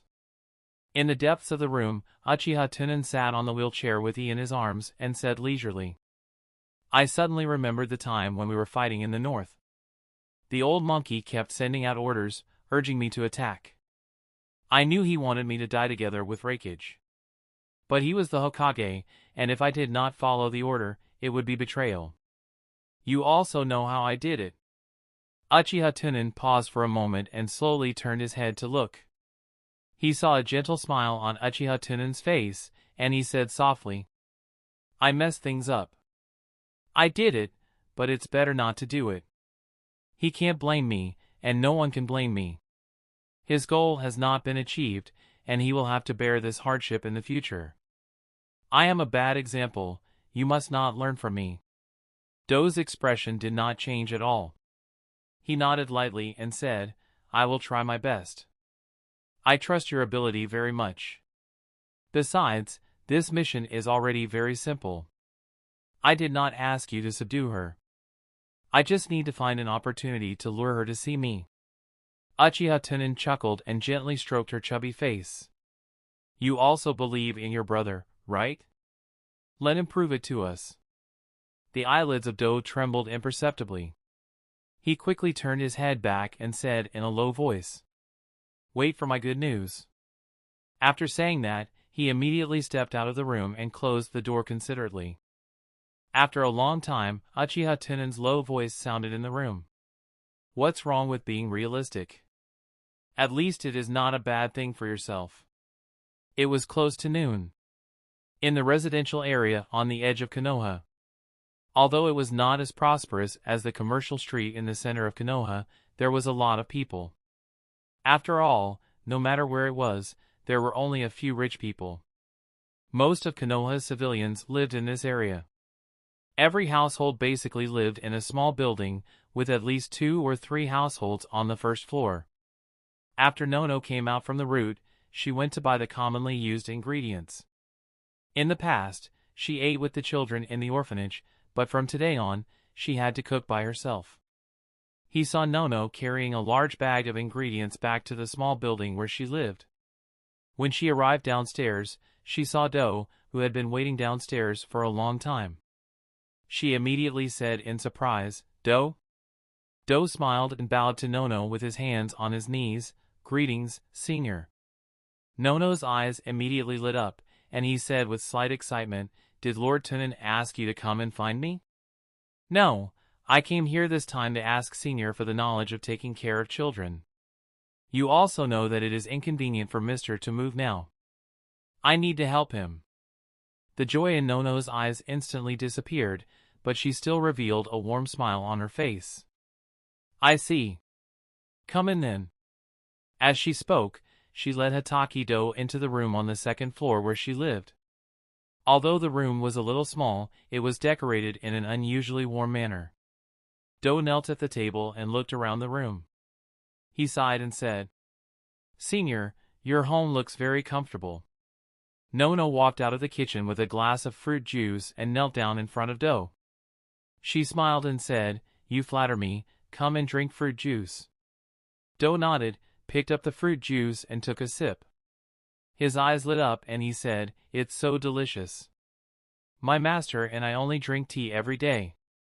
Nono smiled and tilted her head. "Have you never drunk fruit juice before?" When Do heard this, his expression became a lot more desolate. He lowered his head and stared at the fruit juice in his hand, muttering, "I have. I was born with hereditary diseases. After I fell ill, I would lie in bed every day and rely on medicine to maintain my health. At that time, I was afraid of suffering. After I drank the medicine, my mother rewarded me with fruit juice." Do had done his homework before they set off. He specifically learned about Nono's life experience from Uchiha Tunan and knew that she was also an orphan. He planned to use his identity as an orphan as the starting point. It was also Uchiha Tunan's teaching that made him feel the same and close the distance. Nono leaned forward slightly, her hands crossed on the table, and a longing expression appeared on her face as she muttered. I have never seen my parents. Your parents must love you very much. Can you tell me about them? Chapter 297, Verbal Confrontation. Hatake Do nodded his head.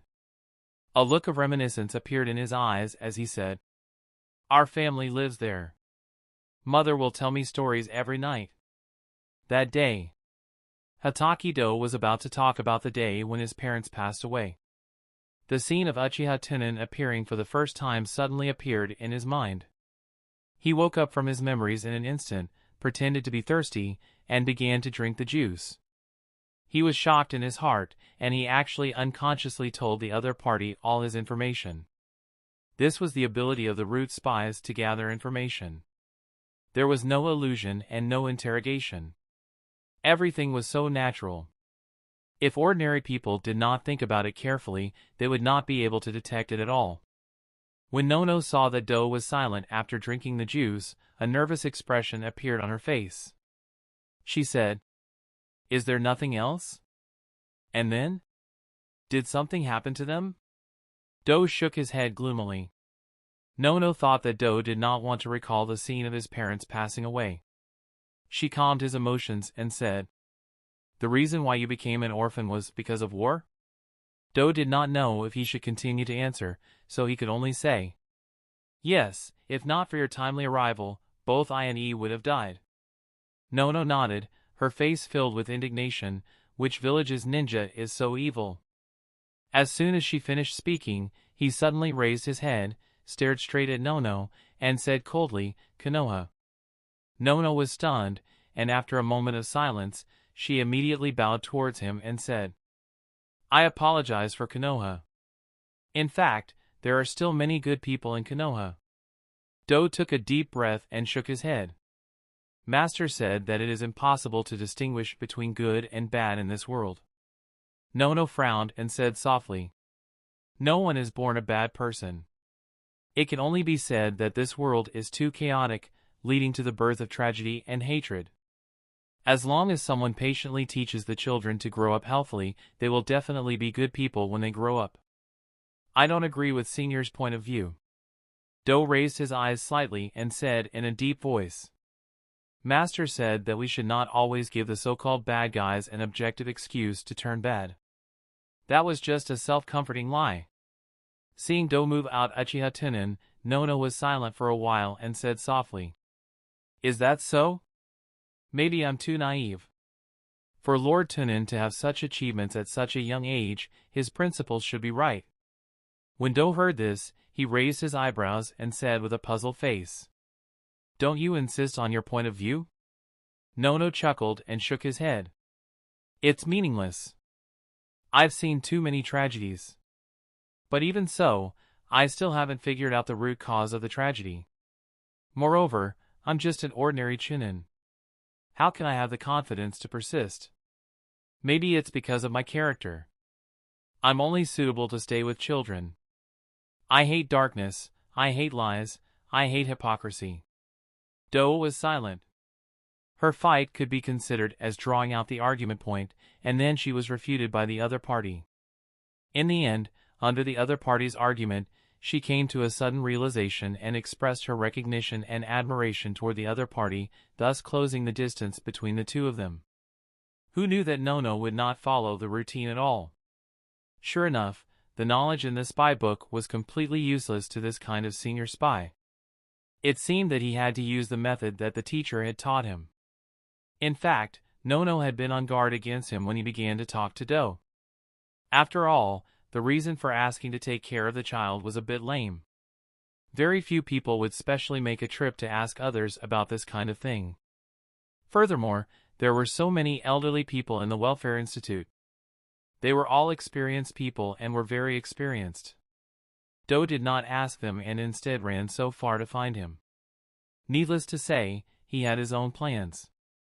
Could it be that he was testing me on behalf of Lord Tunan?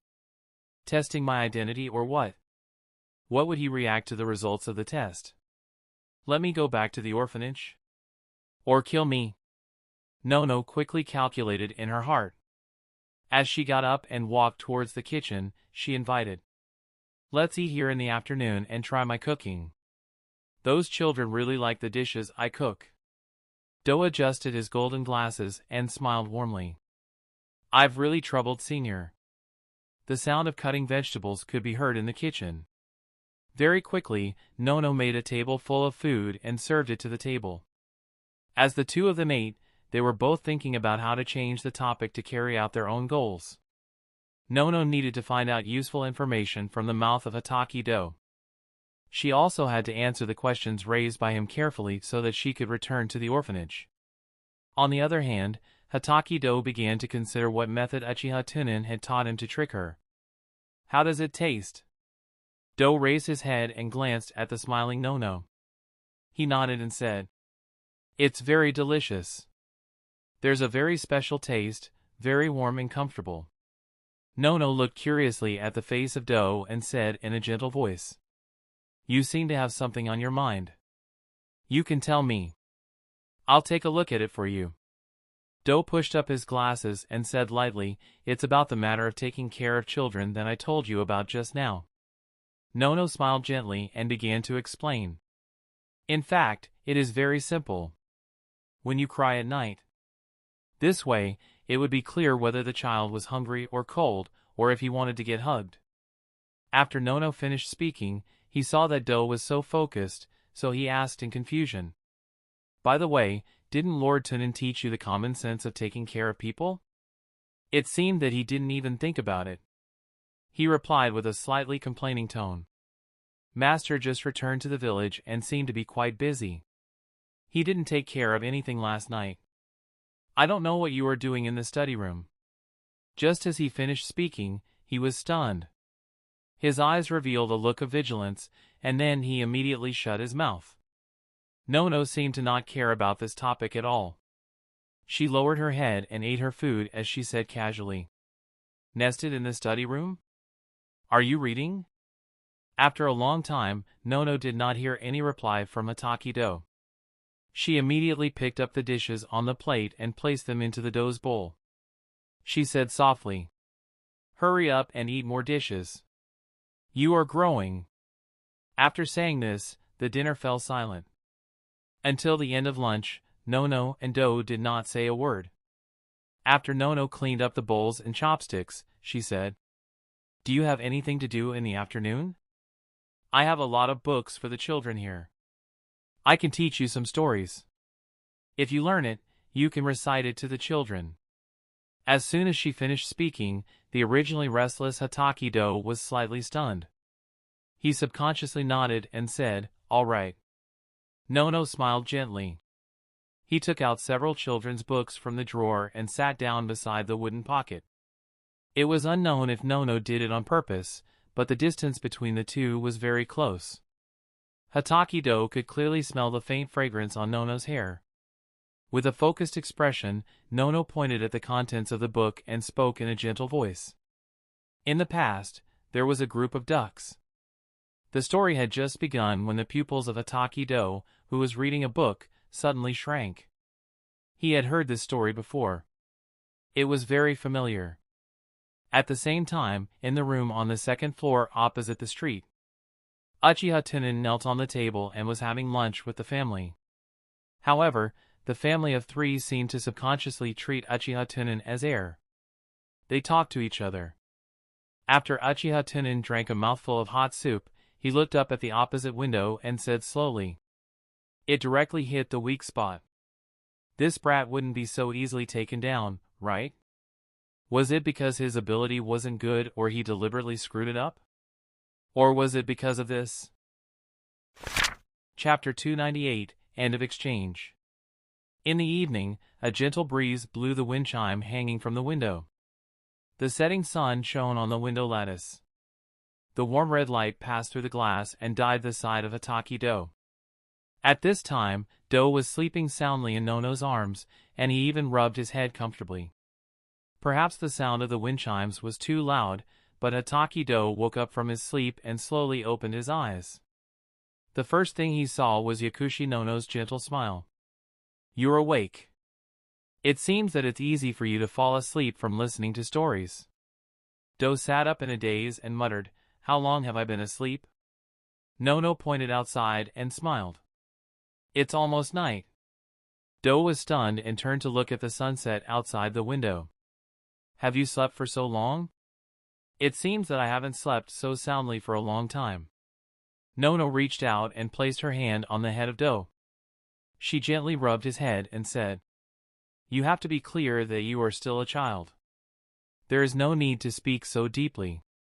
Do nodded and looked straight into Nono's eyes. "Thank you.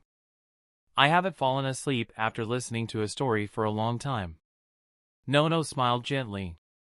"If you like it, I can read stories to you often."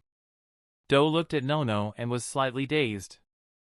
The image of his mother in his memory seemed to gradually coincide with her figure. However, when he thought about how Yakushi Nono had already entered the death list of Uchiha Tunan, he could not help but feel a little uncomfortable. He immediately suppressed the pain in his heart and got up to walk out the door. "It's getting late. I have to go." "Wait a minute." Nono called out to him and came up to him. She reached out and took off his glasses. She took a deep breath at the glasses and wiped them with a tissue. Then, she gently put the glasses on his face. In the end, she placed her hands on Do's shoulder and looked at him with a focused expression. "I can only see it clearly when I wear it. But you look like a little adult." The distance between the two of them was slightly closer. In his heart, not only did he not reject it, he even felt at ease. Just like that, he stared into Nono's eyes and subconsciously said, "You are a bit similar to my mother." After saying that, he turned around with a lonely expression, opened the door and walked out.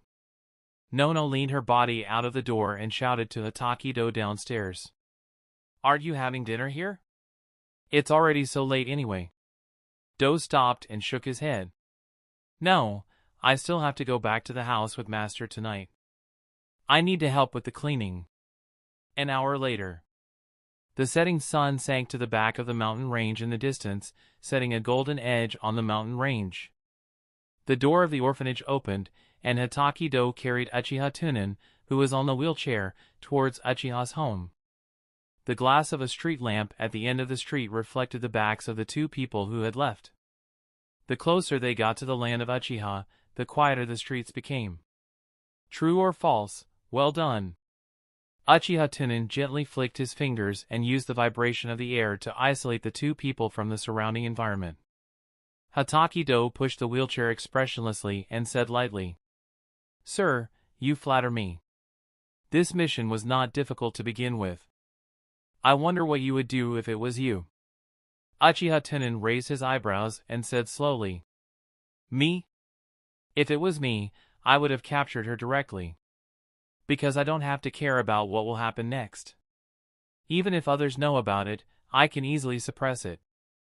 But when there is no absolute strength, these methods are very necessary. Today, I let you deal with her, just to let you experience it. As my status increases, there will be many spies who will use you as a breakthrough point to spy on me in the future. I don't want you to fall for someone else's words in the future and ruin my plans." Hatake Do lifted his head and looked into the distance. He said in a deep voice, "Is that so? Actually, I feel that she has no ill intentions towards me." As soon as he said this, Uchiha Tunan knew that his heart softened. Uchiha Tunan lowered his eyes and said in a low voice, "Many people believe that the so-called phase comes from the heart. This is not unreasonable. But in the natural world, danger often hides in those seemingly beautiful things. But I can tell you with certainty that she really has no ill intentions towards you. But if you continue to contact her, you will bear the consequences." Hatake Do nodded. "I understand." Uchiha Tunan shook his head and said in a slightly cold tone, "You still need some time to truly understand. I said that you did a good job. It was your attitude towards executing my orders that was given to you. This mission could be said to be very simple. But from the time you spent together for the whole afternoon, you were almost completely defeated. The first step of the spy activity is to build a good impression with the target and close the distance. And now you have a good impression of her. You really want me to take back my attention and let her live. You clearly know that this possibility is next to nothing, but you still couldn't hold it in. Just now, your emotions suppressed your rationality, didn't you? When he heard this, his pupils flickered slightly, and he said with an expressionless face, "Sir, if you didn't point it out, I really wouldn't have noticed. Her ability is indeed stronger than mine. I was obviously very vigilant, but in the end, I relaxed." Uchiha Tunan closed his eyes and leaned against the wheelchair. When she was washing dishes in the kitchen, didn't you notice that she opened a new bottle of detergent? There was a special spice added to it, which was for calming the mind. She casually wiped it on her hair. During the whole process of your interaction with her, you thought about how to be on guard and how to talk. However, she has already taken into account the weather, temperature, medicine, and the habits in your memories. After you fall asleep, she will naturally be able to hug you. The contact of limbs will subconsciously eliminate your vigilance towards her. Moreover, she will constantly replace your identity as your mother in your subconscious. Hataki-do pushed up his glasses and said lightly, "Is that so? I will pay attention in the future." Uchiha Tunan knew what kind of state Hataki-do was in right now. He had taken in what he had just said, but he had not taken it to heart. To be honest, just Yakushi no alone was not worthy of Uchiha Tunan's effort. The real key point of the task assigned to Hataki-do this time is still in him. First, it was to determine the true value of Hataki-do. Second, it was to use the person that Hataki-do cared about the most in the original work to see if there was any unexpected harvest. Although Uchiha Tunan was a firm atheist, this world had extraordinary power. Perhaps there was a fate hidden in the dark. This was also the reason why Uchiha Tunan would let Hataki-do go alone to contact Yakushi no. The value of Hataki-do was still worth Uchiha Tunan wasting almost a day. After all, for him to be valued by Orochimaru in the original work, and to be able to cultivate the Dragon Hole Immortal technique, his talent could be said to be 1 in a million. Now that he had the curse seal given by Uchiha Tunan, he had the possibility of awakening the Mangekyo. Therefore, Uchiha Tunan wanted to see if his experimental assistant had any value that could be eaten. Everything would depend on the performance of tonight. Under the dim yellow sky, the sound of Uchiha Tunan's moaning could be heard. People have weaknesses as long as they have concerns and emotions. The only way is to cut off their emotions and maintain rational thinking at all times. Your mission is not over yet. Chapter 299, On the Brink of Extinction. Late at night. The full moon was embedded in the dark blue night sky, looking particularly bright and refreshing. The villagers of Konoha had fallen asleep, and every house had their doors and windows closed. There was no one in the street, only the occasional barking of dogs in the alley. Under the dim light of the street lamps, a black shadow darted out of the alley. In an instant, it passed through the street and entered another alley. After a long time, under the moonlight, an orange cat climbed up the wall of the orphanage and walked elegantly on the wall. From time to time, he would turn his head and look at the activity inside. After the orange cat walked around the orphanage's wall, he gently jumped and landed in the courtyard. Then, he turned into a black shadow and headed straight for the largest house in the orphanage. The orange cat came to the door and pressed his ear against it. He listened to the soft breathing sound coming from the room. The orange cat narrowed his eyes and determined that there was only a baby inside. Immediately, a burst of white smoke rose, but it was Yakushi no who had changed her body. She took out the spare key that she had prepared in his bag, opened the door a crack, and quickly entered. The whole process only took a few seconds, and it was silent. Nono entered the room and glanced at the baby that was sleeping soundly in the cradle bed. Then he quietly walked towards the study room. Because Uchiha Tunan had just returned, the bookshelf in the study room was still empty. Nono fumbled around in the study room for a while. With her proficient spy detection ability, she quickly found a passage to the underground laboratory under the floor. Why would he build a tunnel in the orphanage? Could it be that he had a hidden purpose in building the orphanage? That was why he chased me out. Could it be? Nono frowned. However, she thought of those abnormal people she had seen in her career as a spy. In an instant, Nono had thought of countless possibilities, including child abuse and pedophilia. Nono's eyes narrowed as she took out a storage scroll from her storage bag. She formed a seal with both hands and slapped down on the scroll. A burst of white smoke dispersed, and a rough humanoid puppet appeared in the library. Nono controlled the humanoid puppet to walk in front, and they walked down the spiral staircase together. The stairs were a little narrow, just enough for one person. The pearls inlaid on the stone wall emitted a white light, allowing people to see the scenery inside clearly. The deeper they went, the more shocked Nono became. Ever since the establishment of this orphanage, she had always been in charge. She knew everything about this place like the back of her hand. There had never been such an underground tunnel before. However, Uchiha Tunan had only been back for a day. How could he build such a deep tunnel so quietly? Where did this tunnel lead to? After thinking about it, Nono quickened her pace. After a few minutes, Nono walked out of the stairs. However, the scene in front of her made her scalp numb. She saw a slightly empty room in front of her. There were no glowing beads inlaid with stairs in the room. But there were dozens of precise instruments here, and the screens of these instruments were still lit. The whole room seemed dark. Nono took a few steps forward and saw the button of the stairs in the corner of his eye, which was the same as the light switch used at home. She immediately pressed it down. In an instant, the incandescent light on the ceiling of the laboratory lit up. Nono looked at the spacious and bright laboratory in shock. The walls of the laboratory were engraved with complicated seal runes. He had only been back for a day, and he had already completed such a huge project. Nono took a deep breath, suppressed the shock in her heart, and came in front of an instrument. As a spy, her knowledge was definitely much higher than that of ordinary people. Although Yakushi Nono was not very clear about the specific functions of these instruments, he could tell at a glance that these instruments belonged to medical instruments. There are so many medical instruments. What is he going to do? Nono frowned and felt a little uneasy. She looked over next to it. This was the instrument to detect the rhythm of the heart. This is a breathing machine. This is a pacemaker.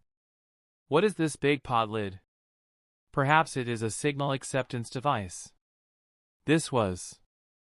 At this time, Nono walked to a row of glass containers and was completely stunned. She saw that these glass containers that were as tall as a person were filled with green liquid. Gulp! Nono subconsciously swallowed her saliva. It was suspected to be a container that preserved human activity, plus a room full of medical instruments. Living experiment. Nono took 2 steps back. She did not expect that the great hero of Konoha would actually be a demon doing live experiment. This was simply a huge piece of information. Moreover, Nono also thought of a possibility. Lord Tunan was now blind and disabled, what he wanted the most. He must want to restore his sight and stand up again. In that case, where should he go to find a suitable human body in Konoha? The children in the orphanage. Nono took a deep breath and immediately took out a camera from her storage scroll. She snapped at the experiment room. Then, she put away the puppet and prepared to leave quickly. He reported this information to Danzo. No! A look of determination flashed in Nono's eyes. This was related to the safety of the children of the orphanage. This information could not be given to Lord Danzo alone, and she had to give one to the Hokage.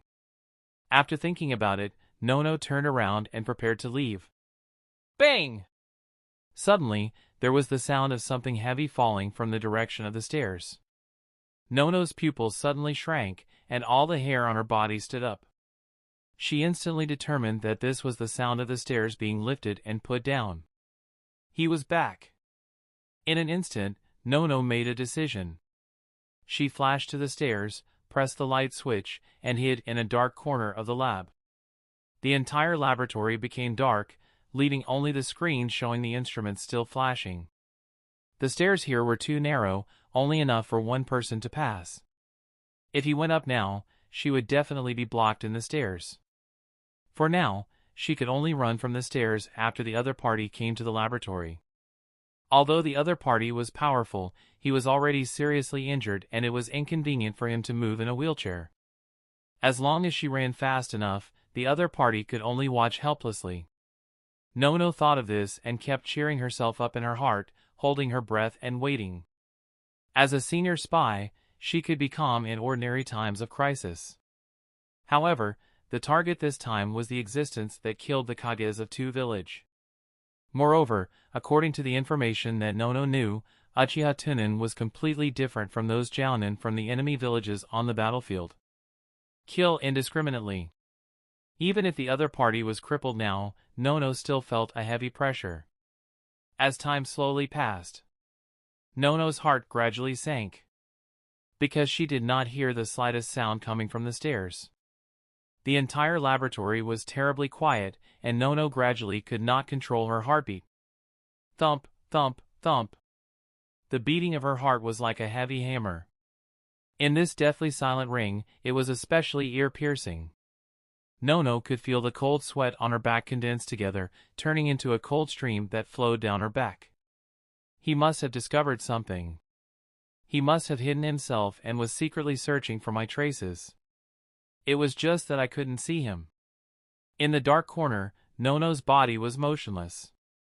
Her eyes slowly moved, using the corner of her eyes to scan the situation in the experiment room. Her eyes did not dare to look at the glowing screens, because once she looked at them, the reflective eyes would become particularly conspicuous in the dark. Nono had an illusion. In the dark space, there seemed to be invisible ghosts floating around, searching for her position. Chapter 300, Dreamy. Nono didn't know how much time had passed, but the figure she imagined never appeared. She didn't know if it was her own imagination, but Yakushi Nono felt that the light in the laboratory had become a little darker. Logically speaking, once a person stayed in a dark environment for too long, they would feel that the surroundings were getting brighter and not darker. Suddenly, Nono found that the entire laboratory was flickering. And the light source of this laboratory was only those instruments and screens. Nono slowly raised her eyes, trying not to look directly at those screens. Her line of sight gradually shifted, and Nono saw that these screens were flashing with snowflakes in the residual light. It was like dense black dots flashing continuously under the white background. Were all these instruments broken? Nono thought to himself. In this situation, she did not have the heart to consider whether this situation was reasonable or not. In the deathly silent laboratory, these screens flashed silently. It gave people a strange feeling of disorder. As a senior spy, Nono naturally had enough patience. In this situation, it was very likely that the other party had never come down. He just stood guard outside to prevent herself from escaping. If that was really the case. Nono slowly turned her head and looked at everything in the experiment room. An underground laboratory like this should usually be prepared for an escape route. There might be a mechanism here, let's look for it. After thinking about it, Nono slowly moved her body and groped along the wall. When her palm touched the wall, Nono could clearly feel the runes on it. I won't die here today, will I? Nono suddenly thought of something. She quickly threw away the thoughts in her mind. She took a light breath and continued to explore. Bit by bit, bit by bit. Nono slowly moved to the middle of the laboratory. It was right in front of the stairs. Was he standing at the top of the stairs looking at me? A terrifying thought appeared in Nono's mind again. She glanced at the stairs uneasily, but there was still nothing strange about it. Yakushi Nono bit her lips hard, using the pain to get rid of the fear in her heart. In a strange and dark environment, it was easy to imagine things. Nono knew that she could not be distracted because of this, otherwise, she might not be able to walk out alive. Suddenly, Nono's eyes flashed with joy. She touched a switch on the ground beside the wall. At this moment, the laboratory's apparatus screen turned black. The entire laboratory was plunged into deep darkness. What was going on? Nono did not press the switch, because she was not sure what the switch was. She curled up by the wall and merged with the darkness. Chakra secretly entered her eyes, forcing her eyes to adapt quickly to the darkness. Suddenly, the screen of all the instruments instantly lit up. It was a snow-white brightness, and it looked extremely dazzling. The sudden light made Nono's eyes blur, and she subconsciously blinked her eyes. 1, 2 times. Suddenly, Nono noticed that something was wrong. There seemed to be a black dot in the center of the white background on these instruments. And these black dots seemed to be getting bigger and bigger. Nono looked over and saw that the black dot was getting bigger and bigger bit by bit. Suddenly, Nono's pupils suddenly contracted, and a sense of suffocation came to her heart. This black dot was a person who seemed to be walking toward reality from the white world. Nono wanted to press the switch, but she found that her body was completely cold and stiff, and she couldn't control herself at all. After an unknown period of time. Perhaps it was for an instant. Perhaps it was for a long time. A man with eyes tied with bandages appeared on the equipment screen of the laboratory. The man's face was Uchiha Tunan. On the screen, Uchiha Tunan kept turning his head, as if he was observing the laboratory. Nono felt that she had forgotten how to breathe, and her head started to feel dizzy. In her heart, he constantly warned himself that these were all fake.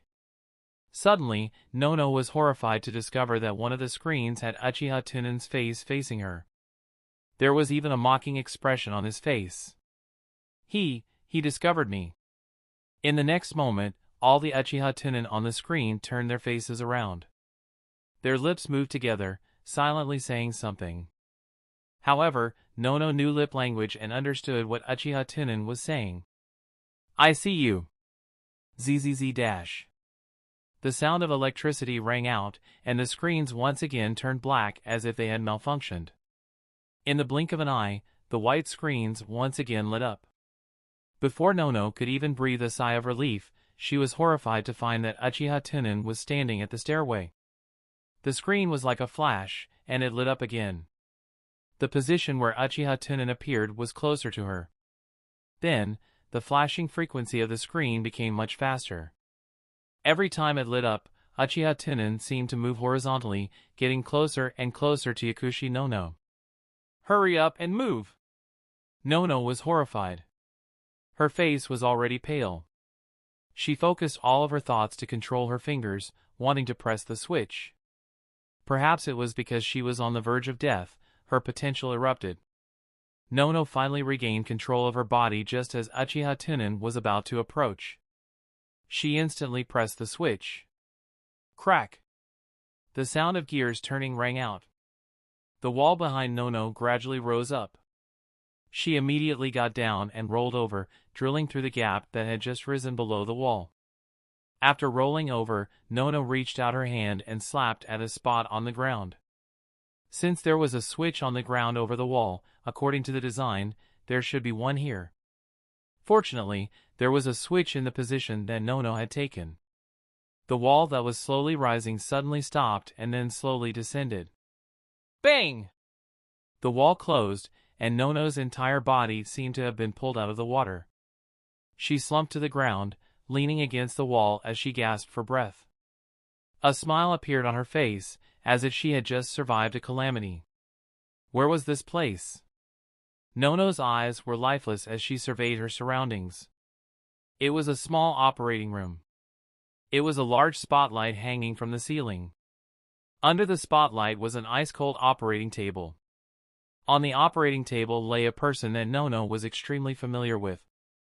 It was herself. Is it an illusion? Nono muttered, and subconsciously tried to circulate her chakra to remove the illusion. But for some reason, Nono couldn't feel any trace of her chakra. It was as if her chakra had disappeared into thin air. What is going on? After Nono passed through the wall, the fear in her eyes had disappeared. Instead, it was replaced with confusion and confusion.